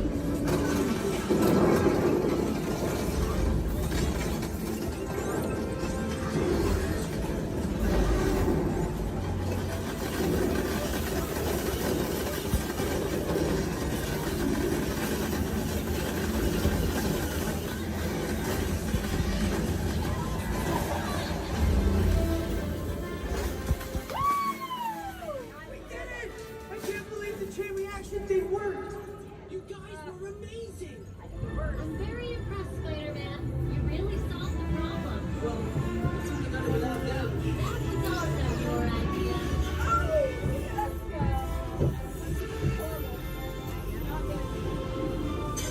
Dang it!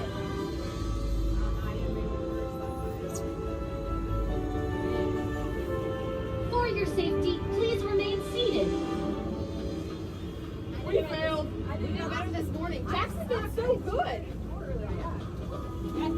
My arms are tired. Reinforcements, remain seated inside the transport.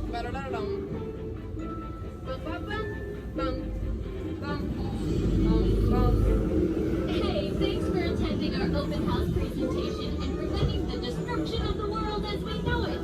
Please collect your wits and any personal belongings as you exit the vehicle. See you later.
For those of you just joining us, welcome aboard Excursion 3 on the Disneyland Railroad. For your safety, please remain seated at all times, keeping your hands, feet, and legs inside the train. Please supervise all children, making sure they are seated away from the train openings, either fully on a lap or on a bench. Our next stop will be Mickey to Town Depot, your gateway to all Fantasyland attractions. We'll meet at the front. We're taking the train to the front. Perfect.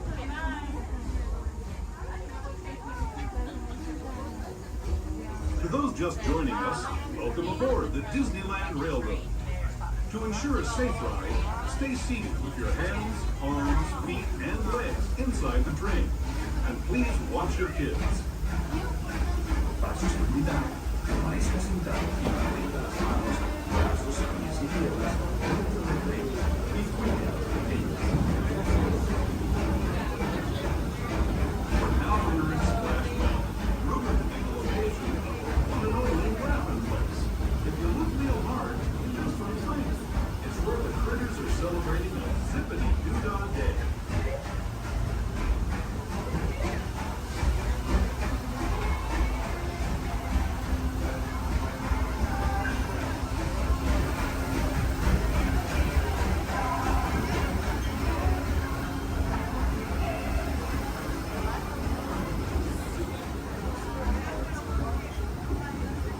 Speaking of critters, this place we're passing over is home to a whole bunch of them. Here in Critter Country, you can join Winnie the Pooh, Tigger, Brer Rabbit, and Brer Bear on their fun-filled adventures.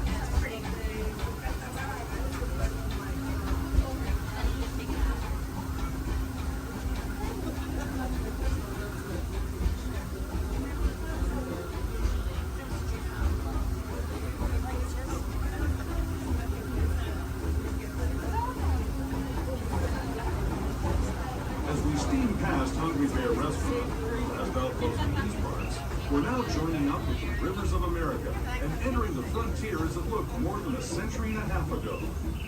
This is my favorite part of the journey. Around every bend, there's natural beauty as far as the eye can see.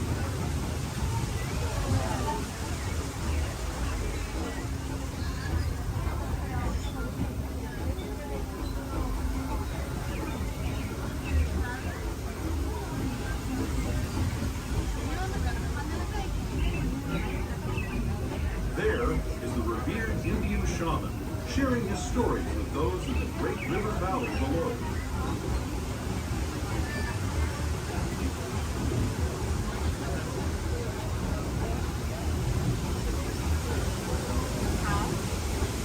People like me have been riding these rails since the 1800s, traveling through nature's wonderland in a matter of days, rather than the months it used to take by mule or stagecoach. Steam power not only fueled these iron horses, but the dreams of a whole new generation as it moved west into this great frontier. Of course, some of those dreams and the stories that went with them were pretty darn wild and downright unbelievable, like on Big Thunder Mountain, where I hear that mysterious spirits have grabbed hold of those mining trains and turned them into the wildest ride in the wilderness.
Gateway to Fantasyland, where you'll find many of your favorite Disney animated characters and...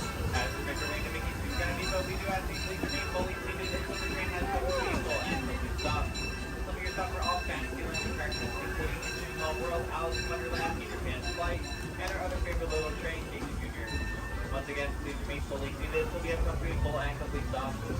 Depot, Mickey's Toontown.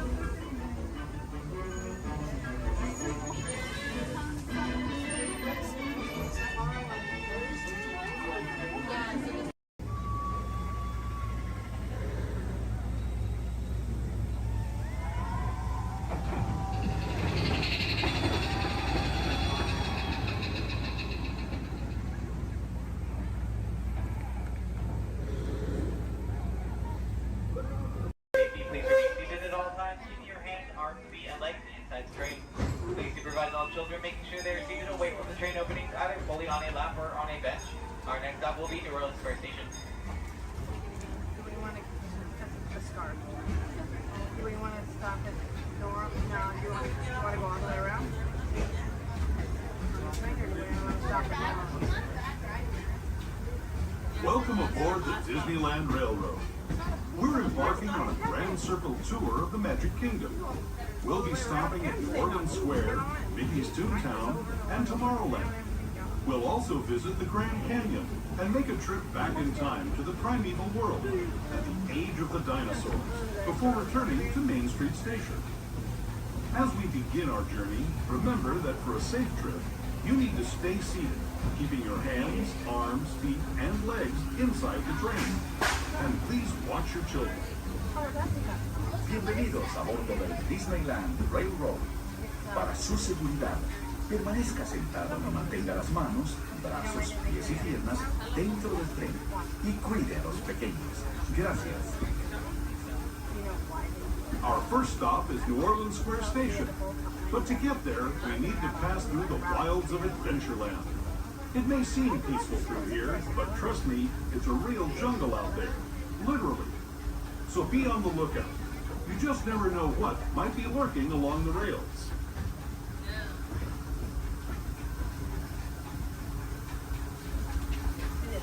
Just ahead is New Orleans Square Station. This station also serves Frontierland and Critter Country. If you'll be leaving us here, please remain seated until the train comes to a complete stop. Then watch your step as you're getting off. For those of you continuing on with us, we'll be resuming our trip in just a moment. This is New Orleans Square Station. New Orleans Square. As you make your way to New Orleans Square Station, please remain fully seated until the train has come to a full and complete stop. This will be your stop for attractions such as Pirates of the Caribbean, Indiana Jones Adventure, Jungle Cruise, the many adventures in Winnie the Pooh, Splash Mountain, and Autumn Magic Holiday.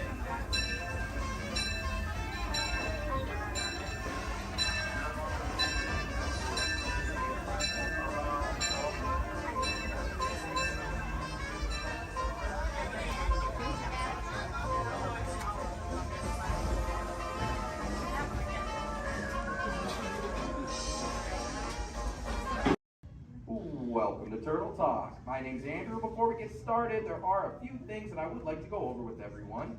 Now, here at Seabase, there is absolutely no eating, no drinking, no smoking or vaping, and no flash photography. Thanks, guys.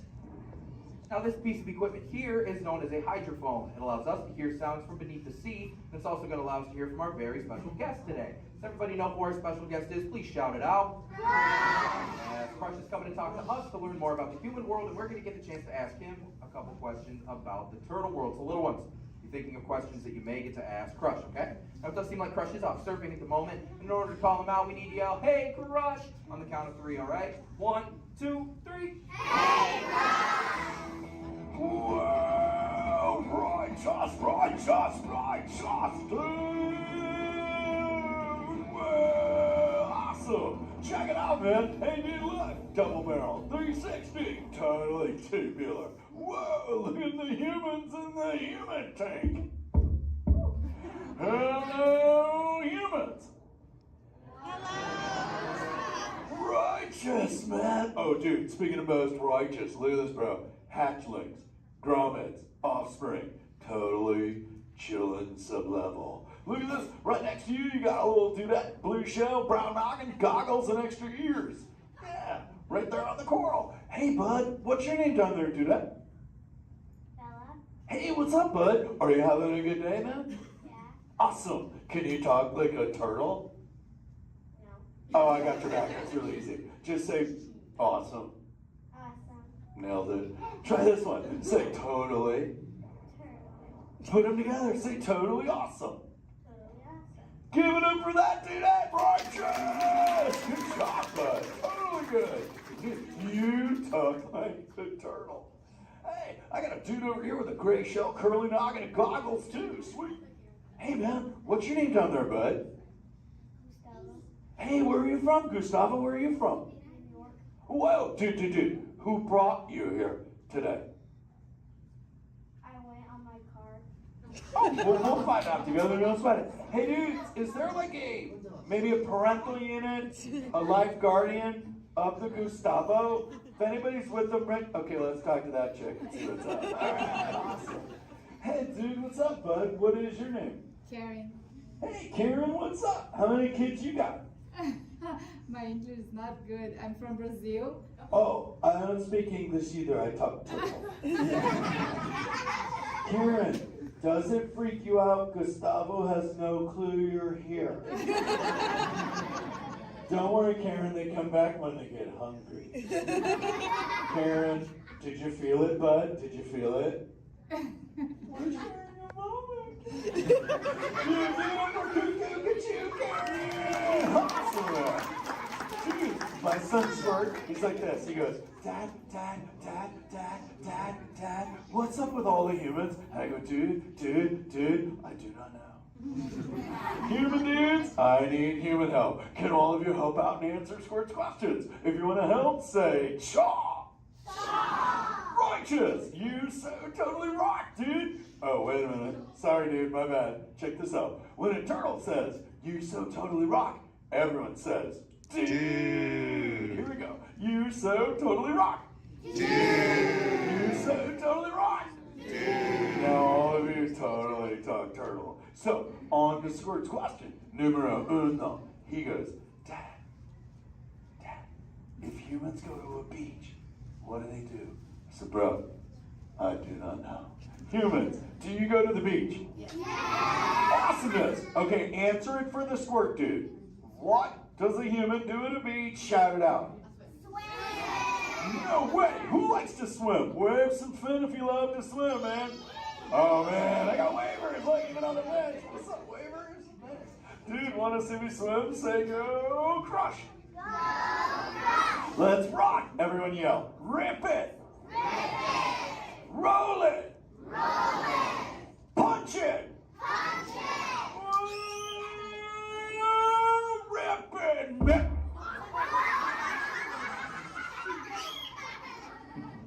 Hey, Crush, watch out for the glass. Hey, dude, thanks, Hank. How long has that dude been there? Oh, no, man. My bad, bro, my bad. Where are the manners? I've been asking the questions. Dudes, do any humans have a question about being a turtle? Raise a fin. Hi, if you have a question about turtles. Cool. Got a chick over here, aisle style, red shell, brown knock, hanging loose. Hello, bud. What's your name? Hey, bud. What's your question? What turtles eat? Oh, dude, we're chowing green seagrass and green sea kelp. Big dudes, you're sitting on green seagrass benches. But check it out, Harper. We only eat green stuff, and so it actually turned us green. So, like, I'm green, and my kids are green, and my parents are green. Oh, and my wife's green, and my favorite color ever, purple. He's pulling your fin. It's green. Hey, there's a purple chick over here with like a jellyfish lid. Let's talk to this one on this side. Hey, bud, what's your name down low? Hey, cool name, Scarlett. What's your question? My name's not Charlotte. Oh, wait, what's your name? It's Charlotte.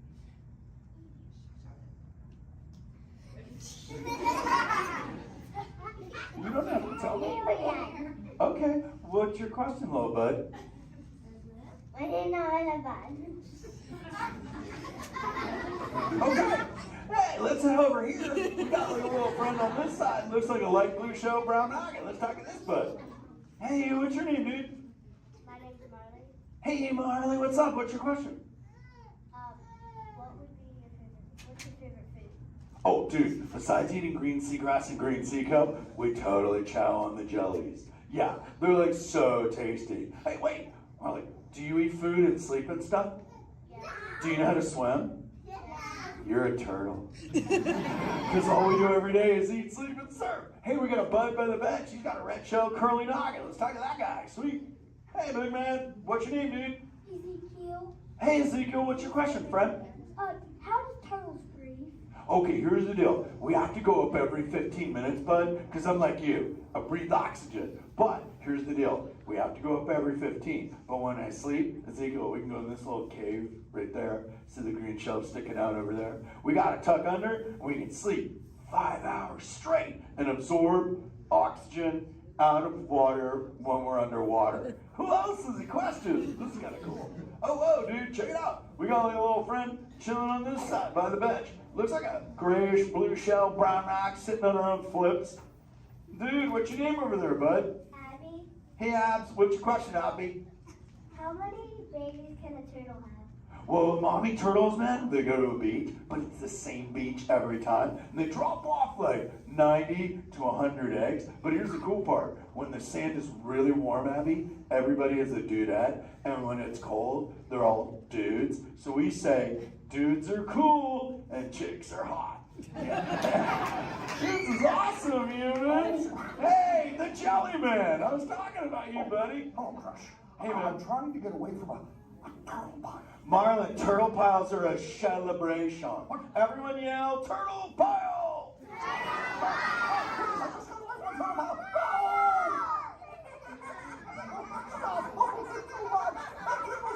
Oh, cool. Hey, boys, surf's up, dudes. Thanks a lot, Crush. For what? The turtle pile? Shout it out, humans! That dude has serious thrill issues. Humans, you rocked it! You so totally rock!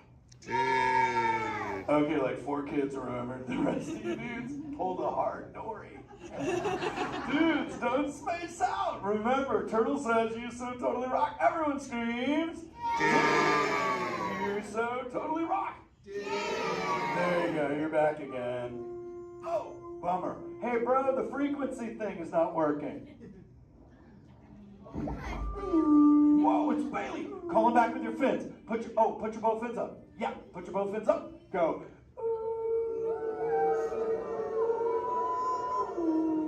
Crush! Hey! Bailey, look at my friends, they're humans. Oh my goodness, funny looking humans, huh? Hey dude, stop. That's not cool, those are my friends that can hear you. No, they can't. Watch this. Hi, humans. Oh, okay. Why didn't you tell me? Dude, I tried, man. You got stoked out. Wait. Ooh. Yeah, that thing. I'm getting something. Ooh. Wow. Some of you have 4 ears. Weird. I'm not judging. Humans. Later, Crush. Later, Bailey. Everyone say, later, Bailey, dude. Bailey's echolocation's awesome. We're going to do it. Everyone, both fins up. Go. Okay, sublevel. Really good. Back bench. Solid. Grandma, in the corner. This is where we put our fins up. Good job, Grandma. Good job. Fins up. Eyes closed. Go.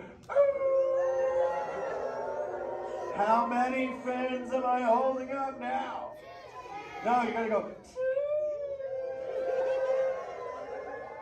Yeah, you so totally rock. Squirt, come here. Squirt, look at this. Squirt, I just taught humans your ultimate favorite. Sweet. Dude, go for it. They'll blast you. You so totally rock. Yeah. Rock on, human dude. Rock on, Squirt. That's my son. I'm in a jam. Oh, wait. Remember this thing. You gotta be good to the oceans.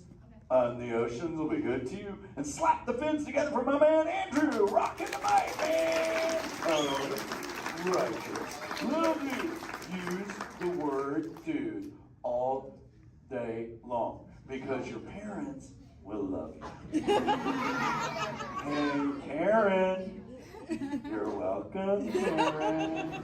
Let's go. You so totally rock. Let's give it up for Crush.